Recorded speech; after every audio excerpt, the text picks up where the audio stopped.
Good morning, good morning. Here we are with some more Eastern European action for the TI Regional Qualifiers as we've moved on from the best of ones, got deep into the best of threes, and now heading down to that lower bracket where first up, we've got Namiga against Paripani, but I think we can, Sheepo, take a quick look at what we saw yesterday and think about what we've got coming in the future, because there's plenty of series left, a couple more days here of these qualifiers. Yesterday, we were casting upper bracket, Outsiders against Paripani.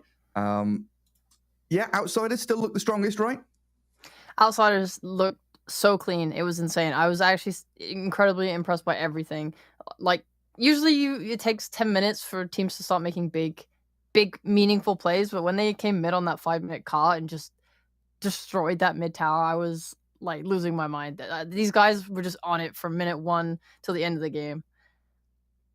Yeah, just running at everyone, letting Ramses farm. I think Ramses had maybe not difficult games, but a few challenges in the first 10 minutes or something, and they definitely rallied around GPK to make sure that none of those challenges couldn't be overcome. The next series we had was, PuckChamp against Mind Games. And PuckChamp looked solid, I want to say, but Mind Games just like a step ahead. Like that 2-0 scoreline, I don't think really shows respect to how that series played out. All right, bro, you're giving a little bit too much here to PuckChamp. Okay, they had some issues, which I'm excited to see if they work on it for today because we're gonna cover them later. I think like the way that they involve Crystallize in their game plans seemed kind of weak, and I think if they can really utilize him and get him to step up, then yeah, they can be a strong team for sure. Any surprises for you from the other results? Navi HR, move bet boom. Not really. I think I remember people talking about the Navi Hellraisers game. I wish I could have watched it, but I literally died after we finished casting. I tuned in But for a bit and it was chaos. Let me tell you now, yeah, it was absolute chaos. Like, I think for the last 15, 20 minutes of the game, it was, Fogged and Owen were just like, this team's won. They've got a pretty good chance. And then it completely flipped like 5 times. yeah. I mean, going to 3 games, that makes sense to me.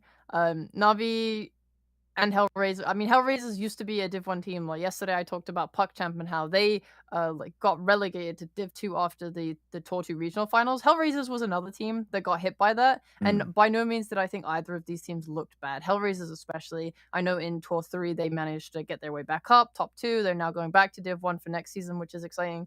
Seeing them go toe to toe with Navi and make it competitive is a good sign for me that they've still got it. Yeah, absolutely. And maybe, a good start to their lower bracket run as we can take a look at what we've got today. Of course, I already mentioned our first series, Namiga against Paripani, coming up in just a few minutes. And then, of course, we've got X3 against PuckChamp. And then moving on to the Owen and Fogged games later on, Cybercats HR and Move against PA. Now, which one are you most excited for? And you don't have to say one that you're casting, Sheepo.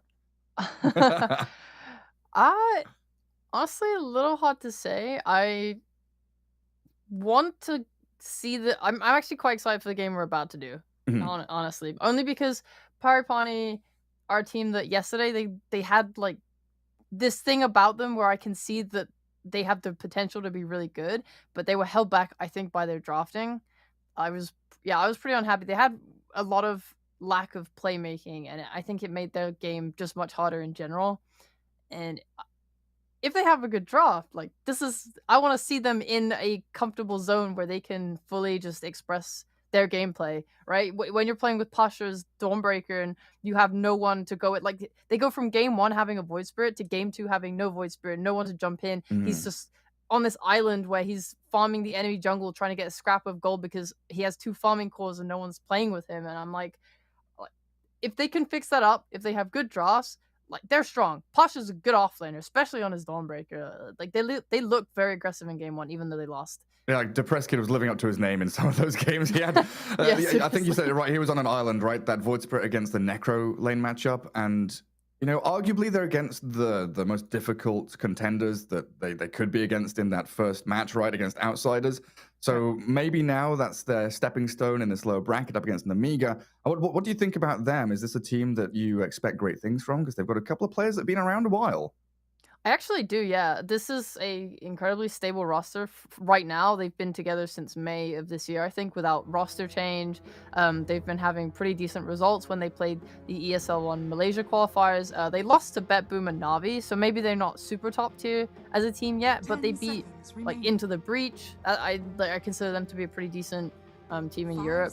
They are just having generally pretty good results, I'd say. They got second place in Tour 3, so they're also going up to Div 1 with Hellraisers. I think this team is pretty exciting, and I'm really excited to watch them now. Maureen, their mid player, he's also very talented. He's like rank 3 on the leaderboard. Nice. Yeah, like this spells a lot of good things for this team. And do you know if J4's still a coach? So I was looking up what's going on there. They've got a couple of Belarusian players that have played together before on previous teams. Like Soban is there. It looks like J4 is their coach as well because they've played on the Brestamans and Vega Squadron and stuff like that. Mhm. It's always nice to have one of those old school coaches come in and help your squad out. Yeah, for sure. We'll see how it kind of pans out, because Pani, while they're not one of the best Div 1 teams from last tour, they're still up there, right? If Namiga are losing to Navi and BetBoom, other Div 1 teams, it's kind of nice to see here like how they rate against the others, like the lower teams, where they might slot in next tour. Yeah, especially in a best of 3, taking a game off here and there definitely sets yourself up for success. Obviously, they want to win the series and move on towards TI, but draft-wise, we do head into things. 10 seconds. Dawnbreaker already banned out, Namiga respecting the Pasha Dawn, as well as the mid-Invoker. 5 A very, seconds very early ban there on the Invoker. Yeah, geez. I wonder if it's because they rate it against the Batrider. I only say this because during Genting, I think it was, when Stormstormer had his Batrider taken away from him by Fnatic, he responded with Invoker in the first phase. Radiant And team I'll be real, back. it went terribly. The Invoker died, it like solo killed in lane. It was it was really sad. But like, if you're picking that hero like that, especially as a bat spammer yourself, then clearly there is a idea there and a thought. I think it's like, if you're running away from the Batrider, you can cast a tornado and it clips behind yourself, right? So you can continue to run away while disabling him. Maybe it's just the Quaswex, if you get earn charges, it's easy to disable him and control him from range. And I don't know, there's a thought there. I'm not quite keyed into it, but I respect them banning it. It shows that the idea is somewhat viable. Yeah, I guess if Bat likes to dive under tower, like level 3, level 4, you cold snap. Maybe you have turnaround with a TP rotation from your support. I guess Invoker has a lot of options compared to some other mid laners. You think about Queen of Pain as maybe a counter to Bat, just being able to blink away, but maybe Invoker is one of those heroes that can actually turn and fight with a little bit of help. Yeah, maybe. I do actually like the co-op against the Batrider though. They've opted for Ember Spirit themselves, which is quite risky. Playing any melee hero mid into Bat is obviously not enjoyable. Yeah, it's Queen not of fun. Pain is Queen of Pain has been typically banned like very often when people want to pick Batrider. Yeah, it's usually considered one of those heroes that you're like, oh, I'm pretty happy. I'm not, ecstatic about playing against the Bat in the mid lane, but this is a hero that I can get away with. Yeah. Okay, well, I will be keeping a close eye on the mid lane. I definitely think this matchup is something to watch. It could go terribly wrong, or it could go well. There's no small camp for Ember to fall back on as well if the lane does go badly for him. So it's kind of like all or nothing. Definitely very risky. An Earth Spirit with the opening there from Namiga, a hero that still feels like is player specific. We see it, from time to time. But how do you feel as an opener here with Bat Earth Spirit? I think it makes this Ember weaker. Obviously, Pawnee have picked it after in response, so they're either confident in it or just have a plan. But if Ember is struggling mid, and Earth Spirit rotates for even like the 4-minute war runes, this could spell quite a few deaths for him. I really like the Earth Spirit's potential to threaten that mid lane and play with his Batrider. It also means, I don't know Namiga's drafting super well, but it does also mean maybe this could be an offlane Batrider. This is a combo that could lane pretty nicely together. Right. And especially if Bat wants to like cut waves and then Earth Spirit can leave and do his thing. That's a good point. I guess it also gives them options for, let's say they want to pick Timbersaw, right? Earth Spirit's one of the greater heroes at leaving your offlane or leaving one of these side laners alone once they hit some kind of peak, like, level 3, level 4 Timber, as an example. And then he's roaming and looking for kills, playing with the Bat, playing with the mid laner, and just letting one of your side laners play alone for a bit. Yeah, Timber is a good shout, actually, to think about for Namiga, just because they play it on mid. Like Marine, I think he's played 800 games of Timber in his pubs. Oh wow! He's like a pretty big spammer of the hero. Well, so you have that threat there that they might pick it, especially if there's an Ember there. You can always put that matchup. You don't like playing melee heroes into Timber. So that being said, I actually forgot to mention this. Ember, of course, could just go safe lane. That's true. Yeah, he does not need to go mid against this Bat. 10 seconds. Yeah, that's very true. Speaking of flexibility, you've been mentioning this a lot. This Undying, we're still waiting to see it in a core role. I want it so bad. This could be the game. Please God, I want it so bad. It's not that good into Batrider. Yeah. Just because, generally you're just getting a lot of decays off and all that, and Batrider's pretty good at running you down with Firefly, but it's not the worst, seriously. You have a heal. I know that's not core support. You have a heal. It's going to be a decent versus the Bat, and the Tombstone pre-BKB, at least, especially, is so disruptive. Because Batrider wants to be playing in and out of the fights, and Tombstone makes that very hard if you can anchor your team fight around it. Especially when you have no one to hit it. Like, Enchantress helps a little bit here, but having Tombstone in these team fights, there's no one that wants to go and actually punch in, as we see another Primal Beast. Hell yeah. Want a Dark Willow as well. It feels like that's going to be their off lane then, the pairing here with Beast and Willow. Yes, I think so. I'm super excited about this Primal Beast. I'm so glad actually, because we only saw it once yesterday, and when it was picked, I referenced how it was getting picked by other players, and they were. It was Pasha, yeah. It was literally Pasha that played Primal Beast in his pubs, and I was hoping that he was going to pick it yesterday, but he didn't. So his build, like we saw yesterday, is Phase Boots, the BKB rush into a Kaya-san. She also likes to buy Blink as well. I don't know why Kaya-san is so impactful in Primal Beast. I'm assuming it's just a lot of like magic damage. It's just like Trample becomes completely imbalanced, I think. Yeah, I think it might be sad. It's cool though. I think he goes luxury items after that. I've seen him buy Shiva's God and just things. Anything that he needs in the game. I think this is the nice thing about Primal Beast. He seems quite flexible. All you really need is the BKB, just because everything can cancel your trample damage. Like any stun, any silence, it just makes him completely useless. So it's kind of sad in that sense that you're forced to rush BKB every single game on Primal Beast, but if that's the only core item you need, it's not that bad. Yeah, it's still initiating fights. You got the ability to jump into the back line and, you know, hunt down this Enchantress, find the Bat Rider, for example. And we do see the Timbersaw come out, and you reckon this is still flexible? You could put it mid, have Bat Rider off lane if you want to. I imagine so. You'll wait. You have last overall pick in the draft, so it puts you in a pretty powerful position. It's just a pretty strong statement from Nemiga, I feel. I look at these four heroes and I think lane domination. You know, all four of them are very good at winning their lanes or eking out small advantages here and there, playing aggressively. You know, Ench and Earth Spirit, probably two of the strongest forward aggressive supports in the first 5-6 minutes.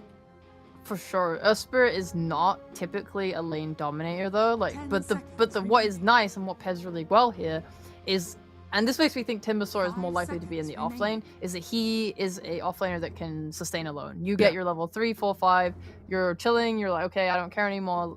And then Earth Spirit is absolutely free to do whatever he wants. He can go to the safe lane, he can go to the mid lane. You aren't tied to your offlaner and their well-being, and I love that a lot. I just think this gives Earth Spirit so much freedom in the game. They do just have to be a little bit wary on the first few levels. I think they might have to drag waves potentially. Just Undying, playing into 2 melee strength heroes, True. There is a potential there, especially if they pick something really aggressive on carry.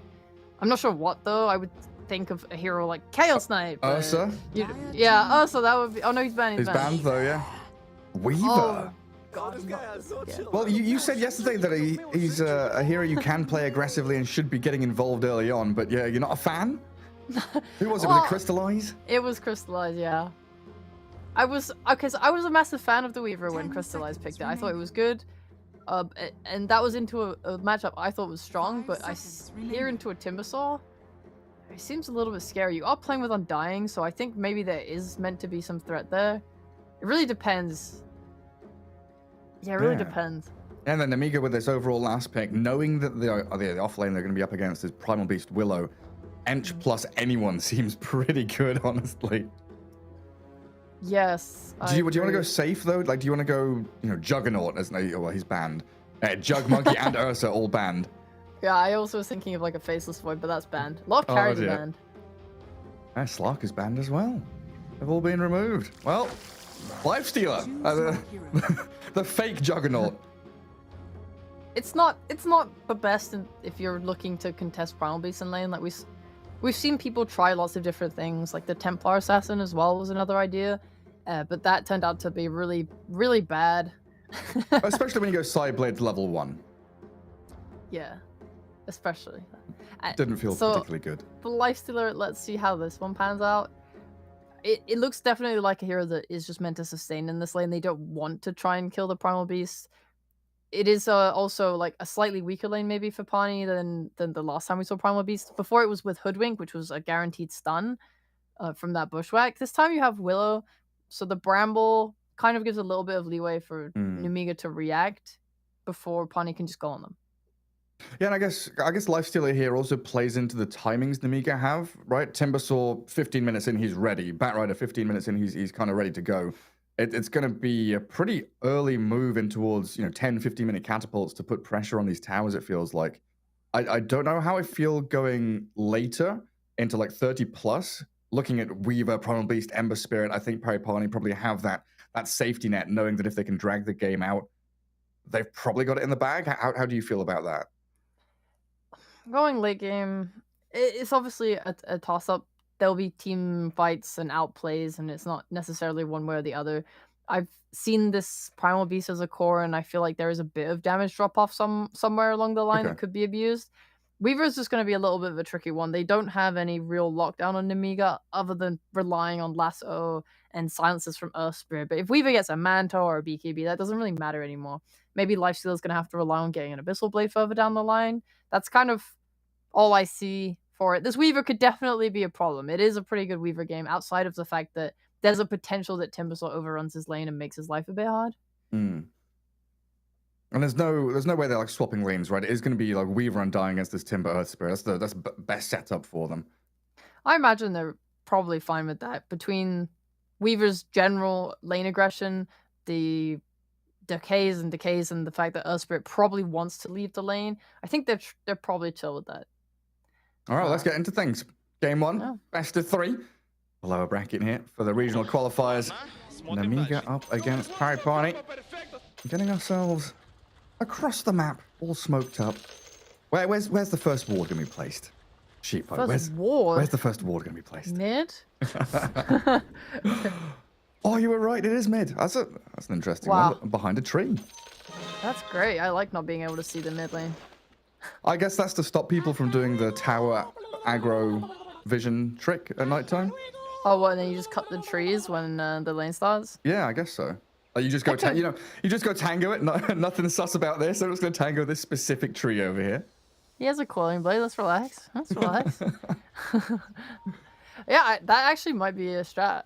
Let's see if they do that, because that's honestly really cool if they do. Because I've seen it on the Dire side. I think it was OG that were doing it, like on the north side of Dire mid lane, where kind of where the Ench is, like left of where the Ench is sitting. So they put it behind that tree so that people couldn't spot the ward with the tower trick, and then go cut the tree. Yeah. I love it. Where'd the other wards go? We got one on the cliff bot, one on the cliff top, pretty much mirroring each other's wards here. Yeah, watch out for those runes. Bat Rider trying to guard a bounty. Not going to work with 2 heroes running at him. Not 2 for 2. Everything balanced. As we do have our lane set up. So yeah, it's what? Weaver Undying down bot, Earth Spirit, and the Timber mid. And the Bat Rider down the end. Yeah, you're right. Timber mid against this Ember Spirit. This is nice. This is honestly like Maureen's best hero, Timbersaw. Very hype. The Bat Rider as well. This does make me feel a little bit worse about this bot lane. Honestly, just because whilst at least Timbersaw hits kind of like a momentum where he gets the armor and Weaver doesn't really do that much damage to him, Bat Rider is just constantly a threat. Like, we already see this Undying's just running at him, clicking him, forcing him away from the wave. Spirit bought boots so he could go cut, because they understand that this lane is really, really difficult. And Weaver is just, especially with levels, going to have a lot of kill threat on Bat Rider. He doesn't really have the move speed to get away, or the like no stuns, no disengage. It's quite hard.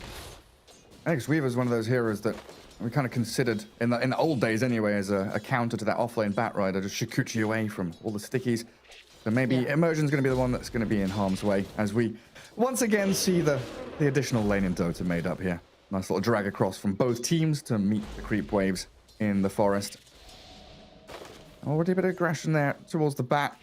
Koma just stating, this is my lane. And Immersion going to drag the next... yeah, they're just moving all around the place. Hellscream's going to move that Radiant Wave a little bit deeper. Yeah, this is not a lane where you can lane. Bat is really weak as a side laner. You have very little damage, like, you know, in terms of your right clicks. So last hitting's quite hard. You do not want to be like contesting your last hits versus a support and carry. You're just, yeah, it's so high. And Earth Spirit is just not that strong either. He could sometimes go stats and try and trade with a support, but you're playing into Undying. It's just not viable. Yeah, and does this leave us in the same situation where Earth Spirit's going to kind of leave level 2, level 3 to play into mid? Because I feel like he's the one that's going to want to control the runes for the Timber as well. It definitely depends on how bot's going and the lane equilibrium. If they can get the creeps to sit outside of the tower for bat, then he can take a quick vacation, go to mid. So it's down to the bat. Bat's going to be like, please don't leave, stay with me. Yeah, I would never willingly want he might leave get a a bat kill. rider. That's a big stick for Immersion. And Bat Rider unable to finish the job. Both of these wands filling up quickly, right? You've got Sticky versus Decay. Both teams are just popping full wands, but Hell Scream chased down by the Weaver. Coma not opting to try and go for it. Just allows them to salve back up onto tower. And we can take a quick look into some of these other lanes. I know I've been peeking top, and it's been a similar story here with pulls and D-wards and camps being blocked. And it looks like the Dark Willow trading with the Ench.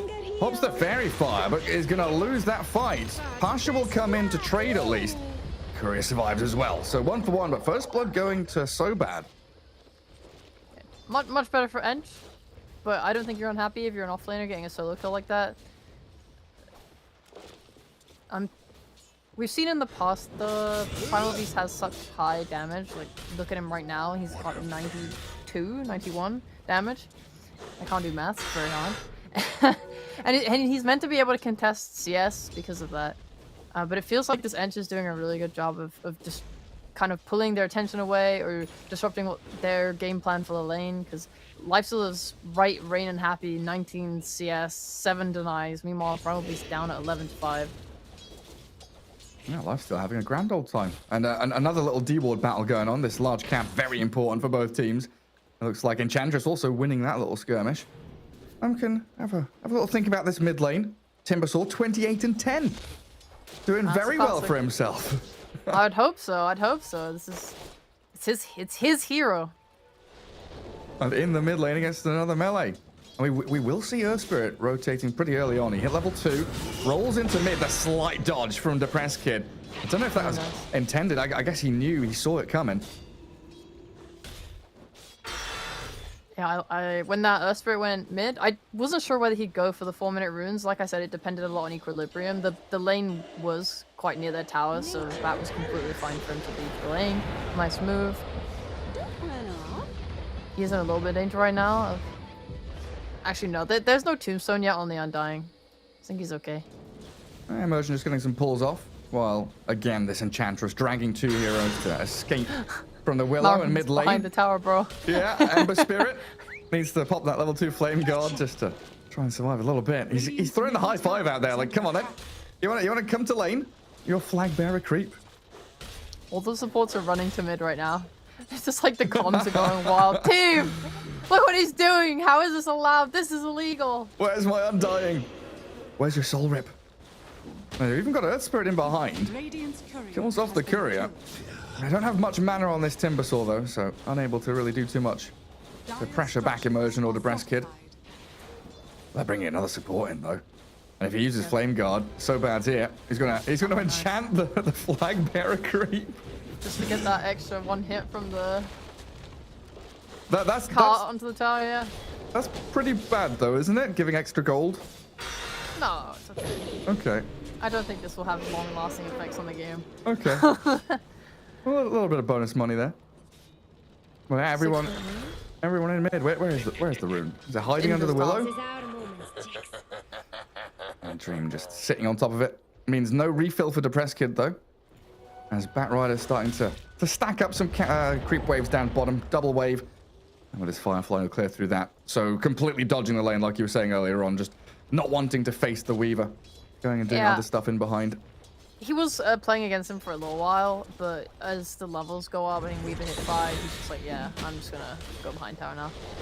Well, Immersion trying to tank things up in the mid lane. Does get brought down by Malrine, but the trade is there. Paripani brought, again, another support, the additional firepower they needed, while Depressed Kid, he pops his stick, has a Fairy Fire. But this Chakram and Whirling Death, the damage from the Timbersaw, it is substantial and So Bad is the one to take him down in the end. And Malrine just keeps on going. He's not going to stop. Another Chakram, but Dream, the Soul Rip heals him back up. A Courier sniped on his way over as well, and it's 3v3 mid, turning into a bit of a bloodbath. It's very funny because when I've heard pros talking about mid Timbersaw, the idea is this hero's really nice because not only can he pressure the enemy mid by himself, but he can also pressure the tower by himself. Like he doesn't require supports to have huge impact on mid lane. But here we see that it doesn't matter. The fact that he is doing so well in the mid lane means that every support is just coming mid to duel and fight and brawl. And it's honestly, I think it's definitely favoring Namiga because this Batrider is a weak side laner. And this has completely alleviated all the pressure from him. He's free farming. You have a lifestealer who cannot die to the Primal Beast. There's no stuns. There's no silence. There's nothing to kind of control him so that Primal can do that damage. I think Pawnee should be very unhappy with the state of the game right now, and they're not getting the kills mid that they need to bring it back. Like, your mid is 2 levels behind. Yeah, and he might be dying again. Oh, I do come in with a Willow and Tombstone drop by Immersion, but contending with this Timbersaw still a challenge, even with the Pulverize and the Trample. The silence is there from the Earth Spirit. Malrine is still alive. Pasha uproars. They're trying to get a bit more damage in here from Heaven's Dark Willow, but Malrine still does drop. I mean, everyone except the Weaver brought into this mid lane, so Paripani finally responding with the firepower they needed.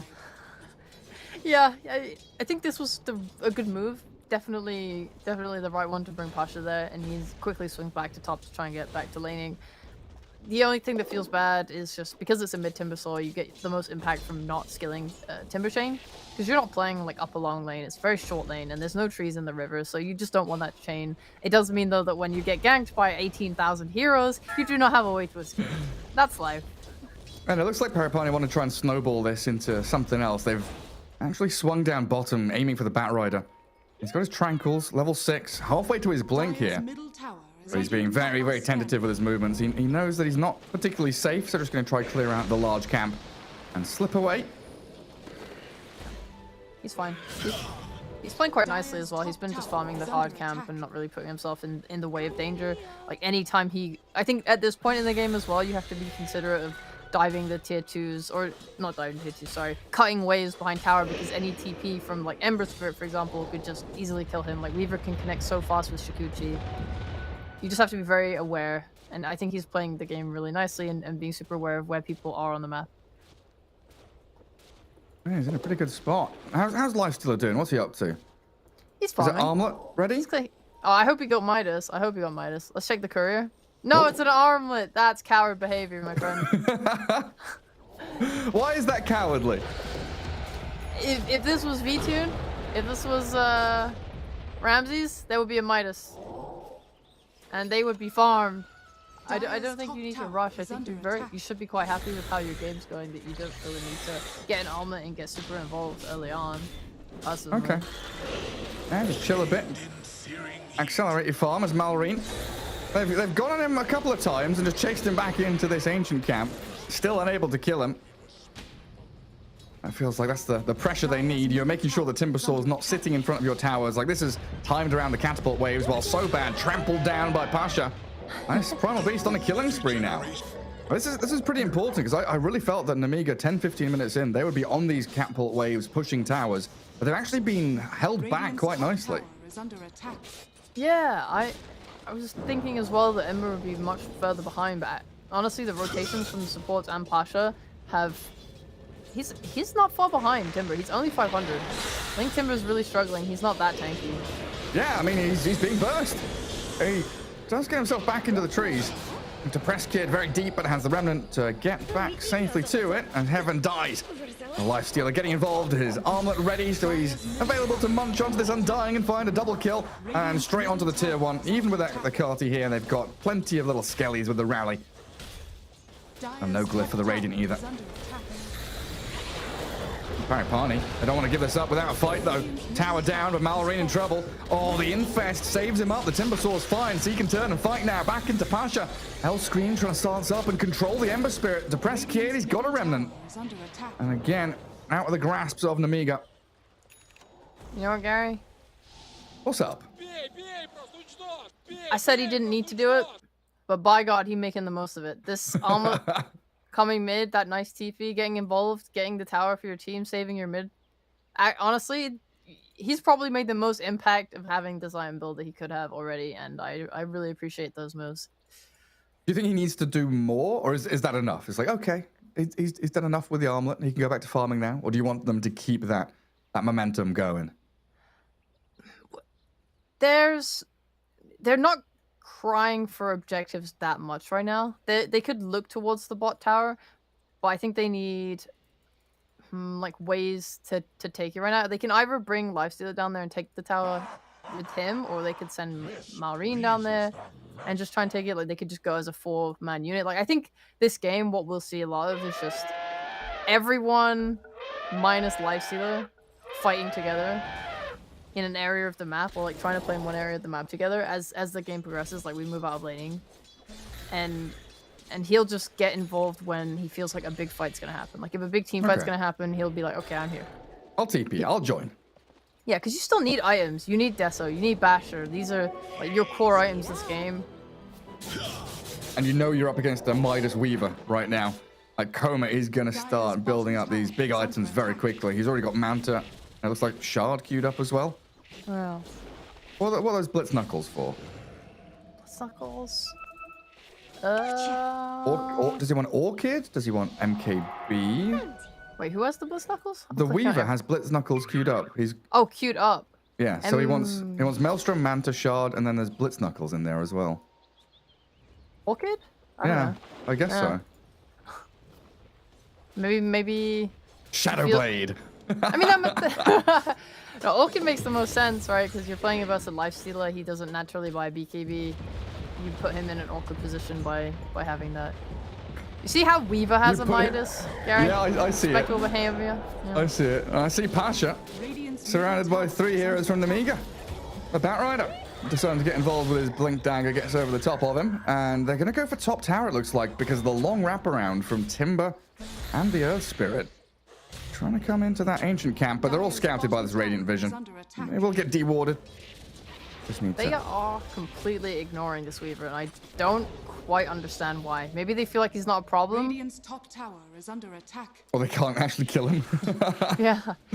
I mean, by bringing top, it's nice because you're kind of letting the Lifestealer still farm while getting him involved. Quick little find on the Willow there. Yeah. Already took down the tier 1. But Weaver is farming, and taking the top, the most impactful thing you're doing for yourself is making Roshan more accessible. They've taken mid and top now, so there's just a lot less TP points for Pani, where when they feel comfortable to take Rosh, if they take a fight in anywhere around this area, it's just easy. It's much harder for Pani to buy back and get back involved and keep fighting than it is for Nemiga right now. Well, the Blink Lasso. Batrider. Helped out by Hellscream. A little bit of overlap with their stuns and silences, and that allows the Ember Spirit to get away. That could have been a huge kill. And Malrine, unfortunately, not getting the Timber Chain forward. Well, looks like down the bottom, they're going on so bad. Enchantress does dip behind the tier 1. And Hellscream's rotation and that missed roll, unfortunately, not landing. Heaven doesn't have Shadow Realm for 5 seconds, so this should be an easy one for Lifestealer to close the gap in. They're going to try and magnetize her up as well to make it an even quicker kill, but she will get the Shadow Realm and a Bedlam out, and oh, yeah, does lose her life. I thought for a second there that Coma had died, but it's just his courier. The Weaver's getting away from the Batrider. Nice, they'll trade 2 on towers now. I wonder, Weaver going Midas has really slowed down their ability to take objectives on Pani. Like, we saw the difference in carry play this game. He's Midasing. This is why I thought he could go Midas as well in Lifestealer, by the way, just to match the Weaver. I do like what he's done instead though, but it does mean, yeah, like you have a mid tower that's still up for Nemiga because their Weaver's not getting involved in these early skirmishes, early pushes. He's not joining to poke like the way a TA might, for example. I don't know how viable that is on Weaver, just because usually when teams pick him, it is for intended to be active early. Another attempt on mid. This time, Silence and Stuns hit, but Heaven's in behind with a fear, and turning around, Depressed Kid will be able to kill off Hellscream. Another failed one on this Ember Spirit. Batrider and Timber not going to land their spells perfectly, and that allows the Willow to TP home. It really does feel like, yeah, but Paripani are kind of aiming to weather this first 20 minutes, get past the storm, and really scale back up with, you know, Ember and Weaver as your 2 big carries. Like, they're not wanting to match the aggression of an Amiga early on. They're paying for it so far. Depressed Quite- kid. It's still a very difficult kill to get, though. Like, he's got remnants. Oh, this is one of the difficulties. Both Weaver and Ember, very, very elusive heroes against no lockdown. Yeah, they just have to run at them and try and force them to not be doing what they want, right? Like Ember, we can't really kill him properly, but at least we'll just force him to remnant back and have to TP home, and we won't let him sit on this wave and farm. And it is showing on the net worth chart. He's, you know, sitting around the middle, just because he's basically being forced to kind of take on all the work this game. Weaver's not getting involved, so it's all on Ember, and he's stepping up, to be fair. I think he's made a lot of space. I'm just hoping that I'm hoping it pays off soon, because you're losing tier 2 towers now. Now you're going to lose control of your outpost. The map is getting smaller by the minute. When are you bringing in this Weaver? What is he aiming for? He's not going for a BTB. It's not that timing that we're looking at. He's aiming for like 30 minutes in, and then I'm ready. Yeah, you're right. The map is getting smaller and darker for Paripani. I've got a bit, triple wards up top in that northern side of the map, so they see the entire jungle and the lane up there. But they're also being scouted in their triangle, down bottom as well. Dire with these very aggressive forward wards being placed. And getting ready for Roshan as well. It's only 18 minutes in. Yeah, you're saying tier 2s are dying. I'm like, yeah. But Yeah. 17 minutes in, that's not messing around by Nemiga. You can't be doing that, and it's just gonna get worse right now. If they don't kind of take the initiative and start a fight soon, then Nemiga are just gonna take Roche, because they've already taken the mid tower, they've already taken the top tower, they have their own wards there as well. Like they see everything. Like this ward has been sitting in the triangle the whole time. That was a little close. Vazia with a jump. And Depressed Kid, as always, very quick on the buttons. He's only got one death on his Ember Spirit, which is honestly impressive. The amount of times he's been run at. Yeah. Oh, there we go for a kill now. We have the infest. Straight up there towards Weaver. Oh, little time lapse back. Hellscream invis. He knows where the Weaver is, but doesn't have the backup near enough by. I'll jump into Roche. Batrider lets the Lifestealer out. Journey's ended. Yeah, this just is part of the course. They control the top side of map. They force Weaver back. The rest of Pawnee show on the bot outpost to take it back. Like all these little things that Nemiga have done and forced on the map is just paying off really quickly. Pushing that tier 2 tower and now they get information because of that. They're just playing really nicely, and I think it's just this Weaver is 0-0-0. Come on, man. Yeah, and things might get difficult for him. It's early in the morning, so I apologize if you've already mentioned this, but Enchantress has a shiny new item. I have not mentioned it. What has she got? Nice Orchid. Very good. We're scaling on our supports as well. Another way to catch the Weaver. I mean, yes, it's a position 5 Enchantress with a 20-minute Orchid ready to go. I mean, that's the problem, isn't it? It's no one is threatening the supports. Usually when you pick a Weaver, yeah, you're playing early with him, but more importantly, he's your backline. He's the one that's getting, like, when you take a team fight, your core's up in front, but this Weaver is on the back. Your supports are dying. Like, they're meant to be feeling threatened in this game. They're meant to be scared, like, oh, if I go to this area where Weaver is, I might die. And it's just like, no, we're just gonna kill him. Wait, if Eng... No way, Eng can't solo kill, right? Nah. It wasn't close, but it also wasn't that far away either. It's like one Earth Spirit TP away from brutal death. Yeah. Ah, that's madness. All Depressed Kid. Okay, grabs the regen. There's an infested Batrider nearby as they do smoke up on Paripani. So maybe now this is the time. We're smoking, but where's our... Okay, so Weaver needs to kind of connect to mid if they're going to take this fight. And they do launch out the Lifestealer, just blow up Immersion. And it allows the Batrider to get the lasso on the Willow. A couple of hits, but the Shadow Realm comes. Malrine says absolutely not. My spill damage will clear through you, and Depressed Kid potentially as well. Yours up as Pasha's BKB unleash the trample in onto the Lifestealer and pulverize him down. Aegis claimed up, and now Malrine might be the one in a little bit of danger. Hellscream will get back to high ground, but not before Depressed Kid finishes him off. Oh, so bad with the Orchid. Slow down the Ember Spirit, and Lifestealer opens up again.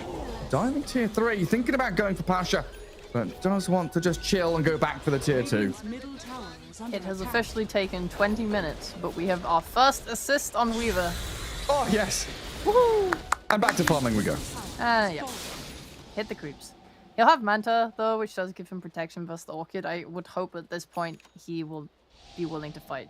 Like, that smoke up that they did on Pani it just wasn't going to work. They didn't have their carry with them. They weren't playing towards wards. Like, they walked up that high ground and died on Undying. Like, that probably shouldn't have played out that way. They probably needed to approach from the left side stairs and get that ward on that cliff and then do their initiation like that. Who is their initiation even? Like this, we need a blink on Primal Beast. He had to go for this BKB. They haven't had as much space as they'd like, just due to the fact that they're not fighting and not fighting to claim space. So everyone feels a little underfarmed. There's no natural like jump outside of Ember Spirit, but he's having a rough one. Like, because Nemiga are just buying ways to deal with him. They're buying an Orchid on Edge. They're buying Blink Rush on Batrider to have that lasso threat. You have an Earth Spirit just with a natural silence that just always puts your life at risk pre-BKB. Yeah, they've already got the Basher on Lifesteal as well. So even now the BKB comes in for Depressed Kid, they already have somewhat of an answer to it. Yeah. Difficult times ahead, but they will attempt another smoke, this time with the Weaver. Without Pasha in the smoke, he's going to be the one that will try and lead the charge. Nemiga kind of ready for this. If they'd stayed up on that high ground, so bad will scout it out. Does get off the Nature's Attendance, but the Depressed Kid with his BKB and that trample from Pasha straight in through the backside of So Bad, and his Sleight of Fist nearly killing off the Earth Spirit in the back. Depressed Kid and Paripani, they've sensed that there's a bit of weakness from Nemiga here now.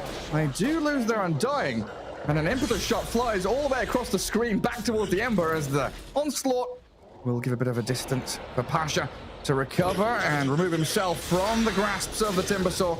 Depressed Kid still with a remnant. Does pop his one just so he could have moved back, while Coma and Heaven fighting with his Weaver Lifestealer. Vazia caught up with the Cursed Crown. Depressed Kid back in. Infest will save the bat, and Ember Spirit jumps away. A pretty close fought battle there. Like, who did we lose in the end? There was a buyback from Ench. Yeah, Ench had the gem as well, which they gave up to Weaver. I think nabbed it. It was the Ench, because he went this Orchid. The offensively, it's nice, especially when you're in a position of strength. But when you get gone on like that with the smoke from Pani, which was a great smoke by the way, Ench was not tanky enough to tank it. She just died instantly to like a little go from Ember plus the Onslaught. Yeah, it looked like they were in a good spot as Pasha is going to find the opening onto this Lifestealer and does an awful lot of damage. Gets the kill. Lifestealer all alone down bottom. Okay. That's a big streak to take as well. That's 1,000 gold. That's a 1,500 gold swing almost. You know what? That's huge. Weaver paying off. Online, we won. 25 minutes in, we're ready. Yeah. But yeah, that last Midas. fight. It's working. I know, imagine if Lifestealer had a Midas, he would have finished that AC already.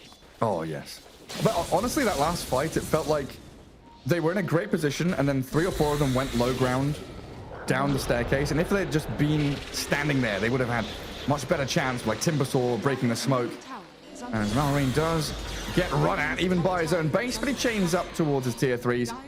And Depressed Kid, not even going to bother pressing his BKB, knows that it's time to bail, and Heaven left all alone. The Dark Willow stranded. Well, the rolls keep coming though. Silence and the kick. Now the BKB, but the lasso controls him. No remnant out just yet, so Depressed Kid getting bashed up and controlled will die.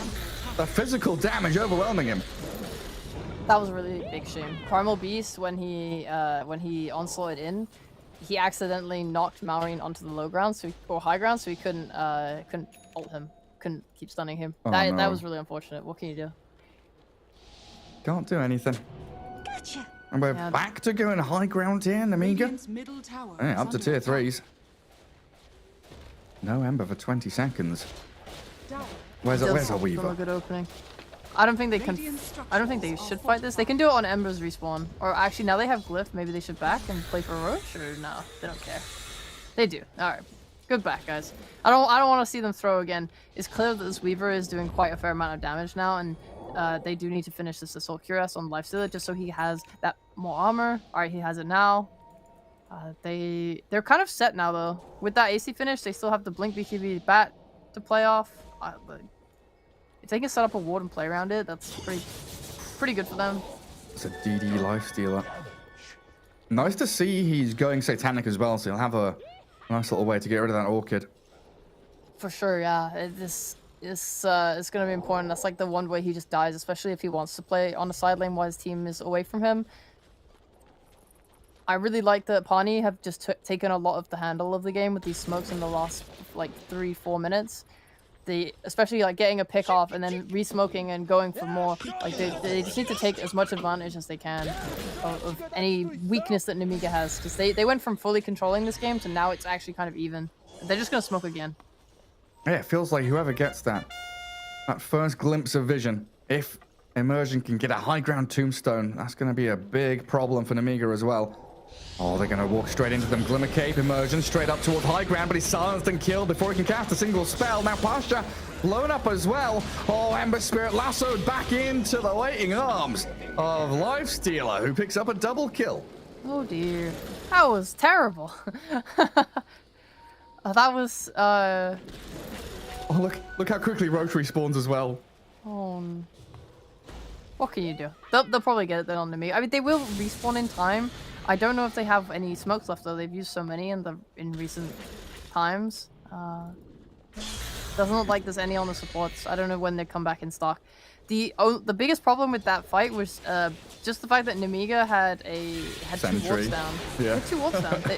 They not only did they have a ward on their cliff that they were all playing around as a team, but they had one near the outpost too, which meant that when the smoke broke, they had full vision of everyone. And meanwhile, Pawnee just don't have that. So easy jump from Nemiga. You're like Pasha's the only one with like the blink to jump in and start the fight, and he got rolled on instantly just because of those wards. Like that basically instantly ended the fight for Pawnee because it meant they could never jump anyone that they needed to jump.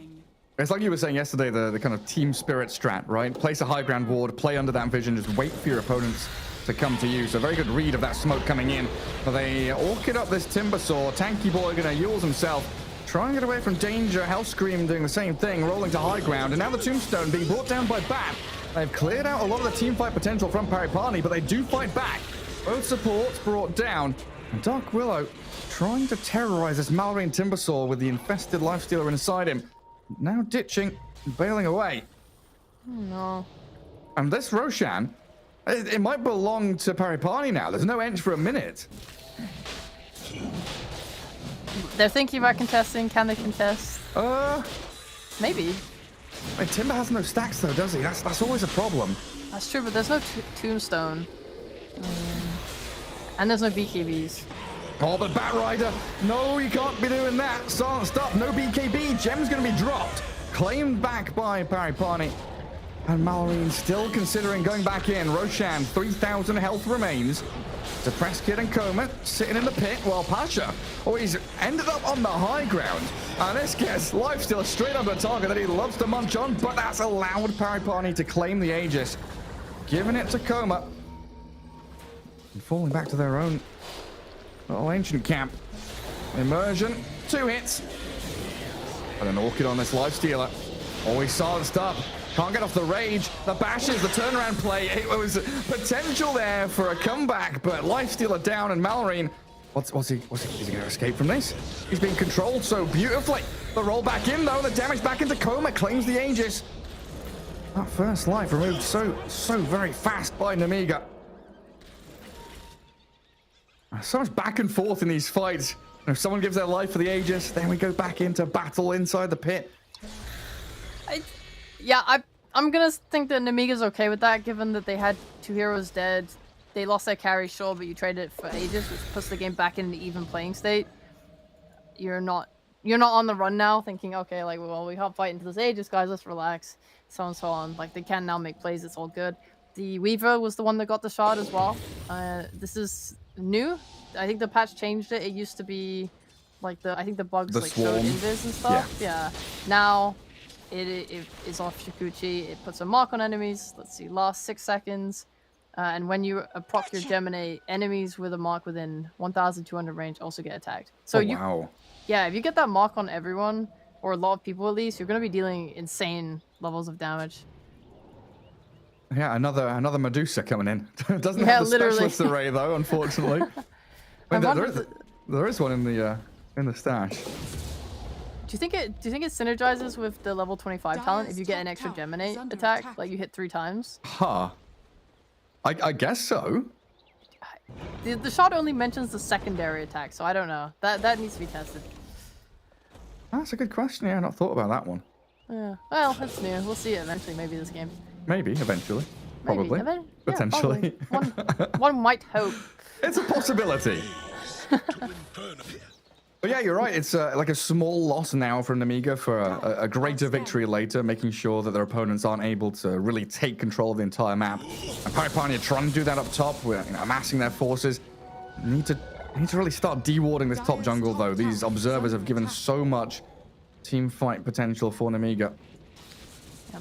Now that the Roche is gone and it's not a thing to play for, you do just see Nemiga like swing bot and just push that in because they can't take that. You're not worrying about anything. They're no smoking back to top. Ember left a remnant right. This could be a terrible fight. And they're still going to try it with that lasso jump on Pasha. They find the Primal Beast, but who's next? Aim for immersion. The Glimmer TP. Is that enough? No. Not against the Lifestealer and the Chakram. Nice. They'll find the Tombstone as well. They had that high ground sentry to give the vision they needed. Really nice. Nice smoke to top. Like, your embers went back. They just find Pasha, the one initiator, the one guy with the blink, and get him killed. It's really nice. They didn't get the gem though.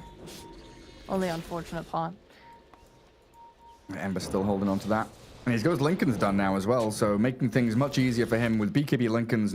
Nothing can stop him apart from this Basher on Lifestealer. So as long as he can keep his distance, it should be fine. And Weaver with a completed Skadi, heading back into that Gleipnir as well. Just holding in their base, actually deciding to 5-man smoke. Oh, but look at this positioning from Nemiga. They've got high ground vision. They're already under this ward. Soban has the gem, Dragonlance, Orchid on this Enchantress. Yeah, as long as they stay on this ward, they're fine. The smoke should not do anything. Like the wards from Pawnee are all top. So if we look at their vision, then they're looking at the map, they're looking at the mini map, and they're thinking, okay, they're not showing on our wards. They're probably in our jungle.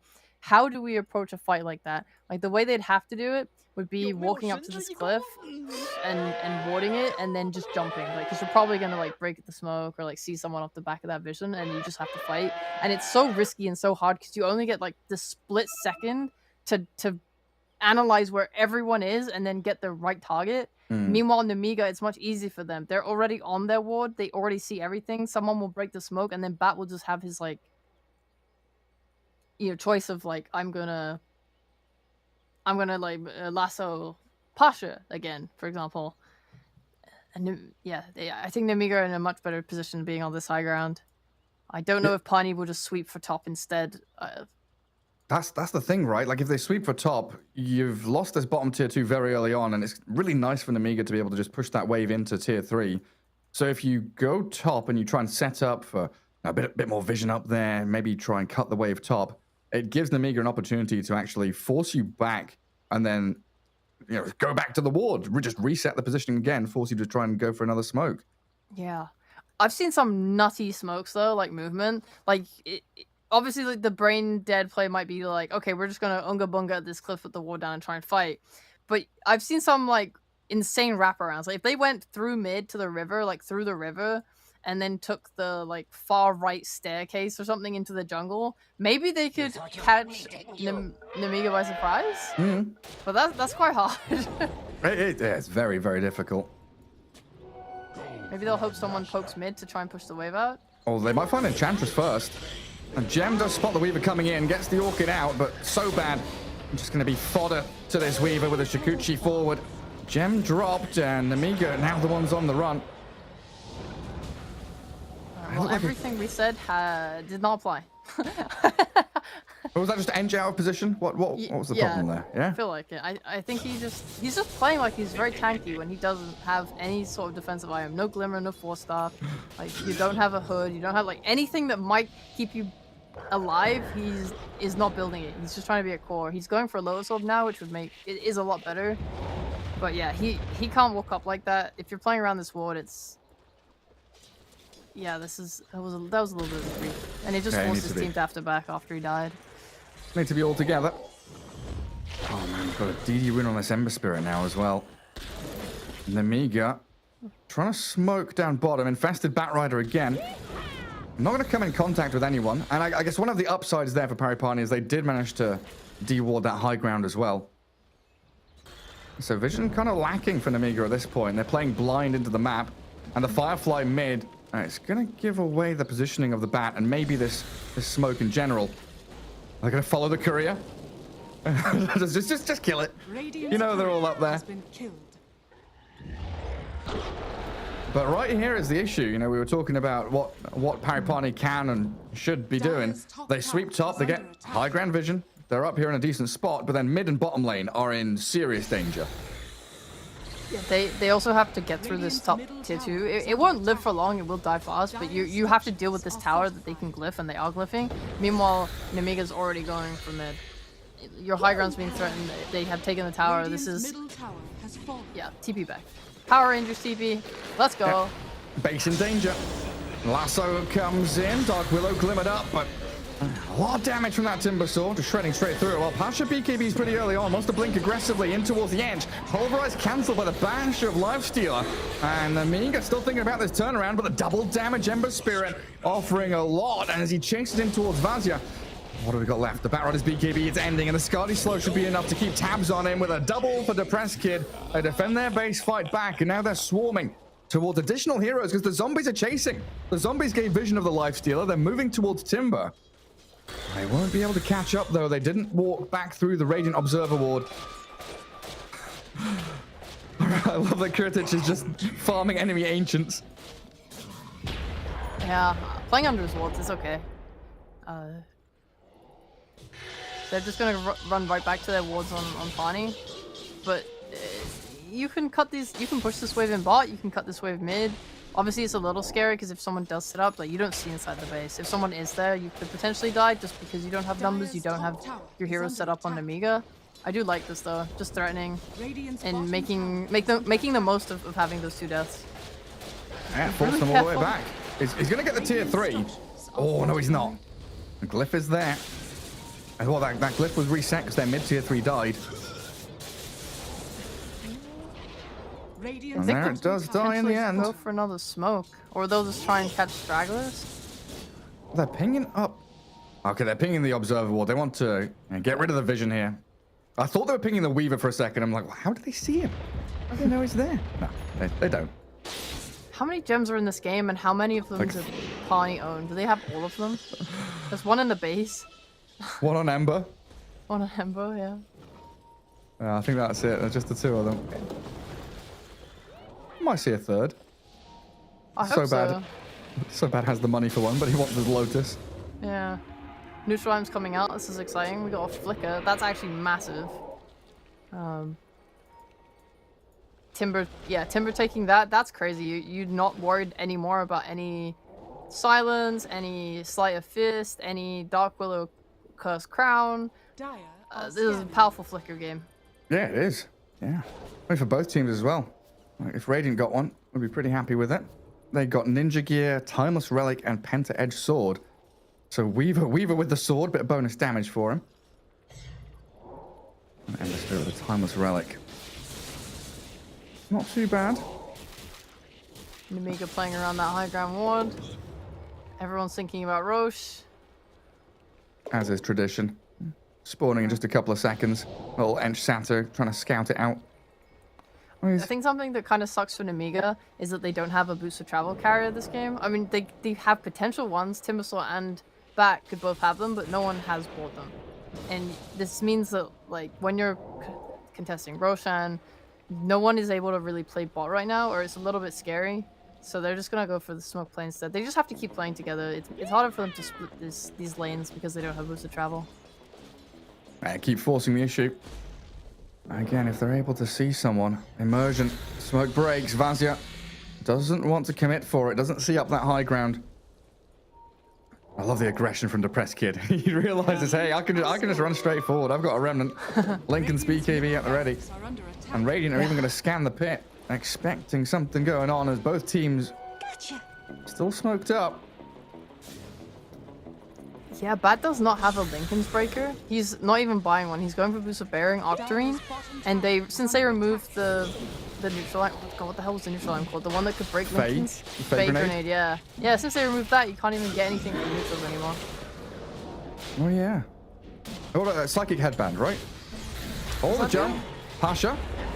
He's got a catch on Timbersaw. Maybe not the ideal target. Well, this is getting Immersion out of the Roche pit again. The Tombstone in a decent position in behind the pit. That rider waiting for his moment to strike with a Lifestealer in him, but Timbersaw doesn't want anything to do with that fight anymore. Backs himself up to high ground, allowing Coma to battle in that pit against Roshan in a 1v1. Right. Timber opted for Stormcrafter instead of the Flicker. Interesting. That's crazy. No one has the Flicker right now. Oh, lag. Oh, I got lag. Oh, Yeah. And I just heard your voice in game as well, I think. I don't like that. Don't listen to me. I love Mallory, just the all caps. No. No. Go try? No. Absolutely not. Well, there's a DD rune spawn bottom as well. I don't think anyone's going to be able to go down and get it. This fight is brewing. Rush fights are a big one. It's usually really nice to have mid-wave pushed in when you're trying to contest Roche because it like gives so much information and it makes you feel like you have so much more breath when you're fighting around the pit. This is it's kind of reaching a boiling point. Roche is less than half health. There's still a lasso ready. I really feel like Bat. I know he like values this cost range, but you have an ether lens. I feel like he should get the flicker. This is looking scary. Like he's just getting super controlled and doesn't want a BKB. Yeah, it's like super annoying. Yeah. And all they have to do is wait for Tombstone to come back in 5 seconds before they really feel comfortable fighting again. Immersion can go straight forward towards the pit as Roche dies and the Depressed Kid, he grabs it, Remnant's back in. Kiritich does take the cheese as the first life of the Ember Spirit is claimed. Hellscream in there with the Magnetize and the kill on the Weaver. The man to the time lapse gets him away. Oh, scraping past with his life, barely. Depressed Kid with his BKB. Charging away from this Lifestealer as Namiga, even up against this Aegis, able to do the work, but Timbersaw, there we go with a little Cyclone out the Stormcrafter, getting away from the Orchid. Kiritich, unable to really stick on a target. A struggle of the Lifestealer when he's not infested in someone. Can't catch up to the Weaver and the Ember. Lifestealer big. This dog got hands. He's so hard to kill with this Satanic. He's just able to keep fighting, pudge anything off, and just keep hitting away. The Weaver really does not have damage items. We're not seeing like a Daedalus and MKB. He's very much just stats and trying to be a utility carry, and I think it's making it hard for him to punch down this Lifestealer. It's just sad. It's sad that they nearly killed him, but he just got knocked out of the pit. I think by Flame Break and just managed to have that half second to Mantine and get his ult off. It was so close. Yes. It was so close, man. I'm watching that back, seeing how close it was to Weaver nearly dying, Ember Spirit just about getting that Aegis, grabbing it under the nose of the Lifestealer. Imagine this Lifestealer had Aegis right now, it'd be game over almost for Paripani, but they've still got the opportunity to fight. Mallory using that Stormcrafter and the Yules very nicely to disengage from the Weaver and the Willow. Roll back down, kick the Timber to the low ground. Nicely done by Hellscream as they take down the bottom lane of Rax.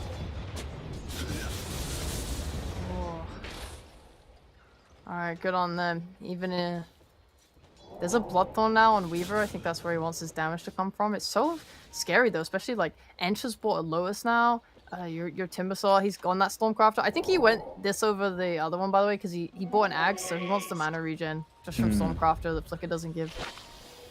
That makes sense. Well, they smoking bot again. Oh my god, Refresher on Bad. 2 lassos. Very big, very big.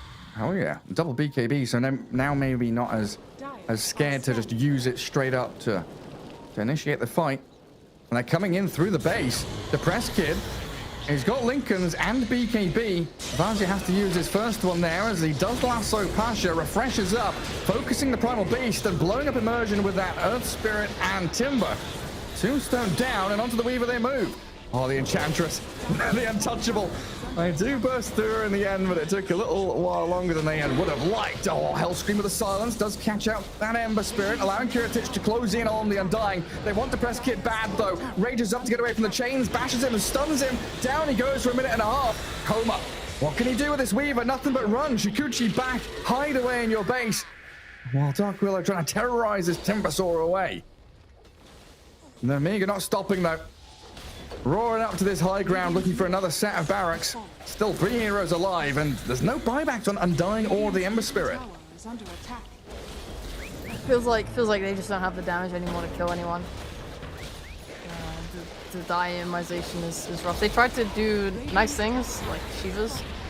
Well, they're going for a last-ditch attempt here on this Lifestealer. Maybe they do have the damage. Okay. There's the Bloodthorn. Thanks to Pasha's Pulverized Initiation. Now Malrine, what's he got left? No Yules, no Stormcrafter, just a Timber Chain down to low ground. He can't dispel off the Cursed Crown. So Pasha with this uproar and a bit of damage from Coma, a lot of damage from Coma, finds a dominating streak. They've lost a lot of buildings, Sheepo, but they're fighting back. Okay, alright. If we look at the specific scenario where heroes are dead on their team and they don't have everyone ready to dispel the silence Look at that fight recap. and protect him. Like a 5k swing. What does Weaver spend that money on? What does he spend it on? He can get rid of his Falcon Blade if he still wants to keep raking in that money with the Midas. You're planning to... see. I mean, if you're scared of Lasso and you're scared of the Abyssal Blade, you could maybe go a Lincoln's. If you want more damage, you could go that Daedalus. If you want, like, if you feel like you need more lockdown for Lifestealer or Timbersaw, you could go... actually, I don't want to see a Hex. I don't want to see a Hex. No more utility, please. No. Probably... I mean, there's no MKBs in play. You could always go Butterfly if you feel like you want that type of damage. But there's a lot of magical damage, so I'm not sure it's too worth it to go Butterfly. There's nothing to really nullify, so I wouldn't go that. Yeah, he was considering his options. I saw him queue up at Yondisk, and then he's had Lincoln's queued up for a while now, so looks like that's the direction he's heading. Still a lot on that plate, though, to clear out mid and bot waves, trying to play towards this dire base. They don't even get the tier 3 kill. So Namiga all going to respawn up, still have the cheese on a Lifestealer as well. They look stronger. They look stronger as 5 on Namiga. There's... who's got buyback? Let's see. Dire can have a lot of buybacks, they just don't have the gold. Whereas there's 2 buybacks on cooldown on Primal Beast and Undying on Pani. So I think Namiga shouldn't feel afraid. They should just quickly get their buybacks. They're only missing Timbersaw now. They're pretty much good. 5 to go. They could take a really good fight right now, personally. You're gonna have a really long dead Primal Beast if you can find him. They ping that he's missing. I think they are communicating that they just need to kill him and the fight is really easy. Well, he just picked up a refresher now, so we're going to have double BKB for Pasha. Makes it a little more difficult to bring him down. But Namiga are all ready with both lanes pushing in as well.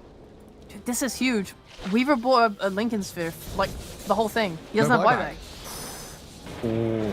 Well, they're all hitting. Batya, he finds the jump on Immersion, disappears on our screen. Depressed Kid gonna jump away with his Remnant. And Pasha, he's in. Focusing Timbersaw. Malrine has a BKB, even though he's at half HP, he can stand his ground and fight, while Depressed Kid chasing into the back, aiming so bad, and a good Gleipnir there from Coma. Trying to catch up to this Lifestealer, the Glimmer Cave, no reveal. Kiritich saved up by his squad, but Pasha's back in again. Pulverizing the Lifestealer, trying to focus him down, but he's got the rage back up, and they turn onto Coma with a bash. Hellscream tries with a Magnetize to get the silence in towards them, and they switch targets quickly. Blow up the Depressed Kid Ember Spirit, who buys back. Snap decision to Remnant into the fight again. Dark Willow trying to close the gap into them as well, but they've turned on Depressed Kid. His buyback turns into a dieback. And Amigo with 5 still alive.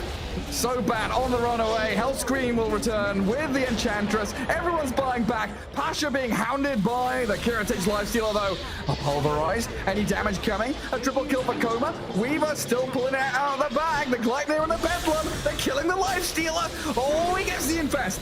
Timbersaw there to save the day. As Earth Spirit, gotta be careful with your lives now, because they're coming back in with some heavy punches. Malrine and Kiritich aiming Coma, but he can't get any more spells off. He's dead with no buy. Parry Pani without their 2 heavy hitting cores, and a 4v2 and a GG straight up call. Oh my god, what a long fight. This was exactly what we talked about, the buybacks. Like, I think everyone except Lifestealer brought back on the Amiga side, just keep bringing more and more people to this fight. Eventually you'll win. God, Pawnee put up a really good fight though, seriously. Weaver, when he finally got involved in the game, actually was doing quite a fair bit of damage, and they took some really good fights. I liked seeing both these teams playing really well around their high ground wards. We saw them really like approaching fights in a nice way. It was very back and forth. Yeah, I mean, Immersion had a rough one. He was always the guy leading the charge, dying. Poor guy at 0-12. But yeah, this Weaver, 8-1 and 12, had a pretty decent game, 25 minutes in when it began for him. Starting to do a bit of damage there. But you were absolutely right. The buybacks kicked in, made sure that last team fight went the way of Namiga, just throwing bodies into the meat grinder, making sure they close this one out. I mean, would you call this an upset, a surprise, or is this indicating how the rest of the series is going to go? What do you reckon? Well, I expected Namiga to win, just from recent results and how I've seen these teams playing. I thought Namiga was wildly stronger. To be fair, they were like pretty in control of this game in the beginning. They just need to clean some stuff up. I think they gave a little bit away. Like we saw Lifestealer being a lone bot and giving away his kill streak to the Weaver. Like that can't be happening. We see them holding their high ground ward together, and Ench just steps out a little bit and dies as a response with like a slightly poor item build for playing that type of way. So just these tiny mistakes are the kind of things that gave Pawnee a real way back into the game. But that being said, like I think their laning stage was great. I think their early game was great. I loved how they played a lot. Yeah, they've got all those building blocks. I mean, itemization was superb as well. I think that Lifestealer build definitely paid off in the end, able to get involved with some of those earlier fights. So game 1-2, Namiga. We'll find out what happens next after this break.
Esports is what we live and breathe.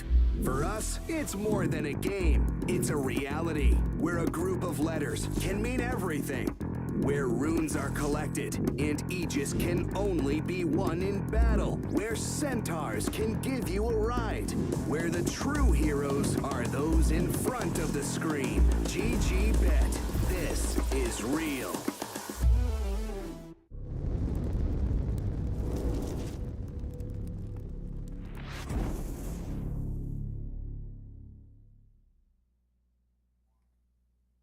Welcome back to your Eastern European TI 11 qualifiers, where we're here with Paripani up against Namiga. Game 2 of this best of 3 Sheepo. Game 1 was an interesting one, a lot of fighting. Oh, yeah, that's an understatement. We had the 3v3 mid going by like Yep. 7-8 minutes or so. This Malorine Timbersaw was absolutely insane. I think I was pretty satisfied from it, right? Like we talked about how it was his most played hero in pubs, and like he loves this hero so much. I'm really glad we got to see it for their first game here in these qualifiers. Pani coming from a previous series already, obviously. They're looking not bad. I will actually say that they're looking not bad, but I was quite disappointed last game by how long it took for their Weaver to get involved. It felt kind of weird. Usually, if you have a heavy farmer, like let's say a Terrorblade, he still gets involved. He still comes mid and pushes the tower or pokes it with his meta, and then goes to like the triangle and farms there. A TA, a more active carry, would also kind of try and get involved, or might swing to the off lane and push the tower there. It really felt like Weaver just sat and farmed for literally 20 minutes before getting involved, and that kind of rubs me the wrong way. They took some pretty good fights when they did finally get online, but yeah, it's Especially when you're an escape hero like Weaver against such a little lockdown, right? They had Earth Spirit and Bat Rider, so maybe it could have felt safer for him to join the fights, but yeah, you're right. Did spend a lot of the time farming away, as it looks like Namiga going back for their Bat Rider, banning out the Dawnbreaker against Pasha again, so removing one of those comfort heroes. But I think for me the most important thing, so far we've seen 5 or 6 Marcies, and she's sat at like 80% win rate, so a winning hero for Paripani.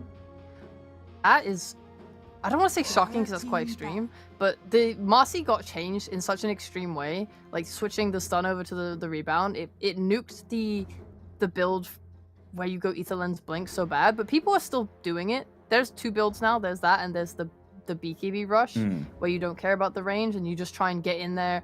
I think yesterday we saw how effective that build was with like a Basher on top afterwards. Like Bignum was just killing carries, like all 3 cores. He was the one that was killing them on Marcy with that late game unleash, especially when you compare it with an Alchemist who gives you an Axe, or you get an Axe from Roche. Like it looked so good. I really love Marcy's ability to scale right now. And it feels the same with a number of supports. Like we saw the Enchantress last game as well, right? Being able to shift your item build away from the kind of Glimmer or Force Staff, whatever, into Orchid Dragonlance we saw from So Bad. Having that ability just to shift into more heavy hitting supports, always nice to have, depending on the game state. Yeah, having a good game, just buy damage items. Exactly, yeah. And this is now like just a nice hero. I think she pairs really well with any kill lane. Marcy feels at her worst when the lane she's playing against is quite strong and you don't feel comfortable trading with the heroes, or you jump in and it puts your life like heavily at risk. So if this is going with the Death Prophet, for example, in the off lane, that seems pretty good to me. DP will want to skirmish. We saw her a lot at Arlington Major. They've changed her spell a little bit now, obviously. It went from percentage-based damage to just flat damage. And I think it actually looks pretty good. They even buffed the numbers in the B patch, I think. So she actually seems pretty good now, because the percentage was good against these big tanks, but now the flat damage is really good against like supports and stuff.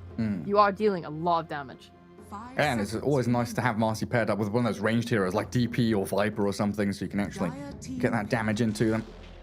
And there's the TV. You talked about him just a little bit earlier on. One of these carries that can get involved from an early point. And a Techies, man, I was just scrolling through their drafts previously, and I saw Techies Nature's Prophet there, and I was thinking, I wonder. That's hype. That's super hype. I love it. And Techies, I have not 10 seen seconds anyone remaining. really playing outside of Zayats. 5 seconds remaining. I mean, this is a guy that comes from this region. I wonder what his impact was on other players. Like, are they picking up because of him? Is this just a region that really likes techies for some reason? I'm not sure what the current build is though. Is it like because he's so rare? I don't actually know what you want on him other than Shard being really powerful. I think when I can quickly look up sites. It looks like he usually goes Tranquils and Ether Lens and sometimes Vessel. What the hell? Oh, really? I think you're right with the Shard, you know, just getting that stun. Dire He's such a team good laning back. hero as well with a sticky bomb. Phantom assassin. Whoa, Yeah. what is that? A PA into a TB? Okay. Well, PA got buffed and then nerfed again. So she had like a brief moment of feeling good into instant despair. But if they're picking her, then that means that we're still in business. 10 seconds remaining. Yeah, She ha- I mean, this Go on. means that either PA or Ember against the 5 Bat Rider, seconds and we... remaining. Oh, I guess it still could be Bat 3. We saw that last game, didn't we? Yep. I guess you can Phantom Strike away from Sticky and Firefly, but it seems like it's going to be a rough one, whoever's up against this Bat. Well, they have a 5-pick still on Pawnee, and they have overall last pick. So I'm not super concerned because if we think about heroes that kind of allow you to lane, there's the Omni, there's the Abaddon.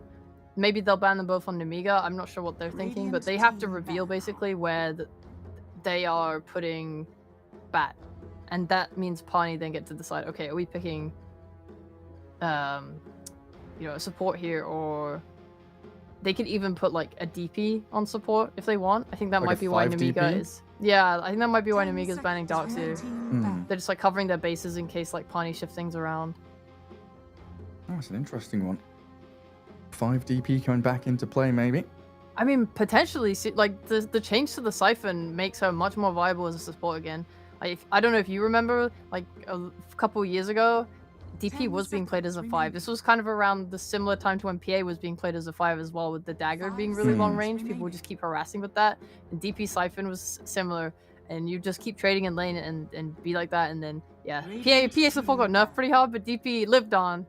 And Yeah, it was like a CIS special, right, with like Miposhka and stuff playing this 5 DP, and it's like one of those same kind of realizations that a lot of players had about Clockwork, where it's like we just need to get to level 6. We don't care too much about items as long as we're able to do well in lane, get our ulti. We can do a lot in the game and move out on the map.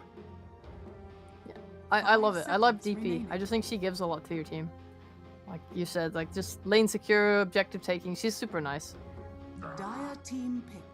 And a Phoenix ban as well. Okay.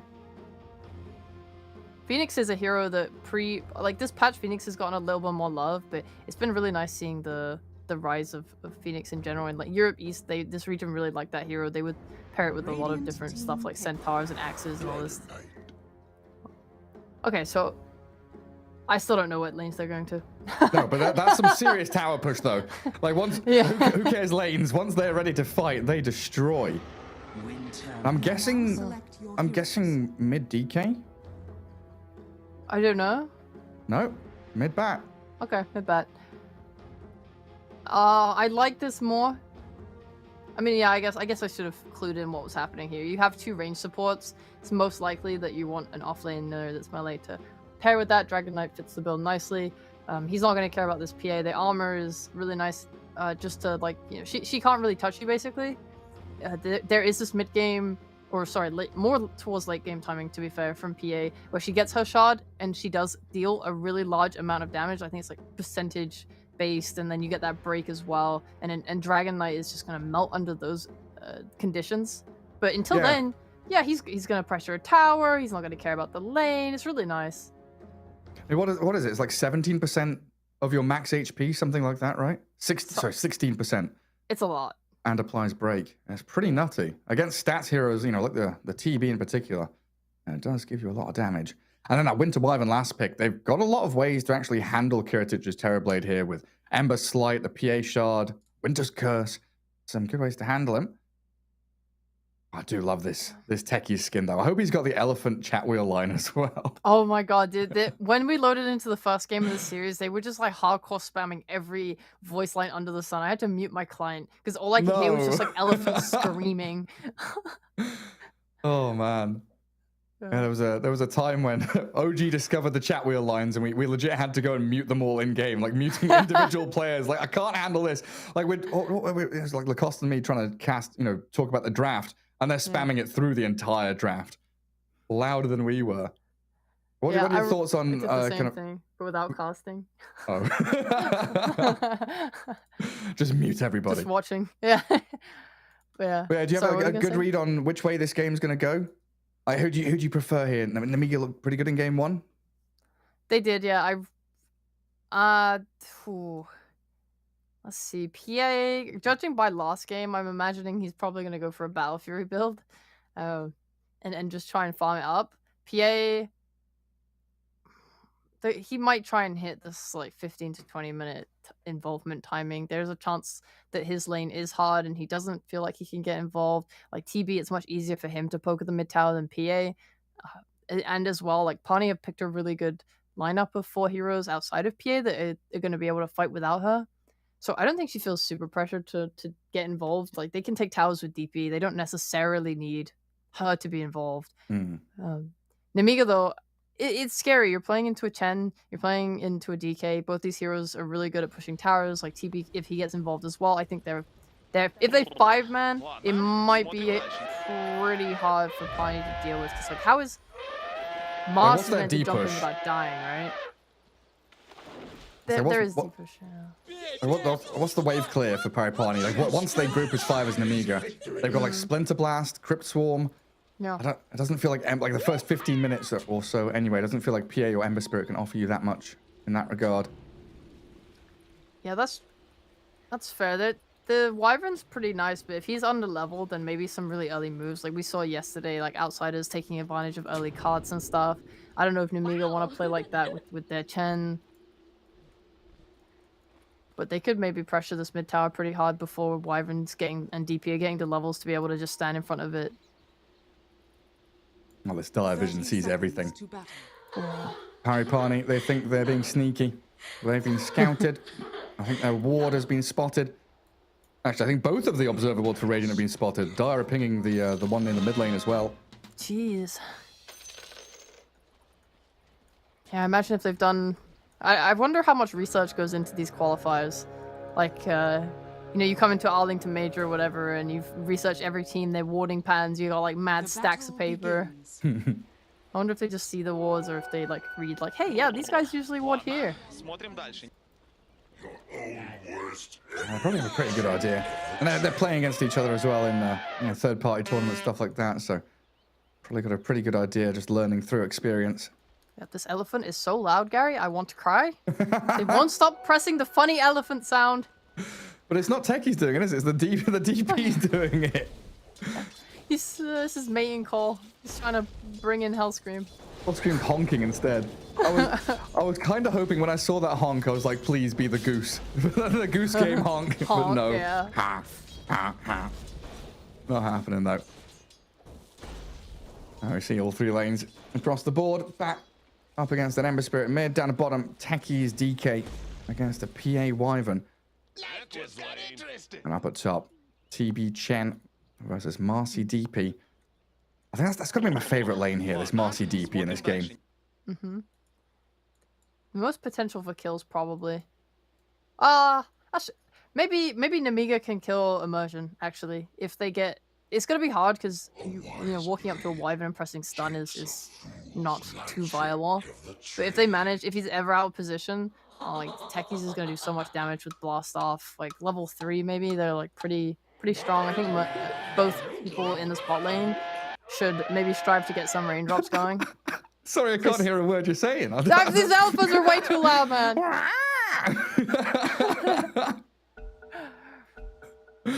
Yeah, it's 9 AM where I am. My neighbors are going to be waking up and wondering what the hell's going on. It's Sunday morning, and we've got some English idiot upstairs making elephant noises. I mean, it's 8 for me in actual England. In actual, what do you mean actually? Traitor. Yeah, let the island sink. I'm on mainland continental Europe. Aha.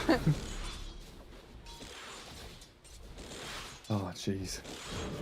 So last game I was deprived of this Ember v Batrider mid matchup. So now I actually get to watch how it plays out.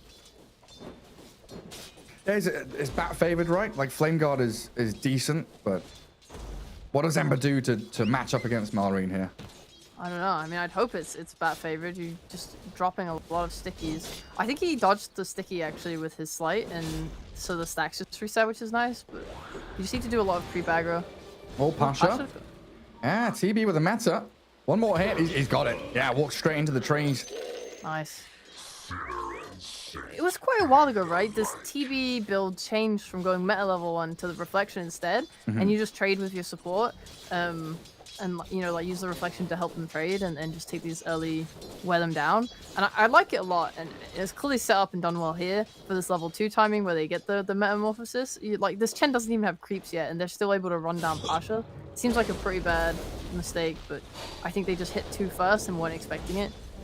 Oh, there's a lot of damage in these other lanes as well. Like Malrine mid fighting the Depressed Kid. Ember actually battles back decently enough, and bottom lane I did have the PA having to fall back to tower to salve because they threw a stun and a blast off in towards her. And Immersion not really able to save the PA. That is a lot of damage. Like this PA is probably going to suffer from this a lot. Like just getting blast off done. That's why I want to see this raindrop at least, because otherwise, like, there's nothing she can do. She's melee hero. She has to walk to the wave, and DK's going to be standing in the middle of it. We've already got Bracer and Stick up on the DK as well as Immersion plays forward onto Hellscream's techies. Gets his little sentry to block up the large camp. Is that Dire Sentry out of range? Yeah, doesn't spot it. So well done by Immersion, while mid lane, Depressed Kid slighting, chaining, but still dying. A Batrider coming out on top again. Even though Ember Spirit's last hits look pretty good, that kill now is going to give Batrider a lot of impetus to continue dominating this lane. We have seen the snowball before. Literally yesterday. You get the 6 first, suddenly you're diving the tower, you're using the lasso. There's nothing these heroes can do. This one kill just catapults your XP way up. He's got boots now as well. So it would be nice to see some move around these 4-minute runes to maybe try and safeguard the Ember Spirit. But I do wonder who that's going to be. You know, Wyvern not the best, pretty slow hero. Marcy doesn't really want to leave top lane either. As they do actually go in onto Kiritich with a nice jump and dispose. Chen has got a little tornado creep, fighting back into heaven. Marcy pretty low, but not in danger of dying just yet. And a couple of tangos passed over the TB as well.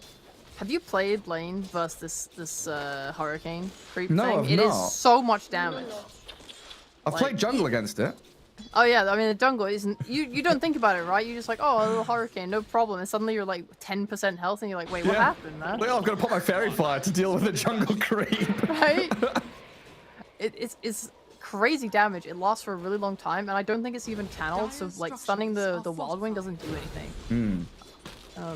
They have meta again right now on TB, so maybe if they can reset the creep equilibrium to like get it closer to their tower, maybe they can run Pasha down the lane. But right now he's really happy. Like this. Well, he's got 2 tornadoes now. Oh my god, it's so sad. Pasha, It's so run. painful. Pasha, run! Don't let the tornadoes hit you. Like look at his health. He's not even standing in it. Like the AoE's huge. There's so much safety for the Terrorblade now. Yeah, deny range creeps, get a bit of damage on tower. Reflection actually playing aggressively forward towards heaven. And Pasha, penitence on him. High ground observer even placed by Soban to try and get in there towards the ancient camp. But they'll do a nice little TP back to tier 1. So Pasha can gather the wave and stop this damage on his tower. While Depressed Kid getting dived in the mid lane. Malrine does step back as Marcy arrives there, making it a little more awkward for the bat to keep going. It would be really nice if someone on Nemiga could refill Bat's bottle. Oh wait, he's just going for the bounty rune. Yeah, that's good. I was gonna say, he just needs some mana. Because he's hit 6 before Depressed Kid, and Depressed Kid's pretty far off. These double hurricane stops are so funny. Look at him go. Go wild. Like, Pasha's just completely zoned off the wave. I like that dive as well, because it forced Pasha to have to TP, and now his life is like at risk. He's scared. Obviously, it is like a great scenario for him that the wave is so close to his tower, because if it was close to TBs, his lane might actually have just been over completely. Yeah. And Marcy TP'd mid as well, but looks like Hellscream going to guard the haste rune, denied by immersion. But that's going to mean the Wyvern's dead here, surely. Malorine will get in there with a level 3 sticky and the sticky bomb. Lots of sticky. They jump in with the blast off. Depressed Kid. 9 stick charges on his Ember Spirit.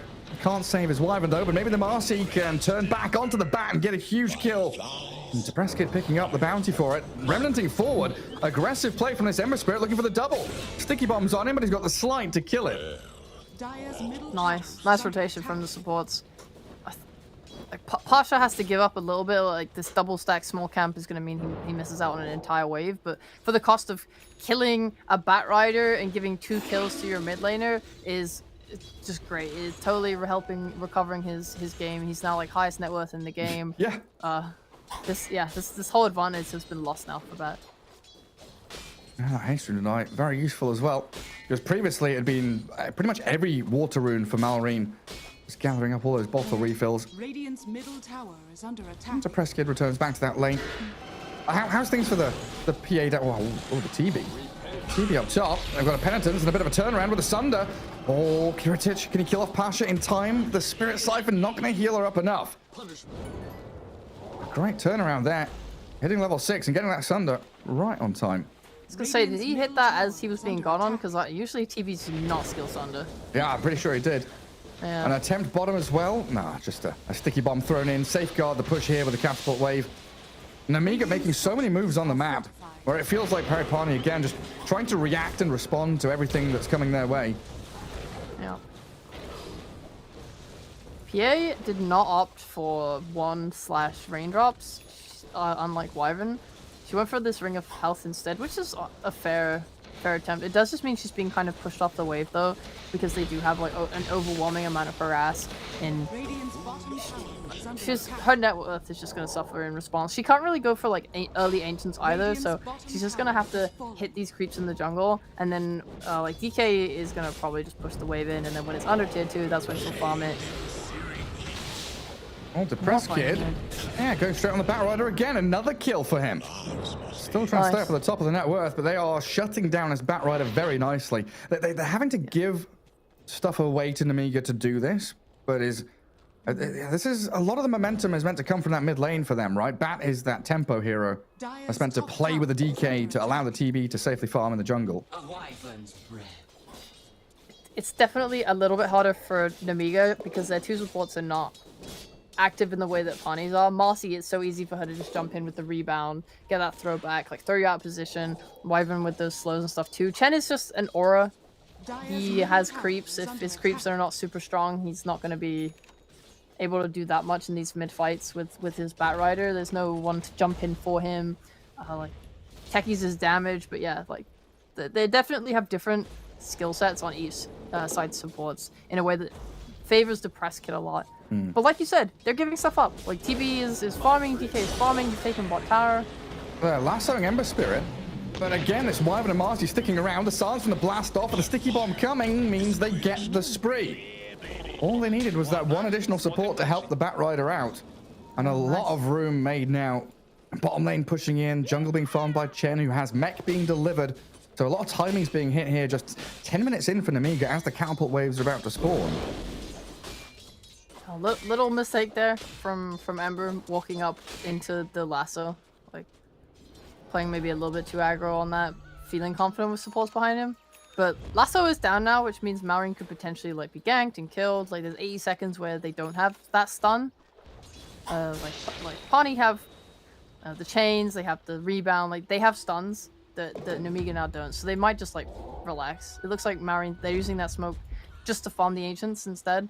Okay. This is actually now that the sticky does damage, it means that if you're not smoked, the creeps aggro out of the camp, which is really annoying. Yeah, true. Poor Hellscream's dead. Yeah, Techies went forward to scout things out. That allows DK to farm another wave, and like you said, the Ancient's being cleared, while Depressed Kid goes on so bad in the mid lane. He does still have his mech, defending himself under tower, but these 2 cores going ham on him. And he's still surviving. Tons of armor, lots of regen, so bad. Another sleight of fist in a second with a chain through Depressed Kid as well. But he's got the creep wave around him and Malrine nearby as well. The chain's going to finish him off with the Arctic Burn. And onto the back they go. Great blast off in by the techies, but that Winter's Curse will shut things down. Trading 2 for 1 while Vazia, the DK, he arrives in with a stun on the PA and Terrorblade with his meta. Going to try and make the most of things, but a great Phantom Strike enabled by a Depressed Kid's positioning. But these body blocks from Chen's Alpha Wolf straight in front of the PA to make her die. Dire's structures are fortified. And one upside here is Paripani did clear out the catapults, so there's not an easy push towards tier 1, but with DK form and Metamorphosis going, probably can still go for it. Everyone getting involved. I'm glad to see Pierre. I mean, she's dead, but her coming mid, pretty nice. This Chen was just way too tanky though. Like, baited them in so hard. Oh, disposing back the DK. He just turns and fights them with his TB illusions around him. Got the Hand of God and Ember Spirit. He's got no remnant, there's no jump away. He's walked back in again. Oh my god. Yeah, that you can't play like that. You need to be careful now that Numiga have brought way more heroes. Like when it's just Bat and like a support or two. If there's no lasso, you're not worried. If there's no support, you're definitely not worried. You're playing like very powerfully. Like they're bringing more numbers. But in a situation like this, you have stuns now. As a DK with a stun, as a TB with a lot of damage, you have the stuns from techies. You have to be aware that they can chain their spells into each other, or if you overcommit, you will just get hit by that blast off. Like they're playing cockily. Like they're playing like they've just taken some good pickoffs and they're feeling good from their laning stage, and now like they're not respecting the strength of Namiga's heroes when they come together. And with this blink, I really would expect Namiga to now group up and like smoke. I would hope to smoke and use it effectively to get a kill. Yeah, they'll have Dragon Form in just 10 seconds.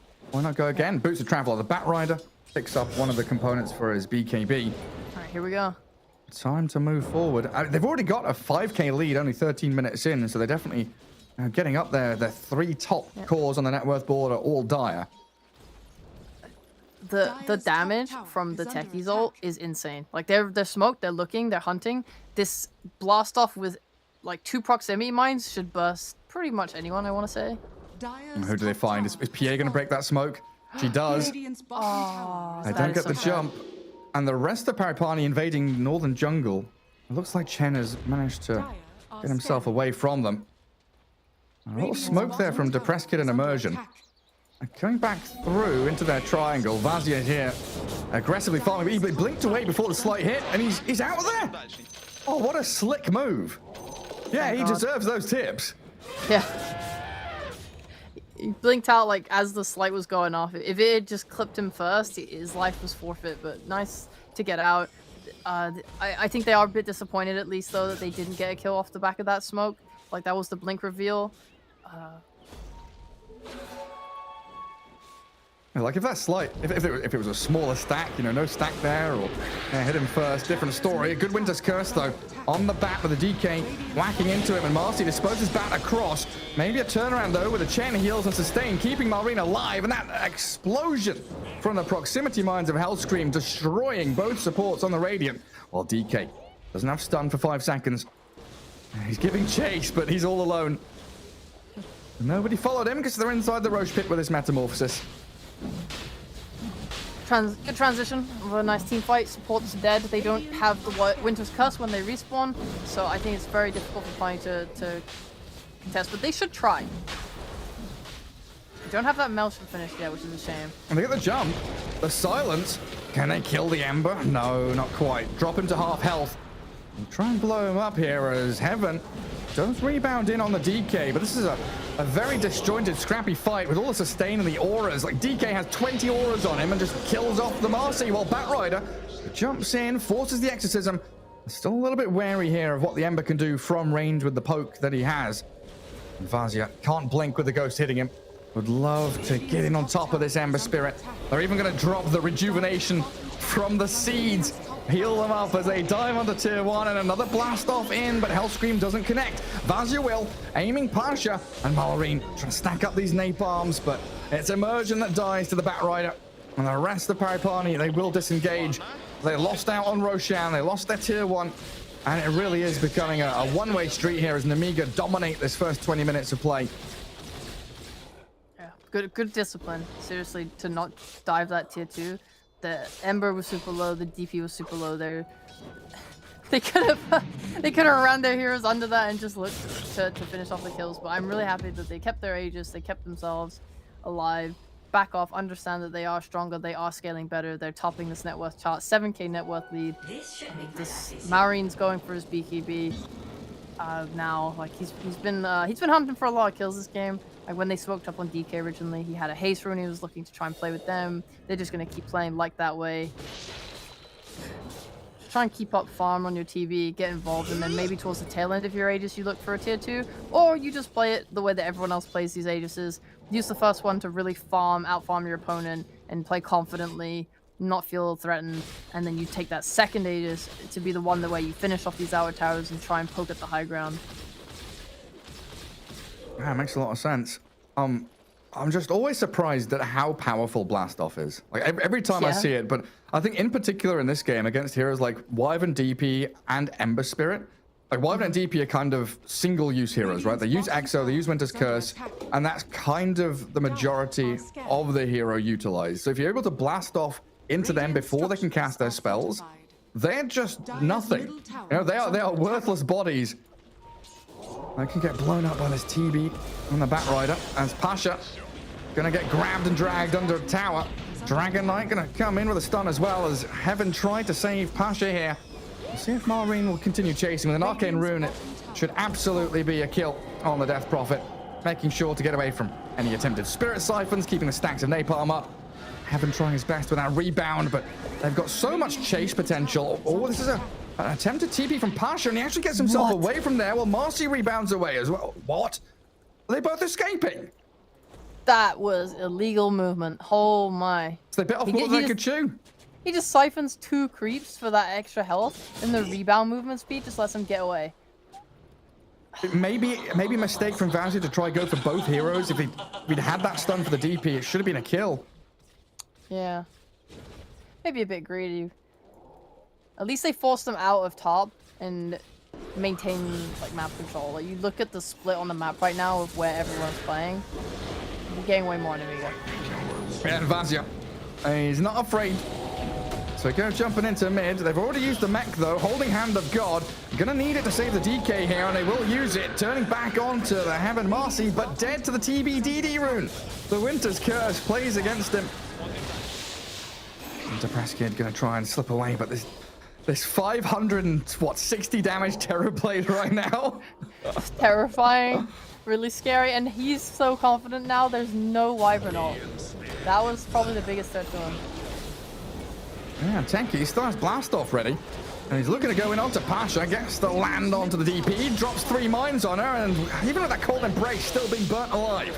The Firefly enough as Kiritich takes down Immersion. And you've got buyback on Wyvern, but there's no curse, there's no point. And yeah, you were talking about this Aegis being used to farm, or maybe to take a tier 2 or whatever, but they're coming straight high ground. 10k lead. Nomiga really feeling themselves now. You know, when the gift of high ground is given, do you really say no? And they're not going to force the issue. They understand that the Aegis is like expiring in 40 seconds, and they are respawning on Pawnee. They might get the tower at best, but if they really committed, but there's no point giving the potential to throw away, right? You're about to finish this BKB on your Batrider. Your Dragon Knight also kind of heading towards one. Terribly wants his Skadi, and then he's just really powerful. That's like their next spike timing. Those 2 BKBs and the Skadi, they should probably all align together, and then you're just great on Nemiga. Super set up for this next Roche fight. Okay, did you see how much hero damage has been done so far in this game by each hero? I have not now. Okay. Oh no! Don't look! Don't look. I'm not. Have you looked? Okay, good. Guess how much damage the PA has done. 2,000. Less. What? No way. 1.3k. Batrider's done 16,000. He's going to make it 20 soon. Throw the fireball in onto Heaven, blow up the Marcy. PA adds a little bit more damage. Gonna go up to 2k now, maybe, with some big crits onto Vazia. But the blast off with the shard and the mines landing. Huge damage from Hellscream. Gonna bring down the Phantom Assassin and Ember Spirit. He does have a haste and a remnant. He's chasing into this DK as that Winter's Curse holds the techies in place. But Malreen's still going, stacking up napalms and removing Immersion from the game. Ember Spirit trying to return down bottom to stop the push that's arriving on their tier 3s, as well as pressure on all sides. You love to see it. This game, we saw last game, Nemiga did not buy boost of travel, and they kind of struggled to have that global presence and pressure that we see in this game. Like, the contrast is insane. You just try and go top on Pani, you get hunted down. You try and go bot, there's more heroes there. They're super strong. Maureen can connect at any moment. Feeling so much pressure. Your PA only has a Powder Fury. It's so hard for her to fight without this BKB. You're so sad because you haven't even finished your wand because you're so desperate for items. She can't go at damage. This is definitely one of the saddest things I've ever seen in my life. Under 2k does not surprise me. I respect the attempt she made to get involved in that mid lane. Might have just felt a little bit put out though after she died. Like, all right, guys, I'm mad now. I'm going back to farming. Don't talk to me. It's suffocating. Just try and get that BKB as quickly as you can. But it's even difficult for her to kill supports. Like, you're against this blast off that stuns now. You're against a Chen with mech Vlad's. He's working on his Wraith Pact, which will be up not too long. Yeah, 400 gold, just the recipe away now. They're striving even more for this domination. Like, look at Hellscream has queued up a 4-star, respectable, and then he wants boost of travel. He also wants to be going everywhere with his Batrider. Because he knows he is so much damage, so much impact by being able to get everywhere all over the map. And they're going to find Marcy very deep in that top jungle. It does have a TP. Vazia will have a stun ready in a couple of seconds. Oh, look at how many heroes they're bringing back. The Chen's here, the Hurricane forward. Malorine helped out by that Dragon Tail. Marcy dead for 30 seconds, so a little bit of a window here. The play. Oh my god! Oh, I just flicked my camera into mid and I barely caught the tail end of that. He died so quickly. Have you seen Hellscream Domain? He just gets these mines off Triple so mines. fast. Like, he knows the exact distance between each mine. Puts them down so quick, they just explode. You're dead. It's just so much damage. Techies is a hero where you watch the techies that are not that good and they have rough games and they do not do they struggle. The enemy team gets a lot of health. Like, you can't kill anyone. You look at techies on a good game like this. Oh my god, it seems unbeatable. Yeah, that's far too strong. Hand of God, Manta for Kuritic. Get the Terrorblade a little bit of distance as they jump to Wyvern, so no Winter's Curse now. Immediate buyback from Immersion. And good discipline again from Nemiga. Just fall back, thinking about that next Roshan, which we know will be up in a minute and a half. But they, of course, will want to start preparing for it right here. And look at this Techie's back in the replay. Bang, bang, bang. Triple mines out after the blast off. Not even a chance for that Ember Spirit to react or respond. And this Very, very scary stuff. desperate smoke now from Pani. Wraith Pact for Chen, BKB for Dragon Knight, huge items for Nemiga. Chen then with his army of creeps, but he's being run at by the Ember. Pasha pops his ulti, Hellscream's in with the mines again, silencing up this Ember Spirit and nearly blowing him up solo while Terrorblade arriving. The silence lasting long enough on Depressed Kid to get a couple more taps in. His Remnant's not far enough, and they've called GG. They know it's over. Nemiga take the 2-0 victory.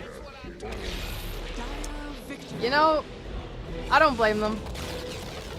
That smoke was their last chance to do anything. If they lose that fight, which they did, and it just means that Nemiga's gonna get the next Aegis. They're already so far ahead of net worth. Like, I respect them understanding that this was it.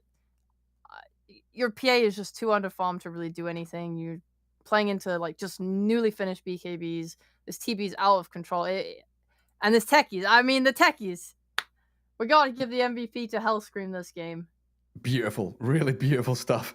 I mean, where was the PA at the end? 3,500 hero damage. Definitely struggled to get past that Battle Fury point to any kind of serious damage or ability to jump on anyone. I mean, that was pretty much a perfect game from Nemiga from start to finish, wasn't it? Yeah, you point out techies, but everything from draft to laning to how they pressured the map was spot on.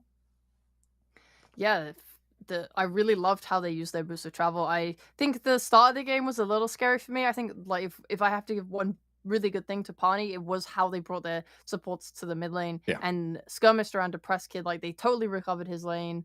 I when I looked at this matchup, I thought, okay, yeah, it's bat favored, but actually I see now why people are okay picking Ember into it, it's because of the kill threat that Ember has onto bat when you bring supports. So yeah, they had some good kills there. They just kind of got a little ahead of themselves, did a couple of feeds that weren't too good, and I think when Hellscream started really connecting with Malrine, they just really started just taking off. Well, the end of the road for Paripani dropped out up against Namiga here in a 2-0 loss. Namiga moving on to that lower bracket round 3, and up next we have another best of 3 where we'll find out their opponents. PugChamp taking on X3 in just a little bit.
Esports is what we live and breathe. For us, it's more than a game. It's a reality where a group of letters can mean everything. Where runes are collected and Aegis can only be won in battle. Where centaurs can give you a ride. Where the true heroes are those in front of the screen. GG Bet. This is real.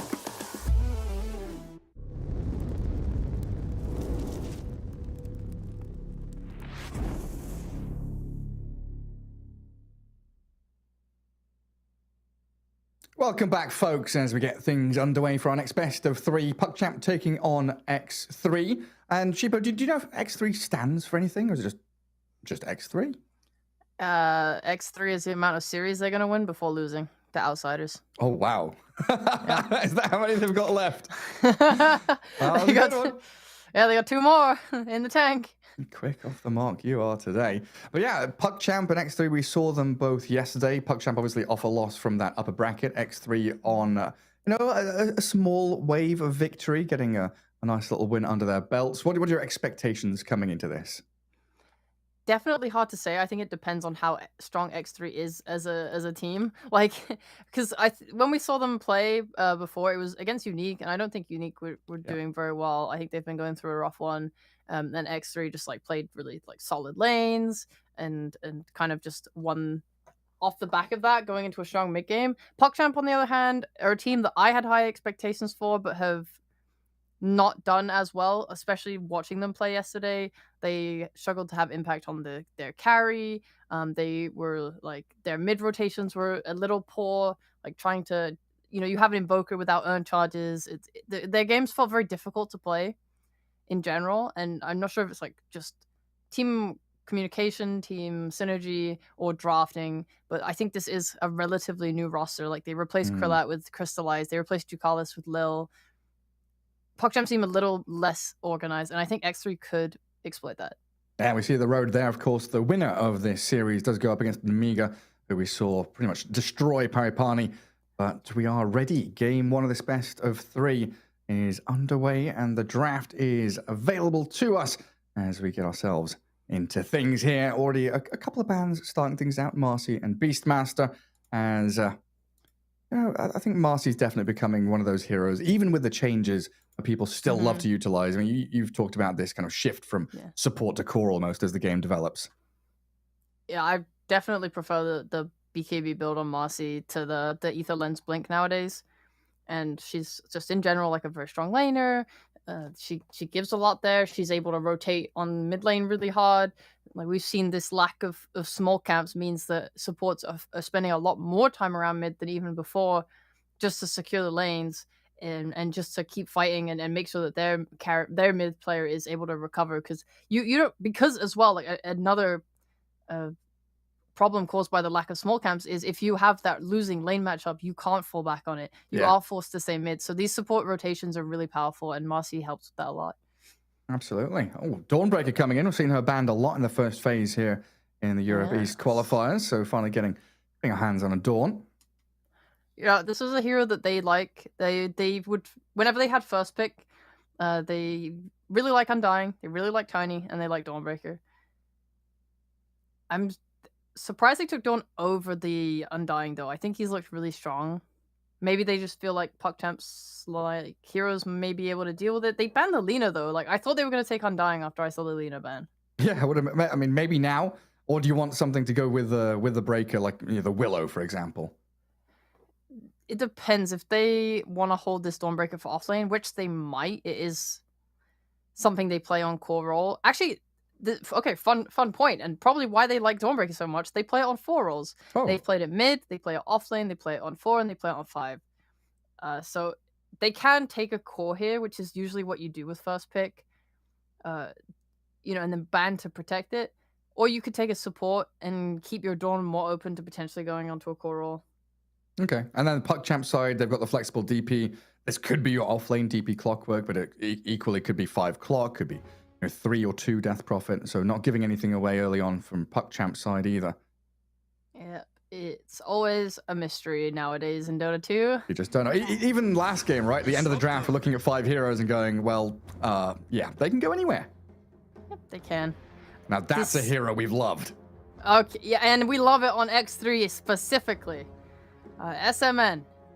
Glimpse. He with the glimpse, yeah. All right, guys. If all right, let's help the viewers. Let's help the viewers. If you go into the game to do your predictions, and it asks who has done the most physical damage at 10 minutes, click Disruptor. For some reason, Glimpse is all physical, and I don't know why. And he topped the chart last time, right? It wasn't even close. He did like over 4k physical damage or something in like 5 minutes. Yeah, in the first, yeah, it was like 3.5k, like 7 minutes in, something nutty like that. Yeah. I think the TA like started overtaking him, 15 minutes in, but it took a while. Yeah, that was great. I really enjoyed his performance on Disruptor. The damage that he's able to do now with the Glimpse especially meant that he's a much stronger support both in lane and also rotating to mid, rotating to top. Like his movement around the map is a lot more fluid and easy for him. You max this Glimpse and they were just utilizing it really well. Which is like, SMN had such a good performance last time. This team has not even been playing with him on their roster for like the last month. They've been playing with BZZ instead. I don't know if they like intend on replacing him or if he's just been like out of commission, but clearly they had to use this roster for the regionals, and from game 1 of yesterday, it's looking good for them. Yeah, it's a good sign when he can come back into the team as if nothing had happened and pull out performances like that. Yeah, having Glimpse against Death Prophet Clockwork is super impactful. Clock hooks in, you glimpse him out. DP pops Exo, runs at you, glimpse her out. Also pretty good with that team fight ability, just to connect the field Static Storm to a setup or disengage along with Solar Guardian and Starbreaker. There's a lot of synergy between the two picks from X3 and very good kind of counter synergy against the opponents that they are facing already. Yeah, I would like to compare yesterday's laning phase to this potential game's laning phase though. The last time in the last game, SMN had a really easy lane. He was playing into a ranged 4. They kind of zoned them out a bit. He got his small camp wasn't blocked. He got the stack off on it, and then they spent the whole lane really like controlling the lane equilibrium, getting the pulls off, just giving his carry the best lane in a lane that I don't remember being that favored for the carry matchup. And then after that, they just abused them really hard with their spells. They got the Glimpse send back on the heroes like after they died and TP back in. It was a Mars Willow against a TA Disruptor. You do expect that Mars Willow to kind of get kill threat, dominate, but yeah, you're right. This Disruptor was just controlling everything. Yeah. But then we look at this game, right? And there's a Clockwork now. And I think Clockwork does a lot better job than a Willow of sticking on the 5 and making it really hard for them to pull. Like especially if they're on top of things, they bring that sentry, they block the small camp. Like Disruptor has to waste time to try and deward it, and then Clock's just trying to 1v1 him off to the side. DP is pretty good at 1v1ing a carry most of the time. She's just ranged, does a lot of harass damage. The Siphon lets her trade really efficiently. So I think this Clock might be a big problem for SMN that they need to be careful about in the lane, because you can die very easily on Disruptor. Yeah, you absolutely can. And another hero that, a kind of similar story there, Enchantress for PuckChamp. Another one that can secure things up for you. We'll see where they go. As Willow does get grabbed by X3, so you've now got the potential for that Dawn Willow as your 3-4. Disruptor's very, very likely 99% locked into the position 5 at this point. What do you mean, bro? That's a mid Disruptor. Yeah. Let's go Natty Narwhal. Let's see it. The Dawn could go mid, but yeah, I would be totally fine with it going off lane, playing with Dark Willow. That's a strong lane. They're playing into Enchantress. I think Dawnbreaker Dark Willow has more than enough damage to kill her.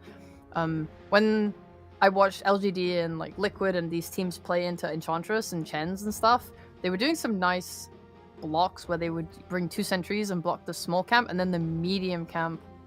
That's like deeper. Yeah, and then just like block the hard camp with your body, and it makes Enchantress's life really hard for getting creeps. And Chen too. Well, there's that 4th pick, Queen of Pain. So they've got the ability to kind of ban out. Try and protect her if you want to. Yeah, I think it's just a nice generic mid pick, knowing that they won't see their matchup, and meaning that if DP was to go mid, this is like a fine matchup for them. I think. 5 seconds remaining. And offering you a ton of damage against heroes like Ench and DP. It just always feels so good when DP pops Exo and you just blow her up with like a Sonic Wave and a Starbreaker or a Bedlam. It really does. Actually, right now, I think the only thing they are lacking is someone that goes in for Dawnbreaker to ult on top of, because she generally wants to play on the other side of the map, and jump in on, like, say, a Void Spirit or someone, or Ember Spirit, someone that just goes in, and Queen of Pain doesn't do that for you. Like, their mid-game engagements in terms of initiation is currently really hard. X3 will benefit the most off having, like, a ward down and they're chasing someone and they have vision of them and they can glimpse them back, and that's kind of like, yeah, we're running you down and we're pulling you back with glimpse. That's sort of how they operate in terms of chase. Maybe they can get Willow having some nice levels early and then she's able to just fight. Like, it's much easier for PuckChamp right now. Puck can go in with the hook, Puck can go in with the coil. They have very easy ways to start fights, and the damage that they have on, like, Death Prophet is easy for them to execute and, like, throw onto X3 because of they have all that control with, like, Cogs, coil, so on. The X3, they don't. I mean, they have it with the kinetic field, the ult, right? But it's a little hard for Disrupt to potentially walk in and just do it, especially with the threat of, like, a Clockwork looking at you. Oh, I was going to ask about the Terrorblade. I'm looking at this thinking, yeah, TB here, get a bit of tower damage from X3. The Phantom Lancer ban also kind of gives that away a little bit. So PuckChamp, quick off the mark. But there's another hero that's come to mind that I feel we haven't seen too much recently. What are your thoughts on Bristleback this patch? I haven't seen him around that much. I don't think he's bad, though. He went from being hyper popular to kind of being ignored now. He's one of those tanky boys, can go up on the front lines, can play with that Solar Guardian behind him. Yeah. I mean, the Scepter radius was like a fixed 800, and now it's cast range of the goo, which... What is that level for? It's a pretty big nerf. Yeah, the goo was 650, so it lost 150 cast range. The attack per stack went down by 5 on all levels. I don't. It doesn't seem that bad. I genuinely think it could still be fine. It feels like you need someone to be that brawler. Run into the thicker things. Yep. For PuckChamp right now, they have ability to take objectives. They have team fight. They're maybe missing, like, some physical damage, maybe just, like, even out their damage types. Hero that can do Roche for I mean, the DP will obviously help with it, but maybe just... Let's see, what's their pacing? They could take this up a notch and just go, like, super fast, like, okay, we're picking an Ursa or something. We want to play really hyper-aggressive, run you down, take a... Like, you don't have to worry about your tower damage because of the DP, so you can take something like an Ursa that balances out. I think they have okay lockdown for Queen of Pain, but maybe if they want to do another stun, something like a Wraith King, a Sven... I really like Faceless Boy for both teams, but he was banned. Morphling for X3. Oh dear, don't like that hero. Into a Puck, a DP, a Clockwork, lots of silencers, decent amount of lockdown for him. So I actually like Ursa even more now for a PuckChamp. The hero has been good against Morphling for a long time, just because when he morphs strength, it doesn't matter. Ursa is just, you know, beating into him, doing, like...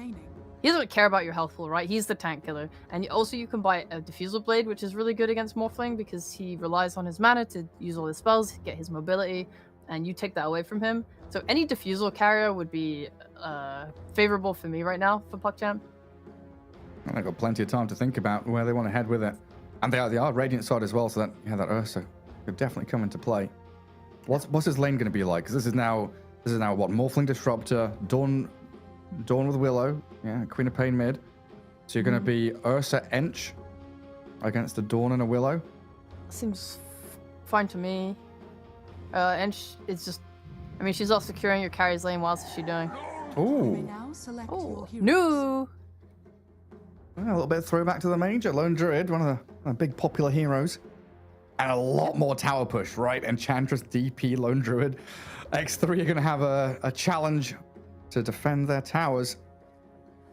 It definitely suits what they're trying to do with their lineup. And it's also, Lone Druid's really good against mobility mids. Like any Spirit, Queen of Pain, whatever. You get entangled, you feel really bad. It's really difficult to fight. And this bear is pretty tanky as well. It's hard. You're gonna have to do a lot of work to kite him with, like, the kinetic field, the brambles, the dagger. And he's kind of a hero that doesn't care about big teamfight spells against him. He's got that big tanky ulti, and if you're able to play the tree line or the fog, then your bear is the one that is kind of up there in the front lines. And it feels bad using a static storm or a sonic wave on a spirit bear. Yeah, You're not going to be doing that. it does. Yeah, there's. It is a nice pick for sure. They just need to outpace the Morphling. I feel like if this game does go late, Morphling with like 5 slots, having a Scotty is pretty good against the Bear, against the Death Prophet. Should be able to carry the game. I also really like last time we saw X3 play, they managed to scale the Disruptor up really well too. If he can get an Ags, like this, we're talking about late game. Yeah. I feel like they have way more tools available for them to deal with Puck Champs heroes than the other way around. But yeah, they can totally get run over on X3 side though. Morphling is not strong early game. Getting out of the laning stage is going to be the difficult part. So we might see that breakdown pretty early on. You know, Morphling, Morbid Mask, farming jungle, creating that barrier in front of him with all the team fight from like the Willow, Disruptor, and that Dawnbreaker. Just try and safeguard Nesphere as best you can as we get ourselves into game 1, our second series of the day. Yeah, X3 taking on PuckChamp, and both teams going to 5-man smoke this time around. Prepare for battle. Get out the yeah. fountain quickly. I think I'm still concerned about X3's ability to start a fight aggressively. Like, if let's say they smoke up and they put like a ward on a high ground, who's the one that's blinking in? Yeah. Because if Quap is to do it, she like if there's a lone druid, he might just turn around with the bear and like kill you. It's hard potentially to burst like a Puck. Is Queen of Pain gonna itemize for an Orchid this game and force him to get a Yules, or is she just gonna go? I mean, I don't know. Maybe she wants to get Yules for her own, just to like try and outlast the silence from DP or the coil. So is that then going to be a case of Dawnbreaker needing to buy a blink pretty early on this game? It definitely feels that way. It's just worrying. Like last thought on Quap as well. Like she usually wants to get a Witchblade too, so there is a lot of threat from Puck on their life if they want to go that aggressive way and try and get damage and fight early. Because they have to kind of keep their team together for some while to let Morphling farm. Because he's probably not going to get involved. So I don't know how they want to itemize to fix this problem. And yeah, like you said, the Dawnbreaker, she probably wants a Blink, but she also wants a BKB. But she also wants a Deso. So many items you need. Unfortunately, the Bramble's missing on the bear. Crystallize, going to try and micro his little Spirit Bear back. Doesn't have a name. The battle That's begins. pathetic. How do you not name your bear? I don't know. I really don't know. But it's What's your bear called? What's my bear called? Oh, Yeah, I what's your don't bear know. called? Just idiot or something, I'm sure. Let me have a... I can't be bothered to look in my inventory to go find my Spirit Bear. Little panda one. But yeah, just back to your point quickly. It's kind of funny you mentioned this kind of lack of smoke breaker or initiator or face tanker of initiations. The other side, PuckChamp, they've got tons. Clockwork, Rocket Flare Hookshot, DP with Exo just walking in. Even the Enchantress or the Spirit Bear, they're tanky enough just to walk up a high ground and say hello. That's my favorite thing about Ench. Like last series, I wasn't too keen because they were buying the Orchid and Dragonlance, and it just meant that she didn't have that tankiness. Whenever she would break any smoke, she'd just die instantly. But if you don't itemize like that, the heals is insane, and you have to be a little scared. Of course, you're playing against Magic Burst in the form of like a farm Morphling should be able to just destroy you, like especially when you get the attack on the waveform. It means that like any waveform overview into the adaptive strike, it can kill you very easily. So I don't know what Lil will buy this game. He is a +5. He might still play it up a little bit greedily, but should be able to still tank some spells. Yeah. I'll see what they go. And Gluttony Cape is always a decent option as well. Yeah, exactly. It's not that bad. And even if you are tanking waveform adaptive strike in this mid game, you're then tanking his mobility spell and giving space for the rest of your teammates to jump in and fight back and counter initiate. Nesphere up top has already taken a lot of damage. Astral showing the strength of this battery assault, forcing that early glimpse from the Disruptor. SMN did go for Thunderstrike level 1 this time around, but he's got his 2 now. All right, so we learned the tech was it was not the tech. It was a total mistake. Well, not mistake. He did it to save his life. Adaptation. We weren't sure it was actually good. It was, yes. Oh, look at that. Crystallized dead. The level 2 on this off lane from X3. I mean, Willow hasn't even leveled her second spell yet. It's just down to the Starbreaker and Celestial Hammer. Jesus.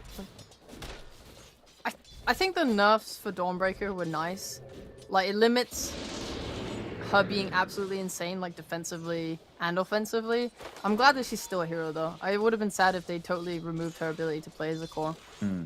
You do need to be really respectful. I've seen a lot of carries throughout this qualifier so far, just feeding to offlane Dawnbreaker at level 2. It feels like a lot of these carries are not giving it space. I guess the hammer still does a lot of burn damage. It does, yeah. And that lane pushing straight back into X3's town, going to make the Dawn feel much happier about things, especially with that flag bearer creep. Get that bonus gold for you on the Willow. There we go. Bonus money. Good. Yeah. Astral going to sneak into that top jungle, grab the bounty rune. Nice, He gets the deep ward down as well. Oh, they're going again. Yeah, try and kill off this crystallized. Oh, they get him in the brambles. Catching up the LD. One more hit from the Willow. Secures another kill, and now that's no bear, right? 1 minute without your resummon. 1 minute without your resummon, you're gonna have to sit in the fountain for 5 seconds and think about your life till your TP comes up. This is a pretty bad disaster for them right now. Oh, they're pulling the wave as well. They pull the flag bearer, the range creep. Really nicely done by the Dawn to drag that radiant wave off to the right-hand side as well. Good stuff from X3 there. Yeah, they're playing fantastic. Okay, so it feels wrong to compare these players, but Crystallize is playing Lone Druid in an unfavorable situation. Don't have your bear. Everything's going poorly. You've died twice. I've seen Ame in this position before, right? And he has recovered. Like, in terms of what the hero can actually do, if you're playing well post-laning stage, it is absolutely possible for Crystallize to come back into this game. Sucks for now, for sure, and I do feel him, but I think, like, Ame... Oh my god, get him! That acorn! The seed shot just bounces back onto the Dawn. I'm watching that thinking, Dawn's fine. Dawn's fine. I was like, there's no way he's gonna die here, right? Dawn's Like, fine. I can talk over this. There's no way he actually dies. Oh shit. He actually did die. I mean, I let you talk because I was thinking the exact same thing. Well, it's okay. We all saw it. We all saw it Warpine since Raider. morning. What a god. Yeah. That's the Nice. strength of Ench. That's the thing. I was thinking, like, okay, they've allowed this hard camp to spawn and they've stacked it, right? Into Ents, that seems a little sus. Yeah. That's made things difficult for them, that's for sure. Now Crystallize gets his bear back. Yeah, I was gonna say, basically, like, you come out of this laning stage and Lone Druid is really good at farming Ancients, so Yeah. I think that's, like, kind of the big point about it, is you can swing mid, help take tower, you can go to the triangle, you can farm these Ancients, as long as they don't stack them super high, it's all good. Lil in the brambles. Caught up with the Starbreaker. Enchantress, the Savage Roar, gonna push the Dawnbreaker back and the Entangling Claws, catching Willow. Can they get the Shadow Realm hit in? Just gonna take a couple more. Come on, finish her off. The Wildlings are chasing though. We do get the kill on the Willow as Sugarat goes chasing in. Starbreaker won't land though, and now he's in trouble. If they get this bear to tangle up the Dawnbreaker, this could be huge for Crystallize. Just go on, move forward a little bit faster. Blightstone and boots. Can't get there. Good try. The Wild Wing, on end, she used it to push Dawn back after he used Starbreaker. It was really, really nice move, and just meant that they didn't get the stun off. That's really cool stuff. Do you think that Lone Druid in this, the explanation you're giving is kind of similar to TA in that regard? Like you recover with Ancients, you're looking for this kind of 20-minute, I'm ready to just completely go wild? I suppose, yeah, they are pretty similar in that regard. Obviously, TA, it might be a little nicer sometimes because you can farm the stacks very easily, whereas Lone Druid, it's a bit harder. You can go Roche as well. Yeah. But it's definitely not bad. Lil coming in from the back. Trying to get his Centaur into a position to stomp, and he will do that perfectly. Entangling Claws come right on time as well. Better luck next time. Nice. The lane has come online. On top, There's Astral, glimpse back in. Dead to SMN as Malik, he's looking for the trade. We'll get it in the 1-for-1. lots of kills happening. Yeah, 4 apiece, 7 minutes in. I mean, both of these side lanes, they're kicking off, while mid lane's just like, yep, 34-7, 34-7. I like that I was most keen to see how Disruptor played this top lane, and then we've just been watching bot brawl for 7 minutes instead. I don't even think we've looked at mid once. Well, there's so many more heroes bottom. There's a Bear, there's a Warpine Raider, there's a Wild Wing Ripper.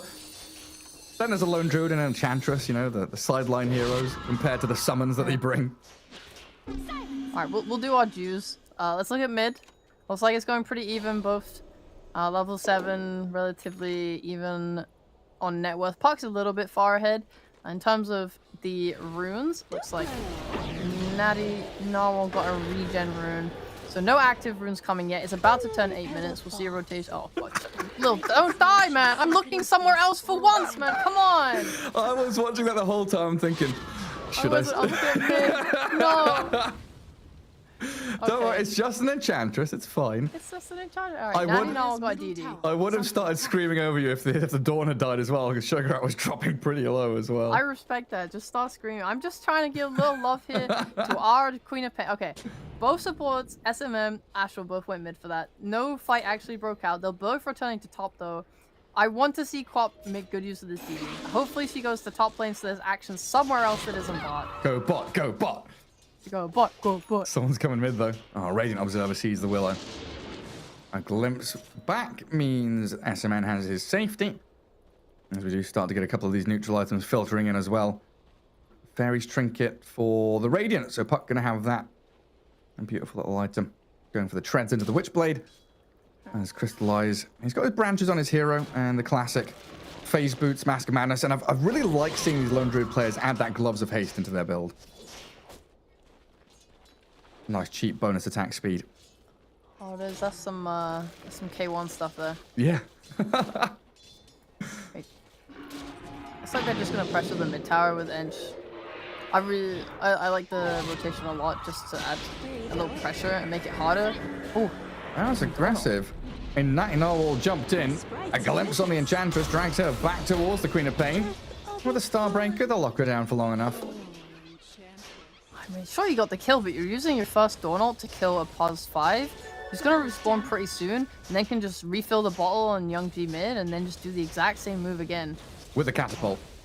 Yeah, exactly. I think it's a great move from Lil to go mid, though, because when there's a DD on Quap, she wants to go move and make a play with it, right? But by coming mid and pressuring the tower, you're forcing him to stay and have to make a play there instead. Oh yeah, good point. And there it is, just TP mid, refill bottle. Where are you going? Keep Young G in play, and even aggressively waning Rift forward onto the Quap. With that coil, they've got Battery Assault and Cogs. The Sonic Wave dodge. Young G is going to try, but can't get the takedown on the Queen of Pain. Dark Willow now arriving with a Bedlam, aiming for Astral as he realizes the puck is not a target any longer. While SMN from the western side, Thunder Striker, kinetic field, but everybody low and no deaths. Puck has to walk back to base. At least you're keeping him off. He didn't get a kill from his Dream Coil. You force him off the lane. Honestly, not bad. And another regen rune for Queen of Pain. God, what a boring rune. Can we get some haste? I want to see. We need arcane I want runes. to see fighting top. Yeah, arcane. I'll take it. They're bringing a lot of supports now. Top on Dire. Malik's pretty strong though. Raindrops, Wand, Ogre Axe, and Spirit Siphon killing off SMN. A final hit in there from that little lance of pursuit. Looks like Enrink not going to be able to do too much to defend the disruptor there. And even though Queen of Pain walked up here, she's actually blinking back down towards mid, scared of the pressure with a catapult wave. Dire's middle tower is under Yeah, your mid's getting pressured. That feels terrible. You've wasted Bedlam top without getting a kill. Like, there's no setup. This disruptor's died. Like, I think it's just like you're trying to force the issue really hard if you do commit to top with Queen of Pain at that point. So it takes the safer route of just trying to protect this mid tower. But you can't be feeling good right now. All right, Nesfer is now back into the jungle with his Morbid Mask. 3 heroes top from PuckChamp. What have they got here? A Centaur. Ancient Clockwork trying to peek over the trees, and they see SMN with the flare. A glimpse away onto Malik. And there's no hookshot yet. Still level 5 on the clock, sadly, for Astral. And Willow's just going to keep them at bay with a little Cursed Crown. is under attack. They do get some space, you know, Dawnbreaker pushing down. Oh, well, Morphling, just waveforms in. They're going to actually go aggressive onto this and find the kill on Clockwork. Astral with the cogs and the wand. He's not going to survive through the Shadow Realm hit. As Young G does have a coil, doesn't want to just spend it on a Willow. They'll have the Centaur stomp there to blow her up. Malik on the spree while Sugar Rat going to come through, but misses the Starbreaker stun. And that SMN Static Storm not doing a whole lot outside of the clockwork kill. Well, now Narwhal has blinked in aggressively. Always silenced and stunned. Malik with a double kill as the Dawnbreaker falls as well. Disruptor and Morphling now in a bit of trouble. PuckChamp bringing the numbers top and really wanting to collapse on his tower. I love how they're playing these fights with the poking.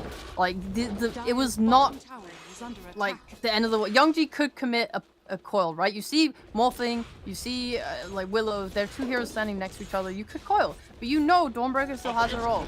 So they're poking and they're forcing Dawnbreaker to commit the ult, backing off a little bit so they don't get stunned, and then they can use their coil freely however they feel like and commit in hard.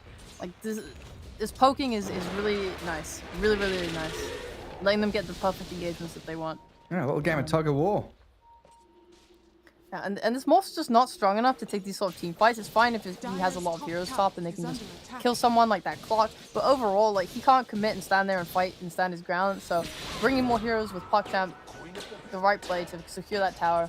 And now the dominoes are all toppling. They get top tier 1. They move very swiftly into mid, sweeping through that top jungle. And while that fight top was happening, you know, Crystallize off map was, or off screen, was pushing bottom tier 1 down to like half, less than half, a third of his HP. And now he's into mid. Mask of Madness up, killing off the tower. Natty Narwhal and SMN, they have nothing to do here. They've got 3 bodies in the mid lane for X3, but they can't start a fight. Yep, this is the very nice thing about taking top tower. It makes it very easy to just walk through the jungle and connect to mid and push that tower there. And now we'll see Crystallize's net worth begin to spike because he's able to have access to that triangle. It's all just like upwards for him now. This mid lane is nice. It gives Puck a lot more freedom to move. No one's feeling really pressured on PuckChamp. Whereas X3, well, they have stuff. They haven't taken bot tower. They haven't taken mid tower. Their Dawn ults are not finding like a lot of success. Like, I think they are really struggling with this lack of initiation. Like, you're relying so much on a glimpse or Willow to just be in the right place to get a little pick off. They might look now bot to take this tower though. They're bringing numbers. Ench, I think, realizes and is going to back off.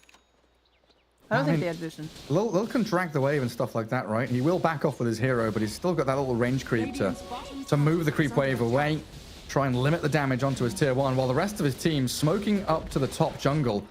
Oh, this Dawnbreaker. Getting caught with the coil and the waning rift. Hook shot's going to catch a shard golem there. They should have enough damage to bring her down within the cogs.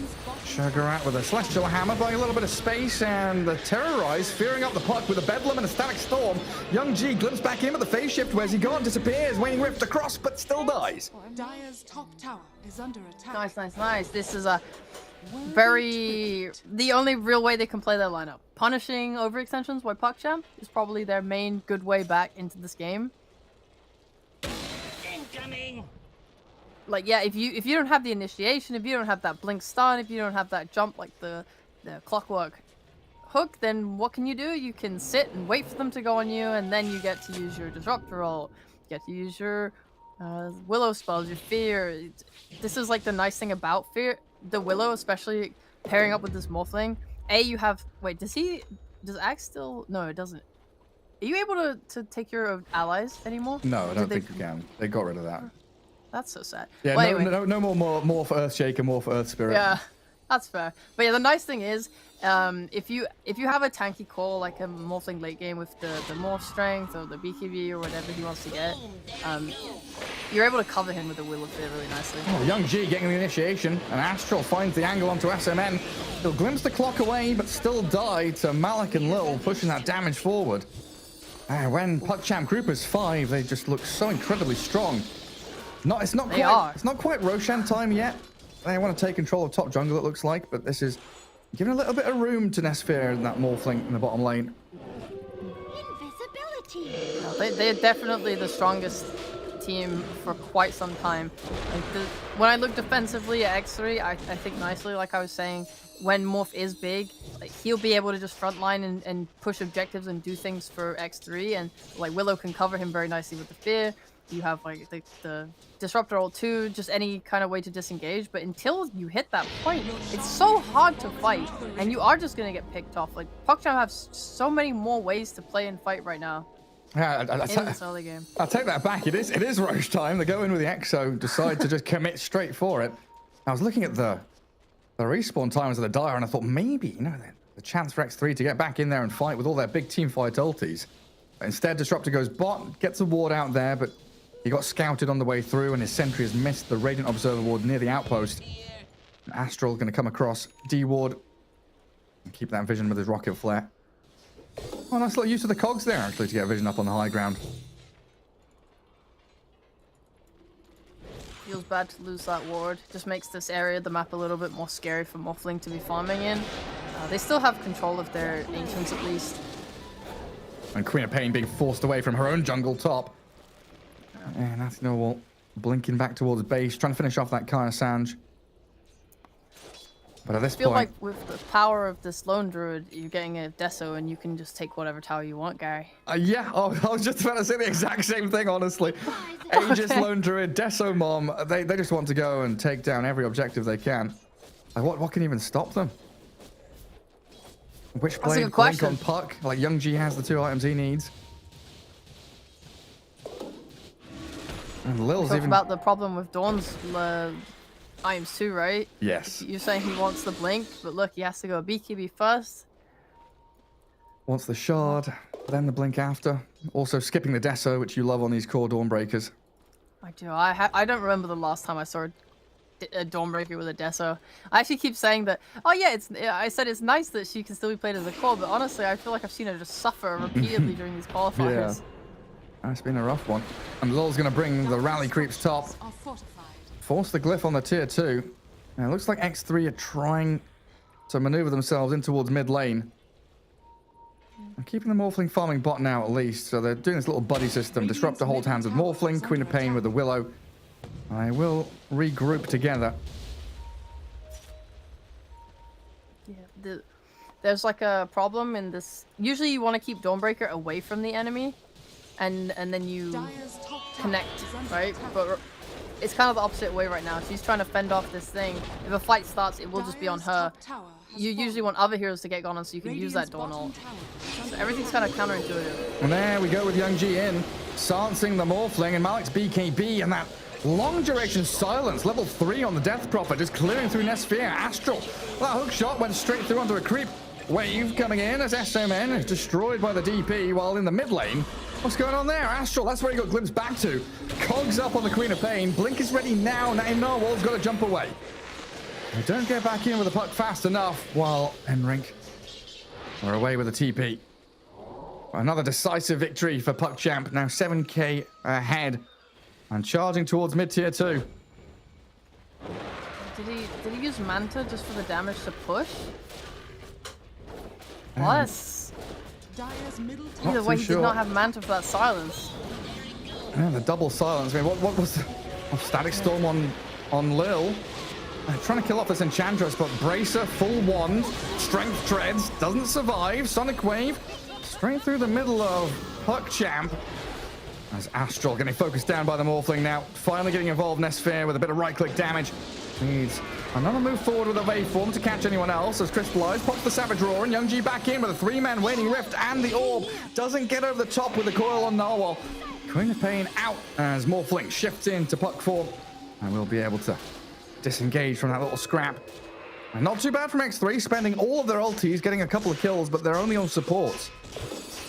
You can see the glimpse there, right? Like, sorry, not the actual glimpse, but a glimpse of like their full power as a team, like when they're in their element and in their strong position. They're defending this tower. PuckChamp are trying to disengage and move back, and these glimpses, and everything, they're really punishing or trying to punish. Like if they were just a bit stronger, if they just get a few more items, like Nesphere's doing a lot of damage. The supports definitely can't stand up to the damage right now. To the damage coming from Morphling. Like Clock kind of just disappeared pretty quickly. Like imagine just 2 more items on this Morphling. Do you see it? The vision. Yes. You see the vision of the future. Wait, what? 10 more minutes, 15 more minutes. I can get there. Yeah. I've still got to get past this point of the game where they've got Malik with Exo and 15. BKB's ready. Lone Druid has the bear plus a resummon. No Aegis though. Hunting. Poor Willow. Walk straight into them. Now if they can catch a bit of vision on someone else. Dawnbreaker running back away from that top jungle, but Malik blinks forward and forces the BKB. TP out, but the hook shot cancels. Astral, he finds the way in. And Sugar just going to be chased back into the trees and finished off by another Crypt Swarm. Obviously not ideal, but you can see this way of playing as the game goes a bit later if X3 can hold on. PogChamp are technically giving X3 what they want. They are putting themselves very often in positions of aggression where they can potentially be punished, and they can be punished, like when they run away, they can be pulled back and died that way. Like there is a lot of potential chances for X3 to get their way back into this game. See a bit more net worth. And they're playing as 5, right? So this Morphling gets all this time to split push, farm down the bottom lane without too much coming his way. And PogChamp are literally all in that mid lane, eyeing up the mid tier 2. There's a little bit of a wraparound, though, coming from X3. Disruptor very early on smoked just himself. Doesn't look like there's a way for them to actually access that top jungle from this angle. Crystallize places himself in the way. Yeah, I don't think they actually want to fight them right now. They are a bit too strong. Radiant's bottom. Wait for that Skadi to trying come. To finish the Skadi, yeah. It's very late though, and they're going high ground. Yeah, they're on your tier 3 with a catapult. Fear onto the Dawnbreaker. Crystallize is bare, very close to death. Clipped by that Cursed Crown, and a Shadow Realm comes. Morphling Illusions. Oh, they can't finish him off, not quite. 20 HP remained on the bear until TP home and returned to his owner. Lone Druid really struggles into generally just ranged heroes that can stand their ground and fight. Something like a sniper, a Drow Ranger, these types of carries are generally just really nice to play into Lone Druid, and Morphling's one of them, especially when he gets the Skadi. Like, you see he's trying to push this high ground. It's going well just because they kind of forced the issue before X3 was set up for it. But if they get this kill, if they take down the Queen of Pain, could be huge for them as Malik goes straight on in. The BKB's up through the Static Storm. Astral gonna trade his life for the Quap. And no buyback for X3 here as they try and glimpse to disengage. But Sugarat trapped. Young G and Malik will chase the Dawnbreaker to the ends of the earth and take down yet another. So no buyback on Queen. They do have one on Dawnbreaker, but 25 minutes in, you don't want to be buying back on Cause. The trouble is you're probably going to have to defend your high ground. They've got Exo and the Bear. I don't think there's much he can do even if he does buy back. I think you kind of have to just say, whatever, we'll use Glyph. Glyph and Sack. Exo's running out. A glimpse back. And Young G being focused by this Morphling. Silence is on him after the Manta. They don't commit hard for it, and yeah, you're right, they do just Glyph and defend that tier 3. No buybacks required, but SMN dead to Lil, who's dived in behind the tier 3 in that mid lane. The best thing the PogChamp got here was the Glyph. The Glyph is pretty massive, actually. If they win a single fight now, they can take easily two lanes of racks, as long as the fight is somewhere near their base. So for that, I would like to see PogChamp keeping these lanes pushed in as best they can throughout the different lanes. And then they're just constantly exerting that pressure, that threat. You want to be set up anyway for the next Roshan. I don't know if you can really rely on like killing Morphling anymore. He seems pretty hard to kill. Yeah. But if you do go for that Roshan, I feel like X3 have got a lot of tools to fight around the pit. And their big team fight ultis are pretty well suited to battling and scrapping around Roshan. But I guess That's true. I guess the other side of that is Roshan dies so quickly to Exo and Bear. Yeah, I was gonna say it's that, but also the fact that PogChamp are the ones with map control. So for X3 to fight around this Roche pit, they have to regain their map control, which means making a smoke play and committing to some sort of potential team fight.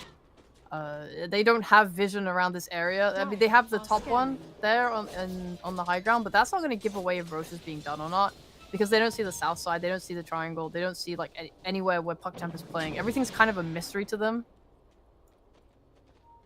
It seemed like a nice plan for them to come bot. They were pinging that bottom tier 2, which would have unlocked that bottom part of the map even nicer for them. Force PogChamp to keep responding to the waves pushing in.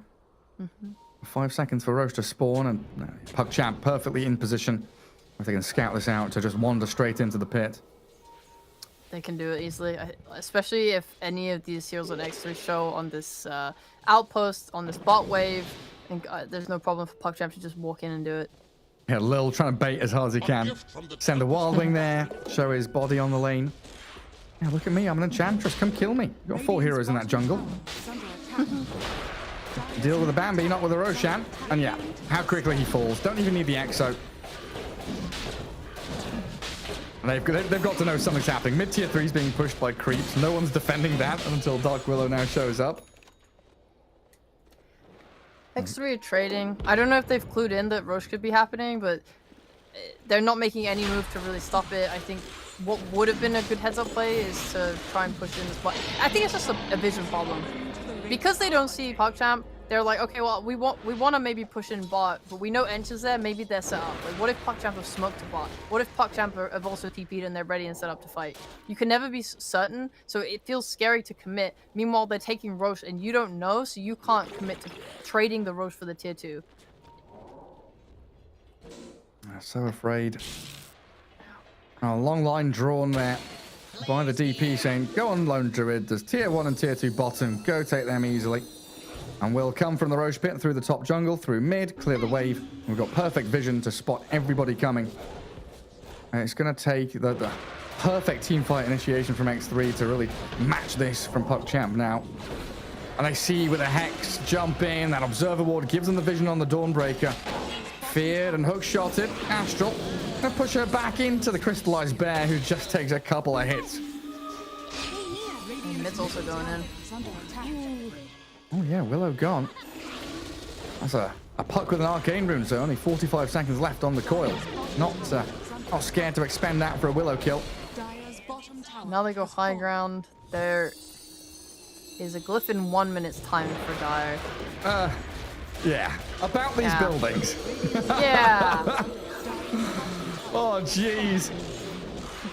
Amazing Savage Roar as well. I mean, the rally creeps are there. Skeletons giving what? 12, now 9 bonus damage.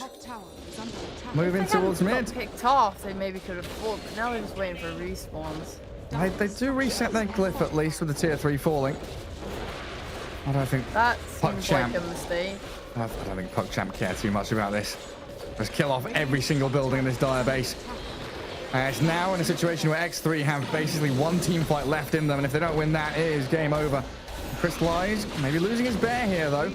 The whip cracked on him. 300 bonus golden XP there for Nesphere. Get the resummon out. Going to smoke? Are they going to fight?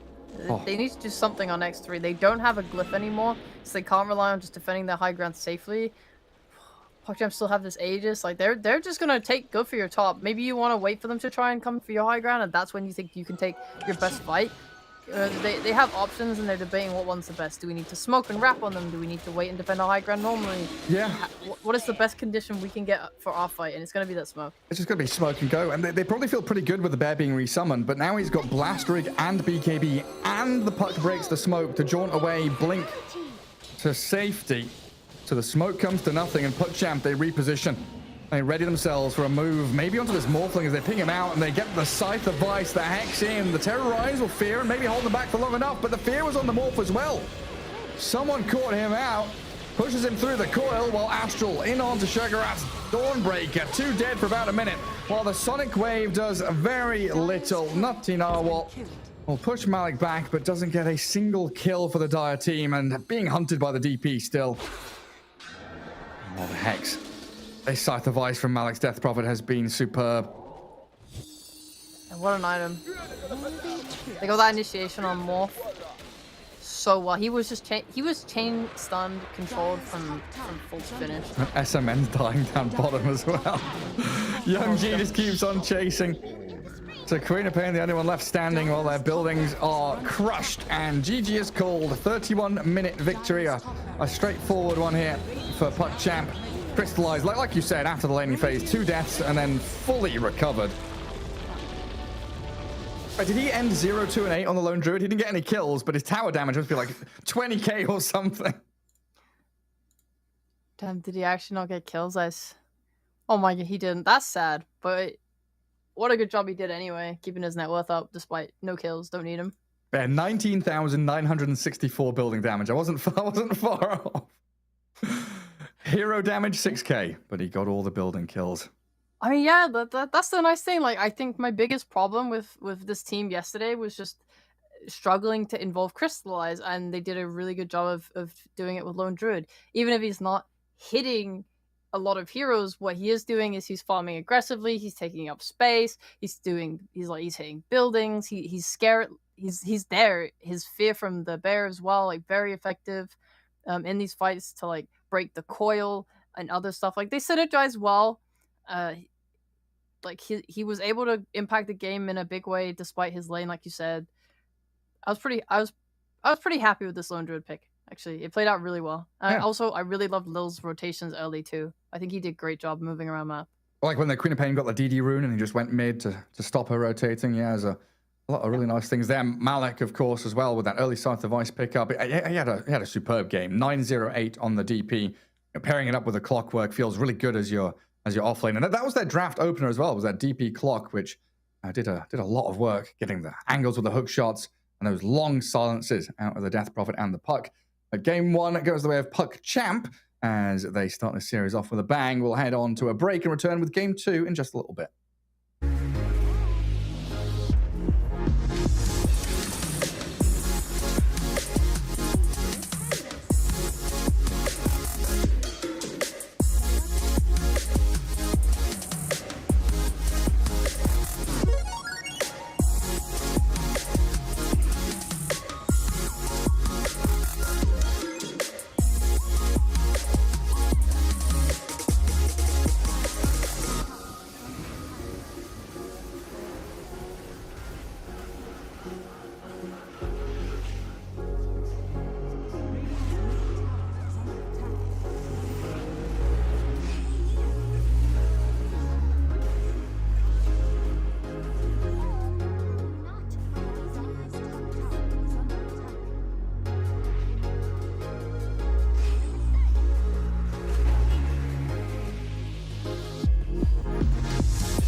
Sports is what we live and breathe.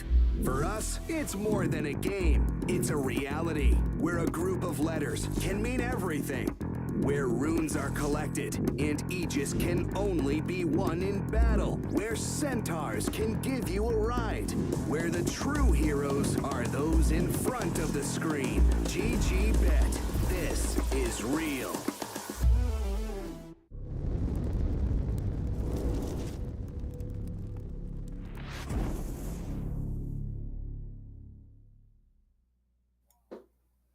Welcome back to your Europe East Regional Qualifiers for TI11. X3 taking on PuckChamp, and so far it's been a pretty easy ride for PuckChamp. A few little deaths for Crystallize and his Lone Druid early on, but after that, Sheepo, it was smooth sailing, wasn't it?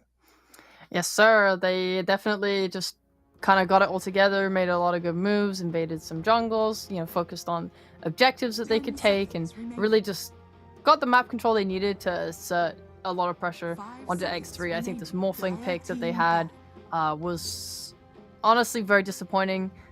They tried to kind of get him involved early. They brought a lot of heroes to his lane to kind of try and fight back against PuckJamp, but in the end, the hero was just very weak. It required a lot of farm, and I think this Lone Druid pick from PuckJamp was like just the perfect piece of the puzzle that they just outpaced him. They outpaced him. It was very hard for him to play. Kind of interesting now. Lina being let through was banned out in the first phase, not just in this game, but in a couple of the prior series, and we've started to see this Lina magic damage build really come to the forefront. Do you reckon that's an idea here for them? This Lina's going to be heading mid? It probably depends on the game. I think when we saw it last, I really liked it after thinking about it because they were playing into a lot of heroes that have a high armor. It was very difficult in that case. Like, okay, if we go this Carolina build, we're not going to have as much impact. Whereas the magic build actually looked really effective. They got this like shard and the Ags. And the Ags came very much later, but just the magic damage output was very high. So it's a viable build for sure. If it looks like a good game for it, I would 100% love to see it again. Gives you a bit more versatility with the Lina rather than the cookie cutter build that we've come to know over the past couple of years or so. And PuckJamp going back into the little Enchantress again, giving themselves that ability to control lanes and even rotate and move in to push with the catapults. It's very good. You don't even need the catapults. Obviously, you can take advantage of that and do a great job, but Outsiders showed how effective that could be. However, this Enchantress is looking so nice. Just the ability at any point to go mid with a creep and threaten so much health from the mid tower, force TPs, force a defense. It makes the mid feel so pressured and unhappy because they want to get out there and go to the side lanes and try to recover the game. Like, when you're behind against Enchantress, which can happen, of course it can happen. Like, Ent is a lane dominator, she gives a lot. The ramping pressure is quite hard to deal with. Yeah, it's suffocating because then you're blocked from runes, you're blocked from farming jungle, you just have to literally sit in front of your tower and defend it. With these potentially active mid heroes getting stuck there feels bad. Right, but let's talk about the response.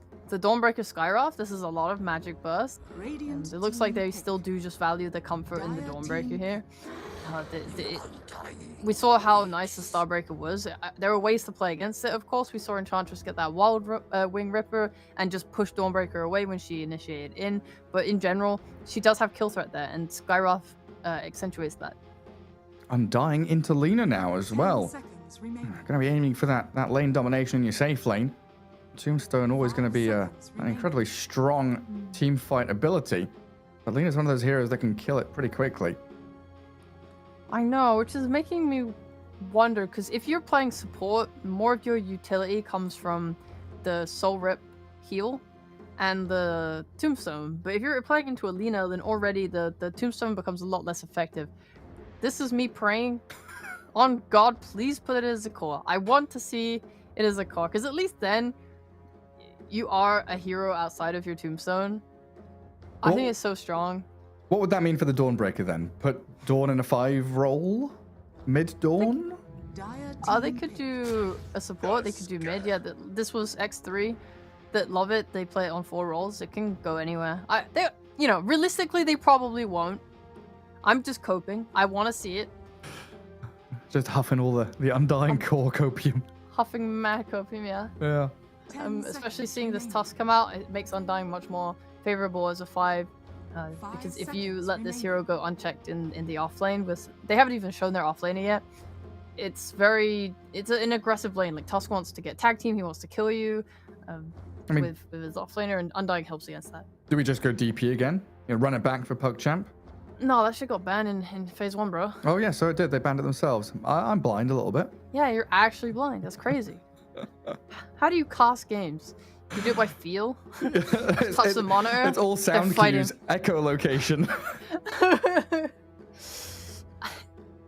All good. Yeah, no, definitely need something else. There's stuff like Viper and Razor that are still in the pool that a region like Europe West like a lot more for their offlaner. Radiant team pick.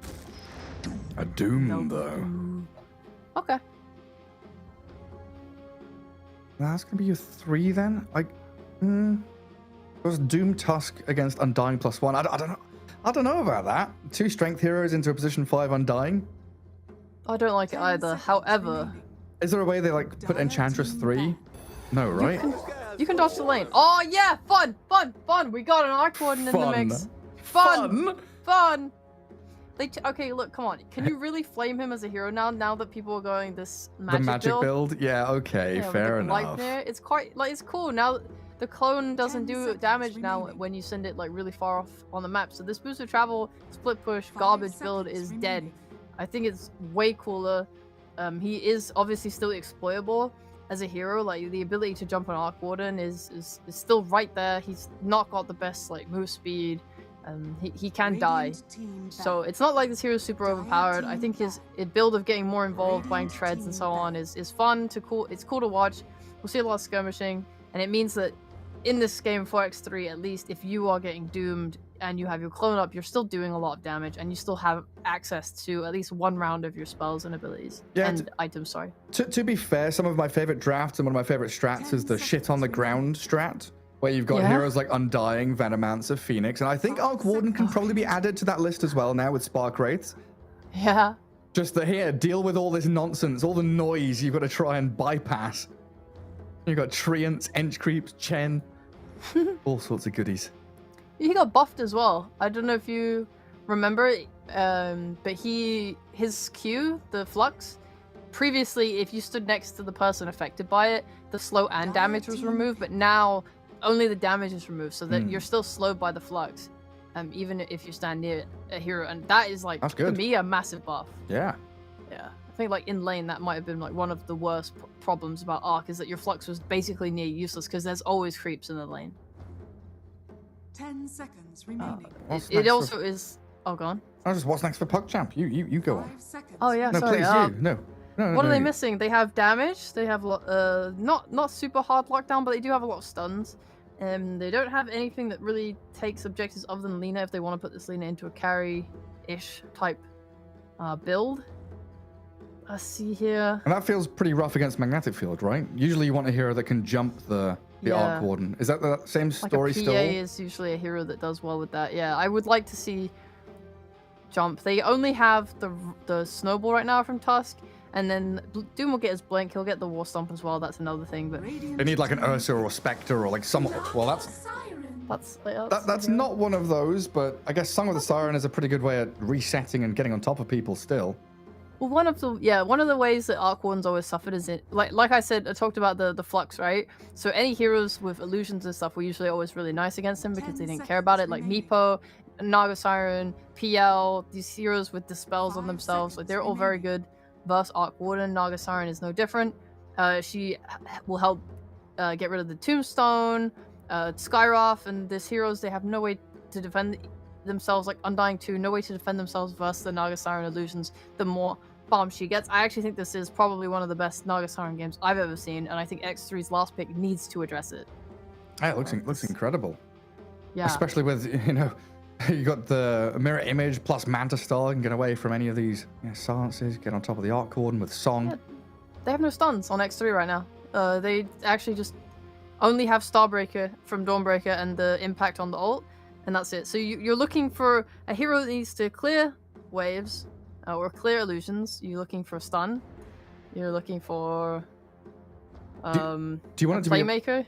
do you want it to be a mid here? Like, can you put this Arc Warden against the Lina and pick a safe laner, or do you think Arc is going to be your position 1 as X3? So they've kind of left Probably themselves needs it to be mid. Okay. They left themselves no, like sorry, a little carry. open.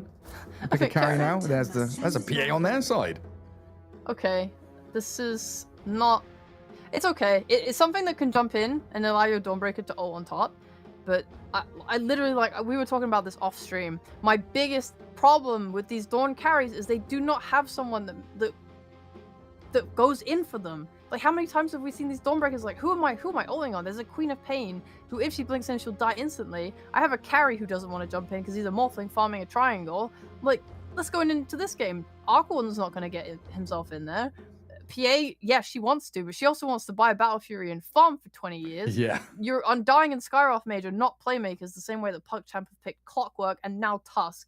I think their lineup is much easier to execute on the side of PugChamp, and X3 just like last game, I think they can be run over. I mean, Yeah. obviously Naga Siren's slow too, but like, They've got the ability to like play around the Lina with the Tusk, the Doom, the Enchantress, push towers, and I think you're right. Again, X3 with a very reactive draft have to wait for PuckChamp to come to them to try and respond. I mean, maybe their lanes go a bit better this time. Scarith Yeah. Mage with the Dawnbreaker maybe could run around and cause some chaos while the PA does farm. How locked in are you on Battle Fury PA? Is this a game where Nesphere can change things up and go like the Deso build or something to play active early? It feels like PA and Arc Warden need that solid 20 minutes of we need the first 2 items, get that under our belts, then we're ready to play Dota. I'm thinking about it, and I don't know. I guess like outside of my reactionary thoughts, Arc Warden and PA, I see that. I'm like despair mode. I'm like they have to farm way too much. But on the other side, you have a Doom and a Naga Siren. And to be fair, they are also quite similar in how they want to farm too. Your mid is Alina. Typically, outside of this Yule's build, if I don't know what build he'd like to go, I would personally really like to see the magic damage build just because of the greediness of the overall draft. Yeah. It's like you have 3 cores that like to hit a lot of creeps. So Doom's gonna peak a little earlier than Radiant, I think, just because of Devour. If he gets a Midas, you're gonna just get a lot of gold income onto your side, and when you get this blink, you can just go make some plays. But yeah, you're playing with Naga. She's gonna want to farm her Diffusal Blade, her Manta style. I mean, she might not go Diffusal Blade, but at the very least, she wants a Manta, she wants a Skadi, she wants something that gives a lot of health to tank up the illusions, so like a Heart or something too. And then she's feeling pretty good about herself. You have that's a lot of time. That's time for PA to get a Battle Fury. Yeah, it sure is. And I guess this Lina also, you're playing into double evasion, so Magic Build probably has a lot more effectiveness. It does have the Arcane Boost queued up as well, so probably good indication there as well. Lil already breaking his smoke. Not even 20 seconds into the game. He's already getting his money's worth out of this Enchantress. Yeah, I suppose I think the more important thing to look at, because you have a lot of farmers, it means that the game will revolve a lot more around mid matchups / supports and their ability to fight. I look at PuckChamp and I'm seeing like war flashbacks of Ench pushing towers and doing like having so much impact on the map. But on the other side of X3, you have a Skywrath and an Undying, and these 2 heroes, they can, whilst they don't have really good ways to jump and get in there, they do have good ways to punish. There's a lot of nuke damage. They can fight, team fight pretty decently. Like if Doom wants to get a blink and try and initiate, and you manage to take a fight around like your vision or around your tombstone, his blink's gonna get cancelled. It's gonna be really difficult. You have heal from Soul Rip and Dawnbreaker ult. Maybe this Doom isn't gonna do enough damage. Like you might be relying here on Naga to get really involved. Okay. We'll see what happens. Already a little bit of an unfortunate sentry placement from PuckChamp. They knew the ward was off to that northern side or the left side of the lane, but just missed out on it. Enric gonna grab the bounty rune there. Both teams getting 2 apiece. Sugarant is getting bullied back a little bit by Lil though. Loses a bit of HP on his way back towards the creep wave. I think in my final thoughts on how this game will play out later is that X3 have very little to deal with the Naga illusions, so when she gets a lot more gold and items, like you can't just send Skywrath or Undying to push out a wave. It's not gonna work. This Naga will be able to cut waves really effectively. She's playing Dire. She'll do a really good job of like cutting waves and making sure that they're controlling Roshan for that team. It's gonna be hard for you to sneak Rosh on X3 side into an illusion that might just be able to scout the pit. Yeah. No problem. Both teams kind of struggle to play around the Rosh pit. Like the Tombstone's probably the nicest spell here. Nobody. In the first 25 minutes, not going to see a single Roshan be taken. Everyone's just farming, waiting for their moment to shine. Yeah, seriously. So far, a pretty good job up top by X3. They blocked the medium camp that you were mentioning earlier on against this Enchantress with an Observer Ward. They blocked large camp with a Sentry. And, they actually come in and block the small camp with another Sentry as well. Nice. That was great. That's exactly what I'd like to see. I don't think you needed to block the hard camp. I think you could just do it with your body, but, fair play to them. That's how they want to play it. And Lil does have a couple of sentries himself, so we'll see if he actually gets these D-wards going. He's down bottom. SMN trying to counteract Astral's wave dragging. 2 range creeps having a duel in the forest. Where's the deny? Oh. Ooh. There we go. SMN takes the last hit. I see.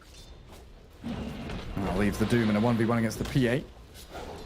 As, up at top, Enrink just throwing spells onto Lil, forcing an early salve. Something has changed. Have you noticed what it is? What's changed? The carry didn't die to level 2 Dawnbreaker. Oh, wow. Wow. That's amazing. Yeah, the illusions are chasing this Skywrath mage through the forest. I mean, Enrink, he should be fine, right? He's a pretty speedy Skywrath. Yeah, gets himself away from the little Ench as he dewards his medium cap. That middle lane, though, looking real good for Young G. That's a Lina. What can you do? It's just naturally one of the strongest laners. And poor little Arc Warden trapped down in the river. Yeah, you can't be walking like that through the river. You have to go through the high ground. Like the threat from Lina, I don't think he knows what he has skilled, but there's that threat of A, just tanking a lot of right clicks, or there's that threat of getting Light Striker raid. 2 points in the Dragon Slave. Young G hits level 4 first. Yeah. Well, silence up at top, but a missed hammer. Lil just sidesteps away. Naga illusions are weaker than summons. Like if you have an Enchantress with creeps, or if you have like a Niche's Prophet with treants, but this concept still applies, where it's really hard to. Oh, they're going on bot, but he'll be fine. Yeah, he's all right with that snowball. He's got his little booties. The concept still applies, where it's really hard for a hero like Skywrath to deal with any type of summon or illusion, just because there's like your concussive shot doesn't hit them. It's just really difficult for you to kind of defend yourself, and that's why you see Crystallize just constantly sending illusions at Skywrath and just super limiting his ability to play the lane. Hey, go on, eat another tango. Yeah, keep regenning up. Just means I'm doing more and more damage. And Lil just spamming out his spells, throwing impetus shots left and right onto that Dawnbreaker. Yeah. Looks like bottom lane is going decently though for this PA. 19 last hits, 9 denies as well. Doom definitely struggling down here, as that kind of 1v1 or double 1v1 matchup was made with this lane dragging and Undying following the Tusk. I think Malik would want to max Devour in this lane, because the armor that Doom used to have is now all on his Devour. So you, like at level 1 you only get 1 armor, but at level 2 suddenly you have 3 armor, and you're playing into a PA. You really do want the armor to sustain yourself. Like between that and a stick, you should be okay. It doesn't feel like they want to be playing together as the Doom Tusk against this Undying with Decay Tombstone. So yeah, you're very likely not going to be having kill threat. You're more likely to be in these 1v1s just farm trading. Oh, Lil. Very low. Crystallize does get the takedown onto that Sky. And Shogurat trapped in between all these Naga illusions with the Riptides. Really shredding through the Dawnbreaker, getting another one. Lil picks it up. Safe lane Ench Naga getting 2 kills against a Dawnbreaker Sky lane. That's been really well done, keeping them low and within that kill threshold. And all of a sudden they just, right, we're ready. Let's go chase them. And they're going to miss out a lot. They do kill off Young G though. Enrink rotating in. A little bit of a over-aggression from the Lina. It's like, all right, I've got 33 last hits. This guy sucks. So I'm gonna dive his tower. The classic. Yeah. Oh, the Tusk in the Ench here though. It pops out his little Tempest clone. Natty Narwhal fighting back into the Tusk. Still going to die to the Enchantress in the end. Might lose his clone as well, but with the Tombstone, both supports from X3 arriving. A double kill comes up for the Arc Warden. This is nice for PuckChamp, at least. Just because it gives Doom some more leeway to actually hit some creep spot. Because his lane has been going terribly so far. And Crystallize, I think, is having absolutely 0 issues top, so you're fine leaving him. I think from now on, unless they're looking for a kill threat on Dawnbreaker, they might just leave Crystallize top alone and just try and play more around mid. We're actually seeing both Dire supports go bot right now to try and pressure PA. Well, she's pretty low mana. Get in there with the mana burn creep, but the shard's missing. They need this snowball tag team to pay off as they dive tier 1. Nestsphere. What can you do? You don't have a magic stick, you don't have mangoes, just trying to cut through trees and make a path back to safety. Cut off though by the Sato Mind Stealer as SMN, Soul Rips back into the PA. Scorched Earth. Out the Duke. What a juke! Breaking ankles. 5 HP. Oh, another cut through the trees. Dodges the Duke shards. The again. mana, but he's got no mana. He can't burn anything there, but the snowball. What a buzzkill. Takes down the PA. That would have been a sick escape. But PuckChamp's move does pay off in the end. That was sick, honestly. It didn't, he died, but the little juke around the trees, the juke to bait out the shards and juke that as well. That was awesome. That was really cool. Still, keep pushing into that tier 1 with the catapult. Make the most of this. Massive TPs coming down bottom, and the Solar Guardian towards Malik as well. Good response from X3. It does require numbers, though. 4 heroes rotating to deal with the trio of PuckChamp, and that leaves Crystallize very happily farming alone top. Looks like Young G still doing very well for himself. Is behind the Arc Warden now in net worth, though, because of those couple of kills that got handed to Natty Narwhal. He's rushing an Aghanims. This Yeah. arcane build, I don't think I ever thought I would see this on an Arc Warden. Well, that's not usual, right? We see the kind of Maelstrom, even the Octarine before Aghanims quite often, don't we? I think so, yeah. I think we see treads as well as boosts, like just to give more stats, because that is something Arc Warden usually struggles with. Oh, Young G needs the backup of Astral. Misses shards again. Getting off the mark with those, but he's still going to snowball aggressively, bringing Young G with him for the Laguna Blade finish. His Spark Raid's starting to stack up and do some meaningful damage on this Lina, while Lil grabs a Hellbear, comes back in with a 2-man Light Strike array from the Lina. Astral wants to move on to this Arc Warden. They'll lose their Lina now, though. And it's time to back up as the Phantom Assassin, 8.5 minutes in, rotates mid. Continues fighting around the rest of her team. What's Lil doing? Chasing the Undying. SMN. Looks like he's going to fall right next to that creep camp.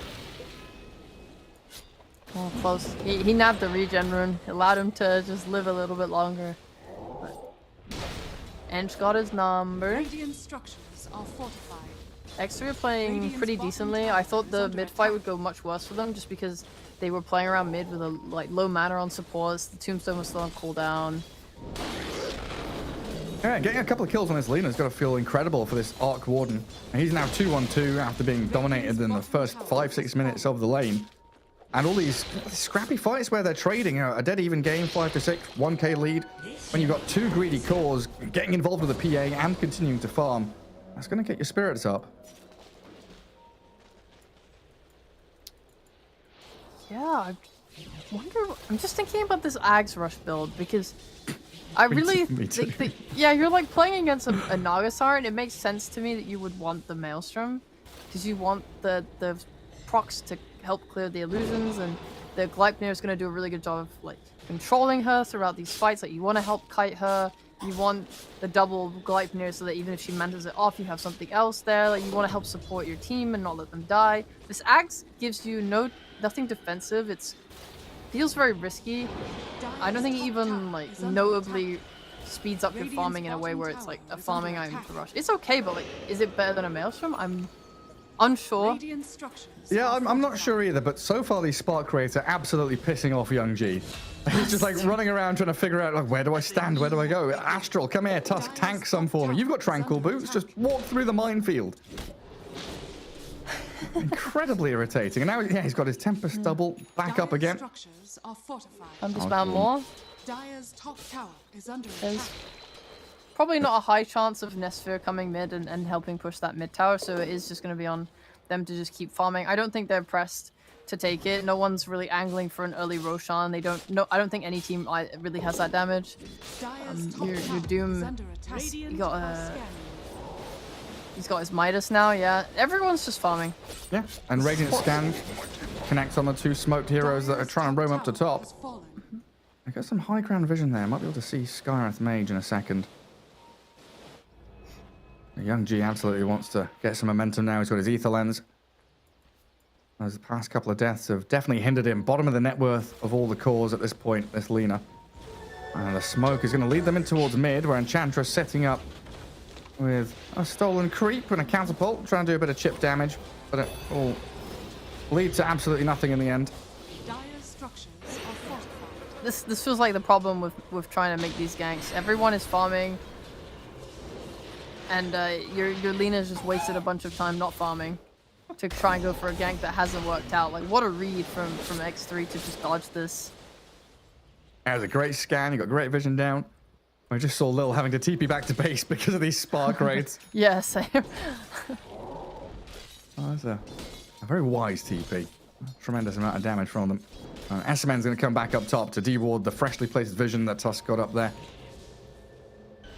Yeah, X3 doing a great job, defending this mid tower, making sure they're keeping everyone farming up. But they're not really stopping their opponents from doing the same thing. Crystallized Nagasaren's still up there. Doom, of course, has gotten his Max Devour. The Hand of Midas has a couple of uses in already. Well on his way towards BKB. I definitely feel like I prefer Pot Jam late game. It seems hard to me, especially if you're rushing an Ags, it seems hard for me for X3 to deal with Nagasaren with items. And also, of course, you can't discount like Doom, who's gonna be able to literally remove a hero from the fight. Yeah, especially it just if depends on like you're so reliant on spellcasting with this Axe build that if you get doomed, I mean, Arc Warden's kind of useless, right? Yeah, it definitely depends on whether he gets the I have no idea what I was just gonna say. Like, get the hero before he Tempest doubles. Help me, yes, thank you. Oh my god, I lost that thought so quickly. My brain is rotting. Yeah, if he uses his Tempest double first, then yes, it is potentially a wasted Doom. I think it's maybe more important for him to take out the PA. But Okay. you do have a lot of ways to deal with the PA. It looks like Young G is gonna go for the magic build. He's got the Ether Lens. No yours. Though. Going straight into travels. I guess in a slower game like this, having that maneuverability across the map does make a lot more sense. And push out the waves, force your opponents to react, keep farming jungle when you can. Yeah. And what is the Naga doing? Just Manta style, yeah, skips the Diffusal Blade, so it's trying to look for that earlier scaling, right? The Manta Skadi you talked about. That's what I'd like to see. I think with Manta Skadi plus like a heart, she's pretty happy to fight. I've seen a lot of Nagasarens really struggle to do enough damage going into late game though, where they're tanky and all, but their main like usefulness comes from cutting waves and just having their illusions be an annoyance on the map. Whereas when the team fights actually occur, like let's just say PA has her Battle Fury, she'll be getting it soon. She has a Deso, she has some other damage. Right, she's gonna be jumping in, doing percentage damage with her shard. She's gonna be critting and killing people, and like she actually kills. Naga does not do that. Naga is like death by 1,000 cuts. She chips. Yeah. So there is that chance that maybe PA can just man up, jump on the Nagasaren. She has high evasion, like she'll get the 15 talent, like plus 25 blur evasion. Nagasaren doesn't want MKB. It doesn't synergize with the illusions. Radiant's bottom tower. It's honestly pretty interesting to see this play out, though. The past few series we've had, past couple of days of Europe East definitely has lived up to the region's name of brawling and aggression. Lots of scrappy team fights, but this one very much very deliberate and planned to drag the game out and extend this period of farming to get your cores up and running. 6 to 6, 15 minutes in. This is an incredibly tempered, quiet game from both of these teams. Definitely think we were all expecting it after this Arc PA versus Naga Doom lineup came out. Yep. Yeah. Well, yeah, change in drafting, coming into game 2 of best of 3, Axe 3 throwing something different into the mix. Now we've got the Ags on the Arc Warden, so Spark Wraith doubling up. It feels so wrong, like to have a Lina and say like this is what we're gonna start our draft and kind of anchor it around, but then pivot a completely different way. Like someone on Dire has to not get farm, and it is the Lina, and it feels really sad. She's not even going for like real items. Like Ether Lens travels. Oh, Lil, you're gonna be saved up here by Astral, even salving to turn back onto this Dawnbreaker. Sugarat helped out by the Mystic Flare to try and burst through Astral, but with that Laguna Blade, Young G makes short work of it. I felt like X3 there, they wanted to respond and come in to help the Dawn, but usually it's the other way around where Dawn wants the Solar Guardian in as mid lane, all blown up, and just like that, the snap of aggression from Puckchamp, finding 2 core kills and maybe even a tier 1 tower mid now. Nice. Young G able to just go from top to mid. with those travels. He's going for a blink dagger. He really thinks that his role in this game is just to stun and try and get his spells off, and I completely respect that when you're playing with a Naga Doom. Malik went for his BKB before blink, paying off there, very nice. Gonna just let him walk into anything that X3 has. I don't think PA is gonna be doing enough damage right now, but he feels threatened by that. Maybe his item progression is going to be this blink. You have the War Stomp, and then maybe like armor, like a Shiva's Guard and an Assault Cuirass would be really nice for the team. You want to try and mitigate this PA, and I think it's probably Doom's job to be the one that deals with that. If you want to get a Halberd or just Armor Aura. And it's all kind of enabled by having this Tusk hero, right? Having someone who is a do-shit hero. Right now, Astral, his goal is planned to break that smoke, defend himself, and even turn and help Young G get a light strike onto this Undying. Not quite enough damage with the right click, so they need the Laguna Blade to finish off the job. Tombstone's out in the open, though, and that's going to be a pretty easy target here for PuckChamp once they realize the X3 have all disengaged. Mostly using his body to run on in. Yeah, Mystic Flare spent. The Ensnare does catch the sky. Solar Guardian from the Dawnbreaker, landing in onto the illusions, but clipped by the Light Strike array. As Deso Dawnbreaker getting chased down, the snowball from Astral locks him in place with a punch. Malik and Crystallize taking a lot of damage on the Doom there, sliced by a sphere.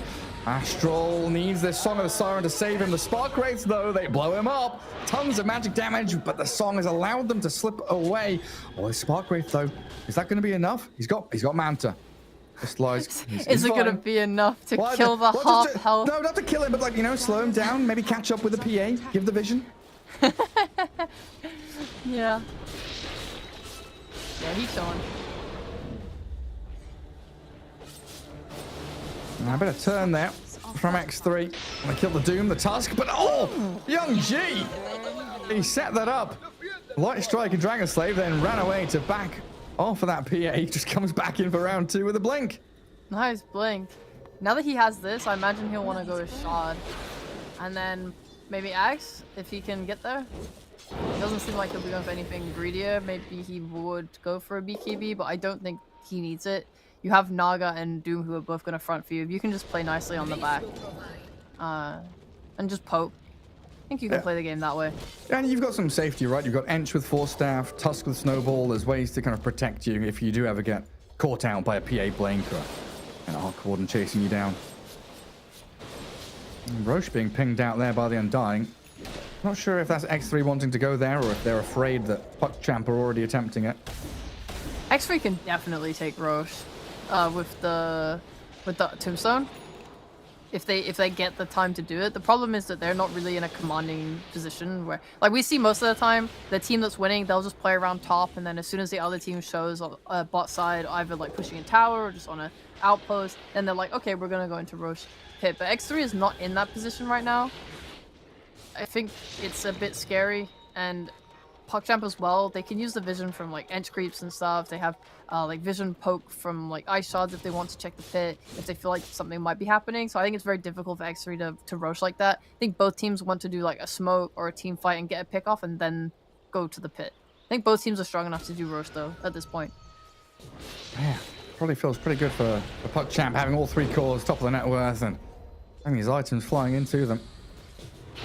Crystallize closing in on that Skadi, just 1,500 gold away while they do jump Enric top. Solar Guardian comes far too late, and the Light Strike array catches perfectly timed onto this Dawn to take her down. Just handed to PuckChamp on a silver platter. 2 heroes gone. Where is that Naga Siren? In the mid lane, Crystallize could connect with the rest of the squad into the Roche. It looks like they're focusing on that map control, though. Push out mid. Get into this high ground area with the Ancients to stop the PA farming freely. Catch the Undying. Astral fake pumping his Walrus Punch. And SMN tagged by the Infernal Blade. Chaining these kills together.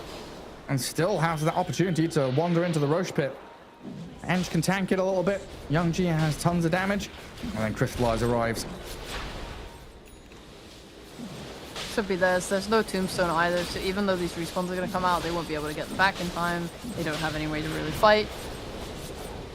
There's like a huge lack of team fight on both teams, but at least like for PuckChamp, they make up for it with just the blinks and the ability to jump in quick. Oh, man. I mean, Sugar, I think he's trying to get in there to steal or scout it out, do something. Malik's like, nah, absolutely not. I am top of the net worth, Doombringer, king of the game. Has his plate mail already. Mass their forces around that top tier one. Doesn't feel like X3 really should be fighting this. Incredibly scary scenario, but that's a good tombstone placement. That'll force PuckChamp back, at least for now. Silence and the catch with a concussive shot on the Ench. That's just going to be a full disengage. PuckChamp wave the white flag and say fight. Yeah, okay, you can keep your tier 1 for now. No one has died though, and they used the tombstone, so I think now you can just take a tier 2 if you want. Oh, and they found the PA. She gets her BKB delivered, but just too late. The Infernal Blade War Stomp comes in, and Young G's damage is more than enough. The Infernal Blade is so unreliable as a way to start on PA, actually, thinking about it. You always have to stomp, which is fine, right? But usually it's nice to be able to, like, Infernal Blade someone and then stomp afterwards and get that reliable, like, 2 seconds disable or so. But with PA, you just, like, miss the hit and suddenly she just BKBs. It's like, oh, God! Oh, no.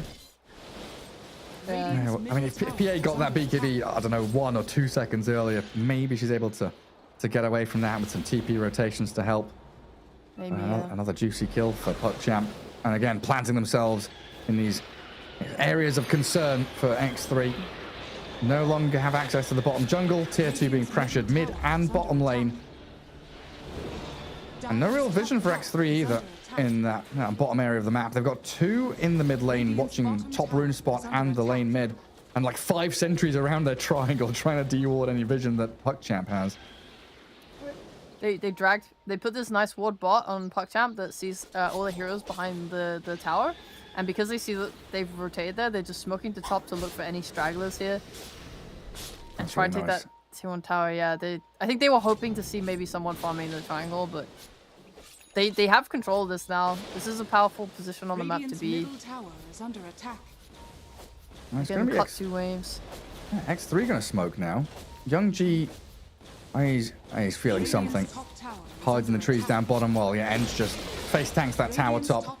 They don't even show the rest of their squad. I don't find anybody. Nesphere will take the enemy ancients, but they get scanned. Another great read from PuckChamp, understanding that no one's defending top, no one's showing mid on the wave that's crashed into the tier 2. It gives Young G the opportunity just to push out one more creep wave down bottom and TP into mid, gather up your resources. Bounty runes, creep camps to be cleared. Radiant's top tower is under attack.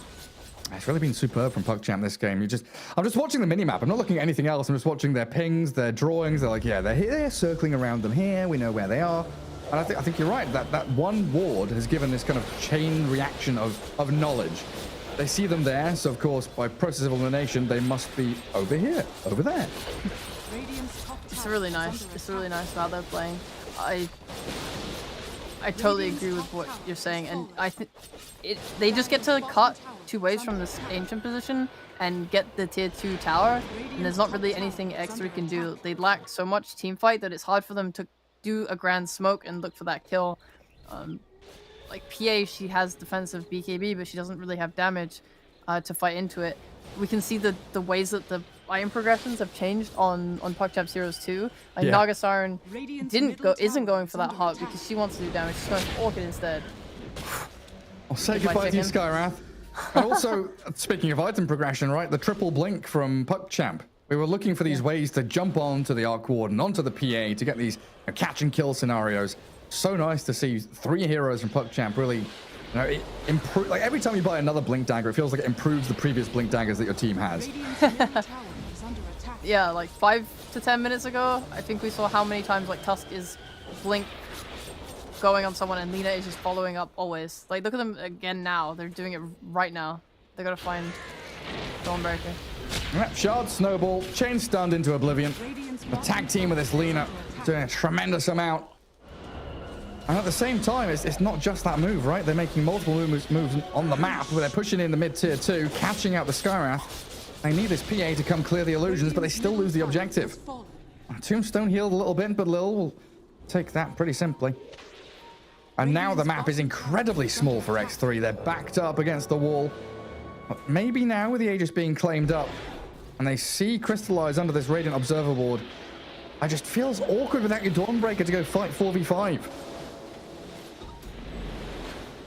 It's so nice for PuckChamp heroes having the Naga Siren illusions just clearing the Arc Warden Spark Wraiths. Like all this money investment into an Ags, and it reminds me of like old techies where you just run these Naga illusions through like trees, explode everything. It's like, all right, guys, we're all good. Bloody Spark Wraiths. Yeah. Let's clear the minefield. They're smoking, I think. Radiant's They bottom don't want to tower let is this under fight come to their attack. base. Still that one. Well, BKB's trying to match Malik's movement in. He goes for the TP home. They forced out a lot from X3 here as the Mystic Flare does catch onto the Tusk, but the Song holds them all in place. Shogarat trying to close the gap on them, but Lil Crystallize, everybody going to get away. 3, 2, 1, adios. You forced BKB, but you also used Dawn and PA BKB, and this is PA's 9-second down now. You defend your tier 2 tower, but you've already lost top, so it's not like you're defending your control of your outpost.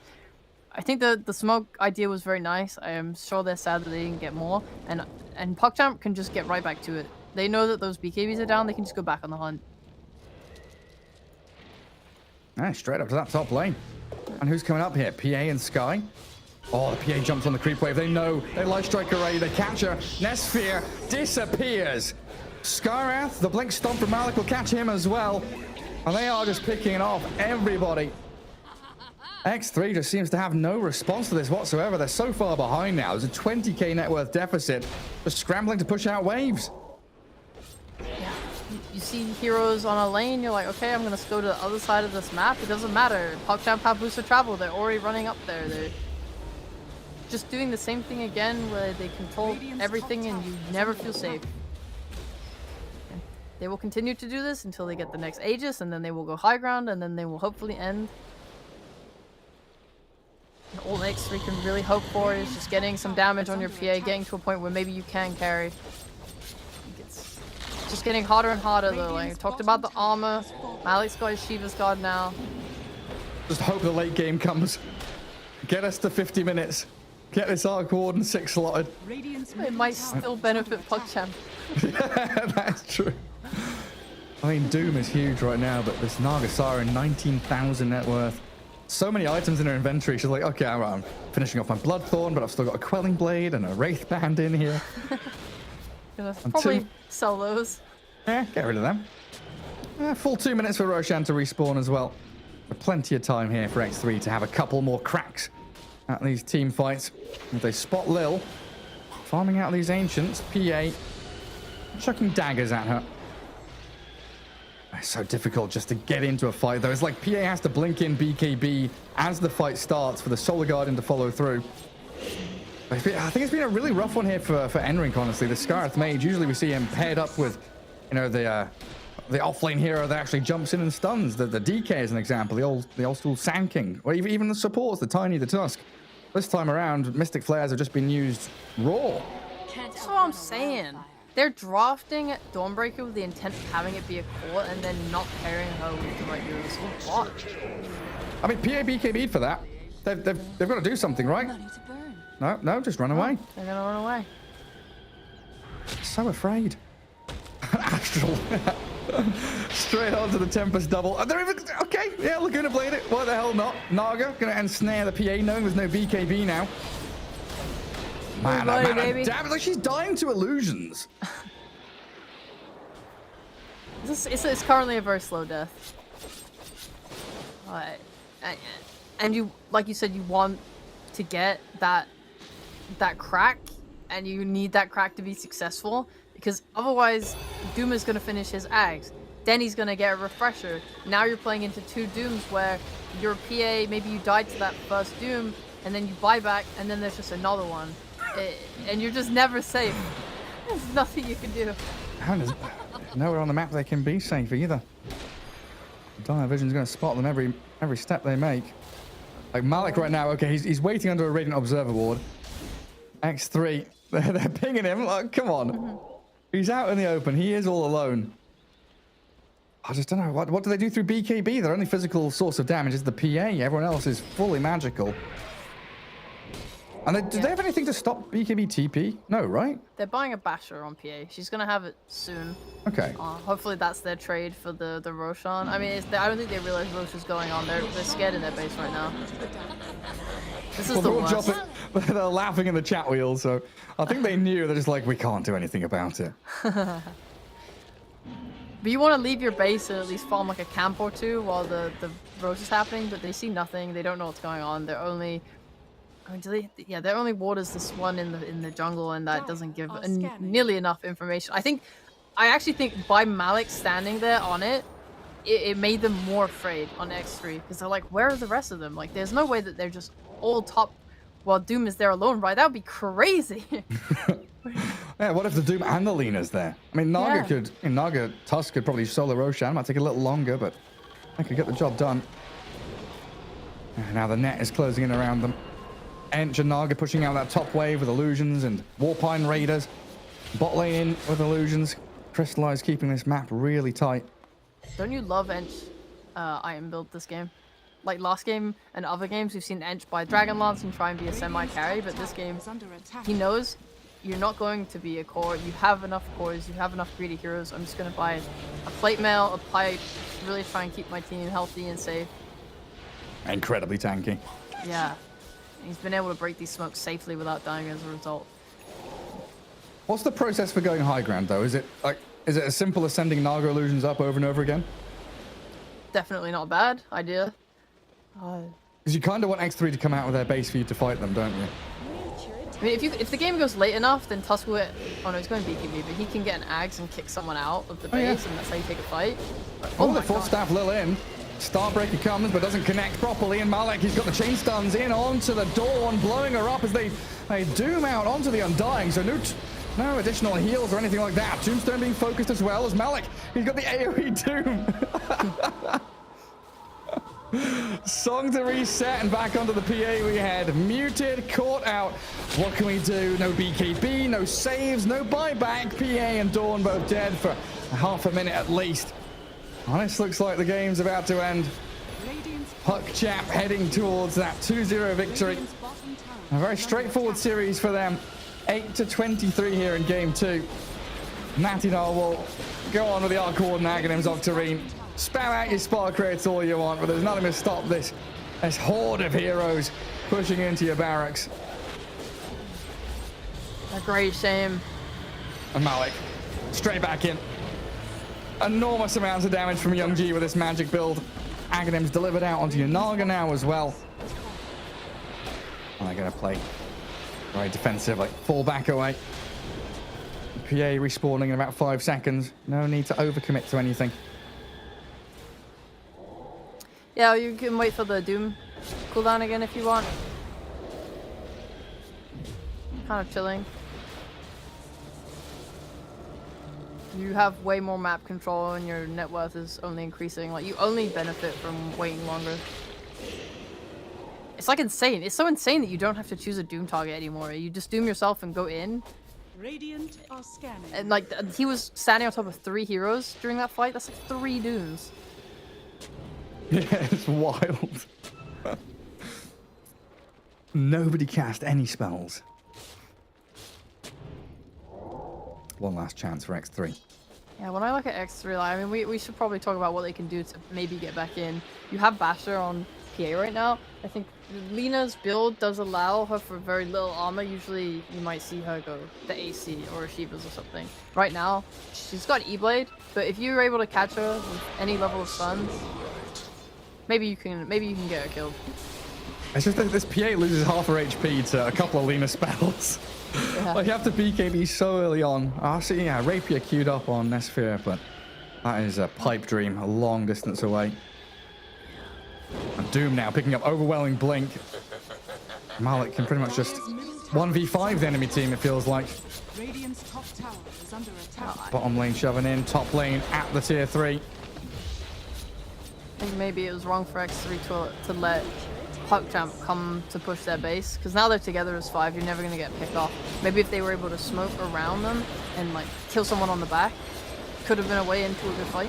Radiant's top tower is It's just so hard with this arc build. I really don't like it. Yeah, it's toxic, it's nasty, but it's not winning you games. And Astral, he's made the jump in, deciding to go for the Dawnbreaker. Blowing her up, taking down the Tombstone with her. She does have buyback, as the Tempest double is cleared out, and Young G thinking about the dive in towards Fountain, throws a couple of spells the way of the Arc Warden, but the batches from Nesphere now netted and rooted though. Song of the Siren and the Doom, AoE into the PA to take her out. A buyback from the Dawnbreaker leads to nothing either. Phantom Assassin does return to the battlefield, but impact is lacking as this AoE Doom just stops everyone from doing anything. Another lane lined up for PogChamp. Taken top, half a bottom. Now the entirety of mid. This PA is looking for the leader. Youngji bashed and killed. Nesphere gets something. But they're diving tier 4s and clearing through the rest of your heroes and supports. Natty Wall, Narwhal trapped inside the ice shards. Malik batters her down. Now in a 1v5. GG called. And Lil gonna get that E-Blade put on him as they fountain dive for the 5-man wipe. And PogChamp putting an end to this, so no need for fake hype. Damn, that was rough. That was I mean, in the words of our Lord and Savior, Sans fan, that was a Gaben top hat level shellacking. Not just the game, but the series itself. It's probably one of the most one-sided series I've seen in a long time. That was PogChamp all the way home. That was pretty good. I was very curious about how these two teams would match up into each other, but PogChamp, much better than yesterday. I'm very happy with this. Their drafts are better. I really like that they just had heroes that could go in and do stuff both series. Both games. I think Astral played fantastic with his Tusk, really enabling things to happen. The way they adapted having 2 greedy cores and Youngji just taking that little bit more sacrificial items build, going the Ether Lens, going that Blink, just knowing, I'll just do a lot of magic damage too, playing really well with Astral. Like, it was really clean gameplay. That's beautiful stuff. And this little Enchantress, definitely something to be feared as well. Moving around the map, causing havoc everywhere he went. And definitely X3 having to go back to the drawing board with a draft. It feels like definitely missing some elements to really fulfill. The level of the player is obviously very high, just something missing there in terms of executing or drafting. Get themselves back to form.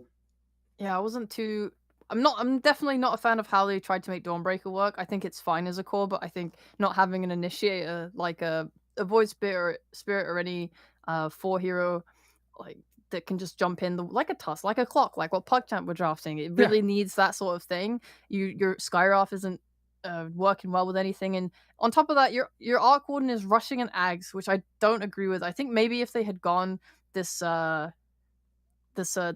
build instead with the Gleipnir, maybe they could have fought. Maybe bring out 2 Arc Wardens with a Maelstrom. Deal with the Naga illusions. Yeah. Something like that. But congratulations to PogChamp heading on forward, and they'll be facing up against Namiga in that lower bracket round 3. And that's it for Sheepstick and I today. Our best of 3s come to an end now, but you've got Owen and Fogged coming up next with Hellraisers against Cybercats and One Move against Project Armor in a little bit. So we'll see you guys tomorrow, but make sure you stay tuned for more Dota 2.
sun has fallen to the radiant.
Esports is what we live and breathe. For us, it's more than a game. It's a reality where a group of letters can mean everything. Where runes are collected and Aegis can only be won in battle. Where centaurs can give you a ride. Where the true heroes are those in front of the screen. GG Bet. This is real.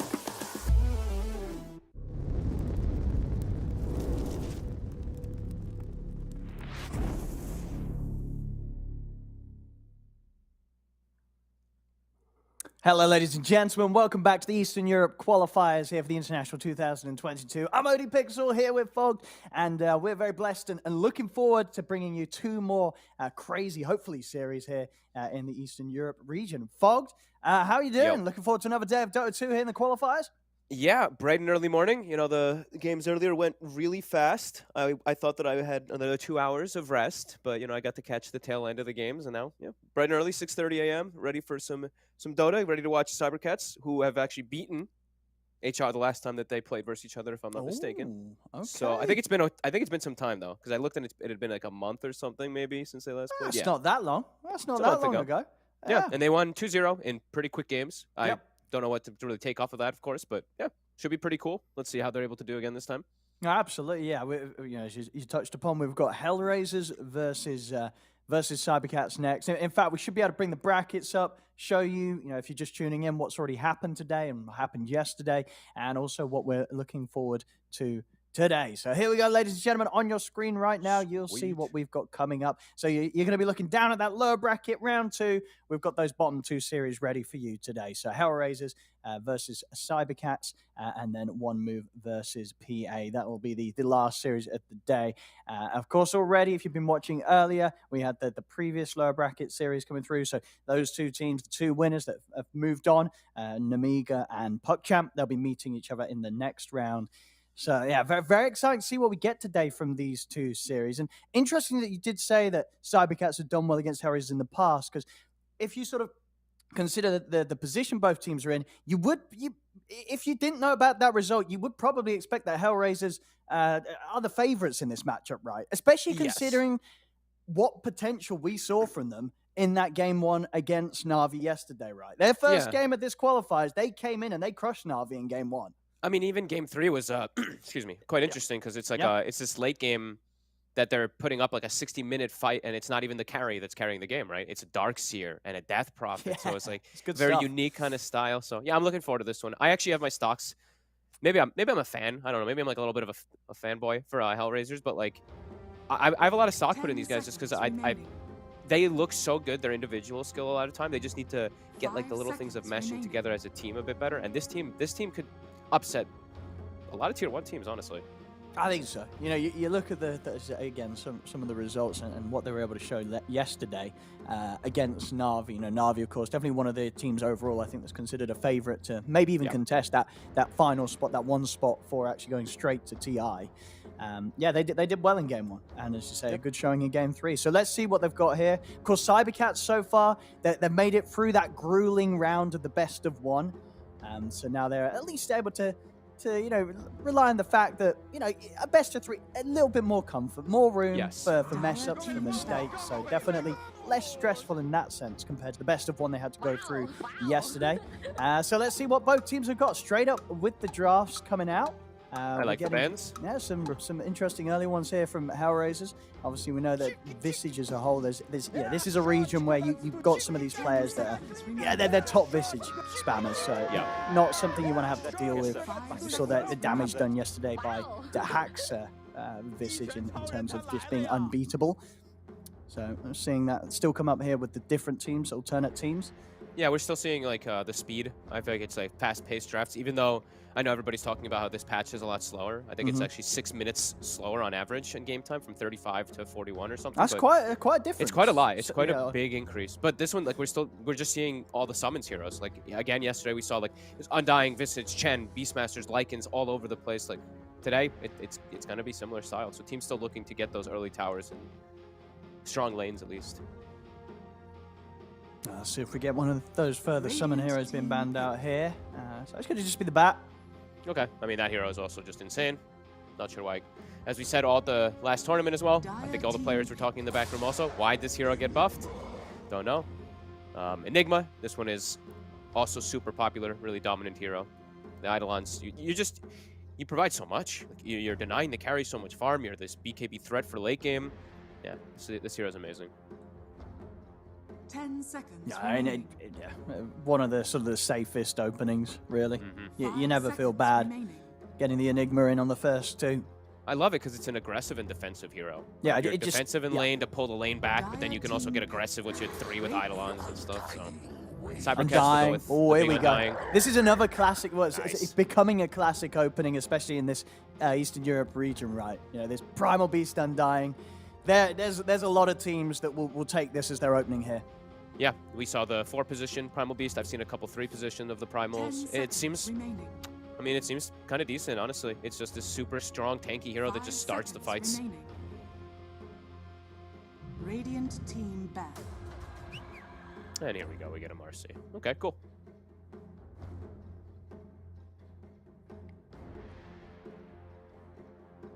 Nothing, too out of the ordinary from what we've been seeing in this region. I'm looking forward to sort of keeping my eyes on the other regions, seeing how different each of the regions' approach is. During this still early phase of a new patch, where quite a lot was significantly changed. It's not even just draft; it's so much how they're playing. Also, I mean, sure, we always talk about Eastern Europe and the relentless aggression and stuff like that. In time, like over the last few years, I feel like it's changed. They've gotten a little bit more disciplined, but now it's like.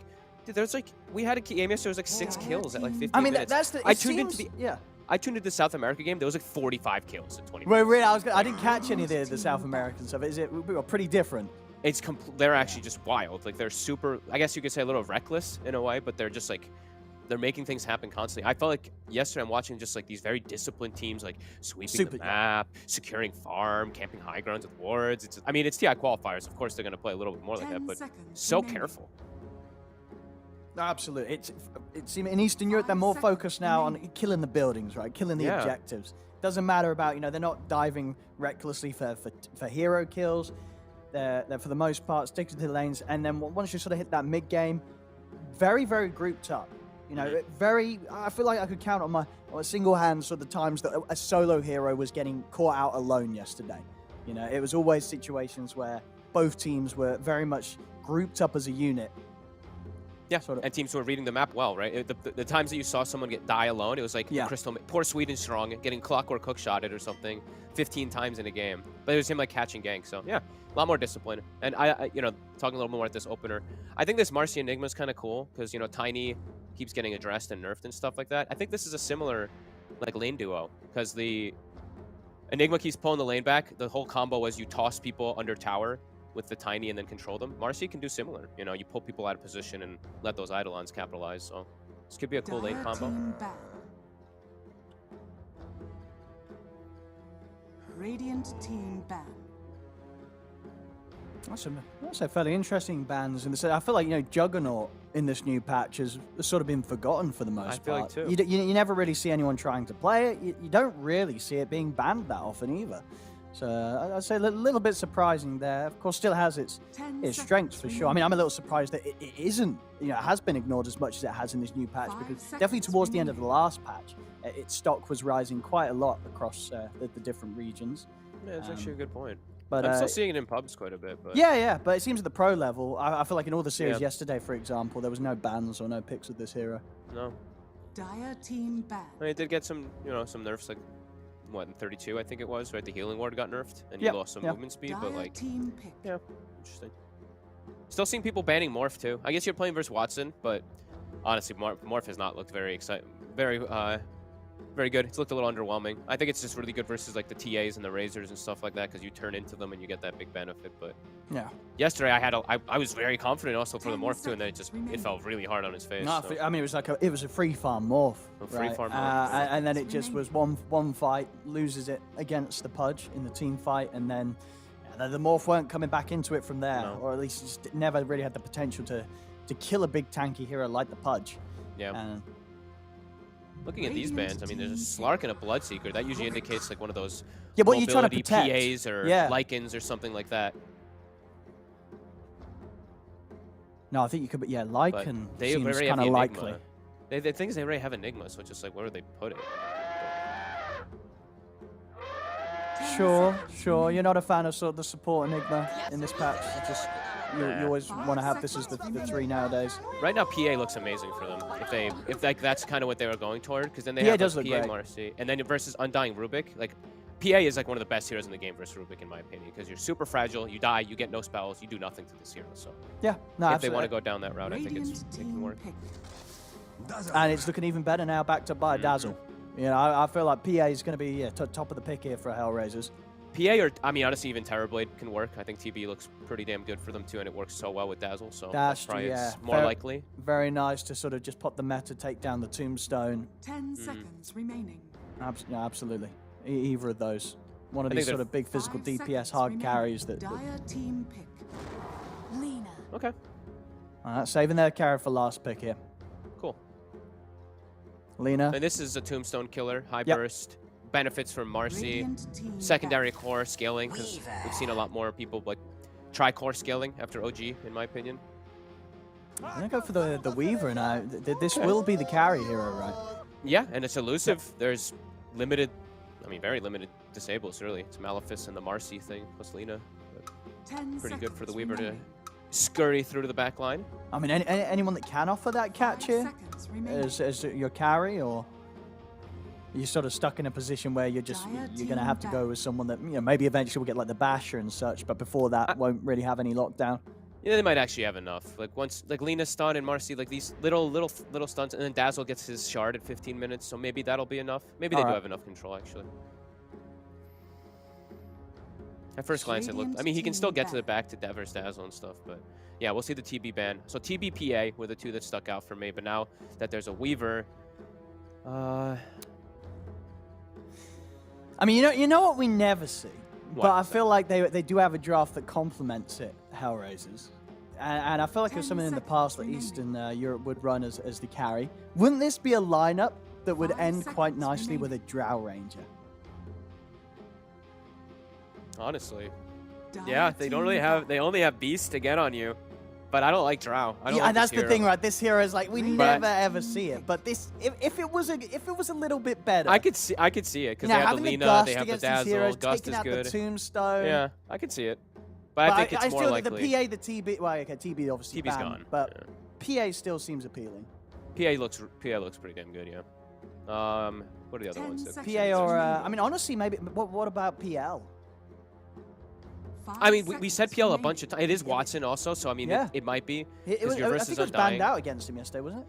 One of the games, yeah. One of the Dire other games, they team looked really good too, and they didn't go for it though. Oh, So this gives them okay. Beef. So this gives them another catch. Now they have another setup even for Weaver. Very tanky. right. Cool. More minus armor with the Dazzle kind What of are they thing going to get too. for the mid? They're going to get You may the now Zeus here. select your hero. Zeus Okay. here. All right. So a fan of, I mean, overall, you have a preference. I like HRs. HRs does look pretty terrifying. It looks really strong, and little worried about the Zeus, like protecting the Zeus. Gotta be honest. Yeah, I've seen these Lenas do really well in the matchup. Zeus can trade, but Lena usually comes out ahead in the matchup, and then. I mean, it feels like they don't have a lot to sort of directly protect the Zeus, right? You know, It's just really the you primal. get grabbed in by the CK or rebounded upon by the Marcy and suddenly just caught in the combo of Lena, you're dead. You know, you're 100 to 0'd. Until they sort of get the support items to be able to save him from that, there's no skills that are going to be directly able to keep that Zeus alive, right? Zeus is going to be quite the liability if they catch him, and they do have catch. They have a lot of catch. Yeah, and I would say like Fezor has his work cut out for him, at least as a Rubik, for like some nice spell steals. Maybe that could be the thing to turn and distance the Zeus, protect. Maybe if he feels like a grave or something. The massive ones, the big ones he's of course looking for is Black Hole, but that'll be later down the lines. Looks a little hard for Cybercats. They do have decent damage at least with the Zeus versus that CK, but I think this is a little bit of that. CK's the carry, but there's the Lena who's actually also the other carry with the sidekick constantly. So let's see if they're able to actually deal with this strong core, that these like multiple cores that are going to scale really hard on the side of Hellraisers. Sure.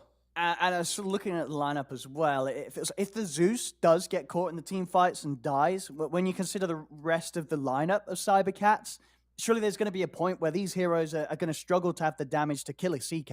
Yeah, it's going to be, like I was saying, like up to the Lina, or up to the Rubik if he's able to get a big spell steal. But yeah, mostly on the Zeus for him dealing all the damage in the fights, because yeah, they are a bit limited. Prepare because also there's a battle. Dazzle to offset a lot of that damage. Yes, a lot of heal and sustain.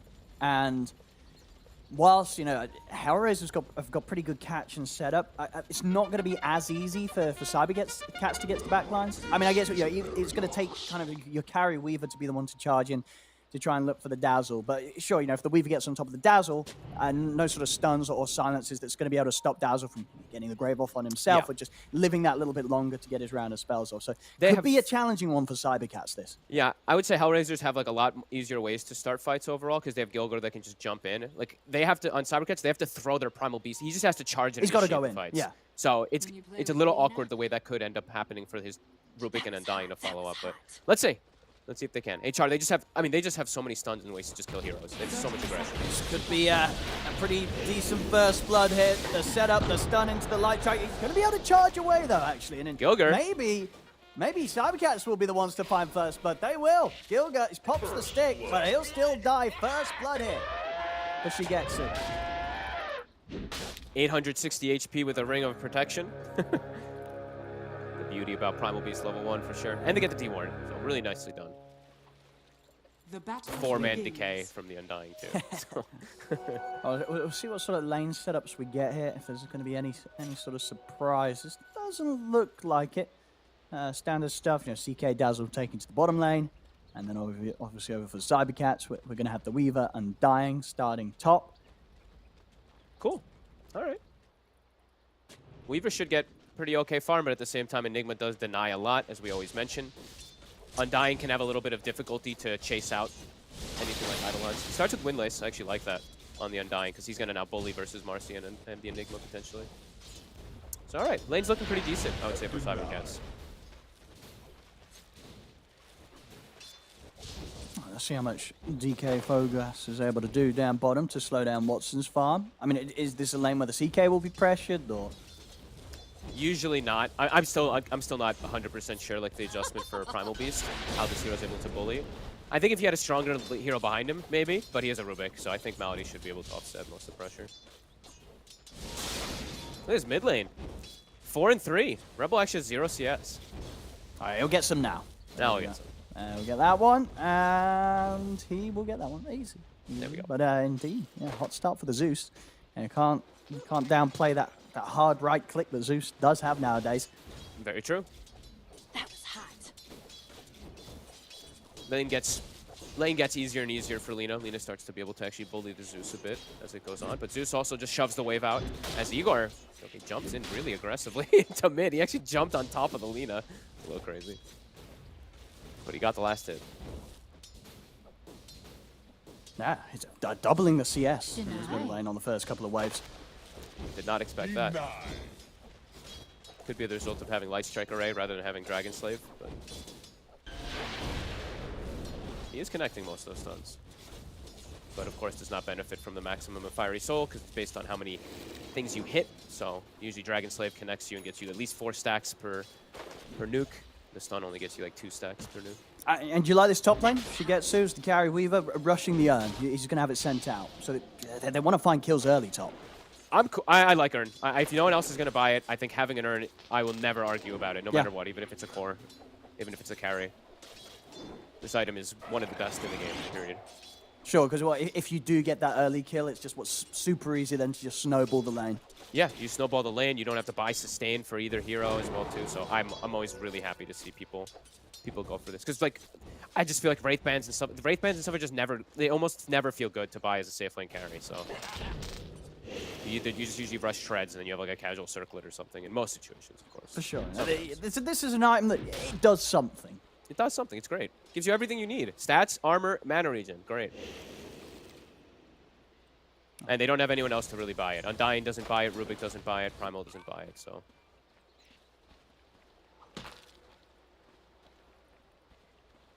Yeah, so far, slight bit of an edge across the map for Cybercats on the CS. Igor is having to use his entire mana pool to make sure that he gets all these last hits. That's why he is so inflated. He's sitting at 0 mana. That's top. Oof. Tombstone committed. Almost get the kill. They're going to be able to get the Tombstone now themselves, though. Easy gold there for Miro. Easy money. Definitely got to keep our eyes on Miro. I think it was in that first game against Na'Vi where they stomped that he had a really good Enigma performance. These Enigma players all have gotten... Eidolons are also, let's be honest, kind of busted, but all these Enigmas have gotten so good at just... They never sack their Eidolons ever. Really good about just keeping the lane held back. It's very frustrating to play versus a carry.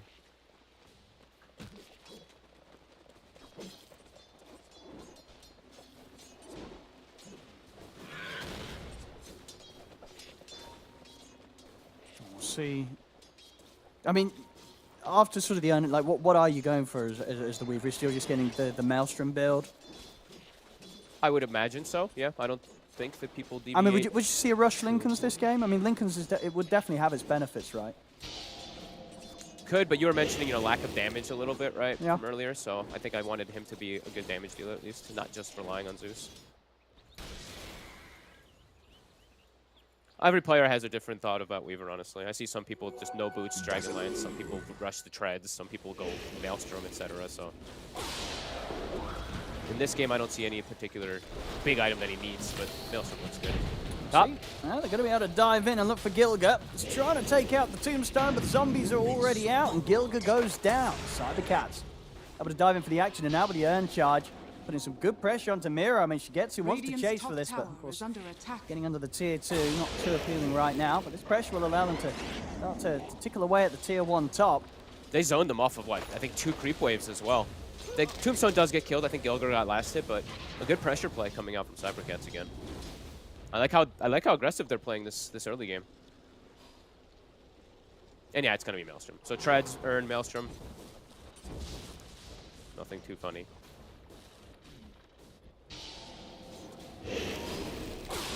Miro at top again. Got to be careful. I mean, Cybercats are going to look for these kill opportunities. It's tough, the rebound though. That aggressive Urn and okay, that's there fine. we go. Thundergod's Wrath comes in. I mean, Shigetsu should be able to get the cleanup on both of these. Yeah, Yep. Gilga, he'll get the kill, but it's Shigetsu coming out on top. Double kill for him. A very, very good start for the Weaver on this top lane. And back in the river, you might just see Cybercats pick up another. Malady taken down. Wow. Cybercats starting to really rack up these early game kills. Really nice. I mean, top is impressive. It's 1,500 net worth difference between the Weaver and the Enigma. I mean, the Urn pickup, I think it's doing wonders, but also just the aggression. They know they had the Zeus. He's probably telling them, hey guys, I'm 6, play super aggressive, and they did exactly that. Nicely done. Continue to impress. Good jukes as well from Eagle there in the mid. Rebel did step up and try to look for him, but he hid around the area where the small camp used to be, and Rebel with that DD couldn't find him. He's actually going to drop the Laguna, but it's not quite enough to get the kill. H-Duo is going to be fine. Rebel not able to find anything out of this straight away. Gilga will find the setup onto the Rubik, but again, they just can't get enough damage out. Wow. Hellraisers bringing 3 heroes towards the mid, looking for the kills using the Laguna, but not getting any blood here from Cybercats. Yeah, literally 1 hit on 2 And heroes. Igor, he was just charging right back in. He saw Rebel low. That's what he's doing in lane as well, Just too. He's running literally it, just heavily jumping in. jumping. I like it. Very aggressive. I like it a lot. The start here, making the moves around mid, helping the Zeus, protecting tower. They know the Weaver's secured top now versus the Enigma, so they can actually move around the map easily now. This is really good. Really good start, really good understanding of how to play the lanes. And really good, the aggression top. I love how they dove that tower. I think that was really cool. And then bottom, the quiet lane that we haven't really gotten to look at too much. They're even. So Primal Beast not getting pressured from CK, but CK also sustaining through everything with Chaos Strike. See in the mid, Rebel really wanting to try and catch Igor in the combo. Laguna Blade's back online. And look what he's got, Owen. No more Soul Rings. Nope, Falcon Blades all round. Falcon really. Blades, baby. If you're a mid and you want a bit of mana regen, a little bit of damage, in fact, it's the item. Falcon Blades for your mids, for your carries, for your offlaners indeed that used to buy a Soul Ring. This is the new item. Everybody wants it. Yeah, the rise of the Falcon Blades and maybe even the rise of more arcane boots even purchased up in mid lane. Everyone just wants mana. CH2 actually dropped the tombstone. Okay, guess he's farming the stack with it. Julia's going to be able to jump in, and with the Eidolon's Miro is able to take down the tombstone. H2O, Ton of damage. the soul repeal off, but they'll be able to chase him down there. So a fair bit of gold swinging into the hands of those two on Hellraisers. Back down on the bottom side of the map. We'll see them get the setup onto Fezzle. And it looks like also HR, they clean up that whole hard camp top too, so a pretty big win for them to get the Undying in that. Also bottom, they get the kill. Now they can maybe even look to pressure DK Fogos a little bit with that Phantasm up for a second. Nice to tanky. All right, good early game. Dire are Cybercat scanning. still with the lead. I mean, it's this Weaver that's just massive coming out of the laning stage. She gets it. Radiant are scanning. Top net worth here by quite a bit, considering the early minutes we're at. He's got to just be careful because there is still tons of burst damage for this Weaver with the lean in the game, the multiple plethora of stuns that HR has. Just has to be cautious how far he does Shikuchi and push the limit. They have a Rubik there. And it instantly puts a stop to that black hole there from Miro, which was quite an ambitious one. Miro will manage to TP out. He's dead. Oh, yep, Thunder God's Wrath's up already. It didn't even matter. She gets hit the bugs on him. He didn't go to base. He TP'd to the tower. It was risky, Dire's as low as he was middle thinking. tower Obviously, had is to make a under very attack. quick call with his TP play, Radiant's but indeed top gets tower is punished. under attack. And Shigetsu only just gets richer and richer. This Cybercats, Weaver. they're one step ahead, right? Like the Rubik, just they kind of expected this movement. They're kind of just anticipating all the early movements from HR perfectly. And yeah, this Weaver. And we'll see in the river. Malady will be able to step away, but yeah, I mean, as for also the great black holes we saw from Miro yesterday, that was definitely a bit of an ambitious one. Yeah, I mean, he just didn't know where the Rubik was, because if you look, they don't have that many ways to actually cancel it. Zeus doesn't have Lightning Bolt. Primal Beast was showing bottom. That is literally the only way they stop it, is if the Rubik is there on time. So it was just good preemptive like preparation, really, from Cybercats knowing it was coming. As now, farming up the map, giving the Rubik 6. Zeus working on some stacks. Maximizing very nicely. 2K lead now. And there's the Maelstrom. Dire's top tower is under Considering attack. the urn, pick up and tread to completion before, so this is really, really nice start for Shigetsu.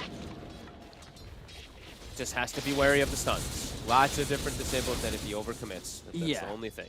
I mean, Still very squishy. to the point where are you buying BKB as your next item? Or? The Lincolns actually could be, you could put an argument for it. It's just blocking even the Chaos Striker Well, they Malphus. play bottom. They're going to be able to dive in on Watson. Tombstone's down. The zombies are building up. Malady will try and come in and save him.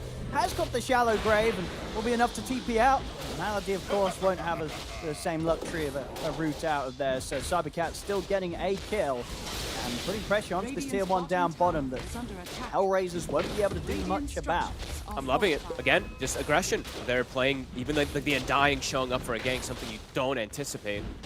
Great move. Malady gives his life for the cause, but a nice aggressive move. And they're going to get tower, and they're even setting up defense for Malady. Lucas Fezzle ready with the setup here. He's going to be able to get the lift up. At the same time, Gilga will jump in onto Shigetsu, but this Weaver's perfectly fine and ready to fight. They will be able to dust and dispose him backwards, but the chase down is there. They'll burn through glyph. Miro. TP coming in. Laguna Blade thrown down the way of Fezzle takes him out. Nice play, Rebel. Shigetsu able to get back under the safety of his tower, and more heroes coming in. We'll see DK Focus looking for the angle. Charge forward, looking to close the gap onto Rebel. Not quite able to grab him straight away as he's into the trees. Movement speed boost will be enough to get him away to safety. So Rebel able to reset and get out of there. At least able to get them some type of kill.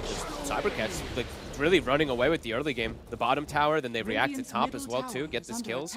Rebel botsing in with the glyph, gets him only some type of reactive kill. But yeah, it's really Cybercats this whole early game, 9-4.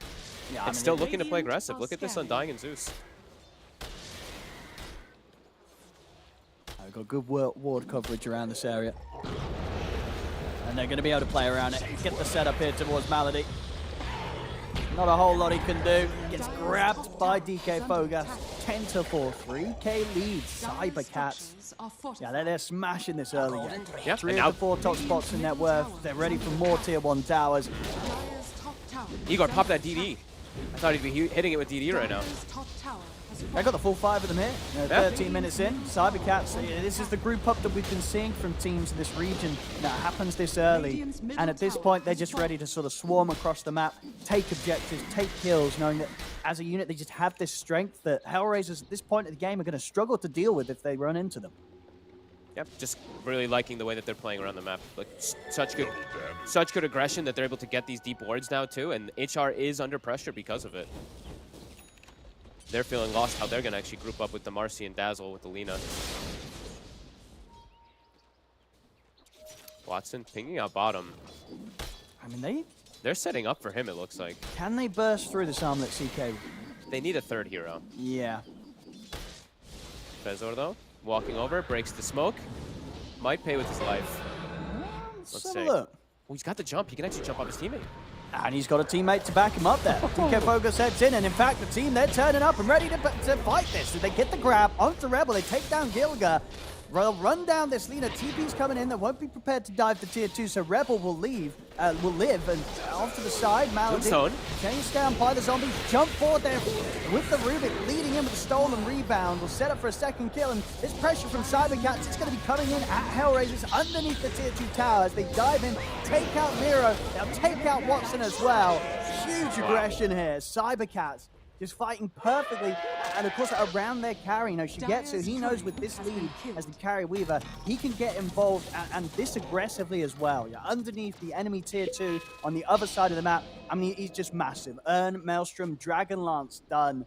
They're really abusing the strength of this weaver perfectly this early. Look how fast, look at the mini-map here in this replay. Look at how fast they collapse to help their Rubik. Like, he walks over, I think that he's probably telling his team, hey guys, I'm just gonna try to break a smoke. And then as soon as it breaks, his team doesn't like continue hitting a creep, his team doesn't continue. They immediately rally to help this man. It's, again, amazing plays and amazing reactions and understanding of how to dive. The tombstone gets put down and they're like, oh, we are just committing super hard under this tier 2. So yeah, beautiful stuff. And Dragonlance, Weaver tanking up, and then he's gonna go for Lincoln. So you were pretty much right on money. Yeah, Lincoln's is going to be it's super good this game. Yep. Like it will take a lot to be able to burst through and break through the Lincolns to take down Shigetsu. That was a hard hit. That was a really good painful hit that they just did there. Because now this was all before BKBs and stuff even on the menu. DK Fogus almost has his, so free initiation for him. Zeus has the shard now too, so more damage going to be coming out of Igor. Hellraisers, they will find their way into Cybercat's jungle. They're having trouble just rallying around anybody though, really. Because like, you know, the CK doesn't even feel very tanky. Lina is very susceptible to just dying because of the lead that Cybercats has too, so. I mean, and the thing is sort of overall, whilst they do have kind of catch and setup, Hellraisers outside of the black hole, it's a lot of single target, right? So they have to be very kind of clear, you know, who they want to go for, who they want to try and delete. They keep getting gone on first too. With Watson again getting found by himself. And he's going to have some TPs coming in to help him out, but can anyone actually close the gap in time? We'll see Malady come in and offer up a grave. We'll have the TP out. He's still going to end up dying there. Now Malady could be in trouble as well if Cybercats attempted to dive. They won't go for the dive this time. It's just the three of them around. But Cybercats, lead. Like, they're, again, reading the map. They're the ones who make the smoke aggressive play. They find the perfect target. They find Watson. Now HR trying to strike back here. Radiant's bottom tower is under No vision attack. in the area, so it's kind of blindly walking in to initiate. Oh, okay. Gilgir just gets a last hit. When you play with Lina, you tend to get Fortunate. burned. I mean, they want to find something here, Hellraisers, but not catching Cybercats at all. No, they don't want to overforce the issue either, too, because they're at this big deficit. Lina now has BKB, so now Rebel maybe feels a little more confident to charge in, but Watson just can't fight. He walks up, there's just a tombstone down, they have to full reset. They have no way to kill the tomb. Invisibility. Nice Shigetsu, he's going to be able to finish his Lincolns up before the next fight, probably. Unbelievably tanky. Good damage, too, with the Maelstrom Brigand's Blade. Are scanning.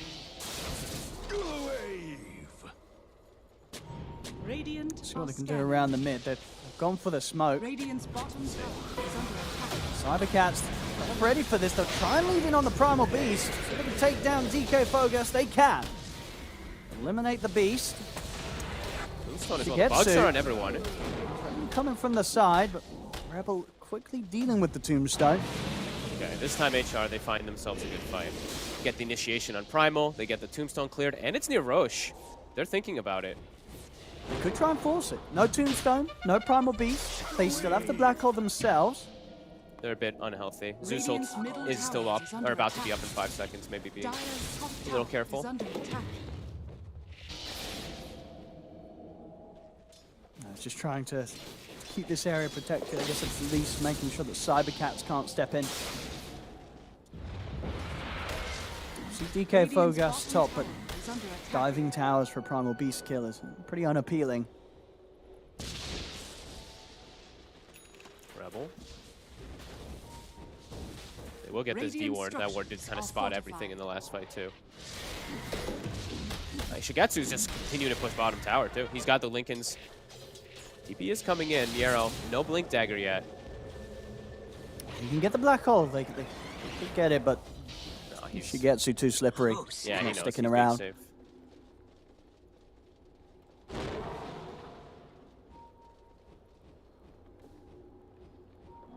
They're the ones smoked up.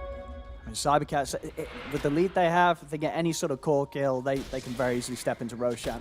And immediately when smoke breaks, they can just Zeusult to catch any target. So Yep, Gilga, he's going to be the one to get caught. Quick kill there for Shigetsu, now godlike. 3:20 minutes.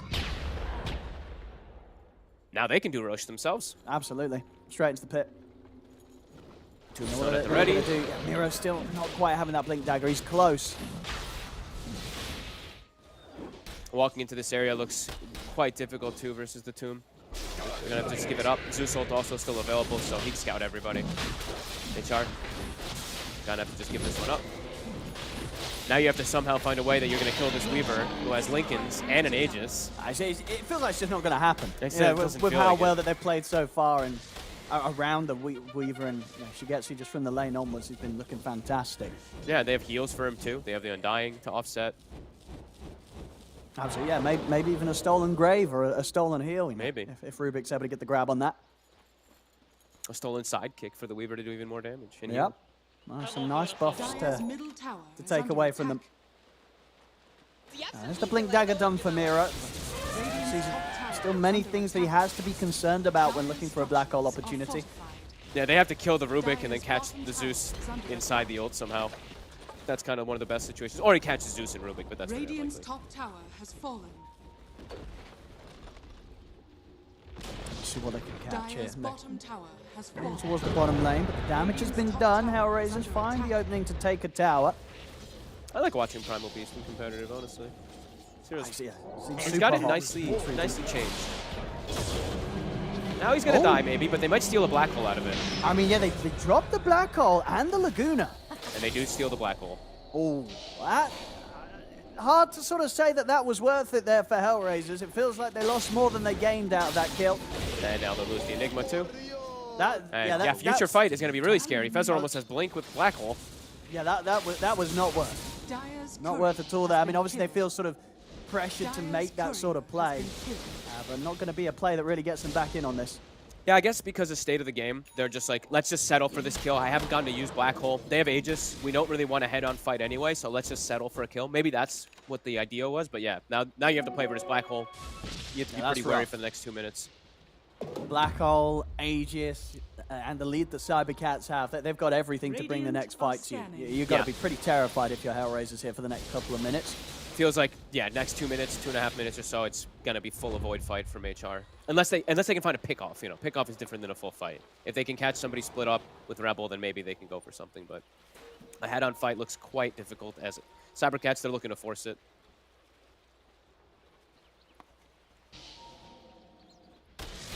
This Weaver is just so farmed. It's insane. Like, he has Mjolnir now finished on. I know he's crushed it. Played the lane really well as well. I mean, Radiant's a bottom setup that tower is under Weaver attack. could definitely struggle in Radiant's that sort bottom of duo tower lane, but has fallen. yeah, crushed it.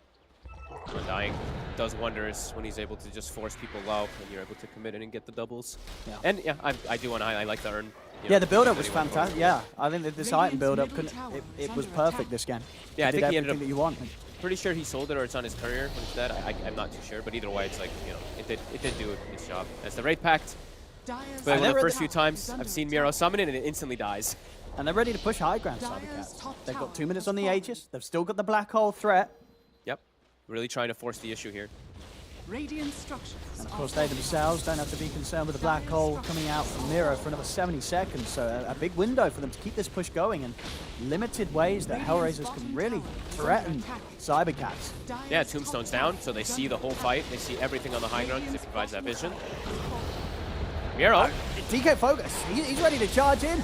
Goes in with the BKB. What is happening? Able to grab the Enigma. Miro getting burst low, and not quite enough to kill him.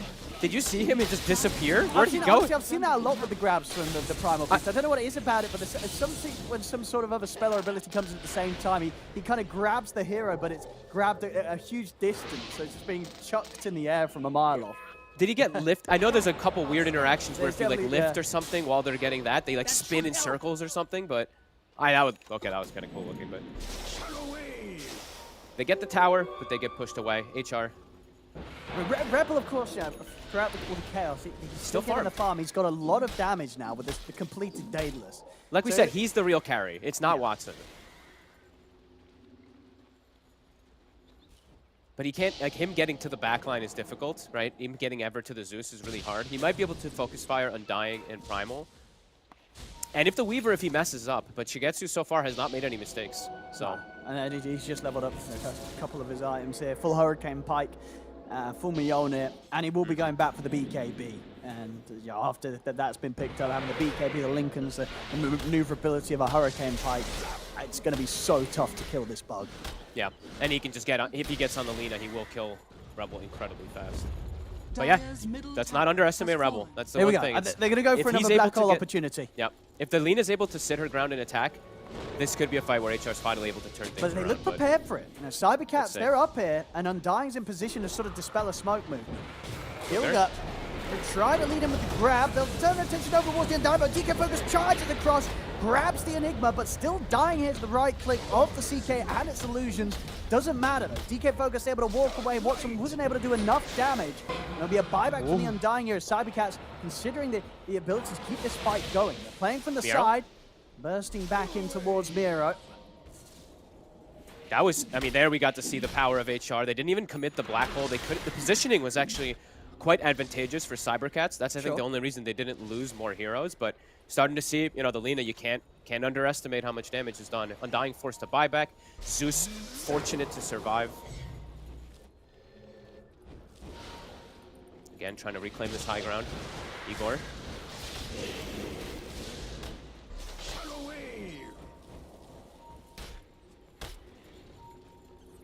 Hellraisers, yeah, managing to finally find the ability to keep Cybercats on their toes. But Cybercats, they want to continue to show who's got the lead here.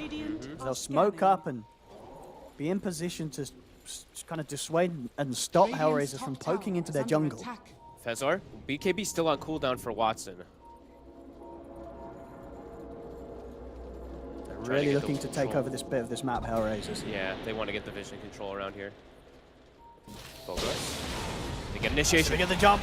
They're in. They're able to grab the Marcy, take him out. Watson, his BKB still on cooldown for 4 seconds. They'll grave him, but the supports are dead. Watson left behind. As this time round, can they do anything in return? Rebel will pop the BKB, manages to burst through Fezor, but has to run.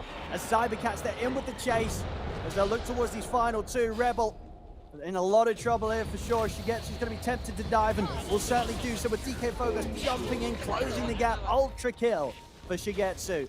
As Cybercats, they show that Hellraisers cannot get away with posturing in their jungle as they try to. And it's, I mean, I really want to give tons of credit. It's the way they reset away. They know they lost control of the right side of the jungle, right? Because the way HR went in and warded and dewarded and stuff like that. So then they just shift to left side, play around their ward on the high ground, and they get the Dream Initiation. DK Focus gets pretty much 2 heroes deleted before the fight start, and Shigetsu gets to go to town. I'm really impressed, honestly. The Cybercats is the way that they're team fighting and the way they're setting up the fights, it's really beautiful. They're not allowing HR to take advantage of any like ways when they control an area. It's really nice to watch. And this is, you know, HR, they're still pre-BKB on Enigma, so his fight is really difficult. He can't actually commit at all. But I'm still really impressed the way Cybercats are just kind of distancing themselves. Absolutely. And sort of from what we saw yesterday from Hellraisers and considering the draft outcome from both teams, I definitely expected more from Hellraisers in this opening. But Cybercats are just outplaying them completely.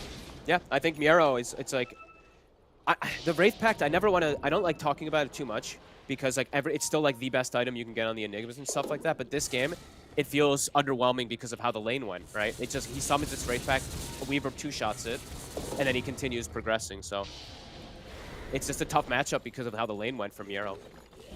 Yeah, this Weaver's just been out of control pretty much from like minute 5, it feels. Yeah. And the amount of ways they have to deal with him, it's just not going to be enough. The full BKB, I believe, is going to be out for the next fight on Shigetsu. Yeah, just now he's got even more freedom to be able to commit onto heroes. Miero still doesn't have BKB. He's walking into high ground. Tombstone dropped. Jump in for the Undying. TK Focus goes straight towards the back lines. They'll drop the Black Hole to try and kill TK Focus, but he might even be able to walk out of this. He turns with the grab, will die. They've cleaned up 3 of them, but Shigetsu could be the one to clean up here on his own. Going to TP out in time. Shigetsu getting low, but the time lapse is at the ready. They may just be down to the last 2 of them on Cybercats, but they're very, very strong. Malady, good jukes to the trees, won't be caught by the bugs. Maybe neither of these 2 will be found here by Shigetsu. Or TP back over towards the outpost to join forces here with Igor. But not a bad outcome there for Hellraisers so far. Taking out 3, only losing 2 themselves. A pretty damn good one considering they walked blindly into high ground, into a tombstone, and they're able to actually focus firing it down because the no hesitation on Black Hole. I think he saw Rubik's Spell Steal, and then he's like, I can Black Hole, and he just goes for it immediately. No, he actually didn't. No, Fezor did not actually steal his spell there, so, okay. I thought he had seen it, but... Finally able to get the fight that they're hoping to look for earlier when they're in this position. Scary thing is, though, you use Black Hole, and Roche is coming back up in 2 seconds. That's true. And you may have got a sort of a decent trade out of that fight, but Cybercats, they're going to continue to be the ones running at you. Shigetsu trying to close the gap on Dazzle. Has managed to sort of split them apart. Watson getting very low. Will be able to get the BKB off, but they'll catch the Weaver in the combo. They finally get him. He's gone. 80 seconds, he's down. Shigetsu gets caught. DK Focus as well. He has no buyout. 2 kills there, even bigger than the outcome of that last fight that Hellraisers found in the jungle of Cybercats. And both of these heroes out of the game. This is more than enough space for Hellraisers to go in and take the Roshan. The first mistake Shigetsu's made going up to the high ground. This is the first time he played over-aggressive. And I think he underestimated the damage and the control. They just chain stunned him. Yeah, I think and the little thing that made that extra bit of a difference, I believe, with the Mind Breaker. You'll see the silence coming at the end at a point where he had no ways to take it off and be able to get off a time lapse or so. We'll see it again here from Shigetsu. He's getting jumping in aggressively towards this backline, but indeed the stun control, and then right at the end, disposed. Silence for the Mind Breaker hit. He just had no ways out of there. And now it's dead even. Rebel, as we said, you can't forget, can't underestimate this Lina. 8-1. He has a basher, something you maybe don't expect on a Lina, but with the attack speed, maybe he can actually get a bash on the Weaver, and then they get the setup stun. Exactly right. The Lincolns is protecting you, the BKB is protecting you, but neither of them are going to stop you from getting bashed. And a stray bash suddenly puts you in a position where you might be holding off and pressing the time lapse, but it's suddenly caught in a position where you're not able to press it at all in the last moments. Oh, and this might be the first Lina basher I think I've ever seen in a pro game. I'm not kidding. I've seen bashers on the ranged heroes like gyros and stuff like that because it makes sense for and sniper, Black Holes and snipers and stuff. But dude, I've never seen it on Lina. I think this is. I think it can be genius. So it could look really cool this game. This is the game to do it. You want a solution, an extra solution against the BKB Lincoln's Weaver. Having basher on a high attack speed hero, even if you're ranged, that it's not bad. No, I somehow I have to agree. And get a few attacks in on a Rubik that's stolen a Black Hole. Maybe you're going to be able to put a stop to that as well. Yeah, yeah, sure. I mean, back on even footing. And remember, this was all before BKB Enigma. And this was also when Black Hole was down in that last fight. It was just a, Shigetsu just making an overcommitment play. And now HR, dead even with BKB Black Hole. They have much easier way to take fights. What? Rebel. He's gonna go straight in. They'll look for H2O, they'll find him, but DK Focus is able to charge across. Gilga's dead. Why back here? Rebel, of course, has the Aegis, so we'll be round for a second Black round. hole? If he gets taken down, Miro just dives down. He's caught Shigetsu. In with the Black Hole, catches the Weaver. They'll lose the Aegis on Rebel, but he doesn't mind at all here as he's ready to try and clean up potentially more. They look towards DK Focus, they grab him, blink forward with the Laguna Blade, they clean up here for Hellraisers. As they go to show that it doesn't matter what sort of a start Cybercats had to this game. A few rough fights that were very well looked for by Hellraisers as they pulled this game back completely. And now with the lead, and again with these deaths, no respawns, no buybacks available outside of DK Focus's Primal Beast. Cybercats, they're going to take some damage here on the base. Rebel's getting out of control. And he has a full ACO. So now everyone that much tankier. Watson also with Blink and all this, and an injection of gold. He can commit, like he just jumps in and starts the fight onto the Rubik this time around, which makes it so Miro has full freedom to cast Black Hole. He actually just missed even catching Zeus in it. HR, you know, they were behind most of this game, but Rebel was not, and we're seeing what the damage can do, and Alina's able to sit back. Even diving up to the tier 4s there, Watson. Little deep, will take quite a bit of a beating in return, but 2 sets of racks now taken by Hellraisers. Really impressive. Like even though they're at deficits, fighting into the Tombstone the way that they did it around top jungle earlier, those type of decisions, it's really hard to actually commit through and get these type of advantageous fights. But yeah, HR is impressing a lot too. This is a really cool game actually because it's so back and forth now. Ah, for sure. And yeah, as you said, sort of the approach to go for that, and not just only go for that play in the jungle, but still go for it after you tried it and it hadn't worked. You know, Hellraisers, they knew that if they persevered and went for another shot at a fight around this spot, you know, that was the way to break their way back into the game. Yeah, they just must have had a lot of faith in Rebel. Like Watson was probably telling his team too, like, guys, like I'm pretty underfarmed, like I'm gonna need some time. Rebel's probably like, don't worry, man. I'm the carry. Like you're gonna get control from Tombstones, but that means I'm gonna get to do whatever I want in the fights. Really good stuff from Hellraisers, now up to a 10k lead. Huge drastic change in the flow of the game. Undergod's Wrath not going to scout anything close. Heads up TP out of the area from Miro. You knew they were coming for him. For next fights now, it's going to be more eyes on Fezor, I think, now because he's the only solution for BKB Black Hole. He kind of has to just sit back and wait.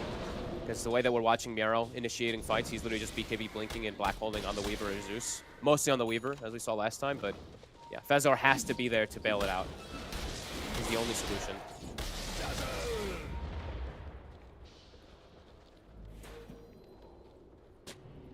Black hole back up in 8 seconds as well. DD Rune are scanning. as well, spotted out by Hellraisers, so they'll want to go and grab that before the next fight, get that on the Lina Rebel bottle at the ready. They have to either somehow like cancel Black Hole, like go for that type of counteracting play, or they have to get the Lina at the start. Yeah, they've got to kill this Lina. They have and that's hard. This Lina's got the backup of a Dazzle. It is very difficult. Yeah, and the Dazzle also level 15, so even more heals and items starting to come out, so not easy. Not an easy ask whatsoever.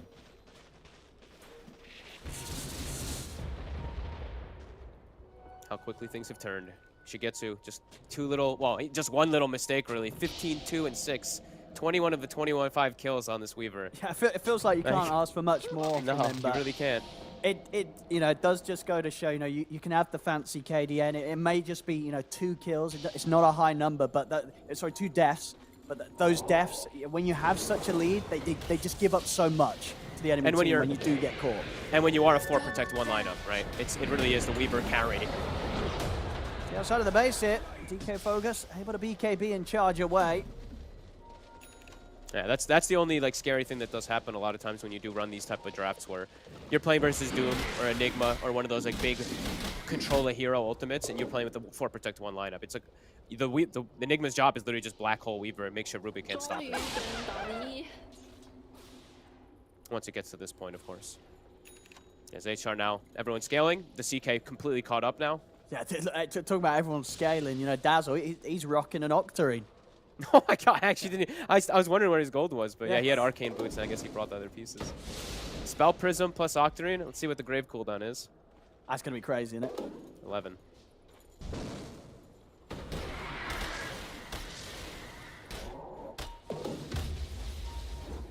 So you've got to jump the Lina, you got to jump the Dazzle. You got to jump so both. tough. You get one of the two of them, it's not going to be good enough. You're just going to die. And you can't burst them. Like, you know, if you were at the point where we were before for Cybercats, bursting Dazzle, you know, the Zeus Soul plus like a Weaver running in 1-2 hits, you can kill him. Dazzle's tanky, like 2100 HP. I think the question now is, you know, if you're Shigetsu, are you buying up the Daedalus? Are you sacrificing the buyback? I don't think you want to. I think you want buyback because you know how the next fight's probably going to go down. You're going to get black hold. You might just get burst before it. You want to hold buyback to time lapse back in. Unless he has nobody else with buyback on his team. He has, yeah, he's going to hold buyback. I would really imagine so. HR kind of keeping them constricted in their base. They're doing the sweep, I call it. You know, seeing more teams doing this, you just sweep across the map, keep them trapped. Sending Eidolons to push the far lane.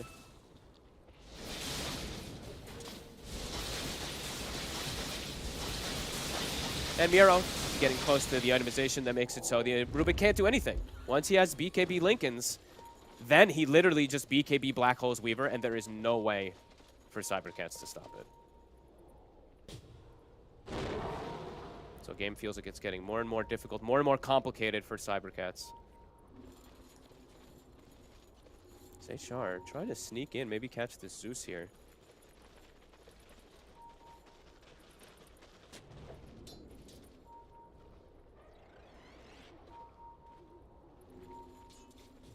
Got the base ward. Igor looks like he knows. So he's like, what is going on right now? Yeah, he's got to stay far back. I mean, if he gets anywhere in front of his tier 4s, they would just jump him. Yeah, he knew already. Now, how willing they are to just blink in, you know, watch some of this blink BKB just get in on top of anybody. Yeah, he was on point. Look at the circle he drew. He knows exactly where Hellraisers was. Of course, there's this smoke moving around when Roshan is about to get back into the game. Dire's top tower is under attack. It's back up. Miro, Lincoln's, he can purchase it. He has the gold for it, so. Standing under vision right now. I mean, they're going to be able to get the jump on Miro. Graves there, put the BKB. Oh, he black holed. That was the shortest black hole I've ever seen. And he's dead. Miro goes down. Watson puts the BKB, has to run. As we step out to the side where she sees Shigetsu, push forward, look towards Rebel. BKB off in time for the Lina, but they'll continue to try and chase it. And there they go. In with the black hole onto the two of them. Vezor getting a big grab. Gray comes out in time onto Watson. And he'll turn with the stun, but he still falls at the end of the fight. Only Malady able to TP out of that one. Rebel was able to run away. Ooh, Muro. Big mistake, though. The ward that they set up, they camped on this ward for, honestly, over a minute, Owen. They were sitting here waiting for the opportunity. And Muro kind of panics. He did. I mean, he was obviously getting completely pressured there as he got caught. Goes for the black hole, but quickly decides against it. They get insta-stolen, too. Like, Vezor, no hesitation, gets it. And now, yeah, they get Roche, they get an Aghanims, they get Cheese. They just, oh, we still got a game on our hands. We really do. Yeah, they've already, now, with this sort of that swing that we've had now go back the way of Cybercats, just going to show that this is one of those games that it feels like a 50-50. A good team fight could set it back in the lead of either side. This is a close one. They're giving the reward to Vezor also. They're like, you stole Black Hole? Here you go. Ooh. You get an Aghanims, my friend, a gift. And he's had two good steals on that. He's honestly the best one they can give it to also. Yeah. Everybody else is just pretty bad. The Primal Beast one, I mean, it's fun to look at, but I'll say right now, it's not very good. Maybe needs a little bit of buff on damage and stuff like that for scaling, because it's flat 100 damage and you get it doesn't scale at all. So I think that needs to be buffed a little bit. But either way, the Rubik one is really good. Now we could actually see easier chances, and now he potentially does have a way to break Lincoln's and then steal Black Hole. Yeah, well, you just would double cast it. Yeah, I mean, it's got a cooldown, but like you can break it early, and then you can get it afterwards, depending on if this is the situation. Not easy, of course, still, but possible. No, and I get, you know, it definitely sort of make Miro think twice. You know, if you can sort of get your Lincoln proc during your black hole, you're like, wait, do I want to stop this black hole so I can cast another spell so we can't get the steal in the 4 seconds when spells tilts back up? It's 4 seconds when he's 18. He's very low level. So That's true. Okay. he's still only 14, still 12, but you know, Right, yeah, he bit of can time break to it get there. before. Like if he sees Enigma, he can break it before the fight and then during the fight. It's not easy. It's still hard, but either way, his was the best Ags they could give. I mean, they want to get their cooldown down. They've got to try and find some levels for this Rubik. Yep. Because Fezor's plays have definitely been what's been the deciding factor in some of these Radiant are turnarounds. You know, scanning. bringing the game back to a position where dead even on the net worth. Yep, and Shigetsu hits 25, so +1 Geminate with a Daedalus. His damage is now massively scaled. What? They get Malady. Set up. Oh man, DK Photograph simply ready to charge in on this. Self-grave by some time from Malady, but still goes down, and DK Focus gets the grab onto Watson. Watson will manage to put the BKB, and looking to try and turn and take down DK Focus, but he's back up to full HP there.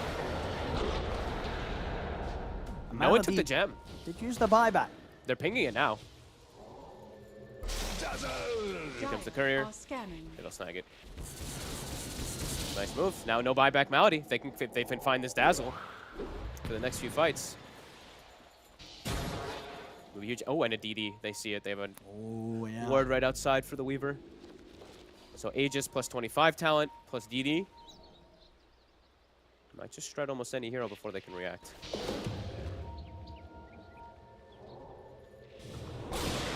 Black hole, Miro. The Oh jump my God. in.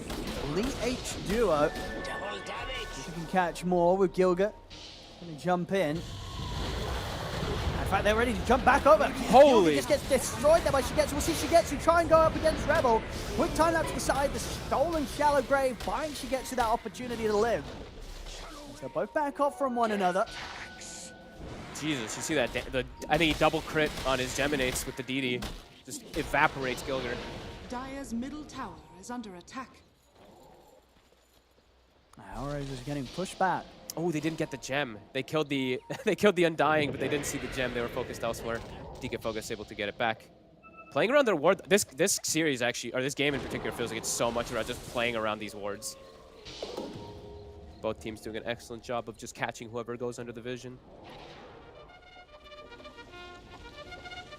How's Igor's farm doing? He's been sitting in base for a while. Almost as refresher. Okay, so also continuing to get that damage up.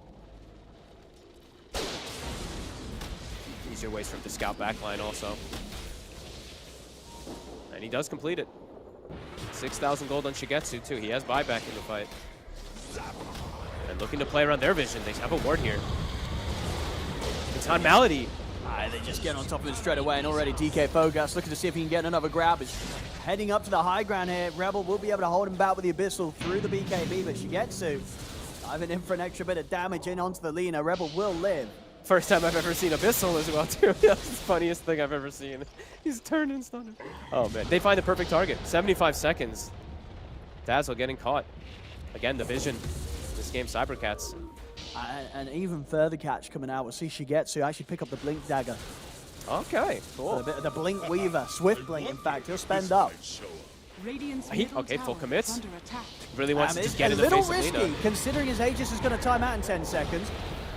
We'll catch Gilga, Dire's middle tower but is under definitely a bit of risk here with the Weaver situation. If Shigetsu dies, it'll be very painful.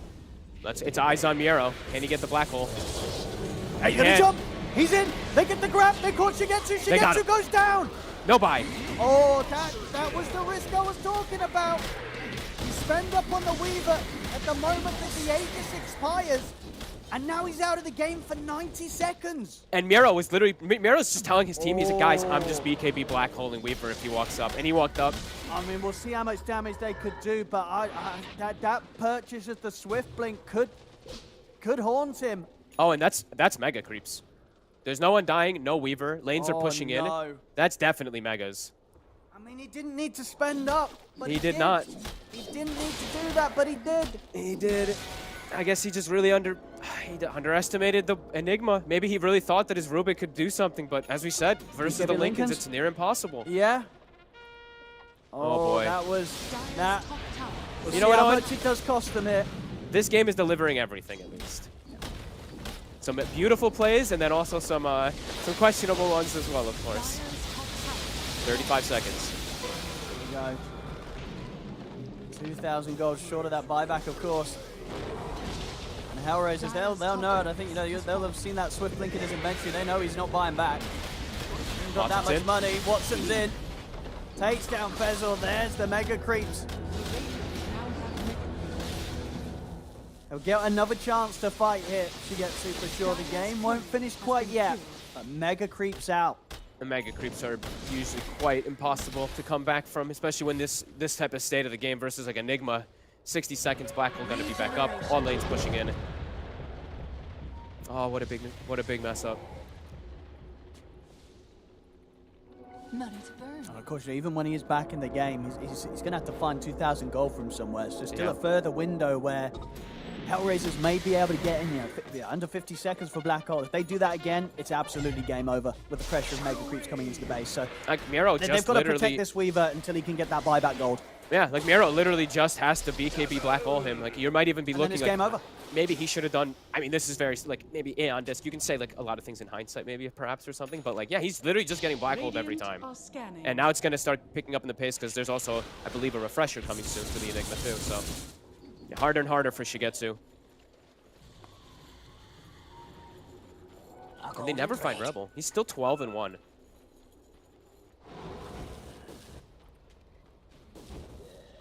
There's the smoke. Black Hole back up. They catch Weaver, and it's GG. He's really desperately trying to farm the buyback. He's just shoving the lane top as hard as possible. It's going to take him time. It's a lot of money he needs. They might just, I mean, if they it's find a lot of money. Also. It's eyes on Miro. Jump for DK Fogas. They got the lift on Miro. It's going to be Primal Beast down. He will buy back.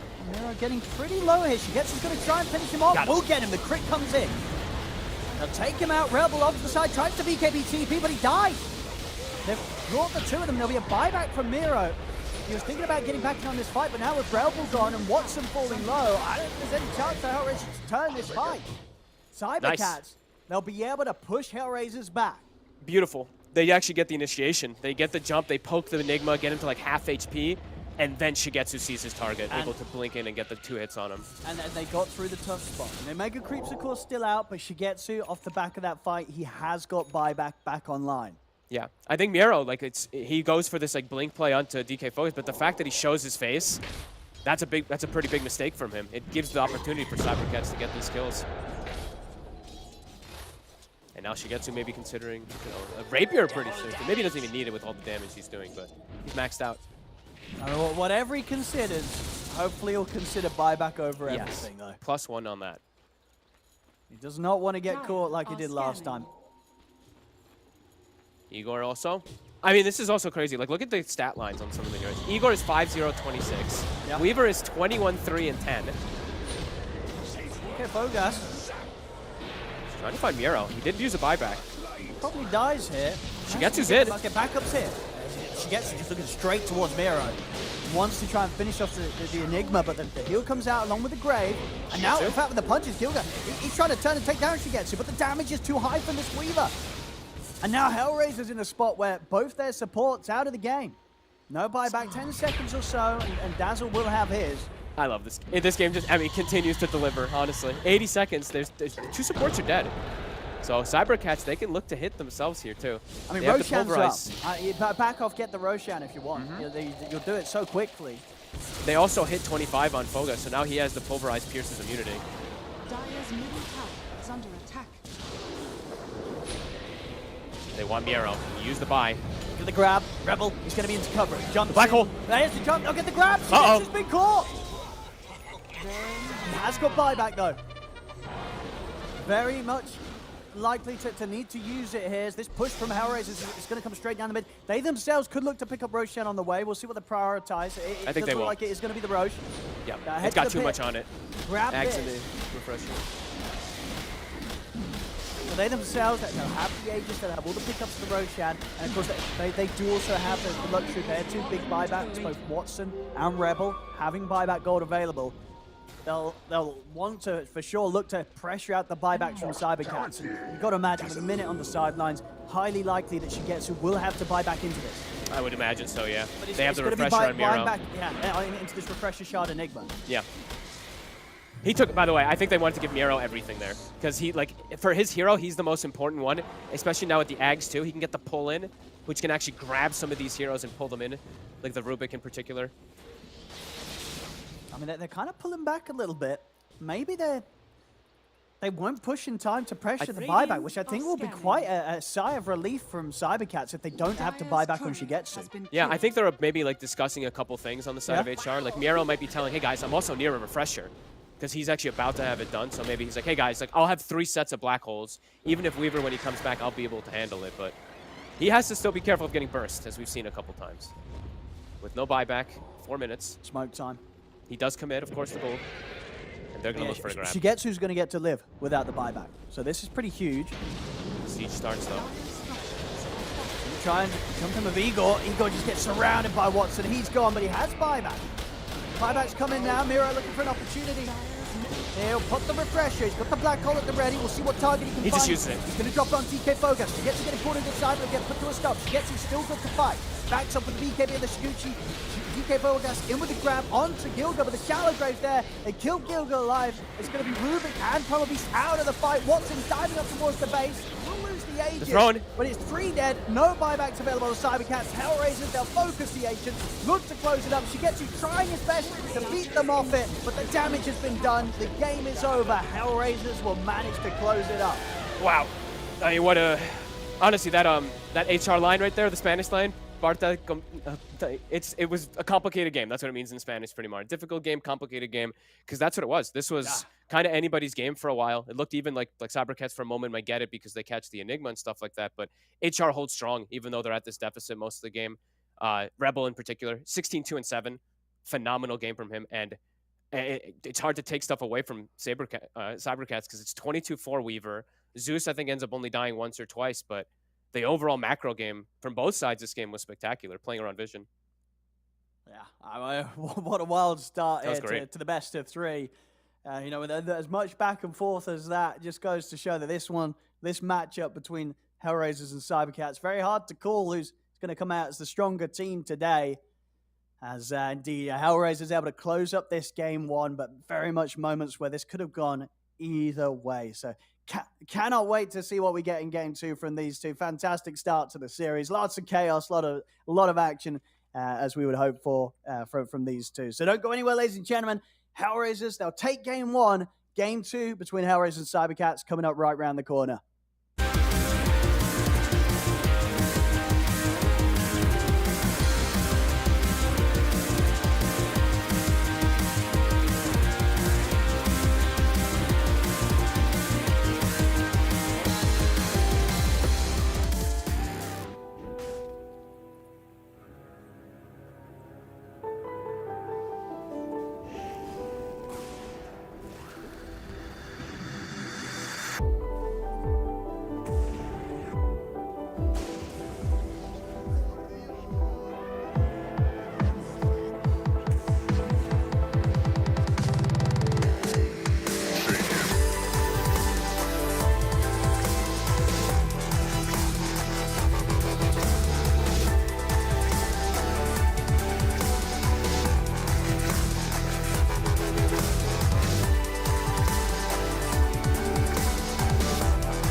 Esports is what we live and breathe.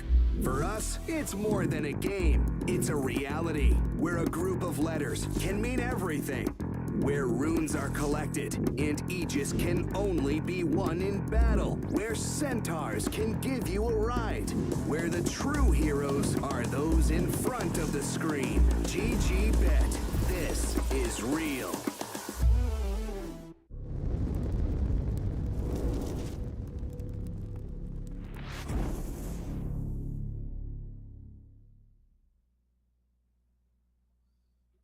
A very warm welcome to you, ladies and gentlemen, as we get ourselves back in and ready for Game 2 of this series between Hellraisers and Cybercats. Quite the Game 1. I think you'll agree if you were able to catch that with us. And definitely an opening to a series that just goes to show it's kind of hard to call who's going to be the one to come out on top of this one.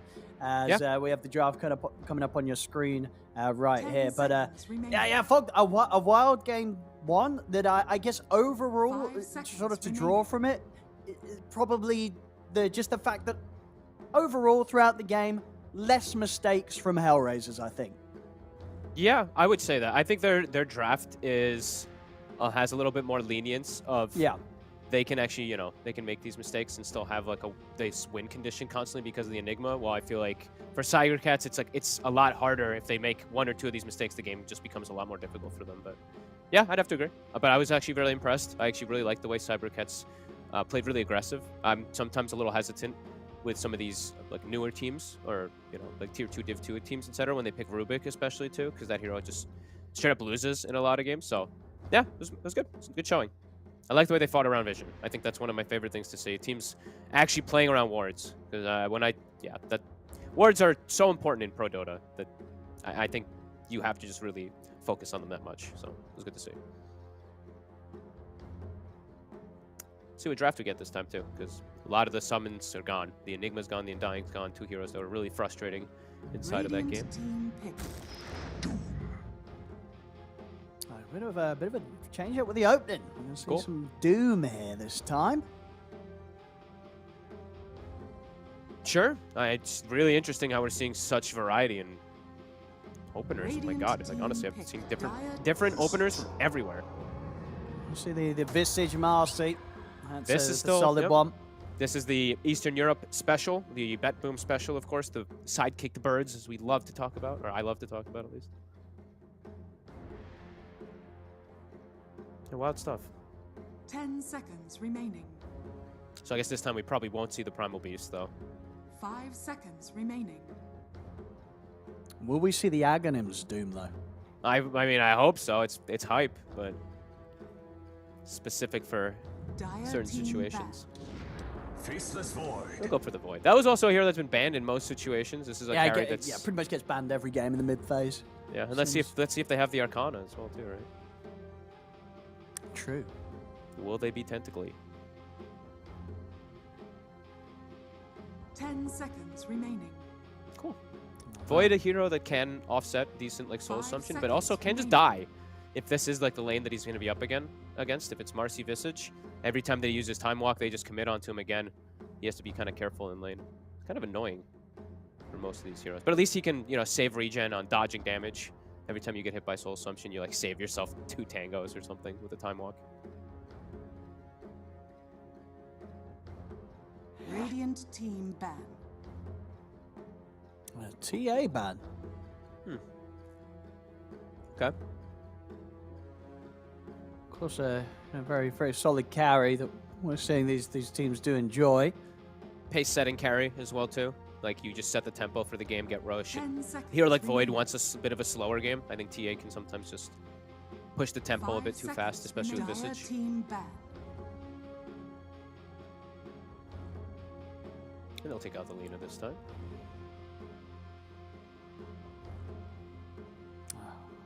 We'll see what Rebel grabs this game. It definitely seems to be a bit of a theme that Hellraisers do well when 10 Rebels seconds on like remaining. this sort of like scaling carry in the mid Yeah. lane, right?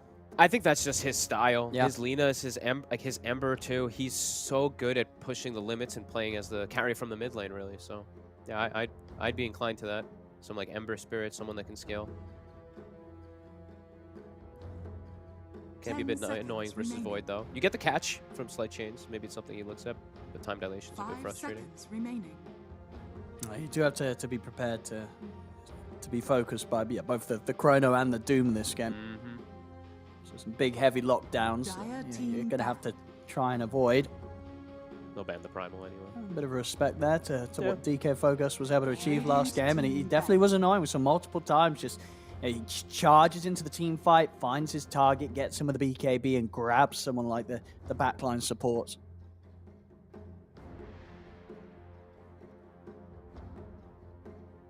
Alchemorphling? I mean, it's targeted Watson 10 bans. seconds remaining. Morphling natural Lincoln's builder versus 5 Doom. seconds remaining. Yeah, and Alk, Radiant so sort of team pick. going against the kind of game that Dire Cybercats team want to play. As you say, they want to slow things down a bit. Yeah. Alk's gonna get his items, of course, online far before that a Void can do. All right, they're sticking with their Dazzle here. Very similar kind of draft style from Hellraisers. And now, like, it's like, okay, we can pick the Terrorblade. And as I mentioned, I think I said this yesterday, too. It's like some teams look at as Doom as the counter to Terrorblade. 10 Other teams look as seconds TB to the counter to Doom. So he also has the backup of a Dazzle, of 5 course, which can seconds offset a lot. remaining. Yeah, I think the Dazzle changes things. Yeah, and the Mars even, like a sidekick with Dire like a team TB or pick. something, he's just able to sustain through. Radiant team pick. Oh, and Hero that is untouched still. I mean, they've got all the catch in the world here. Yeah, on, lots of team fight. So definitely makes it very interesting in terms of what Rebel's going to feel confident of playing into this. The 10 things like the seconds spirits, I don't know if you want to do that. Dire There's team 4 He's got heroes that Ember, can right? catch you. I'm telling he's definitely embering. I was I like, mean, as soon as you see I Puck. like the confidence, but if there ever was a lineup that was going to catch an Ember Spirit, this would be it. But they have to commit ults. That's what I'm saying. They are Radiant team completely back. ult reliant right now on Cybercats. But they got a lot of them. They do have a lot of them, but this was a clear Ember. Like the way they set it up in the draft too. Like now they picked the Puck to give the Ember an even better lane in particular, right? So I feel like HR kind of knew this was coming. I feel like. Because we saw 10 what seconds Rebel remaining. play the Puck, the Ember into no one's Puck the other day, and just 5 completely seconds trashed him. Yeah. And he's his Grandmaster hero. It can be really annoying for Void and Doom. Sure, like I mentioned, time dilation can be a bit frustrating mid game because you can't spam slights, but you have a catch and you're tough for these heroes with their cast points to actually grab. And it's a pressuring hero, pace setter on Hellraiser. So they're looking to play pretty quick with this draft right now. They still scale hard, but they also can play very aggressive early. I'm looking forward to see Disruptor also, a hero that it's dead. It's still dead, even though it got massive buffs. Glimpse does damage. Mana costs were fixed over multiple 10 patches as well seconds too. Static Storm lasts longer over how many team buffs back. has this hero gotten actually in the last 4 patches? Let's see. Static Storm 5 to 6. Mana cost on Thunderstrike barely fixed. Yeah, ton of buffs. So see if it's gonna work. The Static Storm very valuable versus Ember Spirit. 10 seconds We'll remaining. see. I think the 5 temptation seconds could be remaining. there for them to just grab the CK again, right?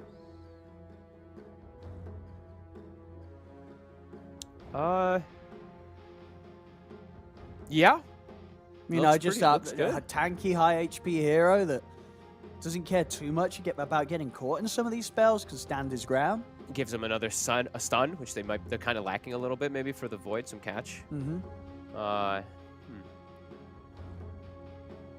You don't really care too much about Disruptor as game progresses either.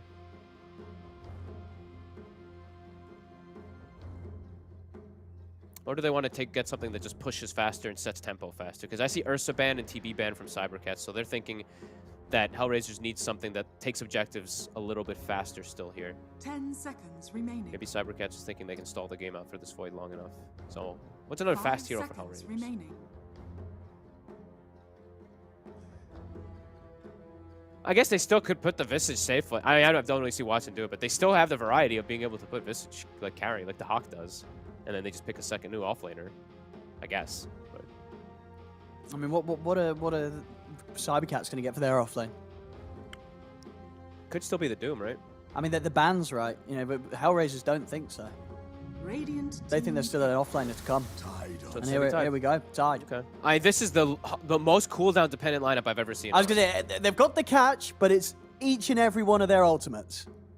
It's Ravage, Static Storm, Coil, Chrono, like 2-minute cooldowns.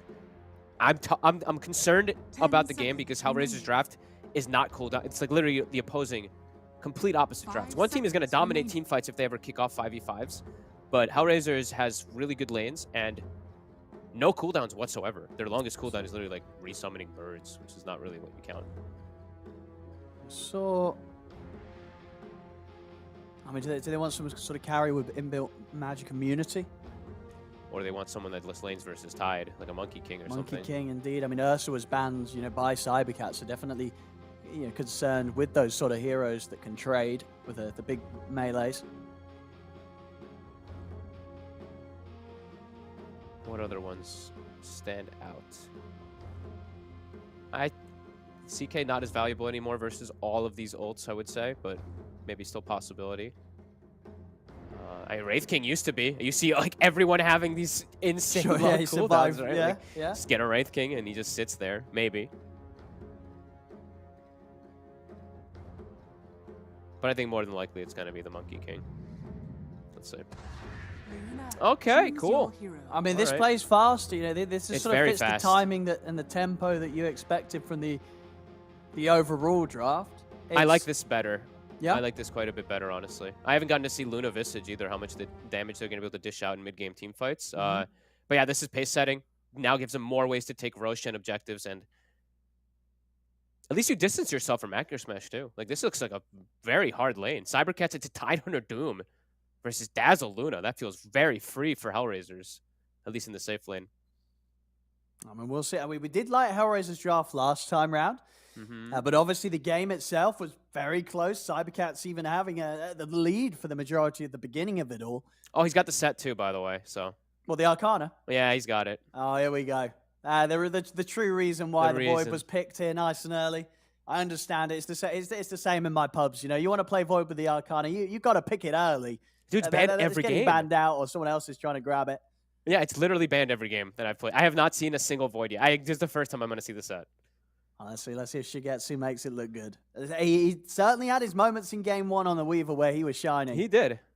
And this could be a game where he's able to get a lot out of the lane and stuff, or could get a lot in like the mid game. But I think the aggression that HR has set up with their draft is it looks like to me it ticks all the boxes of like kind of these counters in a way. They have Ember versus Puck, where you can do really well in matchup. You can tank up also with your Flame Guard, because I'm also like a little worried about them breaking Flame Guard in mid game because they're so limited on actual spells besides their ults. Besides the ults, it's all Yeah. about the ults. And then bottom lane looks Prepare for good too. So I think for me, like I look, HR has 3 really good lanes. Cybercats, they have the good mid-game team fight and a monstrous amount of team fight that they're gonna have to rely on after those lanes. Well, yeah, let's see.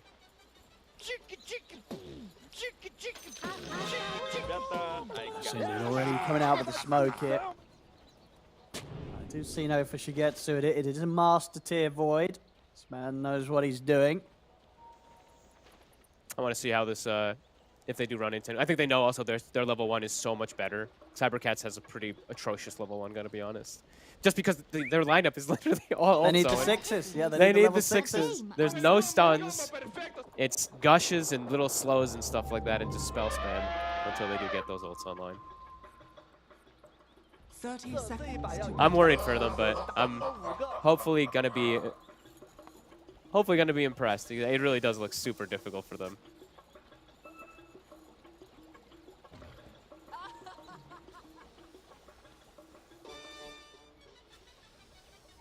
How do you like these couriers?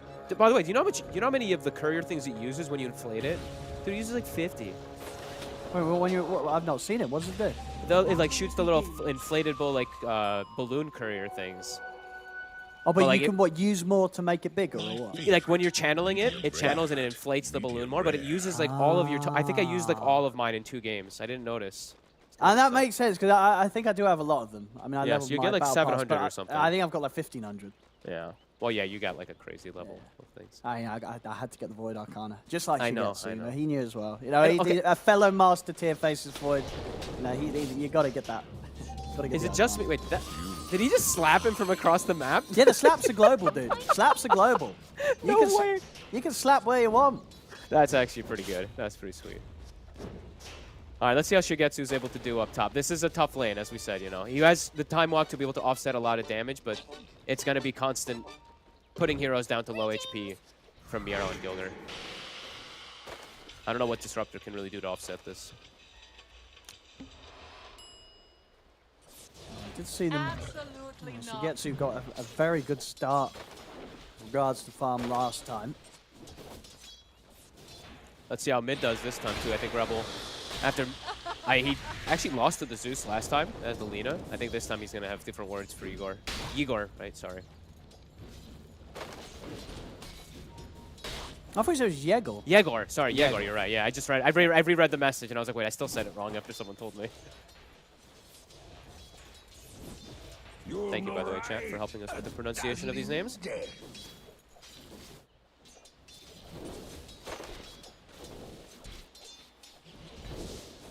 I mean, yeah, this mid-ember, I mean, is definitely something that I think is going to be quite the concern for Cybercats. You know, if Rebel gets given a good start.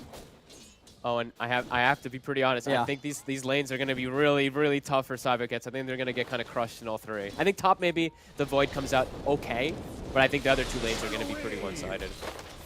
The bottom I can't see. Okay. He's going to get some help. Fezor very, very low. A few hits from Watson might do it. In fact, they might be able to threaten both of them. Oh! A bit of a juke there. Watson couldn't quite find him. He'll get him now. First it's a blood. first blood. Yeah, for the Luna. First blood for Salamene. I'm definitely seeing it's just sort of the lack of kill potential with that laying down bottom from Cybercats. They've got the dazzle very low, but they couldn't quite finish Malady off. No, and they committed a lot for it too. They actually tried to get the pull, and that's why he got so low, because Malady actually interrupted it. And now look at the lane, what position's going to be. It's pushing into Watson's favor, so he's just going to be able to bully Fogos and not give him any last hits. So yeah, bottom looks, as we said, extremely one-sided for HR. Mid, we're seeing Rebel dominate matchup. Top, Shigetsu's still getting fun. So this is going to be the one that Cybercats has to rely on.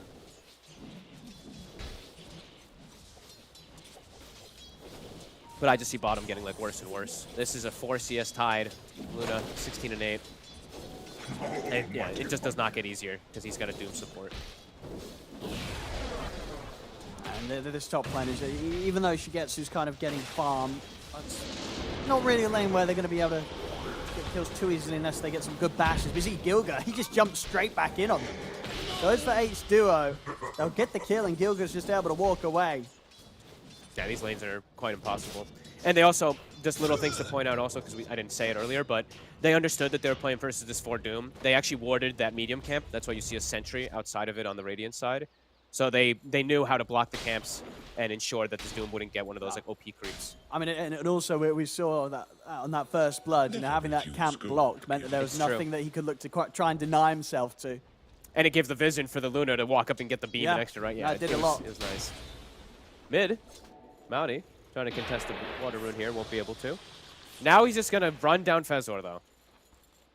Can he kill him? He might be able to. Fezor might have to just TP out. Yeah, he has to. Back over to the tower as well, so we'll be sat pretty low on HP. Playing melee supports versus Dazzle. Feels bad, especially when you're not like an aggressive one, like a Tusk or something like that. Okay, bottom, as we said, the Void. He is going to be that saving grace, and mid isn't. I mean, mid's kind of. It's kind of rough. It's not that. It's not that bad. It could be worse. But Rebel's going to have a phenomenal start in this game, and it's a good Ember game as H2O. We'll be able to keep them off him. But Shigetsu has to be careful himself. Can't actually commit onto Visage.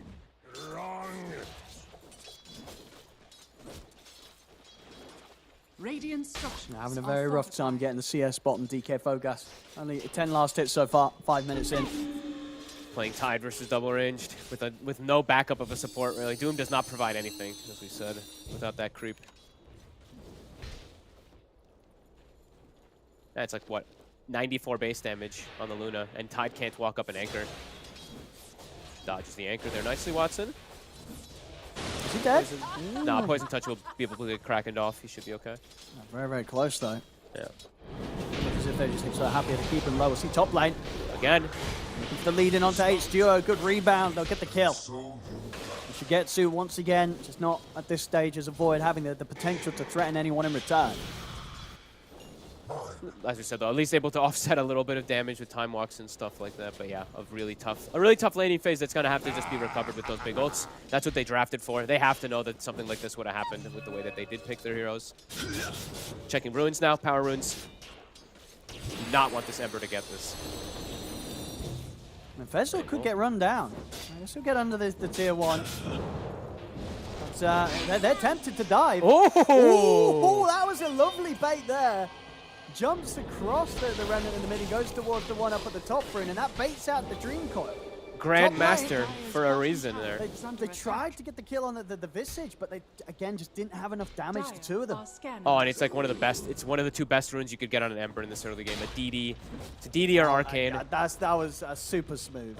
Getting rune pickup and baiting out a Dream Coil. Now he can play. Now that's Dream Coil is the only thing he has to worry about early game. Like until like 10 minutes until these supports get levels, he has full freedom now for the next like minute and a half or so. Top lane, they should get Gilga. Oh? I mean, he has no, the tree. Oh. Oh. Ah, first hit bash. Oh, and Watson won the challenge too. They will get themselves a kill here, top. Nice attempt with the little tree plant.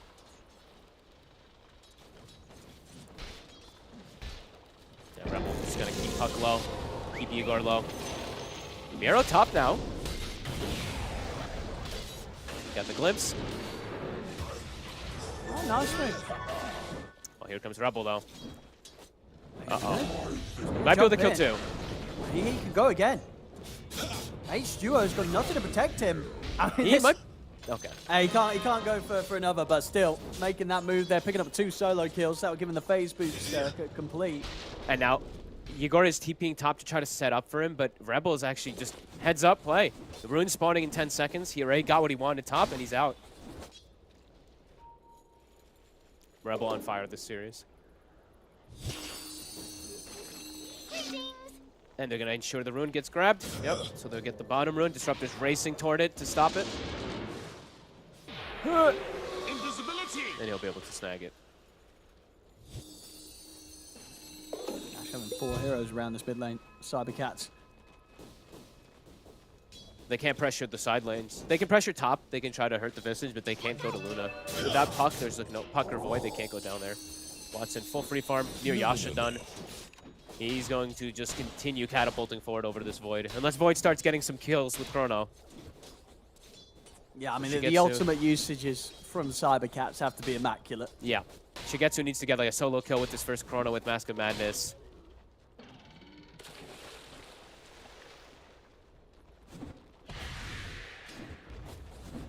And the levels are not coming quickly either. That's the important thing too. Is because the lanes are rough. That means the levels come out a lot slower. Doom, level 3. Disruptor has hit 4.5, so not too bad. But yeah, the Doom's going to need a place to recover. Tide doesn't... Okay, he does have... I was going to say, maybe he has some stacks for him. But no, they actually didn't even get too many stacks. They just have the 1 hard camp for Tidehunter to catch up.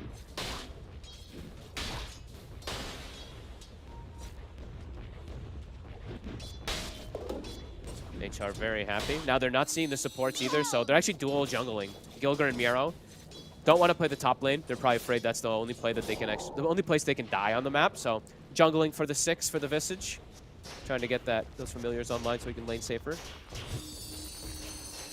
I like it. I think they know that the map is just super limited for Cybercats to do anything. So if they just don't die top, they're out resourcing.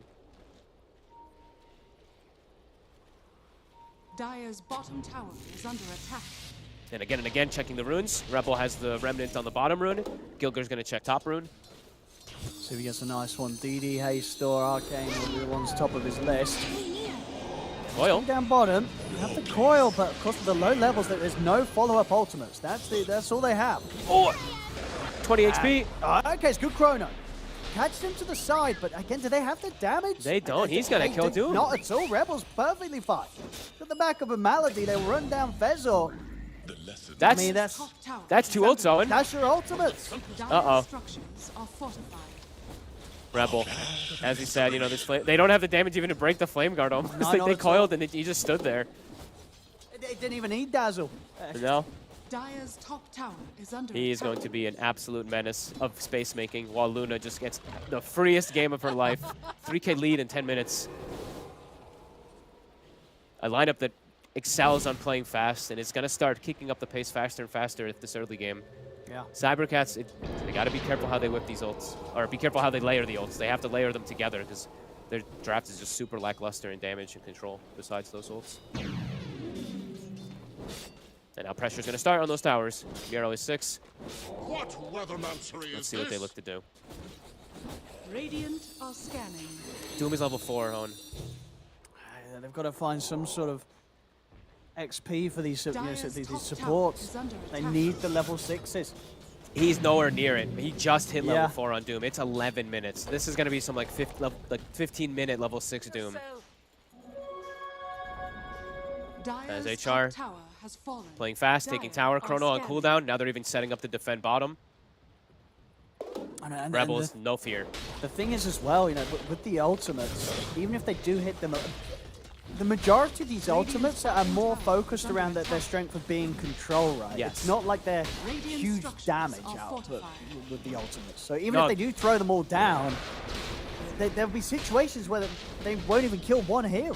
Yeah, they're extremely limited on damage. It's going to all come from like the Void's items, really. Puck's super far behind, so Witchblade's going to be late as well, too. They get the catch. This will be a good kill.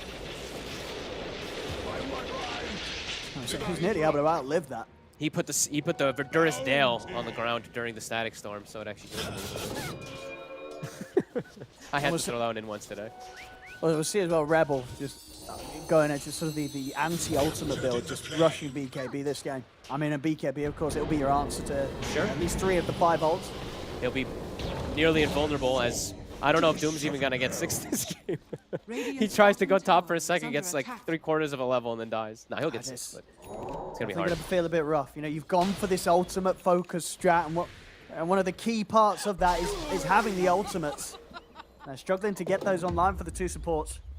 And it all is because, like, sure, you're all ulti reliant and everything, but it's also these lanes were so one-sided that, yeah, you're getting these ults so late, and you might not even have the damage, as you mentioned, you know. They're more about control. And Luna just has free game, because now the Visage and the Ember, actually all 4 of the heroes on HR are just going to play pressure, while Luna just free farms, and there's not a great way for Cybercats to push lanes out and get to this Luna. Behold, a sudden burn. Prepare for a lesson. Whole game actually feels like it's on Shigetsu now. Like, it's all Void. They're trying to kill me. Poor Fezor. 5.5.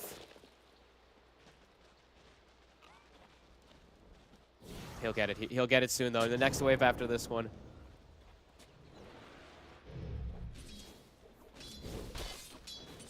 I wonder if we'll see some sort of immediate smoke up to make a play with it. Maybe to defend the tower. Maybe just layer their ults on it. Radiant's bottom tower Rune? is under attack.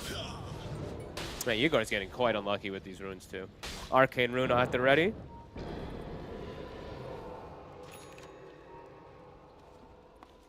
And as soon as like the squad shows up mid, look at the way that HR plays. They're like, oh, 3-4 heroes show up mid, disperse around the map, Ember goes bottom. They start running together toward top. They want to make a move with the ultimates. They're smoking up. Let's see what they get. Maybe seeing if they can bait something around the tide. DK Focus will get gone upon. Trying to jump forward. They'll drop the Dream Coil. H2O is dying. They've kind of split the fight up here. They have the Chrono, but do they have the damage? They're focusing the Visage. They'll find the Doom and the Titan to Ravage over onto Watson. They'll land the ultimates. They'll get 2 kills. If you can go for more, Gilga's out of there. Nicely done. This So time they get the connection. Yeah, Good chrono. Ultimates used, they get 2. Great chrono. It catches them like on the side. The Doom gets the Doom onto Watson as well too. But the question That's is, everything, of course, though. Yeah, now what, right? You've used the ults, you killed 2 heroes. What are you going to be able to achieve now with your lineup this time? They're all going to respawn, TP mid, and look for this tower. And I would be very surprised if Cybercat sticks around here.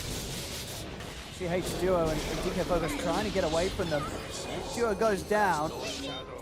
Yego's going to have to jump back. And Rebel's going to look to chase. He's in with the chains. They put the stuns from the familiars. Yegor, he'll go down. I'm surprised the puck actually showed back up to mid. The only thing you can really do is like stall with some like orbs and stuff, but he jaunted in. That was pretty crazy. Fully ult reliant team. They have to wait for those cooldowns. They have to just take the trades in those situations. But now HR into Roche they go. They'll do it quick with the Luna, the Visage, Marcy. Yeah, look at those birds with the lunar blessing, of course.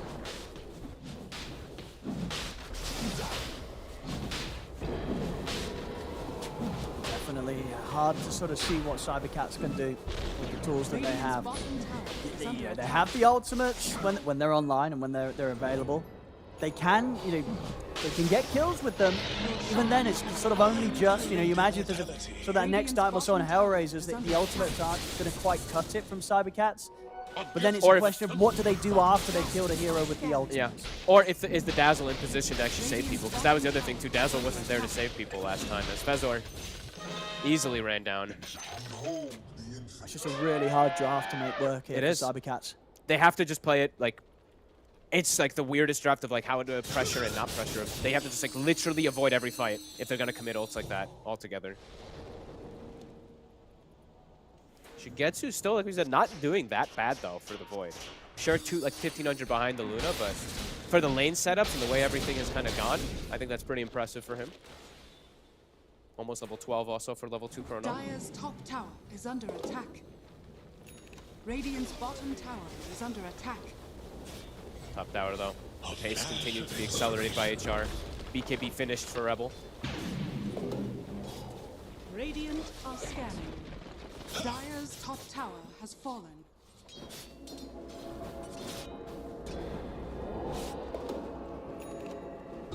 Radiant's bottom tower is under attack. Have everything up again here, Yep. Cybercats. And Fezor Blink. A decent, for the hardest game I think I've ever seen a Doom support have, he actually has Blink at okay timing. So they can't follow up. So can they connect with these spells though? It's into the Aegis. That as well. So it's committing the ults is it's not easy. It really isn't. They've got a challenging lineup to play. Especially if everyone's together. If Malady's there, even just a Grave to bail out one target versus these ults.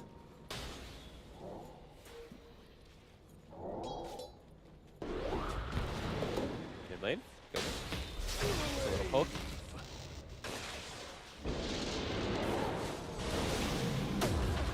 The birds, they're buffed. Bit of an interesting ult usage there.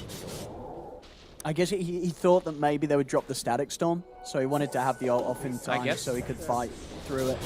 I've seen a couple people still use it thinking it dispels as well, too. I don't know if that was the case, but it's not dispel anymore, unfortunately. I don't know why they changed that. I actually really like the dispel on it. Cybercats though, slowing pace down. Void getting to get this farm. Pretty nice for him, 13.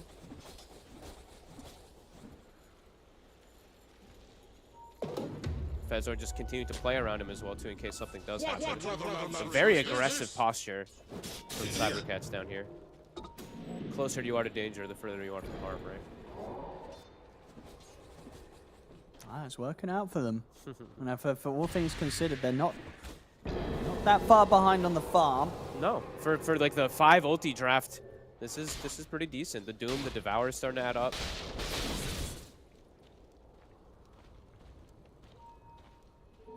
The rune of illusion. Still have a minute and change on this Aegis, so likely want to still try to get some pressure down. They have ward on bottom, so take out this tower. They're still feeling a bit fragile whilst they don't have BKB done yet on They Watson. glyphed. So that means there's no glyph for tier 2. I think HR can continue pushing, even threaten high ground potentially. I think that was a bit of a mistake of a glyph. Dire's bottom tower is under attack. I mean, I don't know if they're gonna like be able to commit onto high ground, but like force heroes back perhaps. I mean, there's still definitely going to be that concern that there are 5 ultimates waiting There for is. you. But like that was a really, I don't know, that glyph for me was really weird. I feel like teams still sometimes are doing that, like they glyph thinking it's gonna reset, but I mean, for sure, if you can tank any ultimates with this Aegis on the Ember, you're going to And be they can- feeling pretty good. they're committing this for free. Like the birds are just taking it with the illusions. Radiant structures are fortified. They're gonna continue. Rax is exposed. This is where Luna thrives. They'll have to use some of these ults. That's the glyph. Still 40 seconds on this Aegis. The Rebels very happy to stay here. Radiant's Yep. middle tower The familiars as well too. Continue pushing. The only way you're going to be able to kill this Ember or stop it from hitting the base is by dropping ultimates, and they don't want to do that once he has the Aegis. They're used to static, so makes sure they're able to protect himself, but of course, happy to Focus. die here. As he focus, get the Ravage off, and the last moment, Chrono. out onto the 3 of them. Have they got the damage? They're trying to focus the Luna, but the Graves off in time. Watson tries to step back, but he will still die. Cybercat. They'll hold the defense, drag back with a glimpse of Malady. They'll find Dazzle as well. And look at this. They're still chasing the Doom. It's wearing off right now. Wow. Hibernate. The 5 ults. The 5 ults, it does the job. They It deal does. with the fact that the Ember had the Aegis. They had to take him out twice. I don't think you could have used the 5 ults any better than they did there. I don't think That's why so. they drafted like this. They had the plan. Yeah, and Void, but he actually was able to farm his BKB before the fight even kicks off too, so he turns up, and he's really strong. Rebel, maybe, like, him starting the fight, trying to kill this Disruptor, maybe causes this, because his team, it looked like they kind of maybe panicked and ran together. They stacked his 3 for the Coil and the Chronosphere. Yeah, big Ravage as well from Bogas. Yeah. And But now they're now- actually the ones with a gold lead versus this, like, heavy pressure push lineup, and they did not lose the Rax. But HR, they got to play fast, though, again, still. It's the same thing. Yeah, Cooldowns there's are no up. ultimates. No ultimates, you No gotta go. ultimates.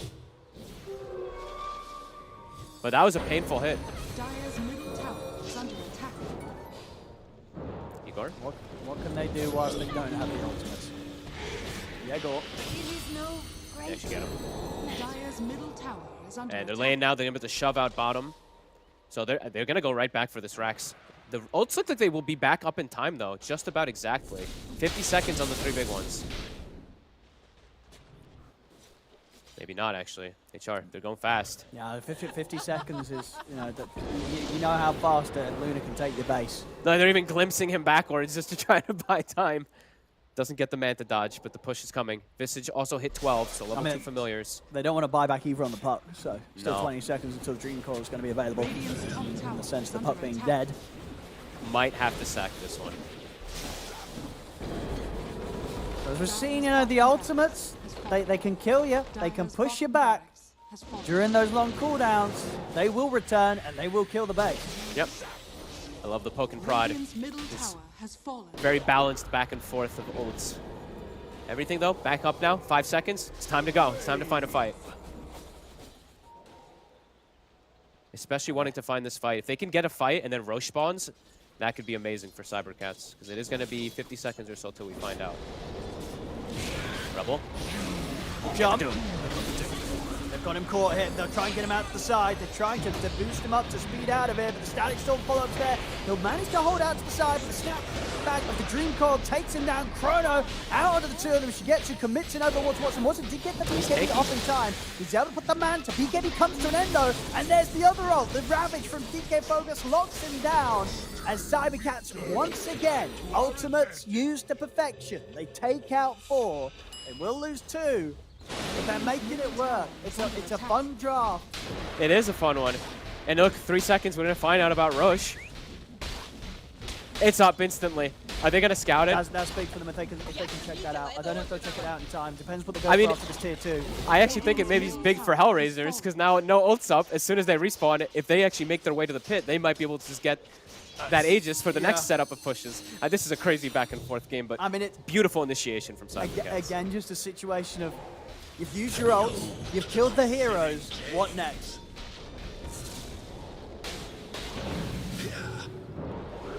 Let's see. Everyone's I mean, respawning. they're HR. They're on top. DK Fogas here. Be the tide. Slowly but surely taken down.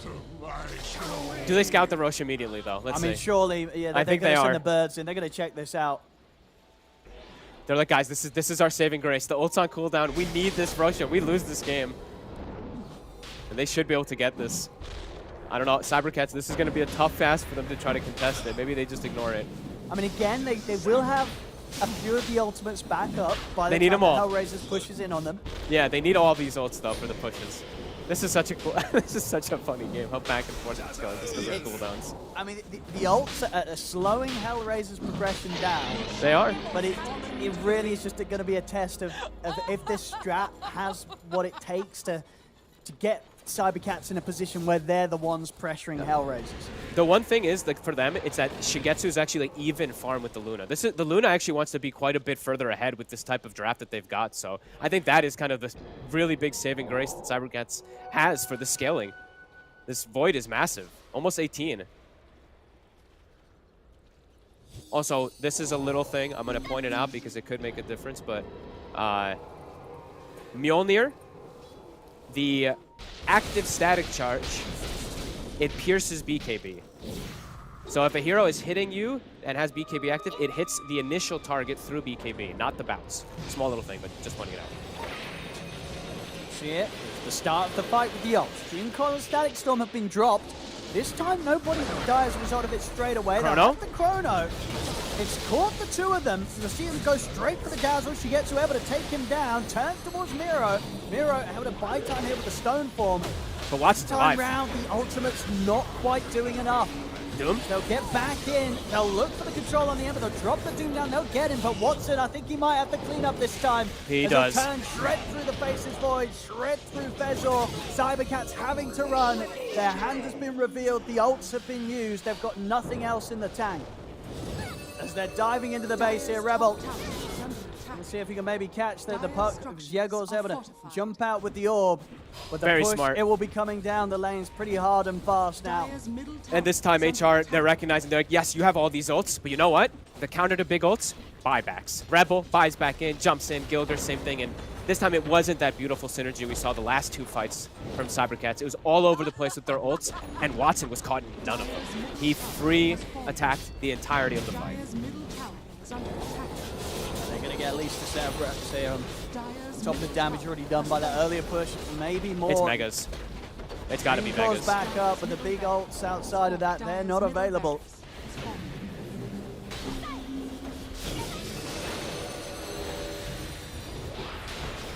See if they can slow them down at all without the big ultimates. Trying. And they'll grab it. And Storm has got the turn. That's the Aegis drop. DK Bogus head in and burst through Malady. And DK Bogus probably going to pay with his life. The stuns of the familiars are there holding him down. They'll take out Tide. Shigetsu has to jump back. The damage, jumps though. back in with the BKB, but he's got to be careful of the right click of Watson. Shigetsu goes down. Doom has buyback, but the other three do not. Triple kill for Watson. They take the final set of racks.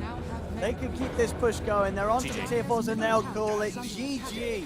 Hellraisers, they'll take this win, knocking Cybercats out of the runnings here in the qualifiers.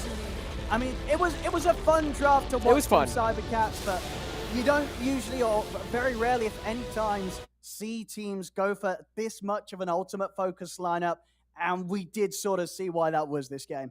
Yeah, a team like HR understands how to like play around those cooldowns. I think they did still get tripped up a little bit more than they expected because of how farmed the Void was after the early game. But yeah, either way, a better fight. They finally find their footing, and they finally, I think, they told each other too. They're like, guys, they're just throwing every ult. If we just save like a buyback and stuff too, like Rebel just comes back in, there's no way they win this fight. And we finally saw that come to fruition.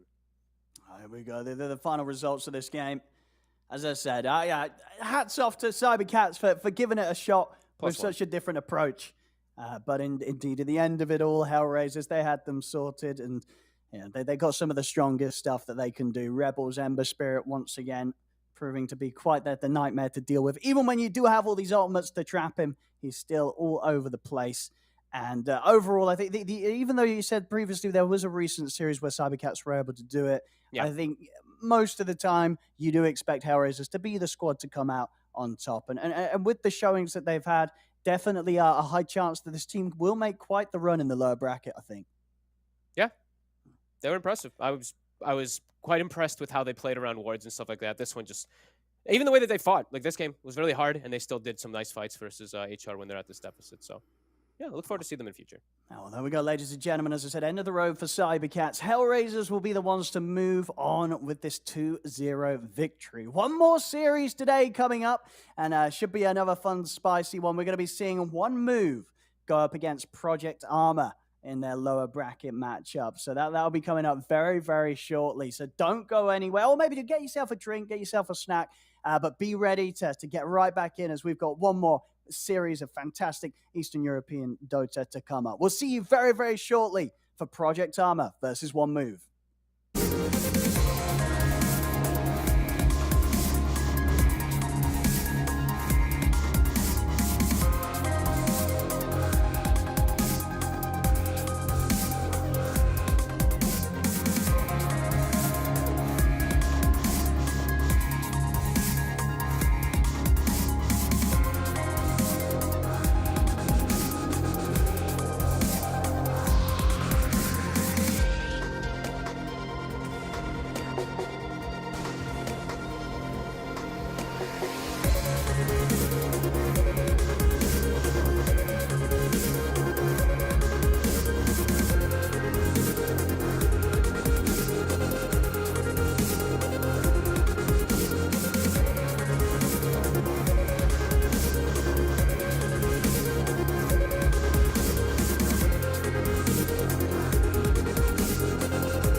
Esports is what we live and breathe.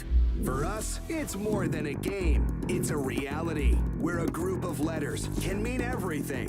Where runes are collected and Aegis can only be won in battle. Where centaurs can give you a ride.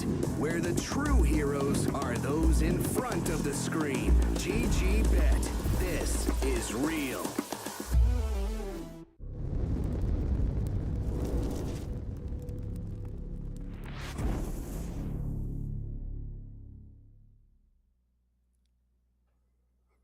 Hello, ladies and gentlemen. Welcome back to the Eastern Europe qualifiers for the International 2022. I'm Odie Pixel here with Fogged, and we're just about to get ready for our final series of today in this region.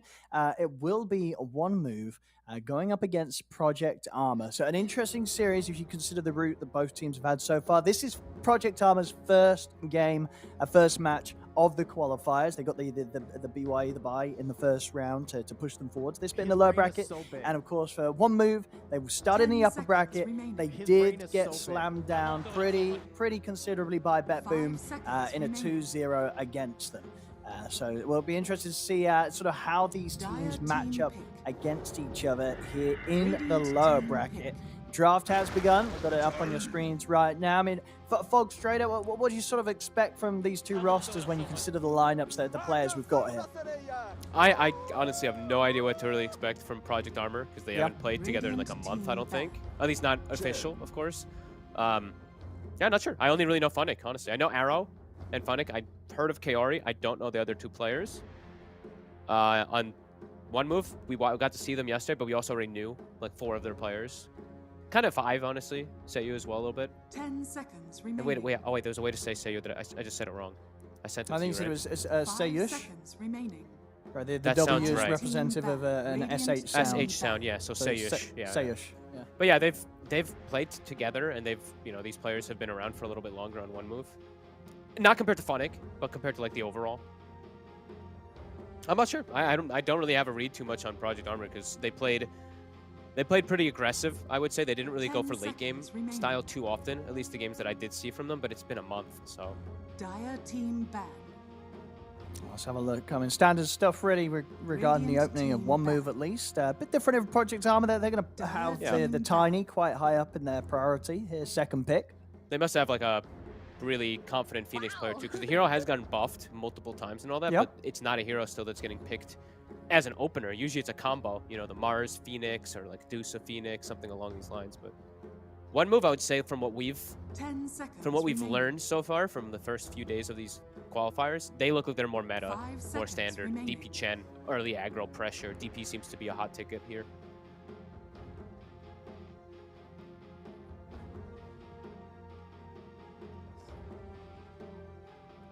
See this these bans coming in. Tusk Marcy taken out by Project Armor. Dire team pick. Don't want to ban anything else that will protect the egg, and yeah, they get rid of the jug. Not wanting to deal with his ability to close the gap, and then they take Mirana, right? Like, so like they don't want the leap also, but also I guess maybe they feel confident. Someone also a Mirana player, but also looking, which one's a core now, right? I think it will be the Tiny. Okay. I've been I think seeing it'll be a people tiny testing mid. carried Mirana in pubs. Well, I don't know about that. I mean, I'm down to see something a bit different with that one. I mean, how do you feel about the hero? Is it in a state where core or carry Mirana can be viable? I don't know. The new Starstorm thing, it's really nice that you always connect it, but the leaf buff, I think that's something people are overlooking. It eats 4 seconds of the attack speed. You know, I don't know if it's good still. There was a long time ago when Mirana carry was like the thing, but this we're talking 8 years ago. Ember Spirit. This hero is really lackluster because you have no damage talents either. Your damage talent comes at like level 20. I don't know. I don't think we'll end up seeing it as a core, but the only reason I keep saying it is because when I look at this, Phoenix Mirana as your dual support sounds a little awkward. 10 seconds remaining. 5 seconds remaining. More obvious things, I guess, would be like arrowing some Chen creeps and stuff like that, and just overall lane strength. But Dire team pick. one move, going for much more standard stuff. A bit of hoodwink here to finish off the support duo, him and Chen. They do not have the best way to hit egg still at the moment. It's okay on DP and Hoodwink, not phenomenal. Hoodwink, not really the best one to walk up and hit an egg. I mean, very likely you get burst by the Tiny or the Mirana if you try to step up and hit it. Bit interesting, for sure. Wondering what the last pick for one move will be to at least have someone else to hit egg, because if it is what it's looking like, which is DP mid and Ember safe lane, their offlaners usually aren't egg hitters either, so maybe they're doing something different when they put DP potentially off lane and Ember mid and switch things up still. Nice, good team fight here for Project Armor. Yep. Now they actually got the combo. They got the Phoenix Mars. Remaining. 5 seconds. And even the Mars Mirana. So that's probably the lane combo. I think it will be right. Yeah. It's going to be Tiny middle. Yep. So Phoenix 5 position. More than likely.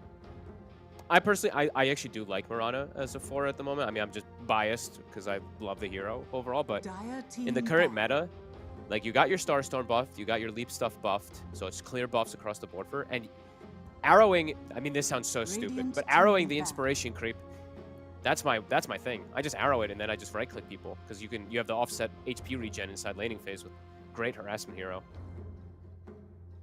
But it's always gonna have good combos with Mars.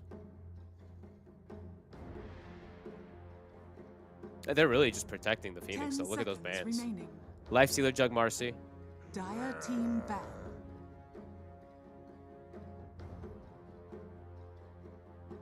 Let's see, final ban here. They almost certainly look towards taking out these carries that could target the egg or break out of the control that an arena can offer. Yeah, again, another high attack speed buff. They want to make sure that that egg goes off.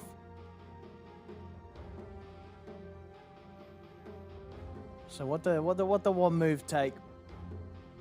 It depends on, do they want this thing that can kill egg? Because it seems like that's Project Armor is like, this egg is never dying. That's like kind of the way that they've set up their bans. Is there another hero that allows them to, or are they just gonna pick for the lane like a Monkey King? I was gonna say Monkey King, I think is definitely appealing.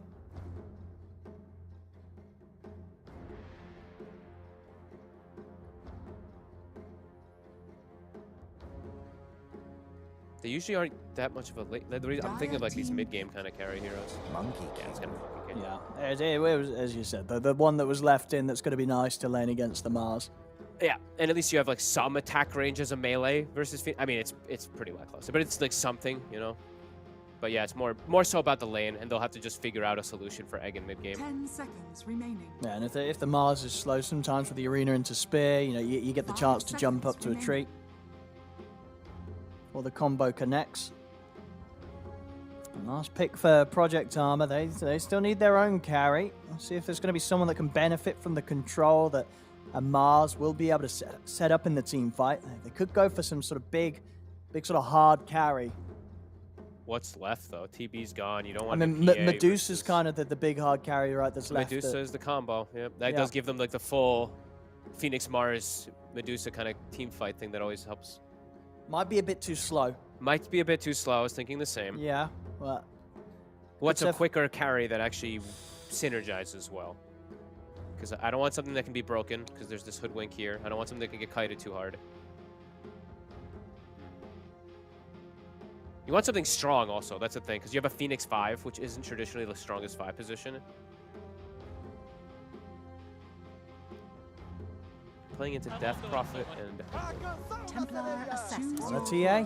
They do love it in Eastern Europe as a carry. It's very popular over here. And it's in the name as well. Of course, TA 2000. Yep, it's very true. And Arrow, Mirana's name. That's true. That's true, actually, yeah. They've got the names. Arrow. Okay. All right, so Tiny, Mars Phoenix. I mean, what do you reckon? What do you reckon from this? You know, I'd say in terms of expectations, one move. You know, they're coming in as the stronger side. There's some limited. The only thing I'm looking at limited catch a little bit for Ember. That could be pretty difficult. They're real. It's like depends on how the Tiny's game goes, right? For he going to be the one that has to address the Ember Spirit, him and the Mars in particular. Which could open up the game for Smiling Knight, maybe. Okay. I mean, this one's not like we'd had last one where it's this constant trading of cooldowns and stuff like that. This one is both teams have pretty good ways of setting pace. One move have better ways to siege towers early, I would say. So Project Umber might take a little bit more time when they need to fight around Mars and Phoenix. More so. They need to rely more around those than the cooldowns of one move. Okay, well, let's find out as we'll get ourselves into this one. One move up against Project Armor. You know, as I say, this is the lower bracket. And you drop the series here, your hopes and dreams of making it to TI come to an end. So we'll see what both of these squads are able to bring. And if we get ourselves in close matches like we did in game one of the last series, that was for sure. So here we have it. And one kicking off. I'm really looking forward to see how the Funnick squad does. Honestly, I always give a lot of respect to Funnick because we used to play versus each other all the time. Of course, we're boomers, me and him. Love seeing my old boys still playing.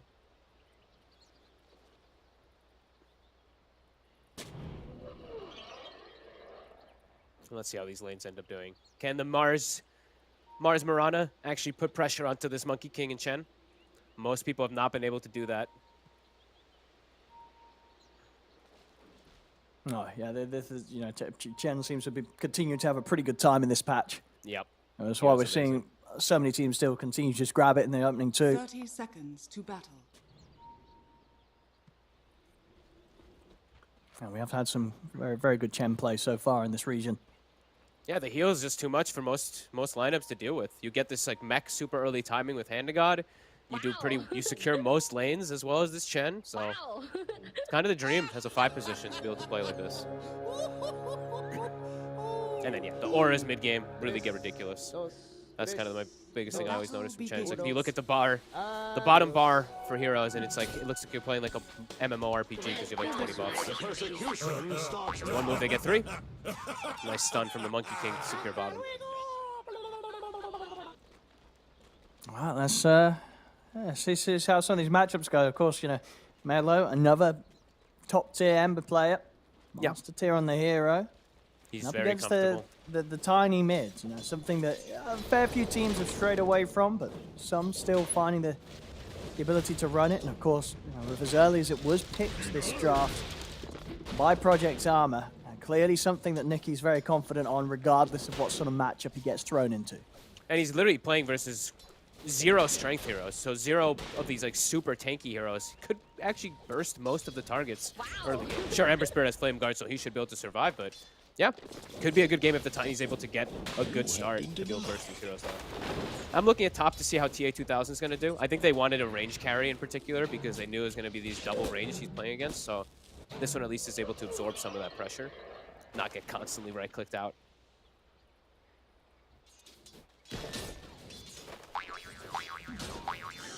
See how well Funnick can deal with it, the two of them down here, because the sustain between this Chen and Monkey King, I mean, it should be a lane that's set up in a fashion that Monkey King's, especially once he's level 2 and he's got the passive, he's just able to keep himself in lane consistently with the sustain.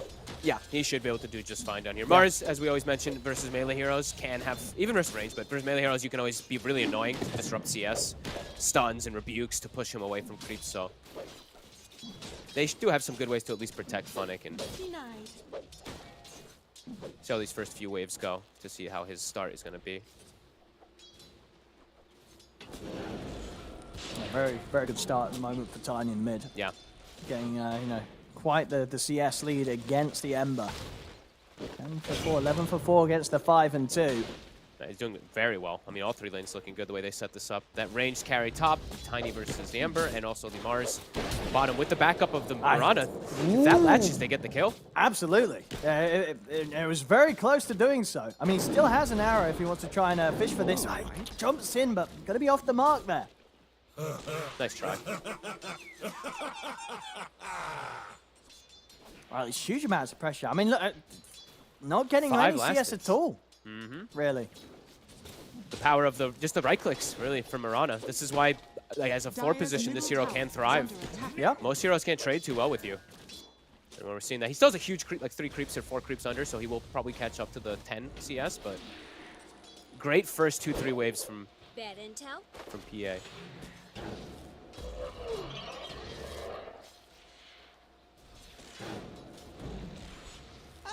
Up on top. Very fun. Yeah, no slowdown for the TA 2000. That's big when you're running a Phoenix 5. Like I was mentioning, a hero that's a bit weaker as a 5 position. The TA just still able to get free farm.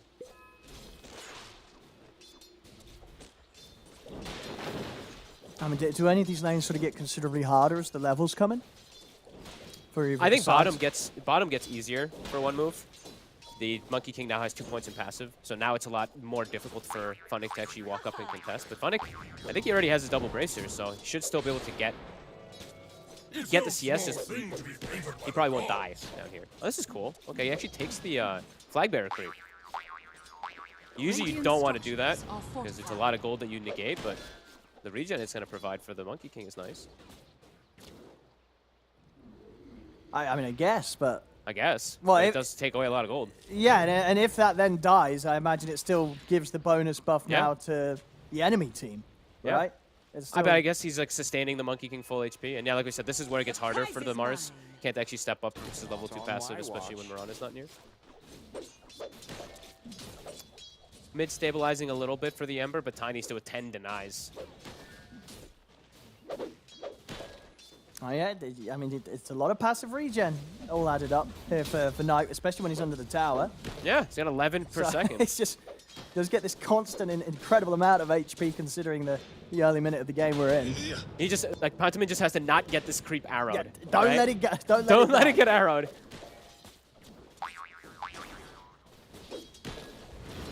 So yeah, if you can keep it alive, definitely means that they won't be having to buy any regen for this lane.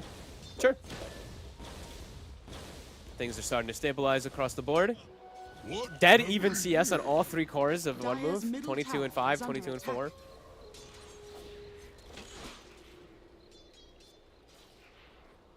Nobody yet to die. Another one of the slow starts that we've sort of come used to seeing here in Eastern Europe. Yeah, I think you'd be pretty happy as Project Armor, though, with the way that the lane setups go, right? The one move they counterpicked your Mars with the Monkey King. Your Mars is free farming. They picked this pressure lane in the top lane versus most carries. You picked the TA to counteract it because of range. He's free farming too, so I think Project Armor should be pretty happy with all that. Let's see if Even setting up for mid. It's not easy. He wanted the catapult. I won't get that and won't get the connection on Mellow instead. He's got another arrow ready for that catapult. I mean, it's going to hover around as well. 6-minute runes coming up. Wait for the remnants. Mellow. See, Mellow trying to stick around to take down Nikki. Sayush, good control here. Ooh, not enough. Not enough to kill him. Oh, had the stick at the ready. And the charges will save him. It's in the mid. I think that was a salve going off there for Nicky, but... They're thinking about mid. Look at Arrow. He's getting the angle. And this time, it's a clean Got combo. it. Very, very nicely done. And good persistence there from Arrow to stick around, knowing that there's a high chance that Nicky inevitably was going to be able to find that setup. I'm happy to see Miranda getting a competitive game. This hero is dead at the last tournament. Nobody picked it, I don't think, at all. That was unexpected. Like I was mentioning before, I like this hero right now. I think it's actually one of the few that can roam really nicely in Arrow. Immediately getting off to a good start. Earn charge acquired. Gets his tiny healed up and gets a successful move. And now he's going to go back bottom to help the Mars. Oh, and he might get the rune. We got a pretty good Radiant's middle value. tower is Arcane under rune. attack.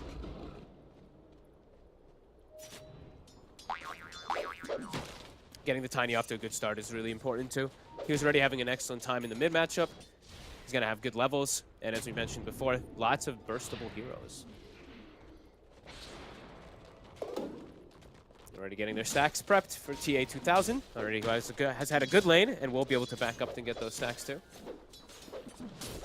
And I imagine sort of on the side of one move, we won't see sort of a similar focus on stacks. They don't really have heroes to deal with those. No, up top, Afterlife. Some decent body blocks, but still has Icarus dive. Yeah, they don't clear stacks the same way by any means. Exorcism is actually their best form of clearing stacks till later on. Not really the best ways to contest either. I don't think they can walk in to try to contest Ancients or Triangle at all. Ah, for sure. Yeah, especially if the Sixers are online for Project Armor. It's kind of suicide.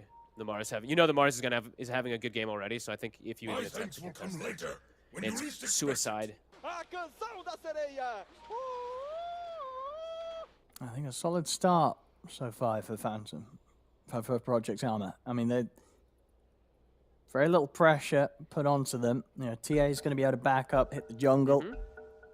Question is going to be how much one move can do with the early aggression of the Ember Spirit. If they can start to invade these areas and stop Project Armor from getting the space and opportunity to clear such stacks and farm. Yeah, and how much pressure the DP is going to be able to apply. Afterlife has hit 6. Yep. It's time for these towers to start getting pushed down. I'd be surprised if he doesn't just Exorcism right away, but let's see. He's holding it for now. Wants to maybe try to get a kill out of the Exo Dire's also. top tower is under attack. Yeah, hanging on to it. Well, favoring the slow siege and having it ready for if a fight does kick off. And one move, trying to find Kaori, but they won't get him. There we go. Now he pops it. I was actually pretty shocked that he saved it so long. Radiant are Maybe scanning. scared of like getting burst immediately when he does pop it or something. But Yeah, I think it was also just a case of just waiting for the team to turn up, Yeah, making I sure that guess they so. were set up in a fashion that meant that he wasn't going to pop Exorcism, and then suddenly TPs are coming in and he's having to run He's away just from the dead. tower. Yeah, absolutely. So they'll be able to Back up safely mid. take this down. They didn't get the catch on Nick. He did step up pretty far. Top tower. After the Arrow. setup with the bushwhack, Arrow will catch onto the DP, and now the TP reaction's in from Project Armor. They've got the lockdown onto Afterlife. They'll catch him in the combo, toss up onto Mello, but Remnant was at the ready. Mello escapes. Oh, you couldn't ask for a better timing. The ghosts were 1 second left on. he's He just was about to to get heal full him. healed. Yep. Perfect timing, really, from Funnick to come in there. A great play. And they didn't have chains actually. So it's the 0-4-2 build on Melojo. They didn't have that like 1 point in chains to keep the tiny under tower earlier. Good reactive play. And TA now able to back up, go to those Radiant's ancients, courier that has been juicy killed. stack. And will not be interrupted at all. So on track to hit the key timings here, TA. An easy shot. And we'll see if Monkey King Knight is able to keep up with regards to just being able to farm as fast as he can once he has the Maelstrom and getting involved in these early bits of action, which overall one move is still yet to find, yet to be able to get any kills on their side. Spotlight Knight did the right Radiant's skill middle build though. I'm tower really is happy. under I know attack. yesterday we talked about like I think there was a Monkey King that went 2-1-3. I think it was Watson actually, and then he had no recovery outlet in the mid game. It was like very slow for him to farm. This is nice. He's got the 2 points in Jingu for lane, and then all about Primal Spring to get that farm. Yeah, it feels across the board that this build's just safer anyway. Always feels like it. It fits for both situations. You want to Yeah. fight, you're going to have good impact, good damage. And yeah, you want to farm, you're going to have the AoE to do so. Yeah, it was a bit shocking to see yesterday. The 2-1-3 build, or whatever I think it was. I can't remember exactly, but...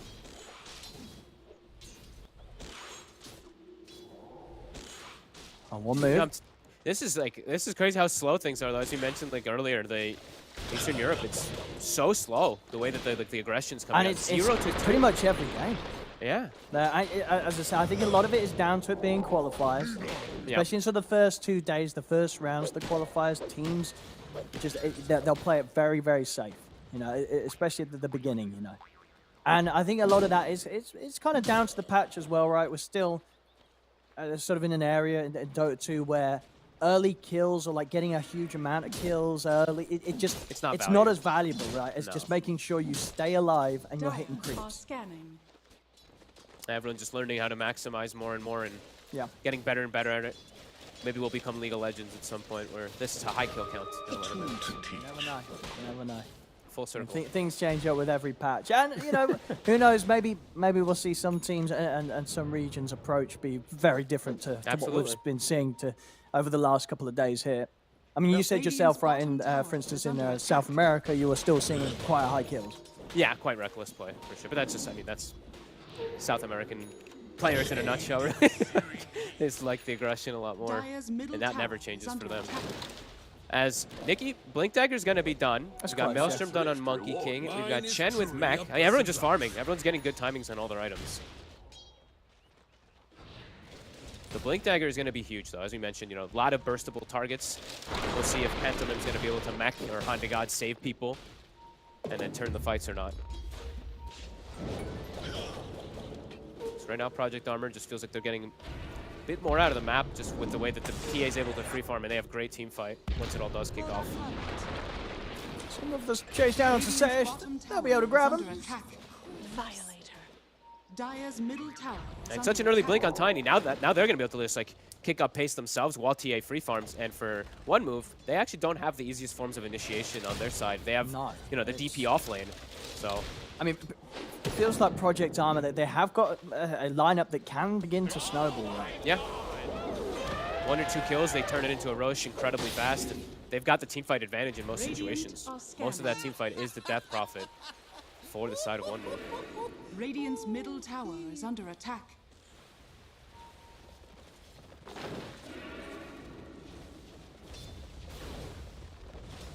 Smoke up here from the mid. Nikki looking for that blink opportunity.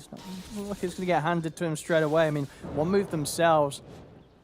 Also prepared to look for some sort of action. Not really heading in the direction that's going to deliver that for them. They'll kill anybody they find, the Tiny Mirana right now with the Blink Arrow. Maybe one move can find Kaori here on the Phoenix. He's sneaking. They get the stun. They have the follow-up. They should do the burst of the ult. Ooh, no, it wasn't quite enough. But they'll get the egg. They will kill the egg. Maybe bought a little bit of time for Nikki to get something in return. Yeah, he's able to jump in, look for the combo onto Panto. We'll manage to take a trade. One move still in the area. Phoenix going to have something to say about it. Nikki's caught away. Onto Sayers. He's alone. Jump forward from Arrow. They'll take him out, but indeed off to the side. Nikki needs help. He's not going to be able to get it in time. So a bit of a split there in the fight where Project Armor, they do manage to get the hoodwink, but indeed not being in position to save their Tiny. And now one move. Looking to see if they can get more, but the Boundless, it will go straight down the middle, not catching either of the heroes there. And then Knight has to be careful because he almost gets his tree cut. Still a good move, one move. This is a pretty big one. The Mars ult kind of whiffs. Phoenix ult as well. They get the kill on the mid and almost get the mid tower, so I think they're pretty happy with that. Very split up there from Project Armor. Fane going for the... popping the ult just for a hoodwink rather than trying to play around his Tiny. It's a bit surprising. Sort of once Nikki does go in, they've got to be prepared to back him up. Panto, okay. A little cute play there. Does reveal that they have a vision on high ground. If they've got any setup onto Nikki in the mid, They do have 3 points in chains now. Are Yeah, scanning. one move. Definitely feel like they want to try and get a setup on a kill here. Chain connection, but not quite having the Chen's army in position to stun. It's like they're really just wanting to protect this ward, but also play around the mid area. Bottom. Now we'll catch the Phoenix. This time, not a chance for any Supernova. Still on cooldown anyway. So you're doing a good job of being able to find this Phoenix multiple times in 20 seconds. So they can combo down the Ember Spirit. The Hand of God comes in. Come The back. stun. Ooh, he's gonna live. Panto able to keep Melo alive as they turn it Nice. around. Sayash comes across, actually able to get the bonus of the double kill there after taking out Phoenix previously. And that's why the Chen was just chilling and farming that whole early game to offset the burst. Because as we said, there's not really those tanky heroes, but the Chen Mech Hand of God acts as that pseudo tankiness, at least for the Ember. Yeah, excellent save. A big kill for Project Armin as it is. You know, one move. The kills that they're finding, that they've closed the gap. That little bit of an early lead that Project Armin did start to build up. Still though, TA 2000, still absolute free farm. They're so done here, 16 minutes in. Fairly even trades coming out from both sides, though. Arrow. They have the control. Oh, very nicely done there. Chains, dragging him back into the control of the center. The arena will get locked down, but Melo should be fine. Remnant's still up. He can jump back to safety. Panto left behind, but there's nothing to stop the TP, or at least not in time. Nicky tried to get him with the avalanche, but he just didn't come soon enough. They managed to all escape there. One move, they're making the heads-up plays.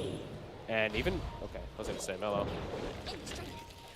He does have some backup coming in. Excellent here. There's no Mars ult, but they're still being hesitant. Yeah, they don't want to get too close to this TA. No. They know how hard TA 2000 is going to be able to slap back with the Deso.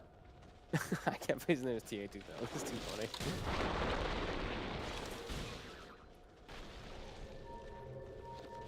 All right, let's see. Mars ult in 40. They haven't gotten a good combo off with their... They haven't synergized well with their ults yet. Scan's going to come out also and catch PA. I mean, yeah, so the initiation here is fully reliant on Nicky getting the jump. Yeah, well, Funnick has Blink Dagger now too, so... Sure. I mean, he's got to find the angle for the spear, right, without the backup of the arena. Yep. 20 seconds until that. Big rune for Nicky. Dire's top tower is under attack. They just, it's scary though to commit into and cause a full fight to kick off, because once your Mars ult and your arena's down, if you haven't killed, in particular like the Death Prophet, that's when the fight's going to be really hard for you. The long duration fights do feel pretty damn strong for the side of one move. And a BKB is now done for Afterlife. So there's a Vessel done on the Mirana, but he's got the way to counteract it now, at least on the Death Prophet. And that was the Monkey King doing close to BKB as well too. So they're gonna have at least a double BKB timing that's gonna kick off on one move to counteract those. The Mars ult and the Phoenix ult in particular. And they're getting tanky. You know, Nicky got the Blink Dagger early, but hasn't found much of anything with it on the Tiny. No, that one big kill on the Ember Spirit that they went for is just slipping away from them. Down to the heals that Panto was prepared with. Okay, they've got ults ready. Looks like they want to try to take a fight. They have the Echo also done on Nicky, level 12. Big damage on whoever they jump. The combo should take people down, even if the heals come in. Funnick's in. The arena control and good jump Perfect. for Nicky. In with the two-man avalanche, they'll quickly be able to take down two. We'll see one move try and turn this around 3 versus 5. It's going to be difficult though. They don't get anybody as Project Armor can back off. EXO is halfway already, too. They're not going to be able to commit for Rush. This is a huge win right now for Project Armor. Literally the perfect targets they can go for. They get the Chen before any of the heals. Funnick and Nicky. Sure, they're not cores, but the damage is done as EXO is forced. So is Wukong, so... Yeah, now they don't have Mars ult, but they still can look for a fight. So if they can get a setup here in the mid, I mean, one move. They are back up as...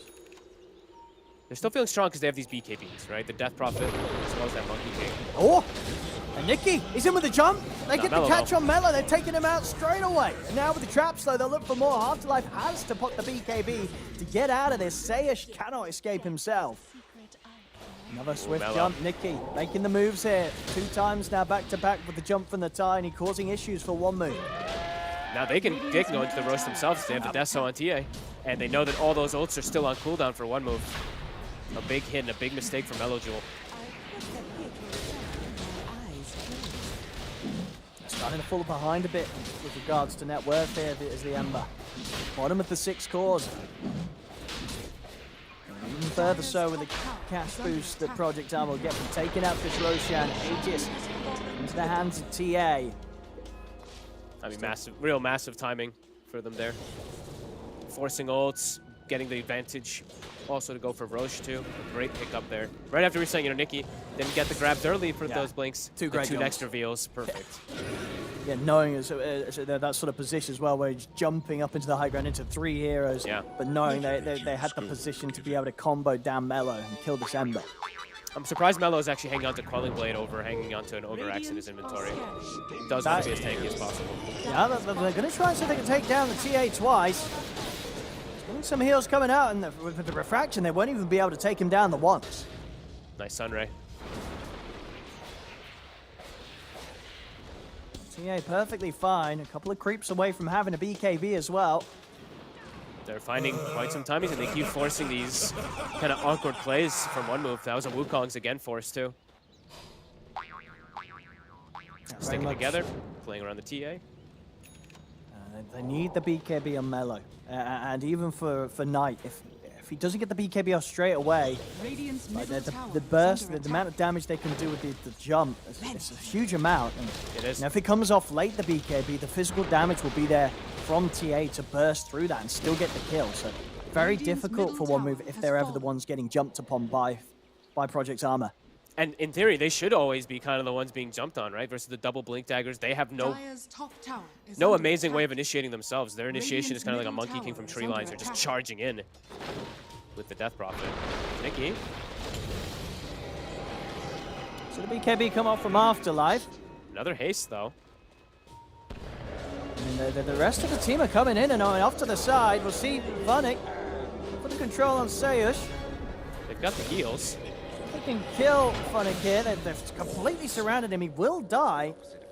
And with the Vunic Mars gone, Project Armor, they're setting up with TA in a sneaky position here. And about Nikki, jump into the toss back. They're trying to burst through Afterlife. They've done it. Very clean play there. Toss over towards the melded TA, and Afterlife didn't stand a chance. And now, one move, they've got to run. Oh, he got the perfect double meld as well, too, so that minus armor, you see how fast this Death Prophet dies. 2,200 HP, but negative armor. Yeah, they'll also catch Panto in the trees and be able to clean up some of his creeps. Big moves. He's got to run here with the Remnant. Still has an extra one. Arrows coming in. Close.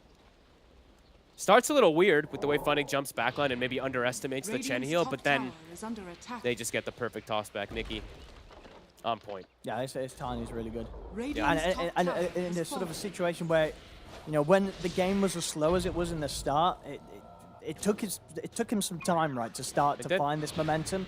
But now he's found it. It's looking pretty unstoppable. His blinkins every time have been perfect. He's 3-1 and 7. He's part of 10 of 11 of the kills. Yeah.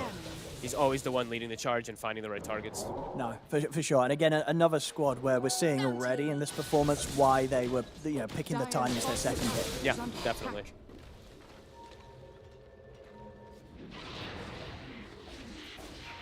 It's looking very good so far. 4K lead here for Project Armor. TA still in that top spot. Blink Dagger's going to be on the way out next. We've still got a minute and a half left to play with the Aegis. Blink on the TA is going to add another level of burst. Yep. Yeah. Also, now they don't have to rely on tossbacks. They can literally just blink, toss combo, and the TA can follow up. Yeah, fight's looking difficult for one move. They need these long duration team fights, but it's never happening. And Mello, he's falling further and further and further behind Owen. Bottom half of all the cores. Or bottom of all the cores. Hasn't been able to find the action, the kills. And yeah, it feels like we've just been waiting on this BKB for eternity. It's not going to be here anytime soon either. Still a fair bit of gold away from having that done. This can sometimes happen when you don't have the initiation from your offlane, right? Like he's kind of acting as the offlaner from the mid lane, and the offlaner is acting as the mid laner from the offlane, kind of in a way, the way it's been set up. Radiant structures. So he is getting sacked because of it. Well, they're going to try and maybe bait some action around the mid. The three of them smoked up, looking to once again tackle this fight from a very similar angle to what we saw before. You know, trying to get behind Project Armor's push top. They've got BKB on Nikki now too. Sure, he doesn't have haste rune this time to just scurry away, but BKB can let him reset and do a secondary combo. Who they're going to be able to combo first? Nikki. Going to start things off onto the Chen. Until will try and push himself away with a wild wing ripper, but cannot get away from Nikki. Another kill for the Tiny. Got right on top of him with that invis. And they bought a gem for this. He's able to get the catch on Afterlife. They've got the physical. I mean, he's popped the BKB. The Siphon, is it enough? No, it's not enough to save him. The side blade damage here, and with the right clicks of TA2000, Afterlife goes down, and of course, through that BKB, it's at the least he didn't pop the exorcism, so he'll have that when he's back up. But we're really seeing just how easily Project Armor can just burst through these cores at this stage of the game. Two different forms of being able to find targets on the side lanes too, with the Tiny, the Mars Blink daggers. Yeah, one move. They're running out of steam. They want some like head-on fight to kick off, but they're just getting picked off. The movement right now, Project Armor's too good. Smiling Knight. My God, he's right next to a Mars. The tree cut could happen. Middle tower has fallen. Just got to be very careful and very quiet on this tree line. Arrow. Catch vision of him, but the Arrow, he knows that they're still around. They know something's up. His Funny's just gonna go for it. I mean, if he jumps up from tree to tree again, he's actually going to reveal himself with the Wukong. Wants to go for the kill on Arrow. Won't quite get him straight up. And now he showed himself. With a catch. Arrow should be taken down by Sayush. Indeed will fall. Knight will be forced to BKB TP out of this one. That was so scary. If Arrow doesn't actually end up getting finished off there, he probably gets the follow-up stun and they just kill this Monkey King. Sayush, kind of the saving grace there for Smiling Knight. Oh, funny. Clearly finding him in the trees there. Can't hide from this Mars. Under attack. So a 7k lead, Project Armor. TA has been pretty much at the top the whole game. And by quite an increasing amount with every second. TA at the top, his other two cores not far behind. Well, not far behind the second, the top net worth of the side of one move. They're very close. Nikki, he's scaling as well. They're just slowly losing the map here, one move. They need a big fight to kick off around Afterlife, but bottom tower just limited ways for them to keep the heroes in Project Armor inside that ult. I keep seeing RE and almost saying Root Eater. That's top. They couldn't do it. They couldn't do it with the two of them. And now they're going to get gone on again. There's a Moonlight Shadow. Yeah, they have to get out of this area straight away. I mean, it's been a couple of times where this part of the map has been very hard for one move to push out. Project Armor immediately reacts to each move that one move try and make up here. Melo's finally got his BKB. Okay. It's taken a very long time, though, to get. Now that it's just like the physical damage might... Sure, he's tanker versus Tiny, but this TA is going to rip him to shreds. They'll try and smoke and make a play around this. Let's see. Around the BKBs. I think they definitely know that they're just getting like out-farmed and out-greeted. They still have the Arcane Rune on Afterlife. Won't be able to use it with that Exo yet. Bunnick. Ooh, very, very quick with the blink there as soon as he's aware that one move we're waiting. And now with that, it's hard for one move to head up into this. Not going to be an area of the map that they can fight into from the river. Definitely not. Into the Mars Phoenix. We haven't even seen it come to fruition yet for Project Armor, but you know, that's still a huge amount of team fight that one move, if it ever actually is together, they don't really have an answer. Level 2 Egg now, too. I don't think they get 8 hits on it. Whoever Nikki or TA jump on, they'll be going down. They're pushed up pretty far here, one move around the mid. Project Armor, they might just catch them by surprise from this move. Nikki breaks. Look at the change, but Funnick's in. Straight away with the arena down onto the three of them. Mello has to put the BKB in back. Osteius getting taken out. They'll catch Nicky with the bushwhack, but he's able to put the BKB, the supernova stun, hitting on tonight through his BKB as Monkey King is falling low. TA can turn with the physical damage, take him out. As Project Armor, a fantastic sweep. Oh, Mello. He's trying to commit him for the kills, but he's got to be careful. His BKB's come to an end. Afterlife also attempting to run them down, but another hero that BKB will finally end for. As they did, it feels like they tried to force it a little hard towards the end of that. They weren't going to be finding anything. Maybe a bit desperate now in the position that they know that they're in. They're down 11k, and they're just about to let this Roshan slip into the hands of Project Armor as well. It's a picture-perfect fight, really, for Project Armor. They get a 3-man Mars Arena with the egg on the high ground. Like, you couldn't ask for a better fight. It's full panic, really, from one move as they reset. You see Death Prophet. Watch when he pops ults. There's 3 heroes already dead, I'm pretty sure. And then Afterlife pops the Exorcism to try to fight. That kind of says it all.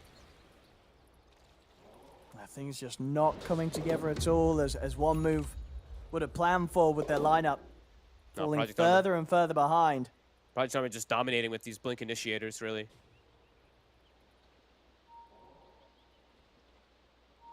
See what they can get done with this Aegis. Highly likely that they'll have a chance of pushing towards the base.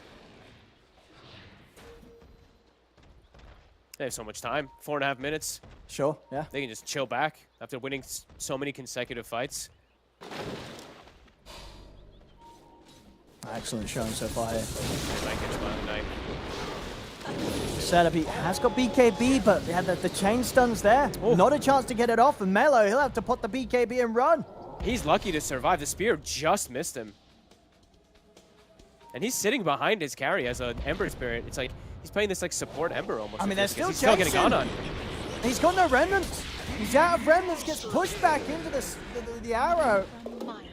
It's getting rough. It's rough. It's getting rough here for one move.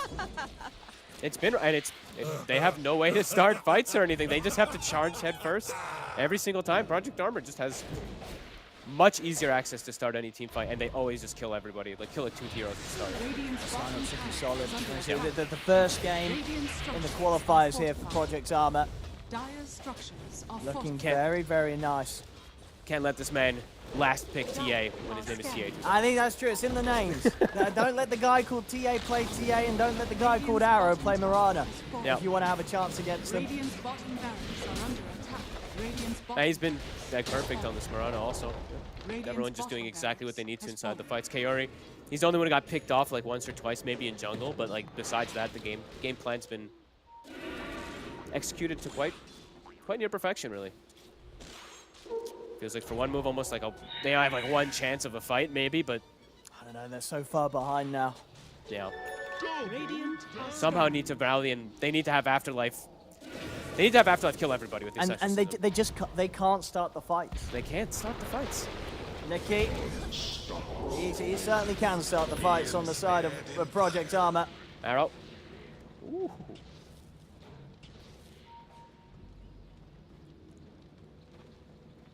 The second pick, Tiny, looking really good for Project Armor. Yeah, he's been on point. First, like, reveal or two with the blink didn't work, but then every single one afterwards. It's part of 17 of the 20 kills. So I feel pretty good coming into the qualifiers, you know, having the ability to play these sort of heroes that your players are confident enough that you can slap out in the first 2. That's a little bit different to what everybody else is opening with. They did the Phoenix too, right? Phoenix Tiny. Phoenix Tiny. We haven't seen anyone really do, at least open. I don't think you'll see any of these other teams do that, no. It's definitely something that's Project Armor's own flair. And now they're just doing the sweep, you know, constant sweep of the map. Radiant's just stuck in the jungle for quite some time now.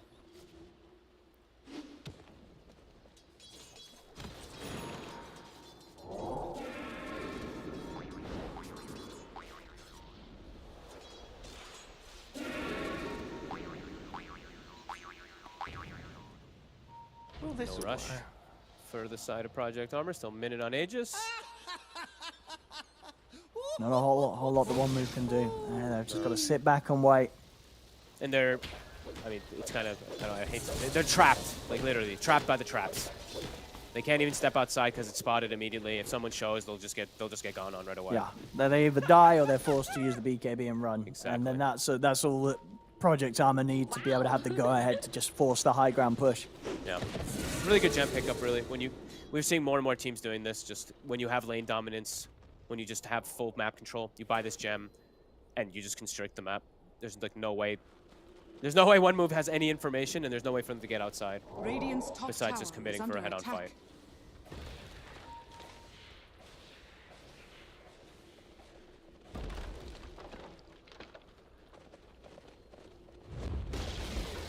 Radiant's top tower has I'm fallen. going to try and take the fight outside of the base with this smoke. Very much a fight that, if this goes wrong, Radiant's top tower is the under G's attack. will probably be called.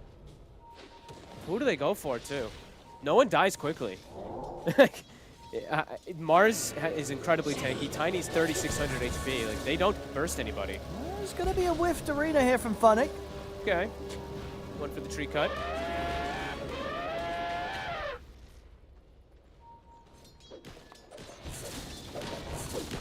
They can't capitalize on the fact that he has Mars. They might be There able you to jump can get knight. He gets the BKB off in time.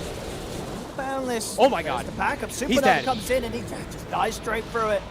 Far too much physical, and again, also for Afterlife, he cannot live through the right clicks that they offer up here. Godlike for TA. Nikki two-shot at night. I mean, there's a buyback from Knight, but his BKB is on cooldown. I think they know that it's probably about to come to an end. Nice multi-man boundless strike. Okay, maybe a chance for a turn here, but no, TA's got the BKB, has the refraction, turns, takes out Knight to die back for the Monkey King. Oh, and I gotta be honest, I think Nikki was trolling in that fight. But what did he do? I mean, if you want to watch the replay, he's running in circles with DD, and then he tosses the TA backwards when he's going for a kill. I think he was actually like memeing a little bit on this Tiny there. Because he two-shotted the Monkey King. I think right after that, he goes, this game, I think he probably says, like, this game is over. I'm so far ahead. I mean, he literally crit him twice, and he died. But, you know, by all accounts, it isn't over technically. So maybe True. not, but maybe no time for memes. I mean, look at that damage. 2 swings, the entire HP pool. But now watch Tiny in the fight. Ready? Let's have a look. Let's see. I'm telling you, like, memes. I don't know, maybe he's like having a little fun or something like that, but like he was just running around, and then watch the way he does this. Like, watch TA 2000. He has combo, he has blink. He tosses the TA backwards. Maybe it got canceled or something, but it just looked really funny. The way he was kind of just dancing around. It got him killed. I mean, they do hold. It's a costly hold. Yeah, I mean, it's still quite an impossible comeback for them, but it was just a funny, kind of funny situation there from... Allies disappear. Dire are scanning. Oh no, Panto. If they see him, Farewell. he's just gonna instantly die. Bye-bye. Fuck. Full AC for Funnick. Tons of gold. That's, you know, massive injection from those Rex. And now Nikki. See what he finds. So much, I mean, so much damage. I mean, Tiny's just such a crazy hero still. With those DDs, 1,000 damage. He's Stun. here. They're gonna try and set up on him, but Nikki's got baby. the backup. Turns, takes down Afterlife. He's out of the game again, and of course, no buyback to rely on this time. Knight. As the 2 cores are gone, Sayish as well to fall. 4 dead on 1 move. This should be all that Project Armor needs to be able to take some further racks and probably even the game as well. Yeah. Funnick, on point. 2-man spear. Kaboom. Radiant structures are fortified. The buyback from Sayish. Melo try and lead in. Funny getting low, but the BKB's up and ready, and TA just jumping in with the physical, forcing Melo to jump back. And there we have it, the GG, it's been called. It's game 1 of this best of 3. It was pretty much over quite early on this one. Project Armor looking very, very good in their first game here in the lower bracket. They dominated. Boom, they'll continue to, you know, sorry, 1 move will continue to suffer. You know, they got knocked down 2-0 by Bet Boom, and then straight away their first appearance in the lower bracket, just getting beaten by sort of the new kids on the block right outside of Funnick. You know, Funnick, of course, a name that we know, but once again with this team of sort of players that we haven't seen before, sort of at the higher tiers in Eastern Europe. And it looked very good, right? I mean, this opening, the Tiny Phoenix, and as well as Nikki was able to play that mid-Tiny, it's going to be quite the terror for some of these teams. And one move, they've got to pick themselves up after this game one. 3 losses in a row now for them. Yeah, it's a painful one for sure. I think that they maybe overcomplicated things a little bit with the, Death Prophet it's this top pick right now, but when I was watching it, just like as an offlaner, it still feels a little lackluster. It felt like they were playing with a mid Death Prophet and an offlane Ember almost in a way, because Mello felt so sacked in the game. So I think for a little bit of back to the drawing board, perhaps for this one, maybe overthinking things a little bit too much. And Project Armor, they just picked a really clean, comfortable lineup, heroes that they want to play. Arrow on the Mirana, TA on the TA. So for them, continue doing this one, and for one move, it has to be full adjustments because it's multiple games now. We see them kind of crumble. It's got to be something completely different. Yep.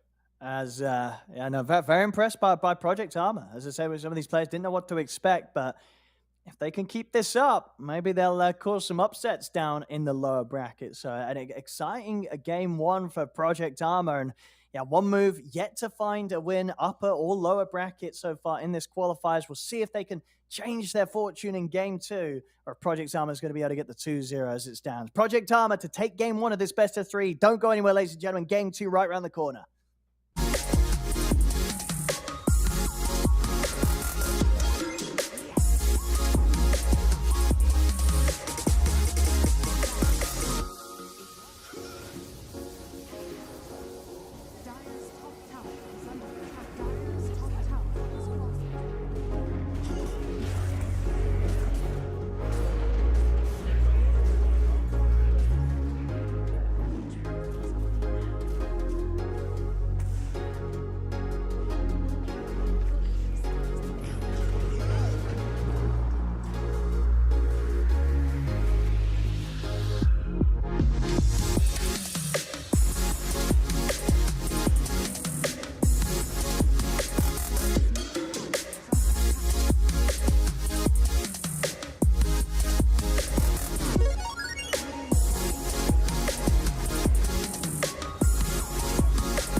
Sports is what we live and breathe.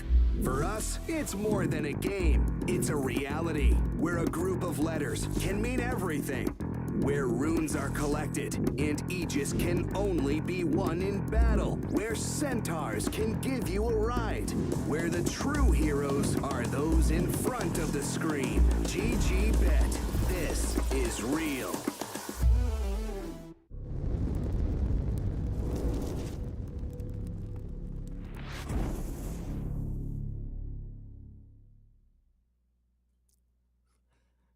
Welcome back, ladies and gentlemen. We're ready to keep this series going on here between Project Armor and One Move. Of course, we just have Project Armor coming in with a very impressive first game. They were able to take down One Move without One Move able to make even that. Not even able to make One Move that game. It was a rough game indeed. Drafts, of course, on your screen already, and no surprises. in terms of the Tiny coming out again in the first phase. We saw last game Nikki just crushed with this hero in the mid lane. But maybe a bit of surprise in the other hero we're seeing coming out with it alongside it, and as early as it is, Bristleback being shown as the second pick here.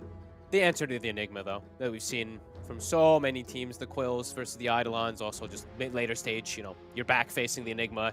Could just kill the Enigma inside of some late game situations and stuff like that. It's safe. I like their opener quite a bit here. One move, though, very standard opener, very strong also. As we said, you know, the Marcy Enigma feels like the new Tiny Enigma if you're not able to get it. These bans. Anything too surprising, or no? I think because they opened with Bristle, they have to ban Bristle counters, so they ban DP and Necro, the percent base, and you know, of course, the Reaper. And the Bloodseeker too, honestly. All three are the counters to the Bristleback, right? The Bloodseeker with the Shard that we saw, of course, last tournament. While on the side of one move, they're protecting the Enigma. They get rid of the Enchantress. We've seen people playing the Enchantress versus Enigma because you just take the Eidolon and you trade. Making sure that the Bristle's a little slowed down, so they ban the IO. And then they ban the Puck, I guess because they want the Pango.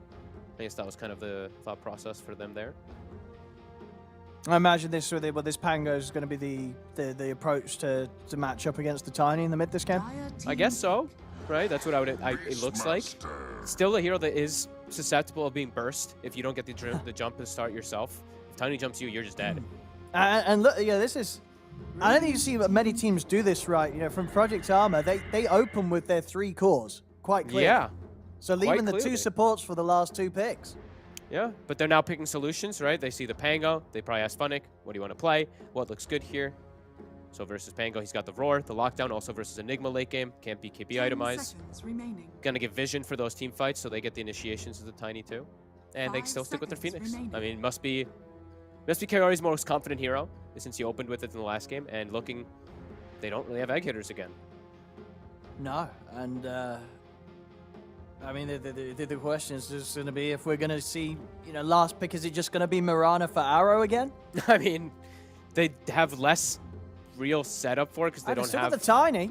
They don't have the Mars, but yeah, I mean, I guess it could be. And they've got, you know, Tiny Raw. It's not as, it's still there. And it looked good. You know, Nikki was confident on it, and it was that hero that was able to set up for those early kills in the mid rotation.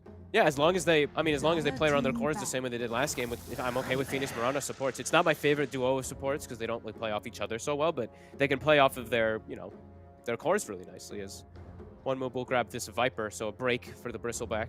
Okay. Do you like that sort of the response, or do you feel it's sort of a bit of a bait picking that to counter the Bristle? Like, are you missing out on something else now because you've sort of tunnel visioned in on just trying to deal and counter the Bristleback in particular? I think it can be okay because maybe now you switch things up fully. You do Viper Marcy as your 3/4, and you put Enigma as a 5 position, and you pick a secondary carry maybe, and you just go for full shutting down Bristle so that he has a tough start, and then in the mid game the Viper's going to be really fat, really strong. I think that might be the approach they go for. Okay, and we did, of course, see last game, you know, how much of a free game that TA 2000 did have. So, understandable why one move's going to draft more focused on making sure that he doesn't get that free start to the game. And you're dodging, if they do this move, which I think that they should, you're dodging that matchup also too, right? You don't put the Enigma versus the Bristle. You have this aggressive lane that can actually slow down Bristleback, and then you just switch things up. Enigma can go versus Beastmaster, and you get a +1 hero that can actually deal with it. And these are the adjustments. So sure, I think it's a better adaptation. It would just be a bit of a test, I guess, if one move, in terms of their players, have that flexibility to be able to play the Enigma in the 5, right? Because as you said yourself, we just don't see it played in that position as much as we did nowadays. I think it is what they're looking at, though. If this is like a 5 Viper... You don't like it, or? I don't like it because then it's like you're not actually countering Bristle. Sure, your Nethertox is going to be down later, but his lane is going to be amazing. Bristle will free farm versus Enigma Marcy. Okay. So that's what I would imagine. This is what we've seen. Like, this was when Marcy got added, it was Viper Marcy every game. That was like the pub disgusting special that everybody was doing. So I would highly imagine that they're going to be able to do something like that. There we go again, banning the egg hitters, taking out the Ursa. So actually, Omni Knight, a bit of a different ban there. Yeah. I mean, maybe expecting some sort of support hero that's going to buff up the Bristle. It's the Dispel as well, too, versus Viper. You get 5 stacks of like your Q on him, and he Heavenly Graces and gets like 90 strength or something ridiculous from it. So. Remaining. Radiant team pick. And they'll go for Bane. So now just securing lane. I guess that'll be the 5. So Phoenix, a little bit of a weak laner, as we mentioned before. Bristle, since he's going to be in a lane that he's relatively counteracted from Viper Marcy, they want to pick what I see as a strong laner who also now is more BKB disabled too. So now they have Bane, Beastmaster versus Pango, Enigma to cancel the whole ults. And they have a stronger lane to perhaps attempt to offset the Viper Marcy aggression. I mean, it's still going to really hurt this Bristleback. I don't know how much Bane's going to be able to do, but better than Phoenix, if that's the approach that they're going for.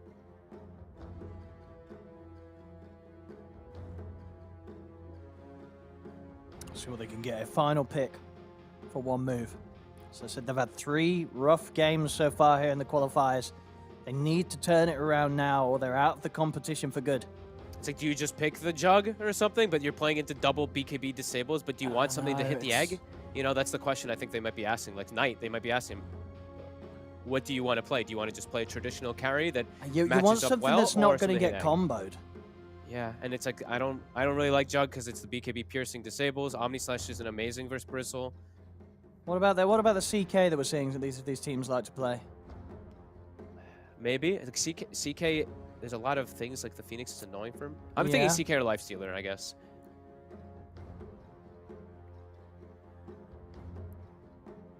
It's just these BKB disables. It's just, yeah, Jug, Lifestealer, everything you just put off from it. I mean, I don't know. could you afford to try and play the Slark here? Dark Pack's going to be pretty nice, but they'll go with the Morph. Okay, Egg Hitter. Yeah. Late game kind of security. I have not seen Morph do so well, though. And looking at it, it is going to be what you suggested, yeah. Has to be. Yeah. Huh. So Morph can turn into Tiny in a lot of situations, and he can actually contribute inside of team fights nicely, because then you're a Morphling who's also Tiny. You just get the combos off and stuff like that. But overall, like, Morph has been a hero that it's been a pretty big miss for most players. He's also playing into Enfeeble, which can be a bit annoying, but some limited disables for this Morphling, I would say. True, yeah. It's the Tiny, or the ultimates from Funnick and Kaori. So it could be a pretty good game for Smiley Knight. Overall, I'm hesitant on the hero. I think Morphling just runs into a lot of problems with the pacing of the game right now. But this looks like a pretty good one. Okay, I mean, what we'll see is it says, we yet to really see one move's potential, despite definitely being a lineup with some pretty familiar names for the region. But yeah, that game 1 Project Armor looked fantastic. Yeah, and I'm a little worried about the way the map will collapse. Like, Morphling, this hero takes some time, and I'm seeing the Beastmaster, who's going to be able to pressure pretty quickly, the Tiny that we saw how much he was able to do with early Blink, and then Bristle. It's like this timing lineup that's going to hit, like, it feels like this, like, 15-minute stride that they're going to be bringing all the fight to these towers. And how is one move going to actually react to this? Is the Morphling going to be ready to fight? How is the lanes going to have gone? So, yeah, let's see. Okay, let's see indeed. Here we go, ladies and gentlemen. Game 2. Ready here between Project Armor and One Move. One Move's final chance to be able to hold in here at the qualifiers. Yeah, they should do well top lane. Mid lane, I don't really see Pango Tiny too often, but I imagine Tiny does a little better than the Pango. That offset base damage advantage. Enigma plus Morphling. Not a strong lane. That looks pretty good for Project Armor again. We'll see. Mello, he's gonna be he's gonna have to have a good game. Him and Afterlife. Afterlife has to have a good lane. If he doesn't have a good lane, this game's gonna crumble really fast. It feels like, but I think eyes definitely on Nikki once again. We saw just how explosive a game they had on the Tiny. So One Move, they've got to do something to make sure that Nikki doesn't get that momentum again. Yeah, and they have to make sure that, TA2000, he's not playing Templar Assassin, but he is playing a similar style of ancient farming to hit a certain timing to just run over the game when he shows up. So Bristle is a similar hero to that kind of style. So it feels like a kind of similar draft that they've done for this time around. And in terms of threats to the Bristle, would you pretty much say it's just the break from the Viper? Outside of that, the Bristle's pretty free to roam the fights? Yeah, for the most part, yeah. Midnight Pulse can be Yeah? a little bit annoying. But yeah, besides that, I guess if Pango has a good game and Pango gets early defusal, that could be annoying because he's able to just burn all the mana from the Bristle. But besides that, yeah, mostly Viper. And looking at lanes, they're dodging. So we're already seeing them trying to get the matchup. They want to move this Bristle back away from Viper. I mean, I think one move will try and force the matchups, though, won't they? Yes, yeah. I think they also might try to force the matchups on the side of Project Armor, though, because they want this Bristle versus Enigma, and they want him to dodge the Viper in particular. We'll see them, they continue to dodge. TA2000 is going to go with the Bristle up towards top. Take him a bit of time to walk up it. Oh, my favorite type of games. And they actually used the Eidolons in mid lane because they were doing like these lane swap shenanigans. I think I saw them actually denying them first wave. We're just going to see this Bristle and Viper both out of their lanes for quite some time. They're going to see him, though. Look, TA2000, he's under vision. They've The got ward good spot wards him. up here, yeah. I think he knows that there's wards here, too, so he's, like, faking it. He walks one way, and then he's faking back, kind of being like, haha, gotcha.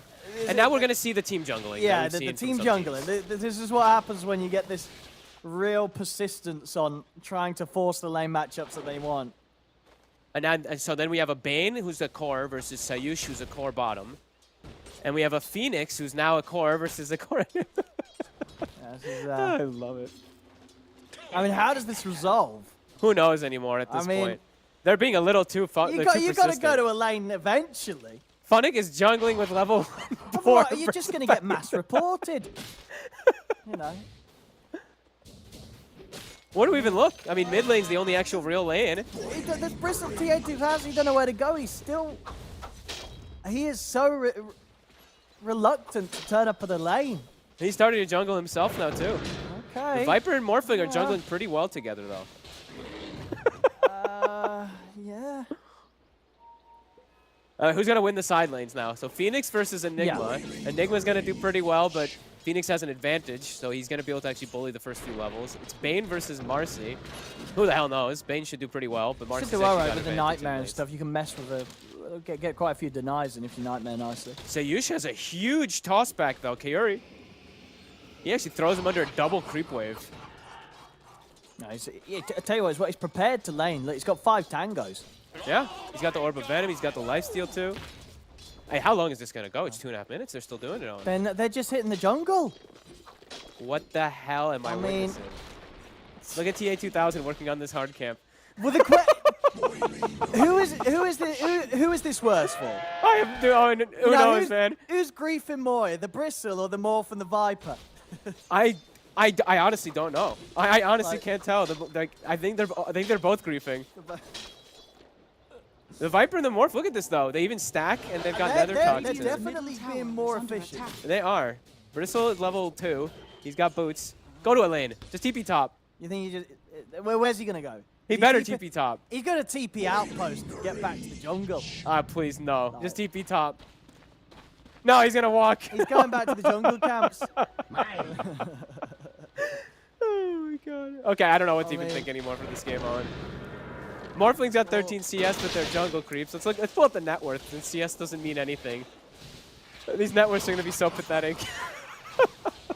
Bristle bottom net worth it. 3 minutes in. All right, Dyer's griefing harder. You think Dyer's griefing harder? I think so. Yeah. Nicky's not, though. Nicky's chilling. I mean, level 1 Quills, it's not the jungle tool that you want. At least he's Dyer, so he can actually get a couple of camps at a time.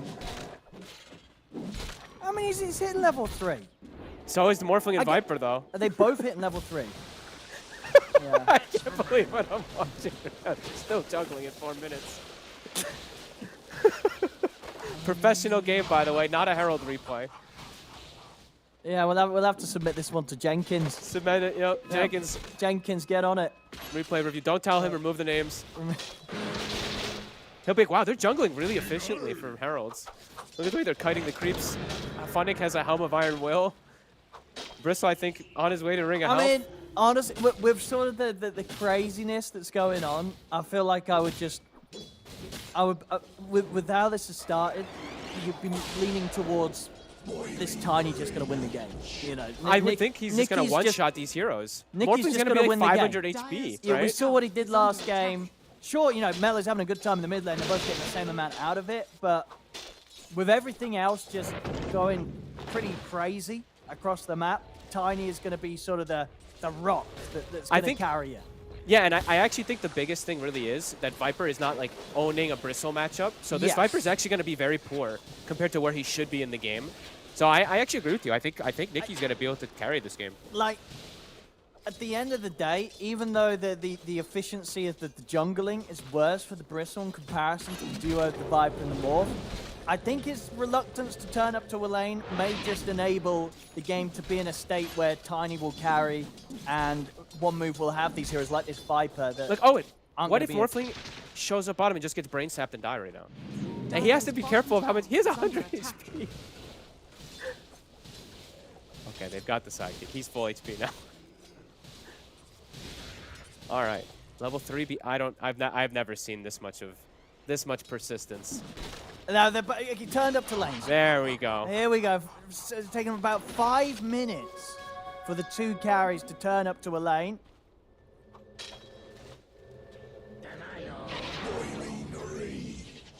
And of course, as soon as the Bristle does turn up, Afterlife's like, all right, let's go.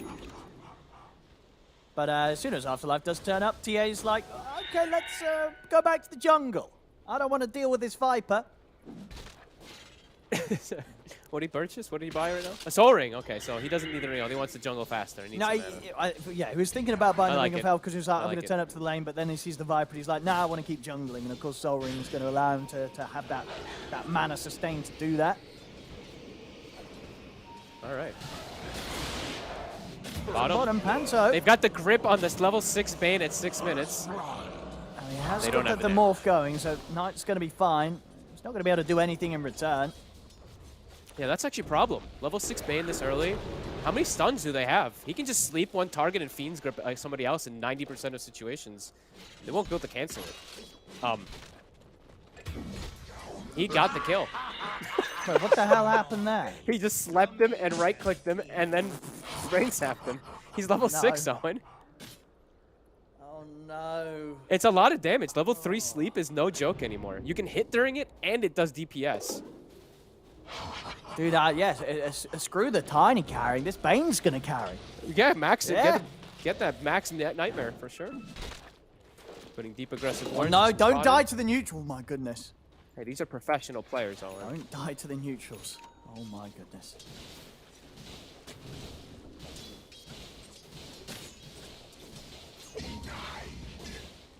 Let's see, we're very low level on the bottom. I mean, Enigma's got the black hole. He does. He does. He could look to walk up and kill. Is this a 3 position or a 5 position Enigma then? I'll see the setup in the mid, but I mean, they've got the They combo. got him. They've got him. Bane's carrying. Bane is carrying. Kaori's gonna carry. Look at the net worth carrying. of the net worth of the Enigma and Viper. Like, Afterlife, I think, griefed himself super hard, trying to help out his Morphling. Now he's like, wait, I'm a Viper who's not actually countering Bristleback. I mean, that's the thing, right? You know, obviously, Bristle didn't want to turn up to a lane because the Viper was going to turn up to the lane. But as the Viper, why don't you just turn up to a lane and annoy someone else? Because then they go to the other lane and Bristle dodges you. I don't know. The mid, Long Thunder, trying to take down Nicky, but TPs are coming in. Protect Nicky. Yeah, they can't. They'll lose the time. Under attack. Nicely done from the core Marcy. Good positioning, perfect, really. And they get the D ward. Radiant's middle tower is under attack. He's still having a good game, and Knight is recovering now after having that jungle. But yeah, Afterlife is going to be the one that I'm worried about, what he's going to be able to do. Sure, Nether Toxin, of course, it's like the full counter for Bristle, blah, blah, blah. But keeping him in Nether Toxin is a little different. I carry Bane. I'll carry Bane. He's not going to commit with the grip. No. But in the meantime, they've also actually somehow been making stacks on him. Look at the Ancients after we watched the combo in mid. Like, that is very nice for this Bristleback to catch back up. Bristle's going to be back in top spot soon enough. Like, it's working. It's working here for Bristle. TA's actually he's been smart about it. It's been the right call. And as I Yeah. say, to scrubs like us, it's like it's great, but it's not grief. He knew what to do. Don't go to a lane. Don't go to a lane. Hit the jungle creep. Top. Afterlife. I mean, They have like no way to stop this. The Marcy's coming. Okay. save him. He'll be able to get the spells off, but should die to the burn of the Phoenix. And they don't have enough damage to kill the Bane. Nope. Marcy's actually the only one who can stop that early. Enigma, I guess, can also, but the range that you have to walk in to stop the Fiend's Grip. Like, yeah, Kaori just has freedom. Every time Fiend's Grip is up, it feels like it might just be a kill on the setup, on the side lanes. Funix still not quite level 6. This Jungle Beastmaster taking some time.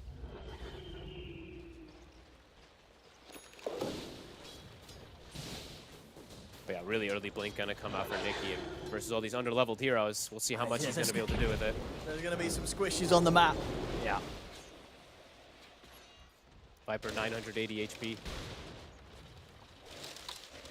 I don't think the network just still looks so bizarre. Like just seeing the Viper all the way at the bottom. I mean, it definitely feels like that's the biggest Yeah. sort of result of sort of the early game shenanigans. Just the fact that Afterlife is going to have a tough game. I mean, Yeah.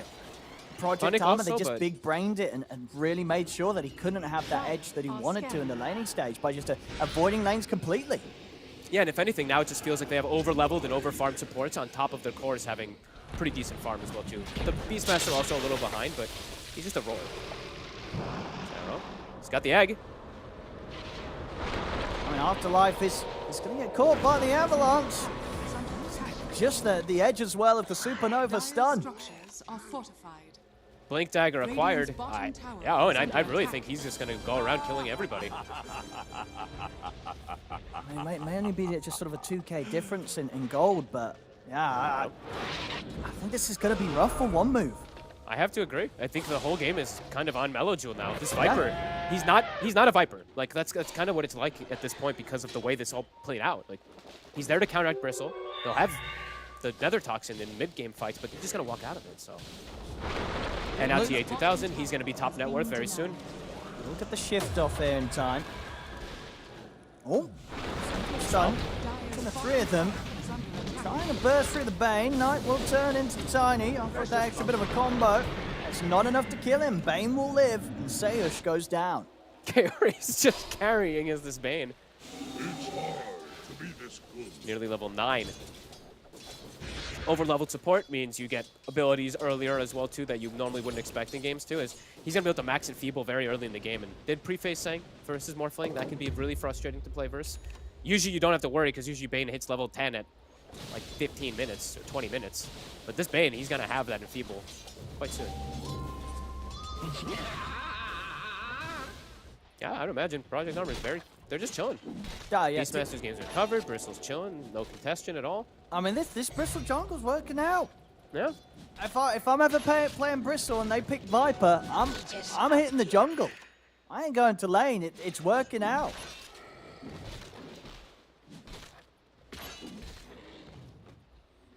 Well, this Viper very likely to just become a bit of a non-factor with the fact that he just wasn't able to have impact early. Yeah. And now that means their lineup also, it's going to be playing, it's going to be tough because it feels like they're going to be playing like man down, but also like almost 2 man down because Morphling showing up the fights also is a bit difficult. Sure, he's got Tiny to turn into, so maybe we'll see Knight play a little more active because of that. He's also going Dragonlance build, but yeah, that just means he's not going to be that super hard carry farming sitting in the back lines. He's actually going to be a playmaking Morphling a little more. Blink on Pantomime though, very early, but as we said earlier during draft before all the craziness happened, this Enigma's addressed. Yeah, they can stop the black hole. Let's say though. Tower getting pressured, it's gonna drop. Radiant's middle tower One move. has fallen. Looks like they wanted to maybe try to do mounted defense, but yeah, died too quickly.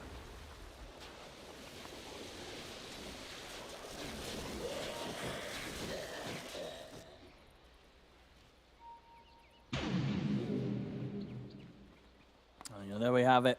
Top 2 net worth. Bristle's up there. TA's up there. He's gonna be top net worth pretty soon. Yeah. He's getting, and they even looking for him and ganking him is, you'll have to commit quite a lot. You might have to commit rolling Rolling Boulder and Radiant's the bottom eggs, tower and the is under Black attack. Hole. Viper. Oh, he's going to burn out. Regeneration. Just gets him again. Oh, this Viper. Yes. Going to be right there. They're still trying to look for something with the smoke, try and find a black hole opportunity. They might be able to take down Funnick if they want to drop the ults. They're going to have to drop him, though. They're going to have to drop an ult. He's going to get out. Yeah, he actually is. Oh, boy. That hurt. They needed that kill. Net worth increases by 2,000 in that move. Nobody farming on the map.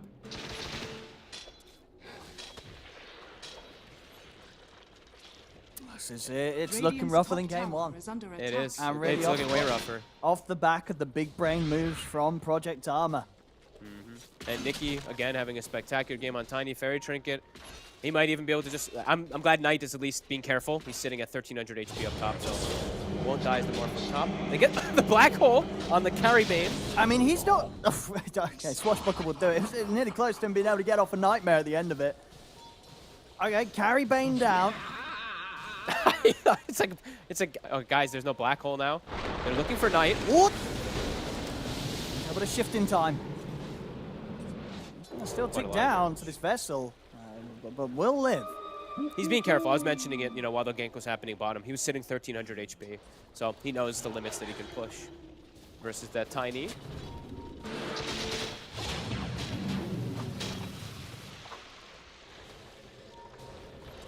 Dire's middle tower is under Bane back in action. What? Let's jump him. To the raw. Back the... Rip. A three-man Avalanche. Yeah, he's just able to stand his ground. Will finally die, but Melo's going to fall in return. Arrow finally dies here to the side to Sayush. You see the chase down from Project Armor. Got the goo building up. TA ready to turn up to some fights.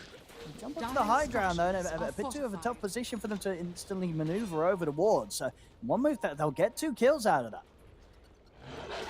Decent comeback. The Bane is so tanky though. But they needed to get this, at least any type of kills to get them back in the game. Nice top. Not quite enough in the initial burst.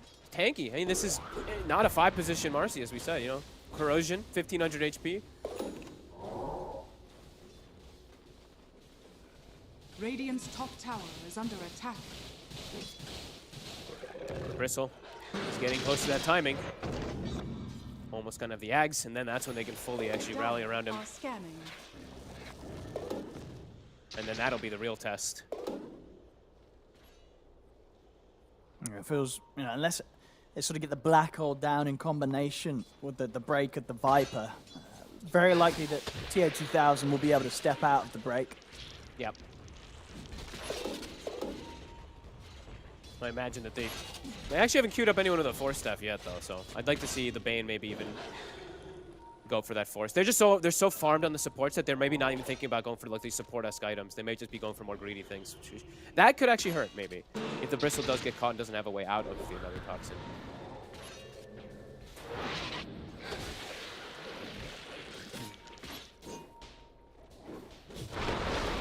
Looking catch here, Nikki. Freebie there, finds the jump onto Panzerman. Try and punish him, but Nikki's got backup coming in. Melo, looking to with the Rolling Thunder. Will lead in on towards the Tiny, see if there's any sort of save they can offer up. There's the Nightmare. Gives them a chance to break out. They've got the grip to lock down the Pangolier. Just catch on to the Phoenix, but Supernova, it's out in time. They'll lose the Tiny. They'll also lose the Phoenix through the egg, but Morphling goes down. Funnick and TA2000 trying for the cleanup here. It's now just down to the Bristle alone. Has to be careful about standing over towards the break. And he's actually going to opt to TP out, but he won't make it away. It's a team wipe. His brain is so big. Okay. Wow. I think what, did Melojule get like full healed from a sidekick swashbuckle, I think? I was wondering how this Pango just full healed, but I think that's what it was. Crazy fight. A great initiation from the Pango to get everything off, and yeah, kind of panicked from the Dire, just popping the egg at the end of everything, trying to keep this heal and sustain up. Afterlife. See Arrow try and go for this. He's got him. He's only going to go and get it. He's going to live himself too. He's going to be able to get out. Not enough damage done in time by Melo. Huh? Yeah, if Melo doesn't swash away, he might just die himself. Look at the damage from this Phoenix this game, 10.6k.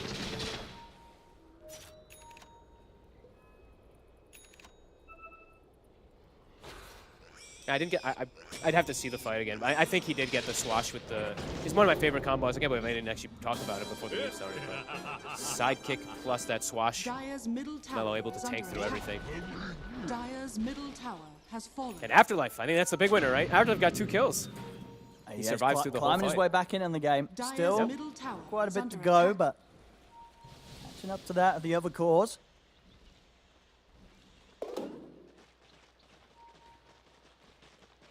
Nicky probably feeling like he needs a BKB soon for like the next upcoming big fight. Because if he has BKB, then he's able to do these type of committed plays where he dives into back. He doesn't have to worry so much about Rolling Thunder. But he got fully controlled. Ags also about to be finished. I think it is done now for TA 2000.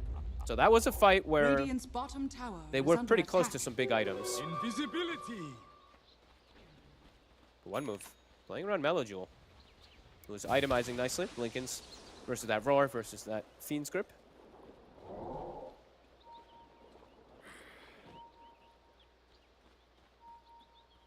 Oh, interesting to point out, though. He did take the Swashbuckle range talent. I've been seeing most people taking the Lucky Shot armor one now. We'll see the replay of that fight again. Yes. Haha. Because look how like he got so low on Melojewel when he was getting gripped up and everything. See back in action, Nicky. It's just a pick. Jump onto Panto, and maybe the setup for them to look for Roshan here. It's a big timing. The Ags bristle. They buy a gem as they get that Ags timing also. Looking to set that big timing here right now. Set that big advantage.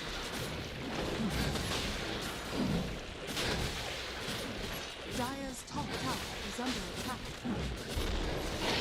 Shaman has dropped into the dam. All the tools for Project Armor to be able to push down these lanes around this bristle now. Yeah, next big timing, it's the BKB Tiny, and Yeah. then they can really group up and just look to force all these fights. Maybe one move right now, maybe in like the next few moments before the BKB Tiny comes out, they could find an opportunity, but I mean, how much do they need to pressure it? Will he go for the disassemble on the Echo to get the BKB ASAP? I mean, Because then he'll have it in a few hundred. don't know if he Dyer's maybe he doesn't bottom 100% tower need is to this under time around. attack. I think he'd saved it last time. You know, I'm always. I think he should disassemble. I don't know why I'm thinking about it so much. I think he should like almost always do that. No, it's just unfair. So DD win on Melo. I might try and make a go onto TA. TA big. caught in the break for now. Taking down the one. See if they can do it a second time. Kaori finished off to the side. Got rid of the Aegis on him. Now the question is if they can get out. Sayush gets left behind. The rest That was a of- good hit though. of one move on the retreat. Yeah, doesn't look like they'll lose anyone else for that attempt. So they get rid of the Aegis and they only lose the support. It's like the exact timing that they needed to also, because if Tiny's able to get BKB, then he forces it a little bit harder, and he's there for that fight earlier. Dyer's So, middle tower good way to is remove the under Aegis and remove that advantage that one move got in these last moments. Can't underestimate that DD Pango too. Perfect control.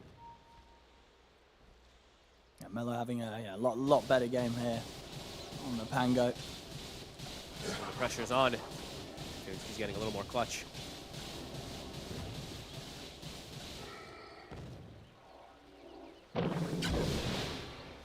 And now that they've lost the Aegis, maybe Dyer's hesitant top tower on looking is to make under that next attack. play. As, the BKB very much required for TA 2000 if he wants to stand a chance of surviving through the break Dyer's of the bottom Viper. tower is under Yeah, they attack. might just wait for both of those now before they really press the issue forward. Yeah. BKB Tiny and the Bristle mid. Tiny. Get the setup. That's a Nice. gem on Looking him. pretty dead here. That's a huge kill. Gem picked up. Illusion also here for the Morphling to push out, or for even the Pango to push lanes out. But more importantly, I mean, it's the gem pickup. Now they can get rid of most of these wards, look to play aggressive. And cool, he has committed also. We saw the Aghanims queued up for more if he did buy the point booster now. Could still change it into Scotty because it's very valuable versus the Bristle, of course, but Ags, this is the thing people have been talking about, keeps getting buffed and changed. Radiant's bottom tower is under attack.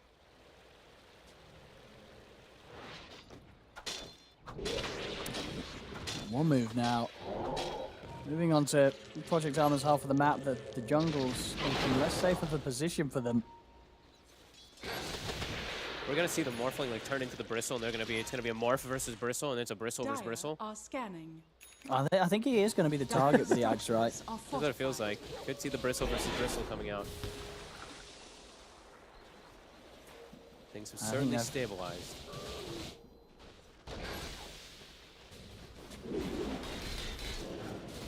So what they can get out of this bottom push now. Feeling confident with the BKBs on the way out here. Yeah, they still want to look to set a bit more of tempo versus this Morphling lineup. Dire's top tower is under attack. Dire's top tower has fallen. Hey, BKBs are done. Disassembled on Tiny. BKB for Bristle. Now feeling a lot safer in the fights. Also, Blink on the Beastmaster, so an actual secondary form of initiation and a control for the Pango in particular in all the fights. But the Linken's is done also for Mellow, so if they don't keep tap of that, they might roar a Linken's. Dire's top tower is under attack. Afterlife hard also to catch him. BKB. Yeah, definitely. Radiant's bottom tower is under attack. Bane has to break the Linken's pre-roll, if anything, with one of his spells.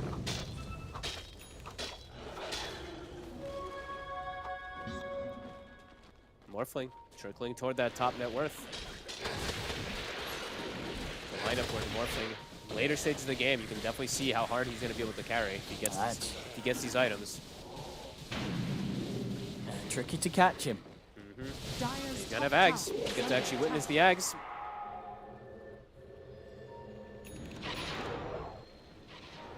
There we go. Good timing. 26 minutes. Yep. And these, you know, already with their lack of lockdown, and if he's turning into that Bristle, that strength hero, It's the status resist, and it's going to be super even harder to lock him down. yeah, and he's about to hit 18. So 18 is still that timing as in the past where you're permanent inside of your morph. Well, 4-second downtime, but near permanent. I think we're actually gonna see Bristle versus Bristle. This is gonna be funny. Looking for a jump opportunity, Project Armor, but one move, not giving it to them. Now they themselves are ready to hit out with the smoke. They've got good timings. Wraith Pact also done on Enigma. Nikki in prime position. He gets hit. Yeah, he's going to get jumped on first. Has to put the BKB, turns for the Avalanche. Seeing if they can burst through the Pango, but nowhere near close enough to having the damage to threaten Mellow. They have to reset to high ground, and it's actually, there's still a ward there from one move from earlier. Reluctant to fight now, 70 seconds to BKB. One move. Are they going to look to try to take advantage of that? I think they're going to be ready to go. They still have this ward, as I was mentioning, on the high ground. They see the supports. They see the Tiny. They're ready to roll in. Mellow is going to go straight for Kaori. We'll see the Viper immediately focus. So that'll be Afterlife the first to fall. They lose the Bane, but a buyback will come out straight away. Want to keep this fight going, Project Armor. They'll turn towards Sayus, take down the support. Now Funnick in the river. He might actually have to set up for more. He's got the slow coming in front of the ball. Over towards Panther. Panther looks to town, but the stun comes in. No chance to hold his ground with the black hole. TA2000 cleans up with the triple.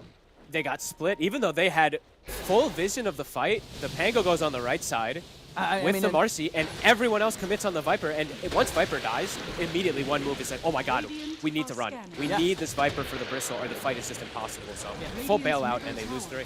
Absolutely, yeah, both Morph and Pango, just, they got out of it. Yeah. Did not want to have anything to do with that fight. As we'll see again, I mean, as you said, they had the vision set up, but a good hard commit there from Project Armor to just eliminate a hero straight away. Yeah, blow up the Viper, and then just allow them to have this number advantage that just shook one move up a little too much. And it's on their side, so the Bane buyback, it's easy. He just sets it up from right there. And he gets to sleep initially on the Morphin too during the jump, so really good move there. Dire's bottom tower is And that was under with attack. BKB on cooldown for the Tiny, that they're able to dominate that fight, which is really important. BKB's now back up. He has a DD rune at the ready. We saw what he did last time with the DD. He's gonna be hitting for over 600 damage. And Bristle now has Basher and level 20 talent. That Basher could be the difference maker when it comes to sort of him and then the Morph going head to head. Yeah, him sticking on those targets for sure. Yep. And now with the Hawk, Hawk is kind of scouting things out. One move, hesitant to kind of step forward. They know something's coming. Yeah, both teams. We've been seeing this more, like the last 2 series, even last series. We were talking about like Cybercats. They were just playing around vision so much. Just camping on these wards. They see Sayush. DD Tiny. That'll do it. The question is if they can catch anything more. Tier 2000's got that haste rune. Might pull something out here. Afterlife turns, drops the break, but already with the haste rune is easily able to get out of it. And that's the Rolling Thunder used. BKB has to come out from Afterlife to protect him from this avalanche. Nicky's still trying to fight him with the TD. A few punches. And Viper's down to half HP. A bit awkward. Damage from Nikki, though, with the quiver also. Didn't point that one out, but 2,100 damage in the combo if he does get it on anyone. Roshan up in 10. Oh, this is big timing. BKB on cooldown for Viper. Roll still on cooldown for 35 seconds.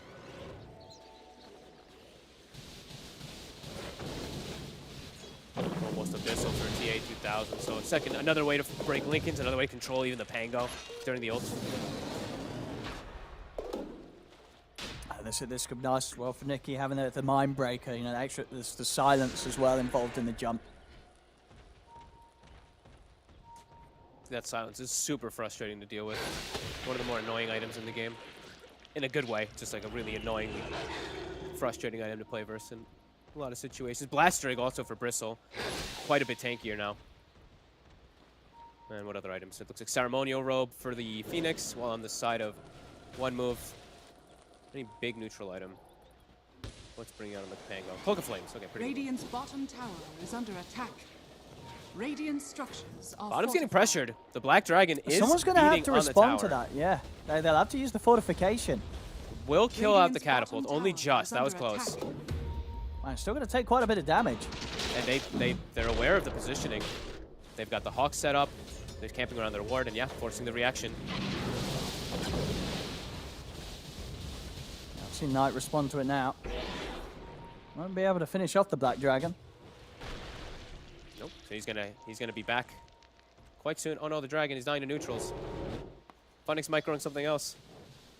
Okay. Well, I've seen. He's got it. He's got it. He's got it. He's got to keep that split push going. This is exactly how they want to like take this Roche situation, take the setup, keep bottom shoved out. Yeah, because I mean, who can you most comfortably have sit down there to deal with that split push pressure? Radiant Kind of are like nobody. scanning. Yeah. Everyone has to be there for the fight, known as bots. They do at least have, like I said, the tower on the left, but near the Roche. But everything about that Roche there now. New items coming out. Sayush is transitioning into a, I mean, Dire's I say middle transitioning. tower is under Has attack. been a carry since this is the laning phase in a way. The Marcy's near BKB. Radiant's bottom Could be another tower extra is factor under for the attack. supports. A BKB Marcy, she can deal with the egg. She can deal with the Bane. Might have to become the new sort of Fiend's Grip or Raw target. Needs at least one form of attention once BKB's out, because yeah, the egg will likely die if he's able to get on it. Arrow, close to refresher on the Phoenix. He has been sitting here for 2 minutes also, by the way. Has not left the cliff. All about the Roche control. Team is being incredibly disciplined. We see now Eidolons versus Dragons in the bottom lane. Both teams trying to keep these lanes pushed out. I think the Dragon wins this. Dragon definitely wins. I mean, again, they're going to go for this smoke move. One move. Like the They bottom will be tower is taking getting damage hit bottom. again. Yeah.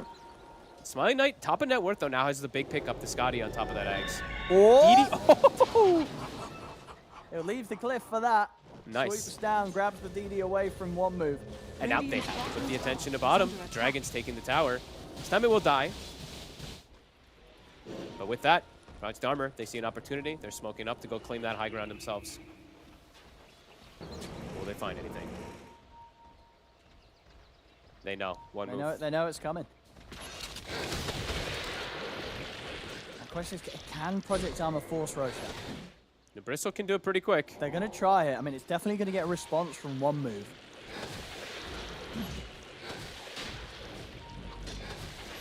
We'll be ready to jump in. They've got great ultimates for around this area. The Rolling Thunder. They do, Black it really, Hole. they do it really healthy, though. Bristle takes 0 damage. Great will be thrown out. Let's see Mellow.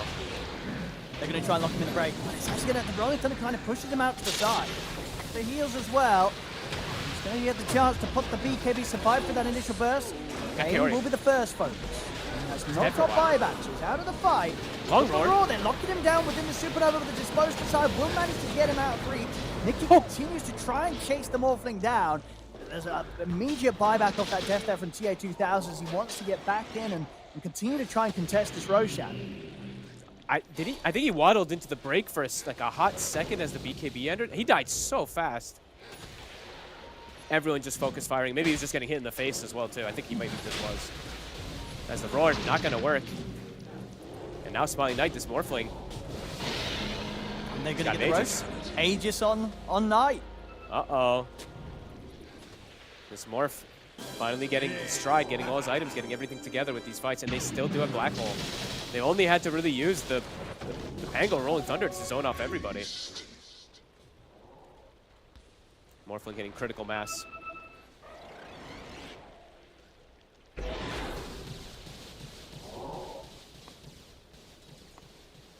How do you kill him now? He's got the shard. He's got this Ags that he's always really tanky with inside the fights too. This is what they were waiting for. This is what they were building up for the whole game, really, for this Morphling to get to this point. Arrow. He's out of the map.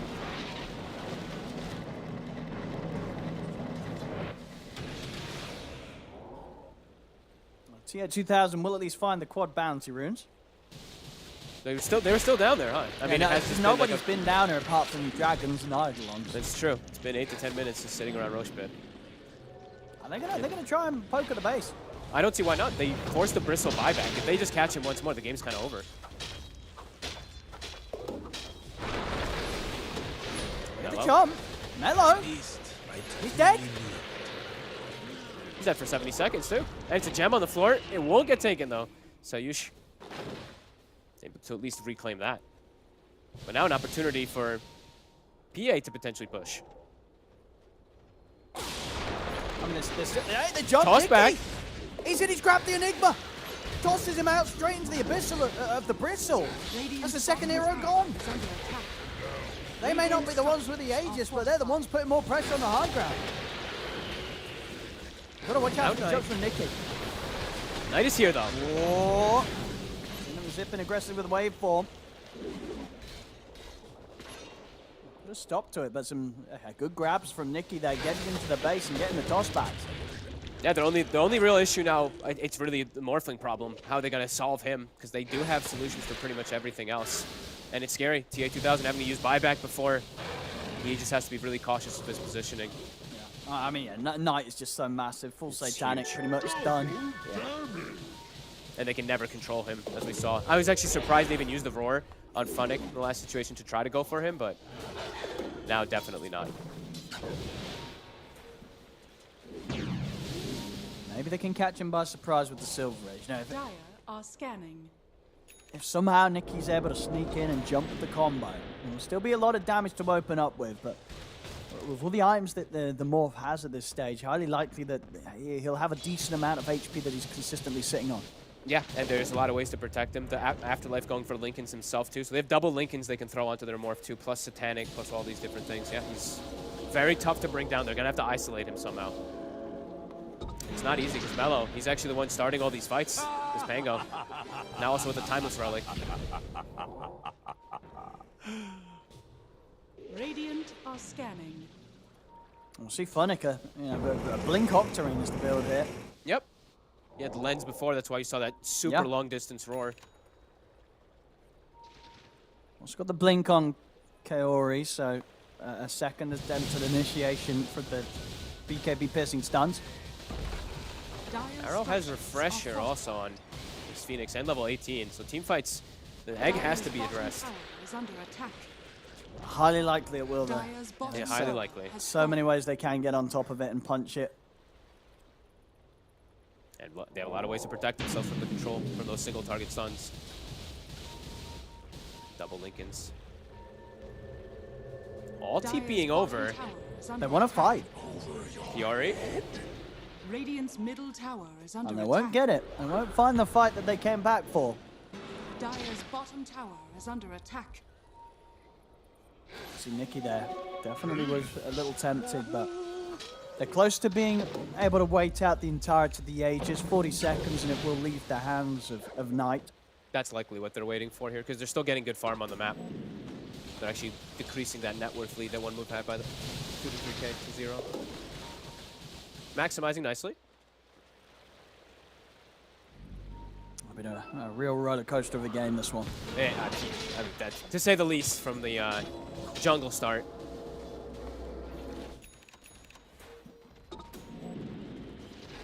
Definitely in a much calmer portion of the game here. Again, not a crazy amount of kills in this one. 14 to 19, 40 minutes in. But one move, they're very happy about how things have stabilized. The more they know he's at the top. They have this Enigma. Sure, he's dressed because of all the cancellations and stuff like that. But Smiling Knight is the hard carry, and in the later stages, he will be able to, should be able to carry versus this. But they've not been able to achieve this sort of state of a game in any of their games so far. One move, so finally able to hold a game in a position that could absolutely be beneficial to them with how big their carry is. How big, yeah, this Morph. He's Trickster Cloak too. How do they kill the Morph? He has to just be taken out last, but 9,000 above any counterpart. Going for the Silver Edge next, so yeah, at that point can delete any hero. Yep, and then he has, they have like the secondary break at least to deal with the Bristleback.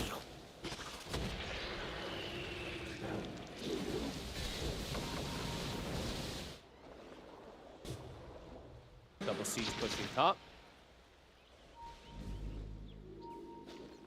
Fun to continue to do good micro. He has the Hawk kind of scouting out most of one move.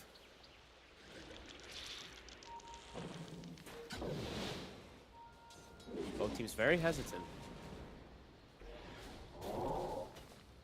Here we go. Dinosaur on the bottom lane. Range racks. Dire's top tower is under attack. Constant poke to force something here. And then it looks like he ninja gears perhaps to try to set something up elsewhere, but one move being very careful. They're not like sending one hero back or anything either. They're making sure they have like 3 heroes to guard each other. Very difficult for Project Armor to find a jump or a pick off. They can't take advantage of these heroes backing up because they're doing it together rather than one by one.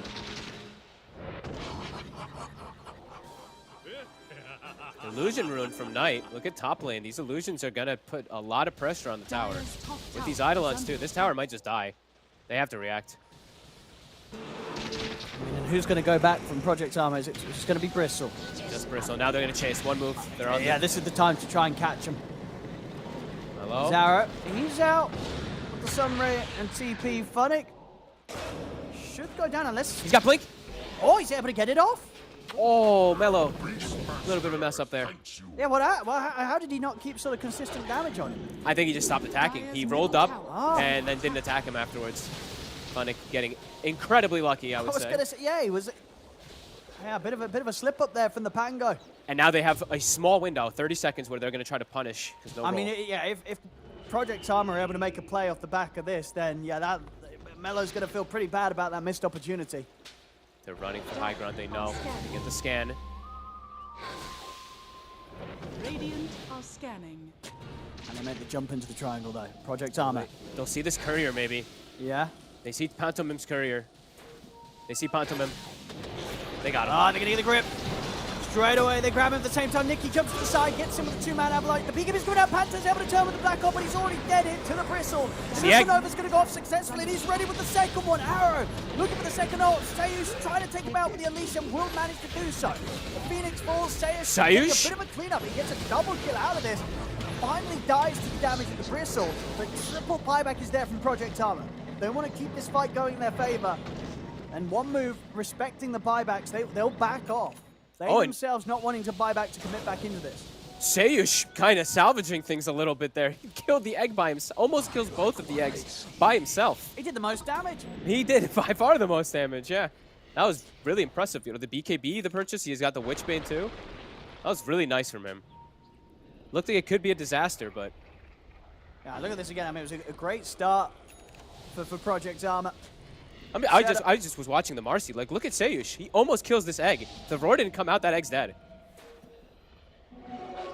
See the long duration of the unleash. He still had punches ready to throw here after the roar came to an end, and indeed just battling them down. We saw even a bit of doubt there from the Bristle. TA2000's like, hang on, can I even take down this Marcy? There's big concerns. Smiling Knight, Radiant's level top 25 tower now. is Silver under Edge is attack. done. He has buyback available too. And He's unaddressed in the fights. You know, a very heavy Radiant's investment top into the tower last fight has there from fallen. Project Armor. 3 buybacks. Mickey in position here. Will destroy Afterlife, or maybe not Still the Rolling alive. Thunder. Afterlife, is he going to be able to get the BKB off? Still dives to the treetop. Mello rolling in, looking towards TA2000. They'll use the Nightmare to hold back the morph.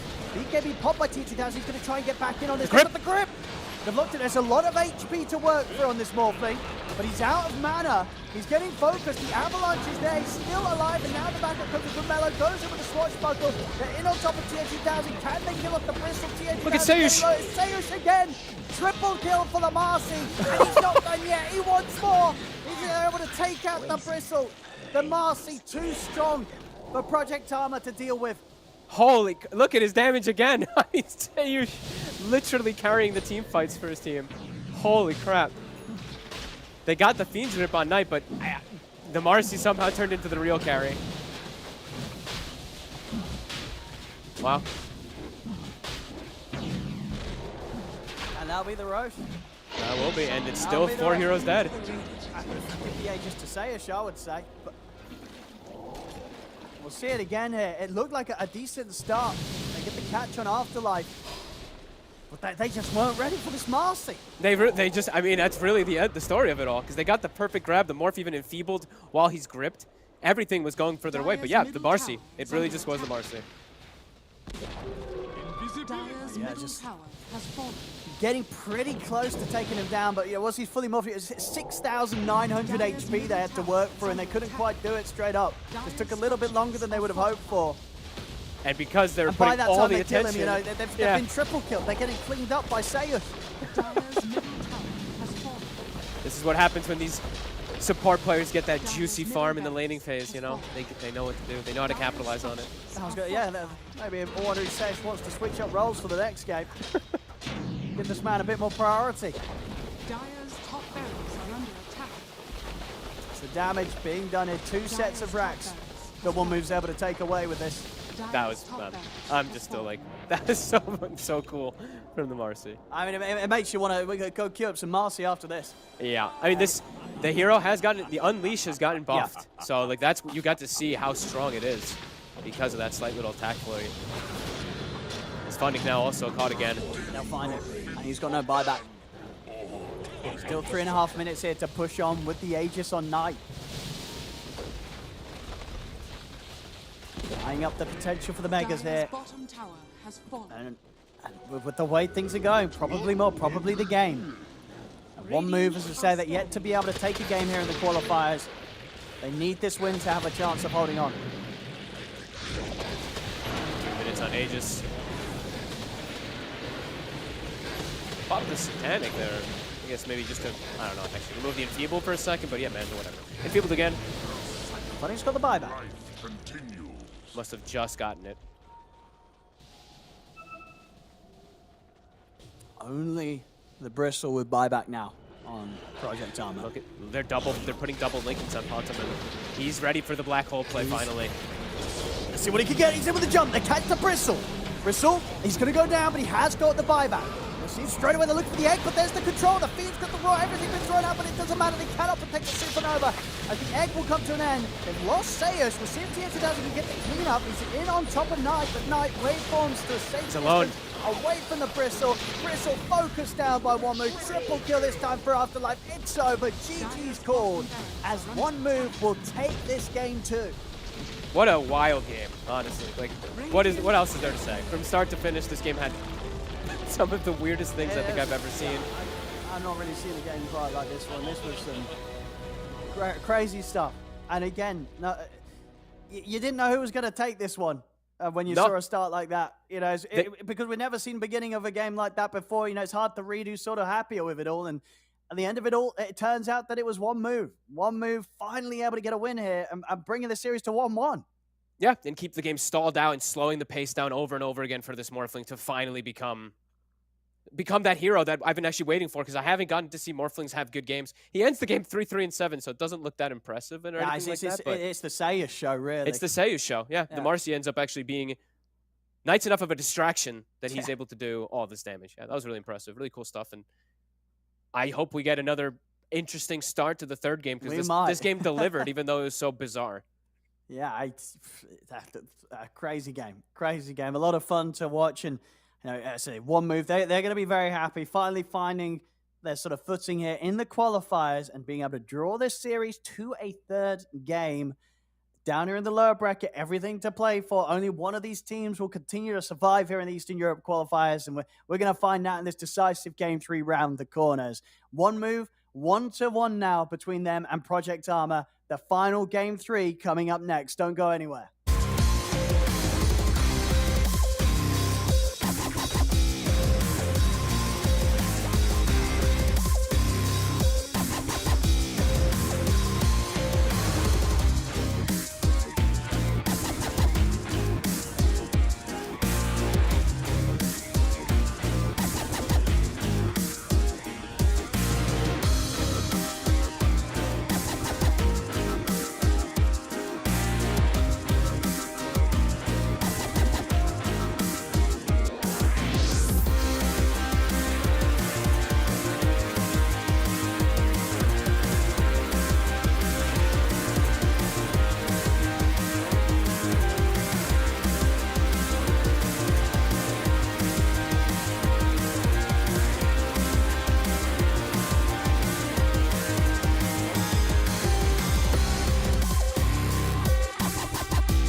Dire's middle tower is under attack. Now it's just unfair.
Esports is what we live and breathe. For us, it's more than a game. It's a reality where a group of letters can mean everything. Where runes are collected and Aegis can only be won in battle. Where centaurs can give you a ride. Where the true heroes are those in front of the screen. GG Bet. This is real.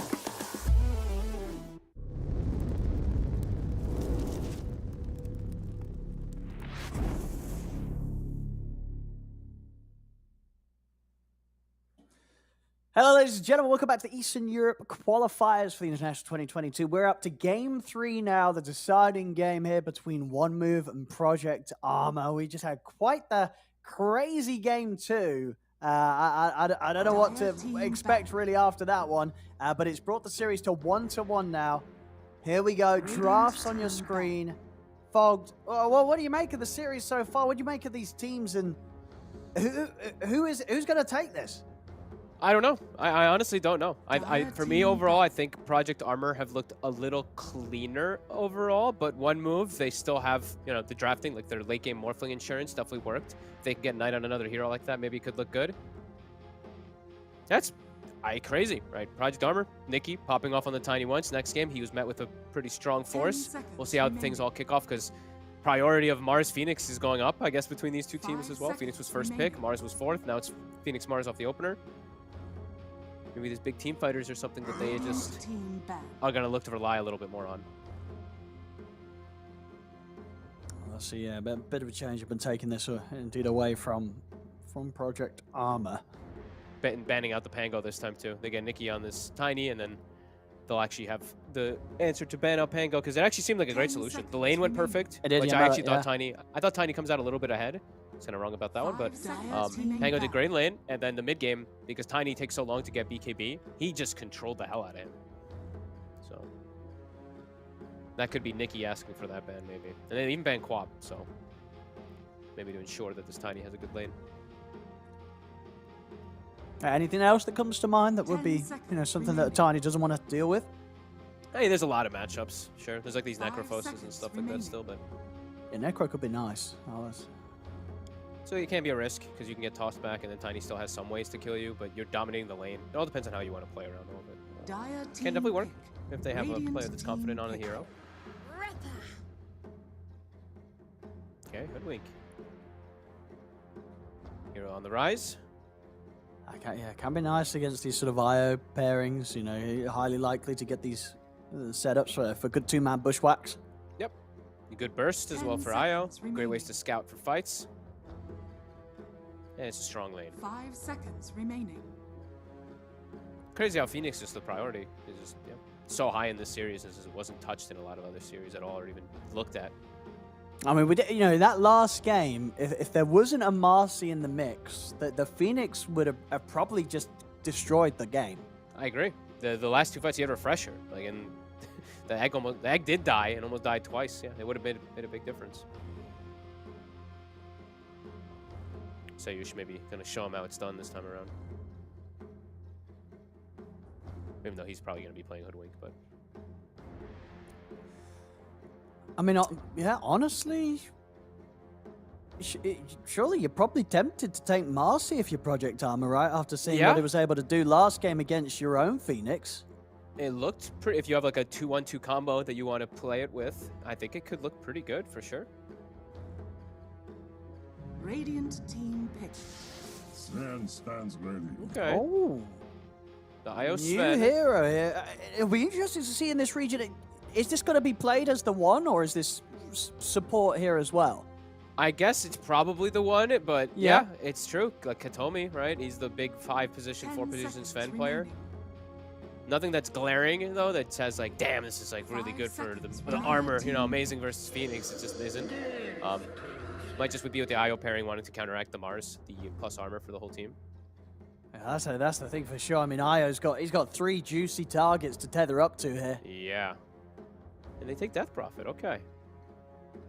So initiation is going to have to come. I guess that's also why they wanted the Sven. They have some form of initiation from the 1 position in the mid, because the offlaner, if it is a Death Prophet offlane, is not the initiation. But still flexible, because it's still it's probably 4 Tiny, maybe mid Death Prophet. Things are being left open, at least for the side of Project Armor. I actually would like it to be a Tiny support more, because I think Phoenix is one of the best answers versus Tiny Core. Well, actually, they could look to switch it up in this 3rd game. I think they probably should. I mean, we'll see what lane matchup it is as well, too, but yeah, I don't know. Tiny Core versus Phoenix, I'm always a bit hesitant when I see that. Because the percent damage, the attack slow, can't hit egg, BKB answer, etc. So, Well, hang on. new hero! Another new one. So what's going on here? Is this a mid-Mars? No, they still have little...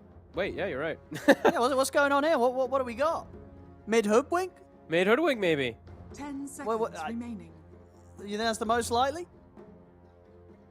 5 seconds remaining. No. No. You think mid-Mars? Mid-Mars. Mid-Mars. Radiant team ban. Okay. You don't want to put. Do you want to put the SK mid? I'm just trying to think like what looks best for the lanes. Okay. Is sanking like Hoodwink or sanking Phoenix actually good versus Io Sven? Doesn't sound so amazing. I think Mars sounds better, but I don't know. Okay. A lot of red heroes. Radiant team pick. I mean, the bans make me feel like it's sanking mid. They banned Zeus and Puck. These are like 2 heroes that sanking doesn't like to play versus in lane. Sanking mid. And we see the bans from Project Armor. They're taking out that Dusa because the Medusa Phoenix engagement thing, and then the TA that we saw from before. Maybe knowing the way that last game went, maybe it's sanking jungle. Yeah, maybe. 5 seconds remaining. There we go. Final pick.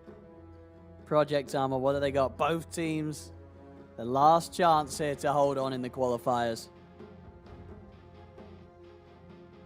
See if this gives a bit more clarity to where their heroes are going as well, Project Armor. I think theirs looks kind of set, but I guess the Tiny still can mid, so it's like... Yeah, we don't know what we don't know what the Sven's doing, right? Well, yeah, I guess that's true Mid-Tiny also. carry Sven and offline DP, or he could be Sven IO support duo. I love watching all the players too. Look at them. What have we got? And They will do the there it Marcy. is. They There get it the answer. is. Marcy, we saw how much of a good time One Move had with that last game. This time it's going to be Project Armor. Wait, but where's she going? It's DP after offlane, that Tiny last mid? game, 10 seconds I want to see remaining. carry Marcy. No. I mean, if I'm looking nowadays at a Sven and a Marcy, I feel I'm going to be more confident that the Marcy's going to carry than the Sven. Oh, that's possible. Now the Sven got better though, I feel. And it is Terribly going to be. It's still going to be carry Sven. Okay, and they have Marcy Death Prophet lane duo. And it That's a is pretty good lane. mid-sanking. And it's mid-sanking. I feel like it had to be. But what? How's that do versus Tiny? I don't know. I mean, pretty beefy. I mean, it's a melee hero. I guess you're going to take points in the caustic, right? Absolutely, 100. You have to. Like Yeah, that's what you're doing, right? Trying to bully him with that explosive damage in the lane. I don't know. I mean, it's not something that I can say I've seen be the answer to Tiny's in the past in the mid lane. You know, putting the Sand King mid against him. But maybe Melo knows what's up. He had a very good game last game. He obviously made the call to say, I want to run the Pango mid against the Tiny with some more focus on these sort of matchups that the Tiny didn't want to be in, this game being banned out. Obviously, Sand King was not probably something at the top of the list in the back of the mind of Nicky in terms of heroes that he expected to see put against him. But it's what he's going to have to deal with. So maybe Melo's onto something with this counter. Maybe it will indeed really cause issues for the melee hero in the mid lane. Maybe. I haven't seen the matchup, honestly. I don't really know how that one's going to go. Sand King usually does very well versus the melees like you mentioned, but Tiny's very tanky. He can usually tank through, and he's got the base damage advantage, so getting the last hit should be overall easier. I guess we'll see. We'll see how that one ends up going. But overall for the game, Tiny takes time for BKB, and I guess maybe that's his idea, that he's got this massive damage with Epicenter versus Tiny early. Oh, for sure. I mean, it could be a lane if he gets ahead in the start. Could look for solo kill opportunity. But fun to see the innovation continue to come out from both of these teams in this game 3. Everything on the line. We'll be able to get you in the action now as we're into this on the third deciding match now between One Move and Project Armor. Can you still see me or hear me? I think my PC crashed. You're still here. Everything is closing one by one. Oh no, maybe the stream can't hear you. Have you still got the stream open? Okay, looks like it's working now. Okay, we're good. We're good. I'm loading back in. Yeah, I got the stream open. There we go. Right, so let's see what we get on this. Maybe a bit of a clash here with a smoke up from One Move. They have good level 1. Can't go find anything. Let's see how these lanes end up going. The Marcy Death Prophet versus the Terrorblade Phoenix. Sounds like a pretty strong lane, the Marcy Death Prophet versus this. Phoenix can't offset as well. Can't really help that TB too much. Bottom lane, we have the Io Sven versus Mars Hoodwink. Okay. Sven should do just fine. He's got the Io behind him. Io could die, but Sven shouldn't be under too much pressure because he's got the heal. Do you still think Sven's can be a solid carry nowadays? I've been seeing it a bit more in the pubs. This Tread, Mask of Madness, Echo Saber, standard kind of build up. Can work. You do rely on stack still. I think Io can make it also a lot better because you've got this massive boost always to make you farm faster, but also actually not get kited in fights, which tends to be Sven's problem. It does feel though that outside of the Marcy, it feels like a really nice Phoenix game. Though, right? It does. I feel like it's been like that all the games though, right? Yeah. Like every game that we've seen the Phoenix, it's like, damn, this looks like a potential really good Phoenix game. So I actually gotta put the Phoenix with the Mars. Okay, I think I like this better. I didn't actually see who was playing what. So Pentimum's gonna be top. That'll at least be able to stop pressure. Like if they make these aggressive moves, he has Bushwhack to stop them from going for any type of like aggro play. And bottom, Mars Phoenix is just the standard. Slow the attack speed of the carry. mess with his last hits as much as possible. Yeah, I mean, this bottom lane, you know, nobody's dying on one move side down here, right? Like Sven IO can't have any kill threat early, can they? They shouldn't. They shouldn't die. Yeah. But the Sven also shouldn't die. They should have free farm. So mid, I guess, is the only one I'm really looking at how it's going to end up going. I think Tiny ends up winning this one pretty hard. I actually really like Tiny in this matchup. I think just a massive net damage disparity. I mean, yeah, we'll see. You know, maybe Melo's sort of big-brained his way too much in this matchup. It is a Sand versus a melee, but yeah, we'll see what's the Caustics even build up. What he's gonna get. I mean, what skill? Two lanes look really nice, at least for, I would say, for Project Armor, and then the bottom one is kind of like a wash of trade, but I feel like Sven's happy with that. He's able to do a little better than the Mars. So, I like the Project Armor's setups a little more. I mean, what is this? Do you max Caustic then? Or you max Stun? No. You still do the standard. I think you still have to max Sandstorm. It's your most damage. You still do like 1-4-1 probably. Yep. Maybe a second point in Caustic. I just don't see an argument for 20 base damage, though. It's kind of pointless. And he's getting some good last hits here. Just you see those denies. 6 for the Tiny. Is that base damage you were mentioning? So, yeah, I mean, all 3 lanes look really good for Project Armor. Top.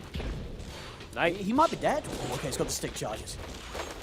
Shrek as well will stop Ara from getting any further punches in onto Knight. He can't really walk up for CS almost at all, though. He walks up and takes double nukes to the face every single time from both heroes. I mean, on this next wave, Ara could pop the mango and jump in. So yeah, Knight knows. He's having to sit right back. When it's level 3 on Death Prophet, also, it's much scarier. The level 2 Crypt Swarm. That much more threatening. Mars is actually not doing well bottom. I thought he'd be able to do... He's never going to be able to pressure, but I was like, okay, he should be able to get good CS down here. But yeah, the Sven's actually doing excellent. Getting tons of denies. Well, 3, but get tons of just messing with him as well, so he's 8 CS for the Mars. Top lane, Arrow. He's going to see if he can run and jump on anything in time, and he will. Gets over to Funnick. Great blocks.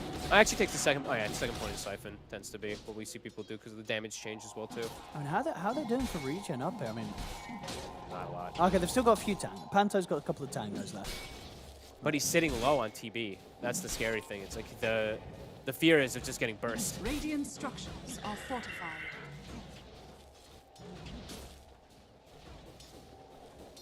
I mean, that's a concern. Yeah, it definitely feels so far, yeah, that the Sand King presence in the mid lane has not caused any issues for Nikki.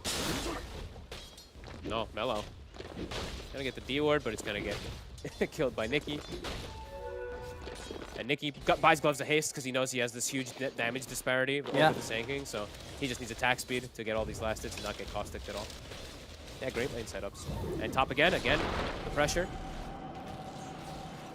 Continues on tonight. And so you can see it reflected in the CS, yeah. Not having an easy time at all hitting the creeps. No. Now he's having to bring extra regen out even. Buys boots. Something you never, well, not never, but you don't really want to have happen to your safe lane. You usually want to get like your gloves or your belt of Elven Skin if you're an Agi. Has to buy boots just to be able to kind of survive.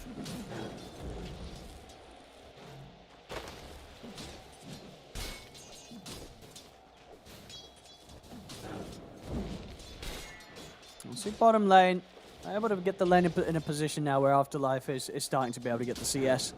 Yeah, he's got the double bracer now. Doesn't even opt to going for the point in Spear of Mars because he's just, yeah, he's like, we're never going to kill these two. They just outraged us, and another deny onto the flag bearer creep there. Nicely done from TA 2000.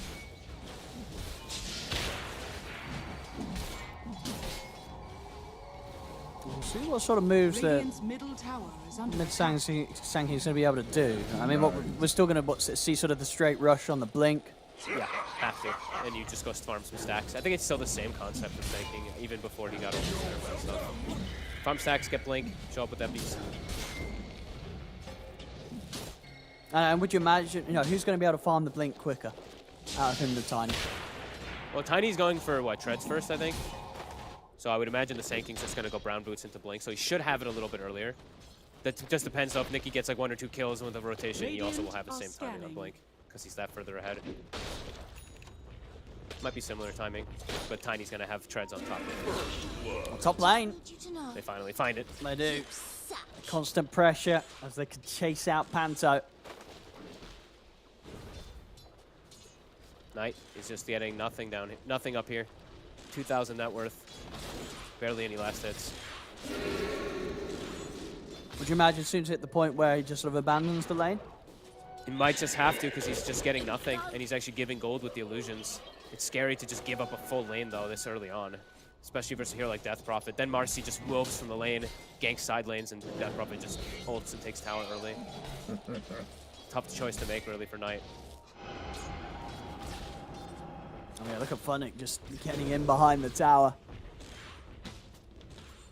We'll have some backup. I mean, yeah, Panto not going to be able to get a catch on either of them. He's showing himself in the lane. Immediately Funnick's like, kill him. I'm going to try.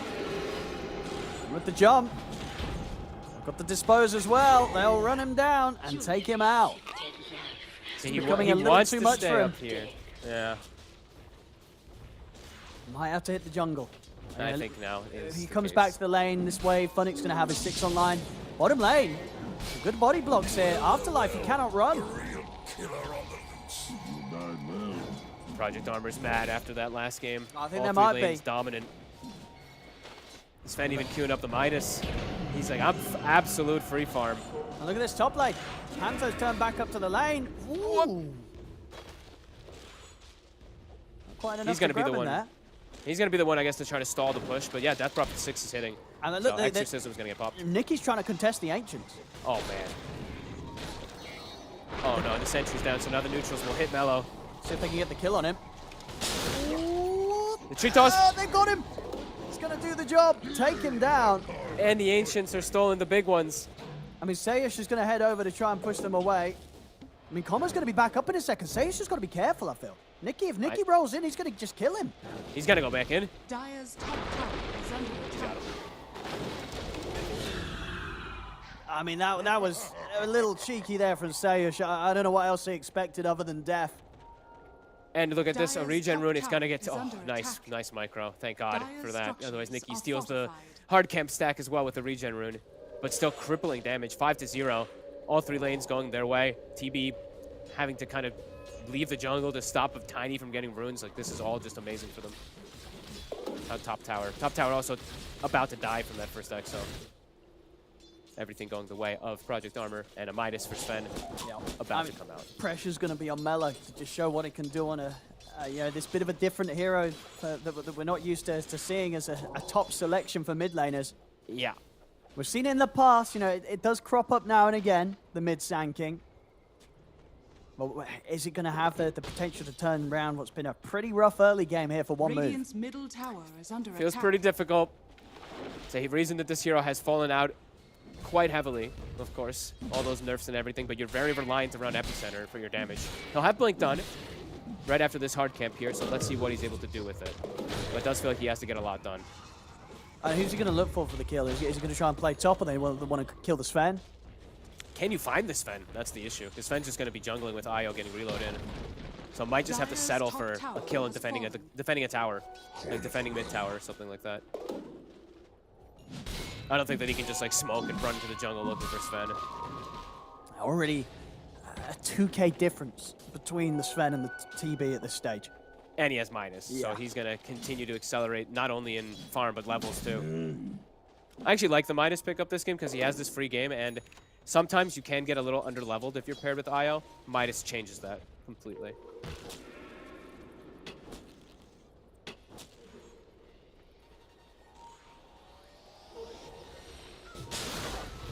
See Mello. Should be able to set this off. They're actually going to use the Epi. Dire's middle Just tower settle for is any under type of attack. kill because of that pace of the game, I guess.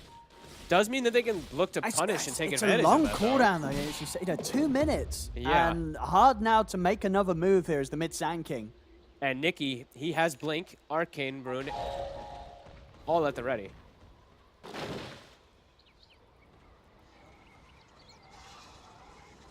Mello does make his way back mid, though. Keep that lane shoved out. But now the next move, yeah, I think they just go and try to hit mid tower on the side of Project Armor. at least one of these towers. The exorcism's available also for Funnick, so. Afterlife has gone for all stat items also. So in the lane versus the Sven, going for all stats and then not having the lane win, it might be painful. They have just going to completely rely on Sanking for initiations because he's even queuing BKB next on Mars. I don't know how this TP's ever going to catch up with the Sven. I don't know. Such the difference. And even when he does show up, everyone's going to be jacked up in armor. Everyone's going to have like plus 20 armor or something like that from that Warcry. Feels like a pretty massive uphill battle this time around for one move. As yeah, Nikki, blink ready, Arcane Rune with the Fairy Trinket. It's time to get aggressive. See again. Gets caught into Bushwhack. The two of them, but the relocate's coming in, so they won't be able to stick around to finish a kill. They will lose. Pantomime here. Okay. I think Mello is quite lucky at the timing of Nikki blinking into Bushwhack, because I think he would have gotten like the toss combo plan to both otherwise. See Nikki still on mid. Moves over to mid. Easy. And another power rune about to spawn. Dire's He could go again. tower is under attack. Sure. Oh. Ooh. Time to make your move bottom, maybe. All right, yeah. Afterlife, time to back out of this lane. There's a tiny maybe heading your way. What have we here? Yeah, they draw the line. They have that ward there. Mello's making the call. They even throw the scan, trying to protect the TB and the Mars. Radiant are scanning. But just getting massively outfarmed. Sanj already finished on this. I mean, he's gonna have SNY so quick going. Yep. Yep. This is sort of Sven at just full power. Yeah. And a great lineup to rally around it too. Radiant's With the bottom IO, tower with the Marcy is that's gonna under be attack. jacking him up too.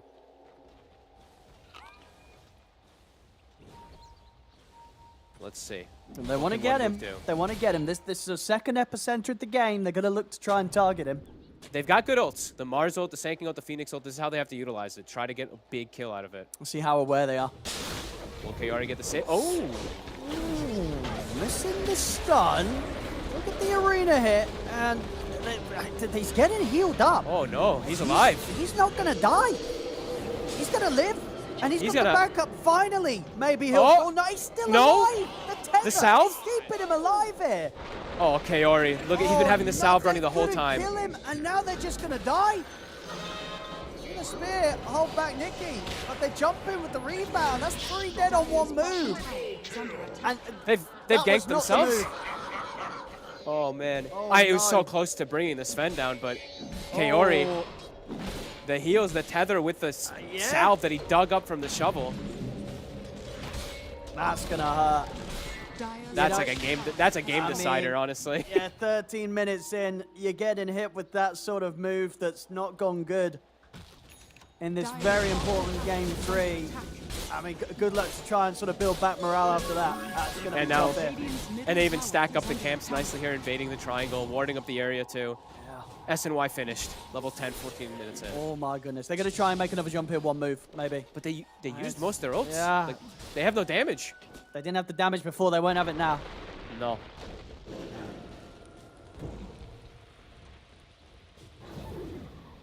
That was the most painful turnaround I've ever seen. Yeah. Not getting the Sven, tower's full HP. Oof. This Sven just out of control. 4,000 gold pretty much ahead of the Terrorblade hit. It's just massive. Yeah, No. 10K net worth, you know, a lot of like the pros and stuff always say it's like 10K net worth pre 20 minutes usually is pretty good. He's going to blow that out of the water. He's going to have like 12K plus.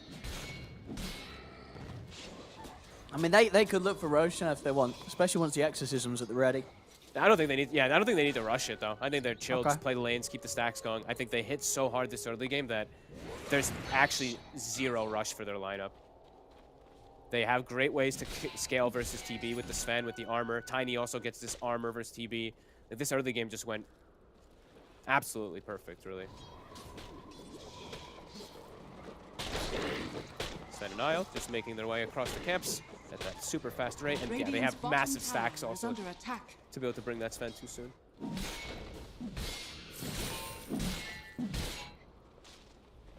So if they can get the jump top there. Setting up here for Funnick. Burrow. TPs are coming in very, very quickly. They will use blow him up. everything. Triple ults will do it. Well, using literally everything to get him there. The positioning of the kill also, though, isn't really beneficial. It's like not that they get this kill, they turn it into a tower immediately or anything, so. He's going to respawn in 15 seconds, and now there's no Mars ult, no Epi. Likely to see them get back. Radiant structures are fortified. See what they go for. I mean, I was going to make insane timing on this BKB for Sven. He's so farmed. He's got the mech IO behind as well, too. Sidekick, too. And Funnick, you got him the last time. Now he has BKB, so even if they catch him in this situation again, he might survive now the next one. Dire's middle tower is under attack. Oh, Mellow. Big grab. Found him. Oh, nice bushwhack. Having to get out in time with the Burrow strike. Now they're going to look to run these down. TPs are coming in. He has the haste rune, so Nicky could keep chasing. He's just sort of fighting in regards to 5 heroes. Off to the side, Arrow is controlling Knight. Nicky should die here, but the backup's coming in. They have the Exorcism. No, Nicky's still alive. Once again, the saves are there from Kaori on the IO. The Supernova's going to get taken out.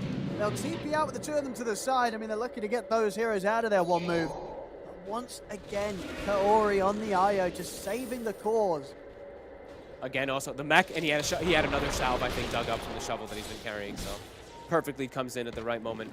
They're pushing the limits of their heroes, too. Project Armor, they was actually like starting, if you look, it's what, 2 versus 3 or 4, and then his team starts to rally in, but you can see Nicky pushing the limits of the haste rune because he knows he has the backup. He's just running in to straight 5 heroes here. You know, look at his position, surrounded by the full 5-man of one move, but it didn't matter. And that was the Epi. That was like everything, right? I think that was, or was that just the shard? I think actually that was just the shard. Because it's still on cooldown. It's still on cooldown, yeah. But yeah, they don't have the damage. Level 2 Epi now online. Maybe for the next fight, since it's going to be up, it will be enough. But they're tanky. Like Nicky's 2,500 HP. I mean, Nicky will be ready to dive tier 2s here if anyone steps up. There's not a lot that he's afraid of, especially when he knows Kaori's around with the Aya. And Terrorblade just continued to have no game. Smiling Knight 0-3-0. Look at his net worth, bottom of all the cores, but also look at his HP, Owen. He's got like 1,000 HP. Okay, a little bit more now. You got 9 delivered, but like 1,200 HP. That's a combo from Tiny.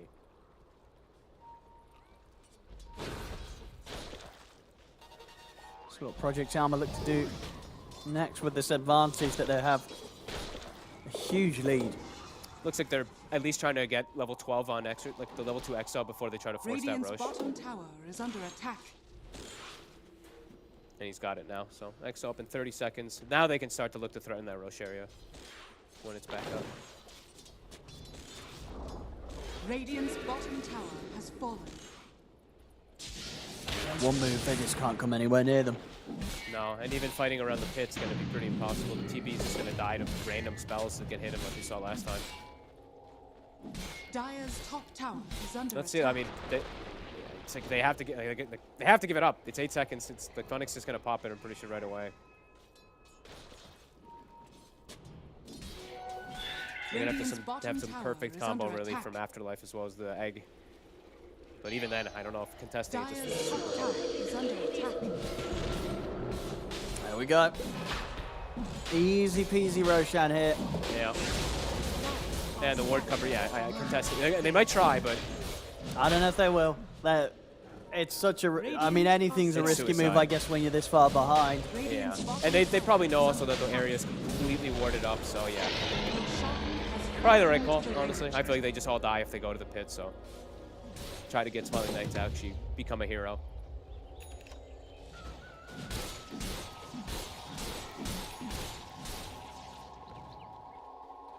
Well, they've got to land some sort of perfect team fight around there. You know, Mars, Sand King, Phoenix, if they want to give any chance for Smiling Knight to be able to stand his ground and carry the fight. But who do they go for? The two of the cores have the BKBs already done, so. And an arrow. Look at the setup here. Bushwhack onto the 2 of them. Okay. Managed to lock them down. It's not a bad start. The Aegis gone. Good snag. Nicky, no BKB yet. Soon, though. But time bought. Time much needed for Smiling Knight. Who now he's the top of his cores. But still 6,000 behind the Sven. And as long as the Sven's alive and hitting the creeps, it's going to continue to be that way. Yep. Boosted up by Kaori. Making record time here on all of his items.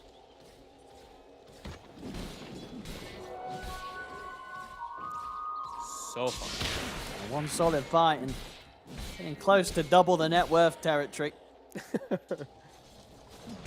He's going to be two-shotting. Like, most of these heroes are going to die so fast to him as well. Because Kaori should, in theory, survive also. I'll take your tribute. Blink now finished for Mars. Manta on TB. So some item timing's coming together. But yeah, this Sven is going to have to be something they deal with. They have to kite this BKB. I've got Epicenter ready to go. They want to try and see if they can look for a fight. They're waiting for tiny BKB, about to be done for Nikki. And then they can look to force another better fight, even though they don't have Aegis.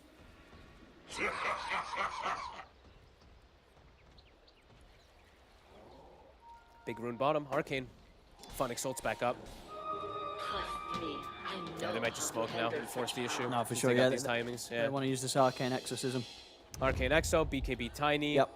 And anything else that they got yet? I mean, Blink's fan, that's from earlier, but timings all together. Let's see how prepared one move are. Sayush.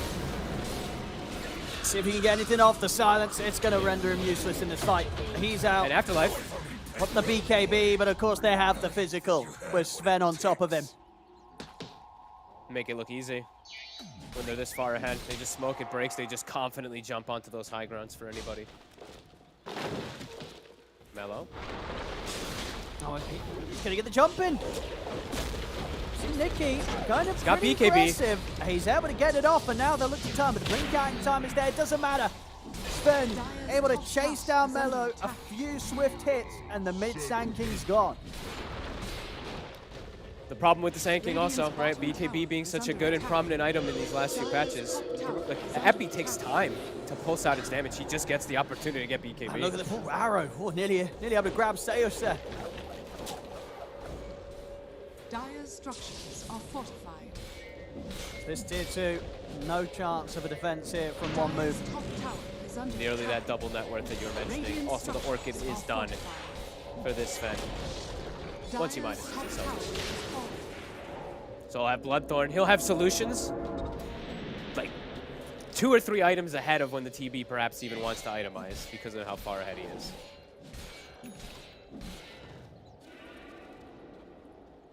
And even versus these supports, it's really annoying. Like playing with versus like, an Orchid carry at this point in the game, it's like your supports, even your mid has nothing to answer it. The Sand King gets Orchided, he's dead. Same thing for the supports. Is anyone anywhere close to like some sort of Lotus or Force to? No, it's not coming soon. No, they're super. I mean, they're super poor because of it. And they also have to go for. These are. Hoodwink maybe a little bit less, but Phoenix is an independent support hero, and what I mean by that is you itemize for yourself. I don't think you almost ever itemize for your team when you're playing Phoenix. Smokes up For again. both sides. Oh, we'll see they get the jump in. Ready and waiting. They're there, moving on to Afterlife. BKB won't save him. He's gone. Same to be said for Pantomime. Just as soon as they see them on their screen, they're gone. Project Armor seemingly walking away with this game 3. Same situation, smoke breaks, no hesitation, just jump. This is how far ahead they are. Yeah,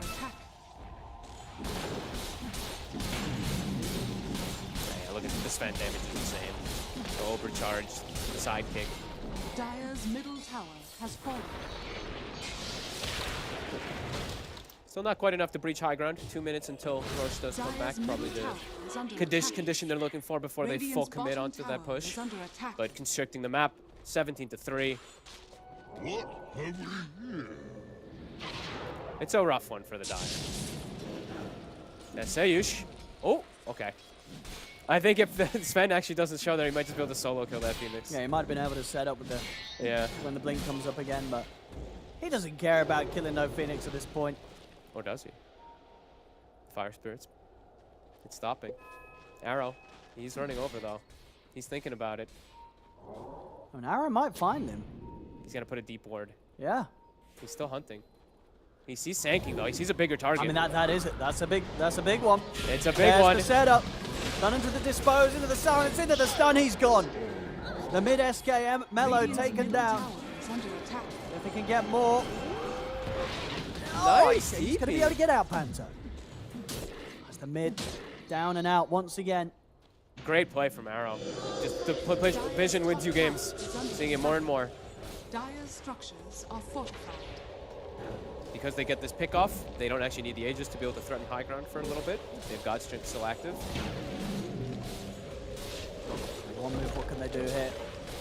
They need everything. They need Mellow back up before they can try and bring together a defense.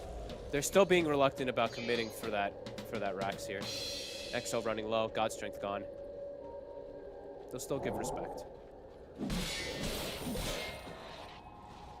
And they know that they don't need to force it. They're just that far ahead. Yeah, Sven will likely hit the double point of the TB. One of the fastest 6-slotted non-alchemists you might see.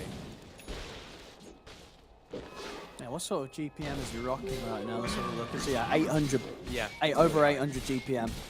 Insane here. 27 minutes in on a non-alchemist hero. Scanning. Yeah, and he is also really good levels because of the Midas that he went for. Sure, he's paired up with the IO all game, but level 17, almost 18. Almost the highest level, if not the highest level in the game. I'll take that. Jump. Can catch anyone. There's the jump. They're in with the stun onto the two of the Mellows out of the fight immediately once again. There's one move they've got to run. Oh, he's able to get the blink off in time. They never found that ward. That ward's still there. Scouted everybody just sitting in the area. We do see that they are being able to keep the waves pushed out with the Terrorblade illusions. A silver lining.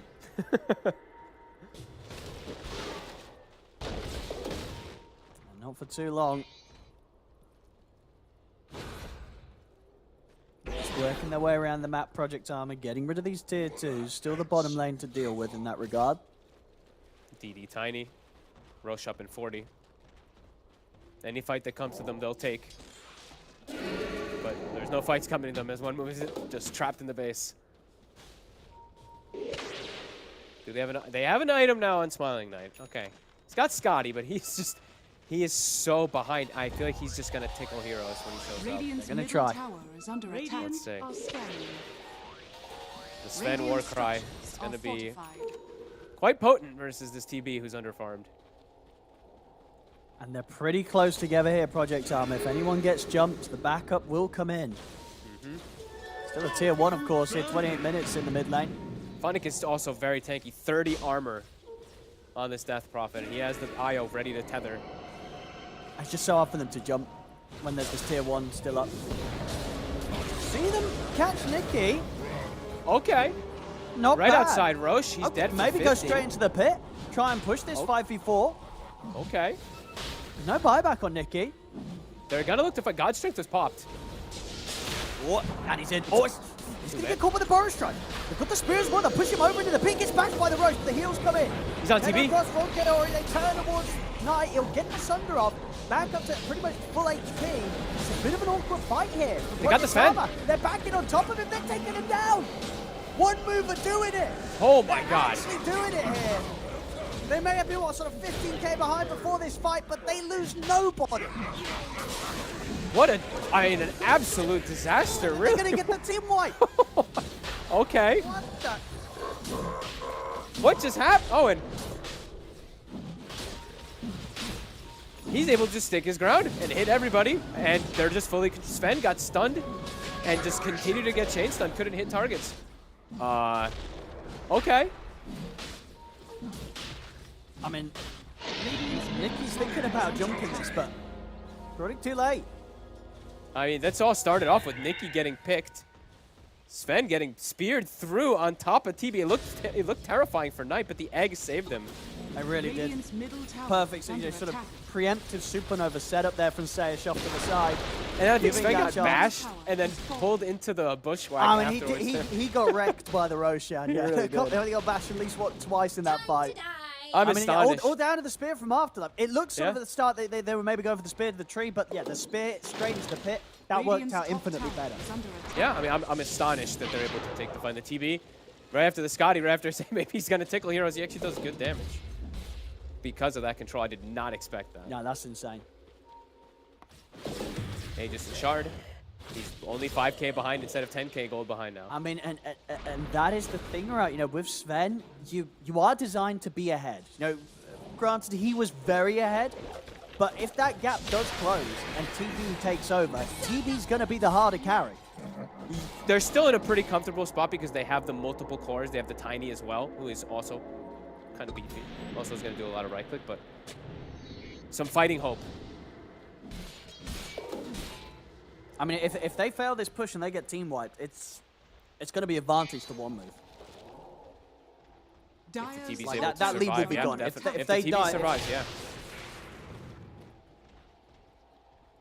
They gotta give respect. No Aegis now. They don't get the Shard either.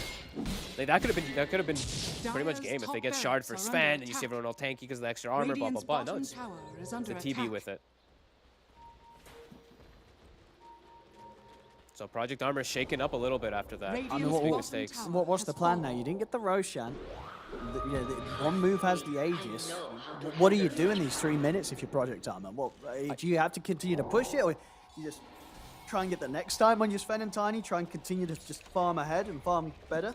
I think you still just, I think if the fight comes to you, you still look to take the fight. I think that last one was just the literal biggest disaster that could have happened. Tiny dies before fight. Sven gets controlled during full god strength. Like, bashed by Roche. Like, everything went for one move's favor. So I still think for Project Armor, they still can fight.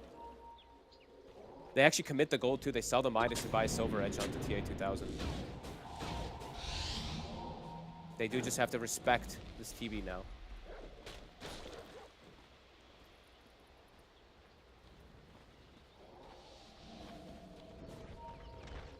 Radiant's top tower is under attack.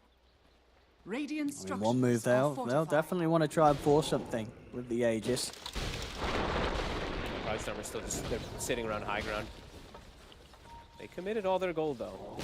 Tiny, full Silver Edge also. Radiant's Double top Silver tower Edge has on the fallen. cores. I mean, it looks like Knight's kind of baiting. I mean, they're going to jump to the back lines. He found the Phoenix. He has. He's deleted him, but immediately there is a buyback at the ready. The arena's been dropped down by Afterlife. He's caught them in this.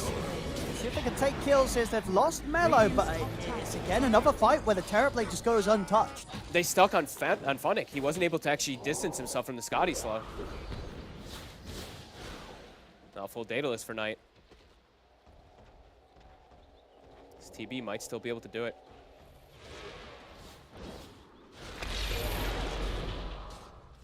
See what they go for now. They know that that meta's going to come to an end. And sort of in a bit of a combination with the Aegis expiring in a minute. Dodge strength is going to be up pretty fast too, that lower cooldown. Yeah, that would be the time to strike. When Aegis is gone and meta's not quite back up. Yeah, they don't need Exo anymore for the fights, really. Funnick is important, but it's more just about this Sven having that advantage. So. Radiant are scanning. Still very Dyer's surprised one move bottom is able tower to is stabilize all under this. attack.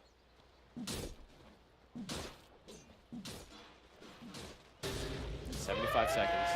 A wise blade takes a fool's life. I don't think we'll see anything too crazy here for one move whilst they wait for that meta. Ooh, Afterlife. Okay, Afterlife does have Soul Ring. He's going for the refresher build on the Mars. Could be really impactful to just keep everybody inside, have the TB outside.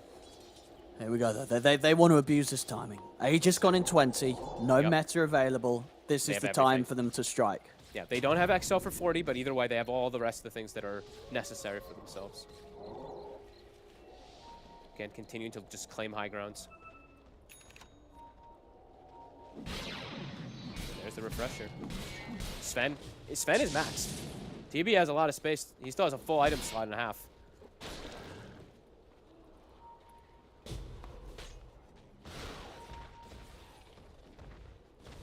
They're able to find that fight.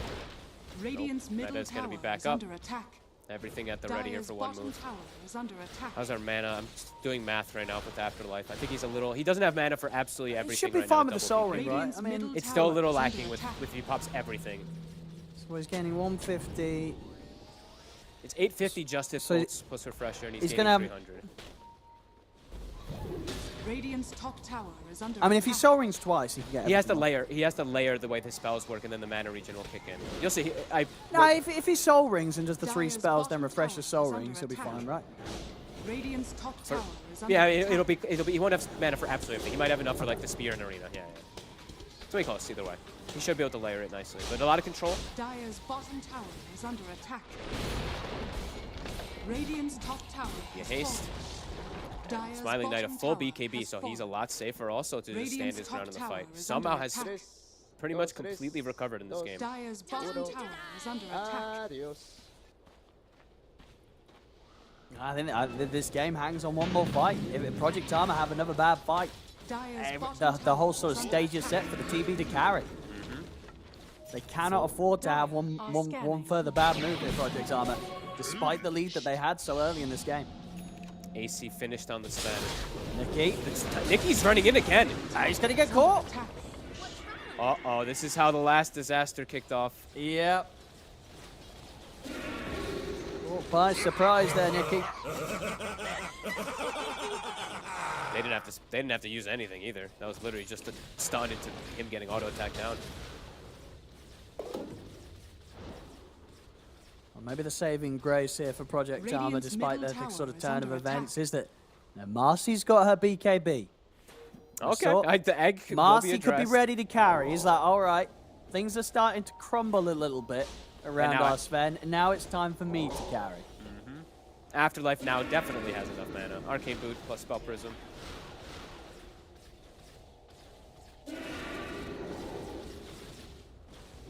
That worth continues Radiant's to trickle top down. tower is under attack. I just opened up my graph and I don't think that's right again. The win probabilities all over the place like last time. It feels like that this game though, maybe. Radiant's middle tower is under attack. Giving a, it's counted up to 100%. There you go. It's just like, all right, 100% for one move. Radiant's middle tower has been denied. I've been struggling recently, the win probability in some of these games. Yeah, it I mean, has I been. don't blame it. We've had some crazy stuff here.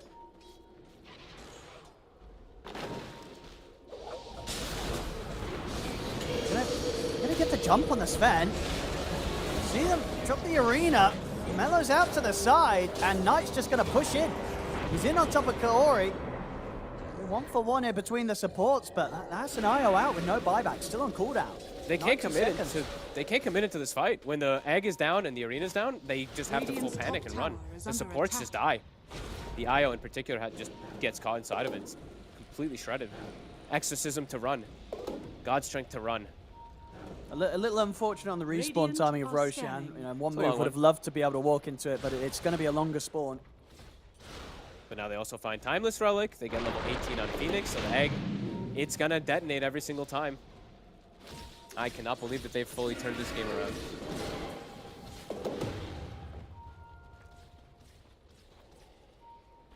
All down really to that one awkward fight around the Roshan. At a 15k, what, 16k deficit. It was up there. Yeah. Yeah, let's see on the numbers there. 15, 16,000. Radiant's top tower is under attack. Dire's bottom tower is under attack. And now they're just, sitting around a Roche pit, waiting wait for the 7 Roche. seconds. 7 seconds for meta. I mean, it feels like, you know, even though that's going to be a bit of a sore area of the map, considering what happened there before, you know, can Project Armor really afford to just let them get the Roche for free? I don't think so. This is that like super impactful one too. It'll just it'll give literally way too much to these heroes. Either the Ags or that refresher.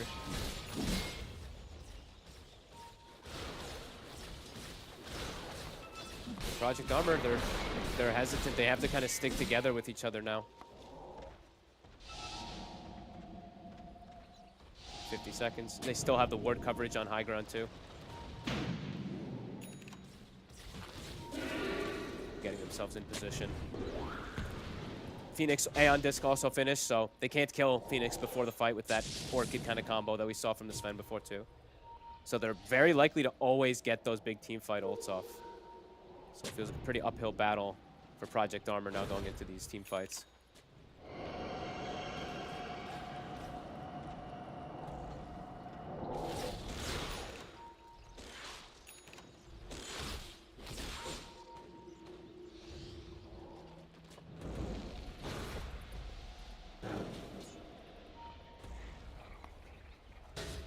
They're just waiting.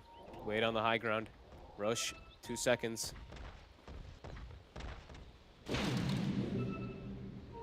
This fight is really going to set the tone for the rest of the game. Yeah. Who's going to get that big positioning advantage? Dire Phoenix are is guaranteed to scanning. get egg off, though, with this Aeon Disc, so it feels like for one move, the fight, if they just get that ult off from Afterlife, it's going to be very difficult for Project Owner to fight.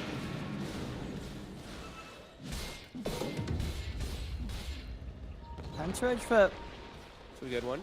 the TA.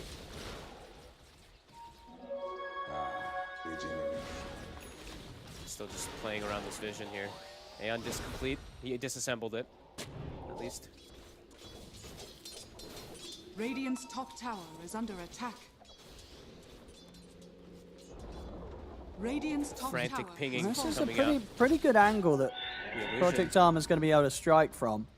It's a really good angle. There's a jump! They're in on the two of them! They're going to be able to burst through the TB! He's gone! That was the jump they were looking for. The buybacks are going to come out straight away from the two of them.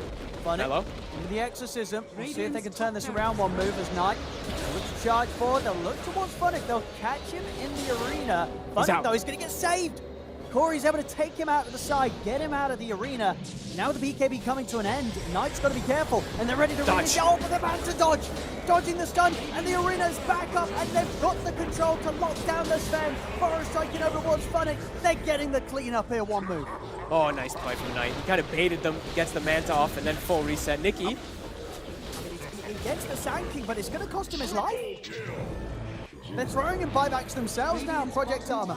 Oh, and look at the Buybacks side across lanes. the board.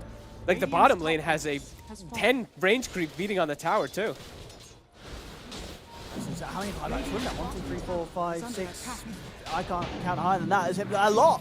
Seven is- buybacks. Is that game ending moment? Whoever dies now is dead for good. God strength in 10. Both teams have to be so careful. Smiling Knight my has to be goodness. very cautious of Radiant's his bottom positioning tower is under with attack. BKB on cooldown. Look at these siege creeps go. I'm telling you, look at this bottom wave. It's massive. Yep. Radiant's bottom tower It's probably is under going to get attack. this tower. No, gonna be really nobody's close. doing anything about it. They can't. They can't go down there. They're going to start to roach Bottom themselves. tower is under attack. Oh, baby. Moving pretty quick. It's dying, Owen. Oh, Melo's in. Melo's in! He's going to look for the jump, but it's already too late. The Sven's been able to pick it up, and that's Melo down for 100 seconds. Project Armor ready to charge on for more. They've got to get out of it. One The move. toss.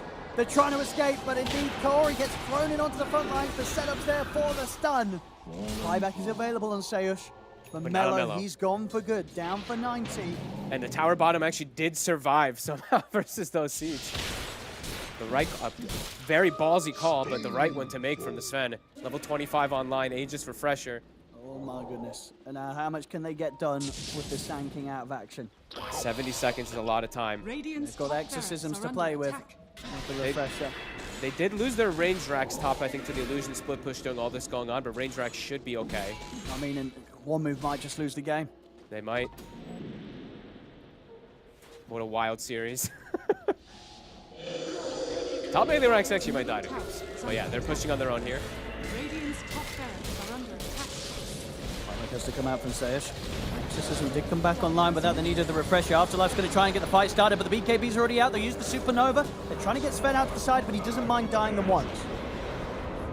That's a The big commitment. Aegis. Refresher in 4 seconds on Mars. Radiant's top barracks BKB's are going to be under back attack. up in 10 here for Sven. Melee Rack's top is about to die. Those range creeps, they're doing it. All right. Radiant's top There we have barracks it, the has creeps. fallen. Creeps for the win. I think that's one of the first times I've seen creeps taking a melee racks. Range racks, sure, but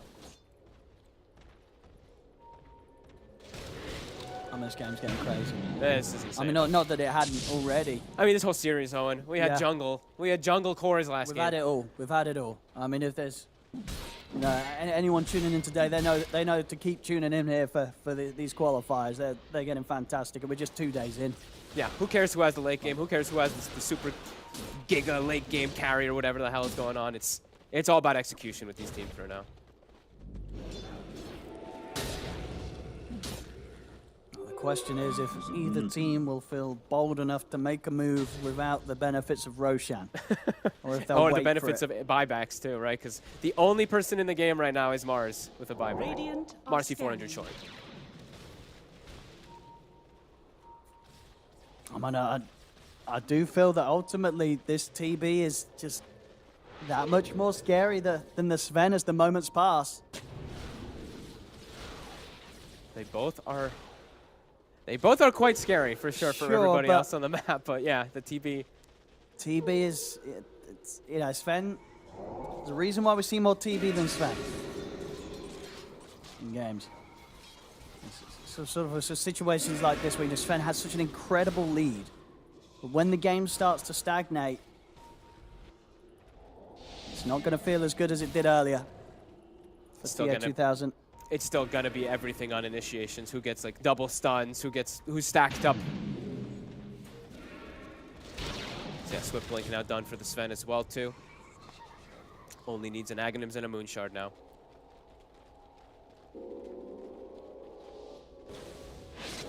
Got to relocate here to deal with the split push. I was gonna say they have to start addressing these side lanes a little bit. They gave up one for free to the creeps, plus like an illusion, of course, from TV, but can't give up a second. Yeah, 4 minutes on Roche.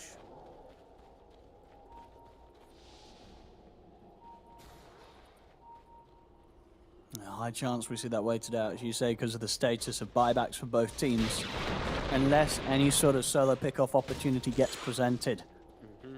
Teams will play it safe. It's their last lifeline for both of them hanging on in the qualifiers. Radiant's middle tower Nikki's is now under also hit attack. 25, so we've got 2 tosses. All these little things, these chain stuns could make the difference. Anyone else quite 25 besides Sven and him? No. Death Prophet's still 2 away.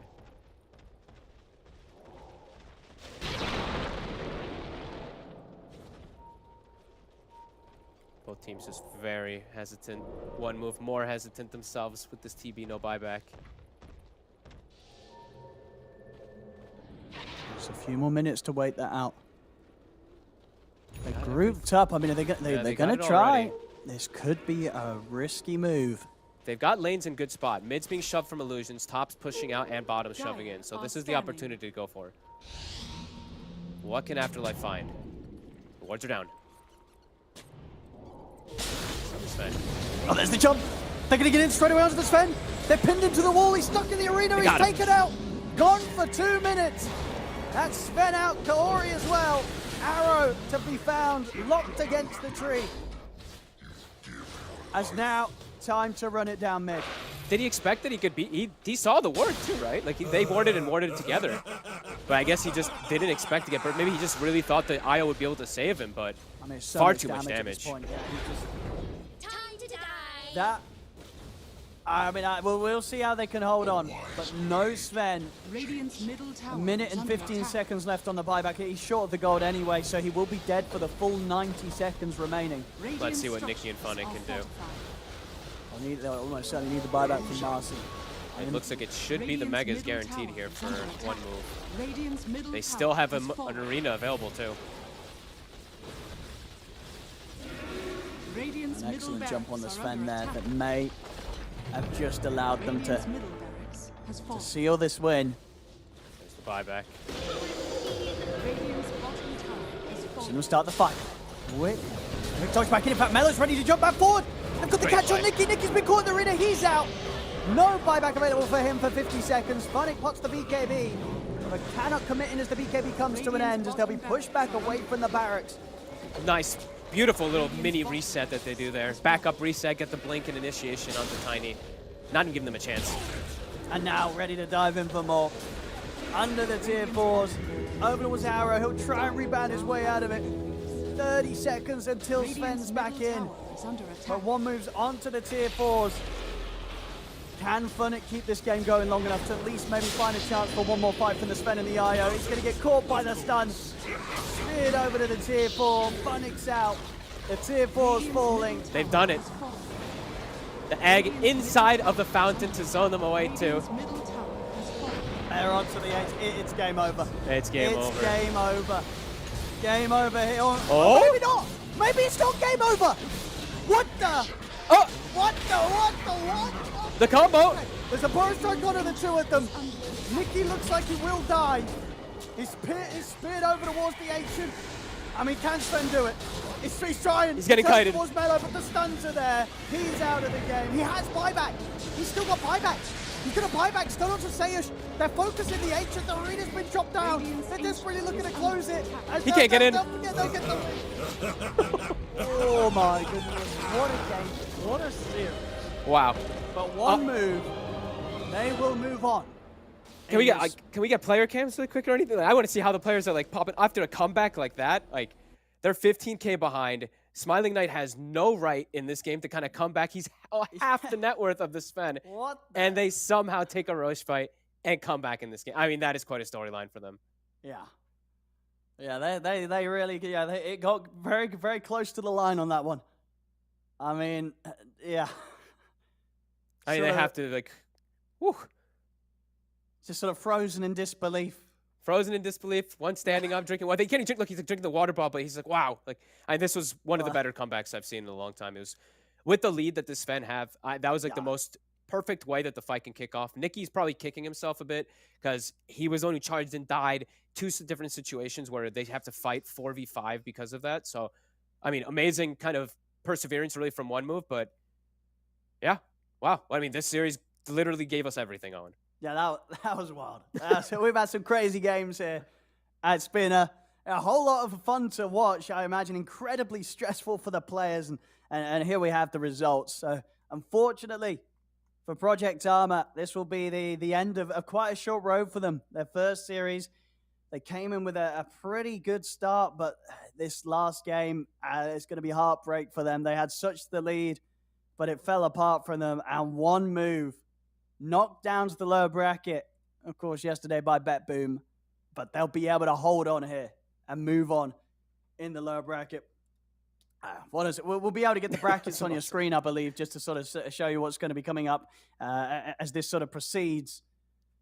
But this was a lot to just like go off of for like the future, what we're going to get to see. Like this team, you know, Project Armor even had a lot of really cool things that they showed inside their games, really kind of clean plays. And either way, one move's able to take a victory because of one little mistake. Like, I think this sets up a really fun qualifier. Yeah. Now, there we go, ladies and gentlemen. The team's still in this one. Outsiders versus Mind Games in the top, alongside Na'Vi versus BetBoom. That'll be your upcoming upper bracket games, which I believe we'll be having tomorrow. Down in the lower bracket, got Namiga up against PugChamp to be played, and Hellraisers, and of course, against One Move, who have managed to scramble through this incredible series that we've ended with today. So, yeah. Wow. Yeah. It's I don't even need to tell you, boys and girls, to tune in tomorrow, because I know you will. This is some very entertaining Dota that we're getting to see, and some good variants as well, right? We're seeing a whole selection of heroes being proven to be viable in this region, folks. Very hard to know what to expect in terms of draft, and of course, as we've seen today, in terms of gameplay. Yeah, and even when you Melo, he had a kind of rough game overall in the Sand King, right? 1-8 and 23, but those last stuns, what won them the game? Exactly, a literal instant cast burrow strike that caught the Sven off guard. So yeah, I'm glad to see teams still opening up opportunities to other heroes that aren't played as much. No, well, yeah. Well, there we go, ladies and gentlemen.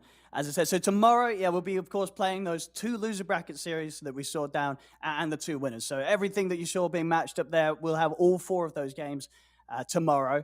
We'll, of course, be covered by Gareth and Sheepstick in the morning, so be sure to catch them. And then, of course, you'll catch myself and Fogged ready to follow through with the winner bracket series, I believe, to end the day. So We'll see you tomorrow. And as I said, I know I'll see you tomorrow because you'll be tuning in. This has been a crazy day of Dota 2 here in the Eastern European Regional Qualifiers. I hope you all have a beautiful evening, a beautiful rest of the day. We'll see you tomorrow for some more Dota 2 action here on the road to TI.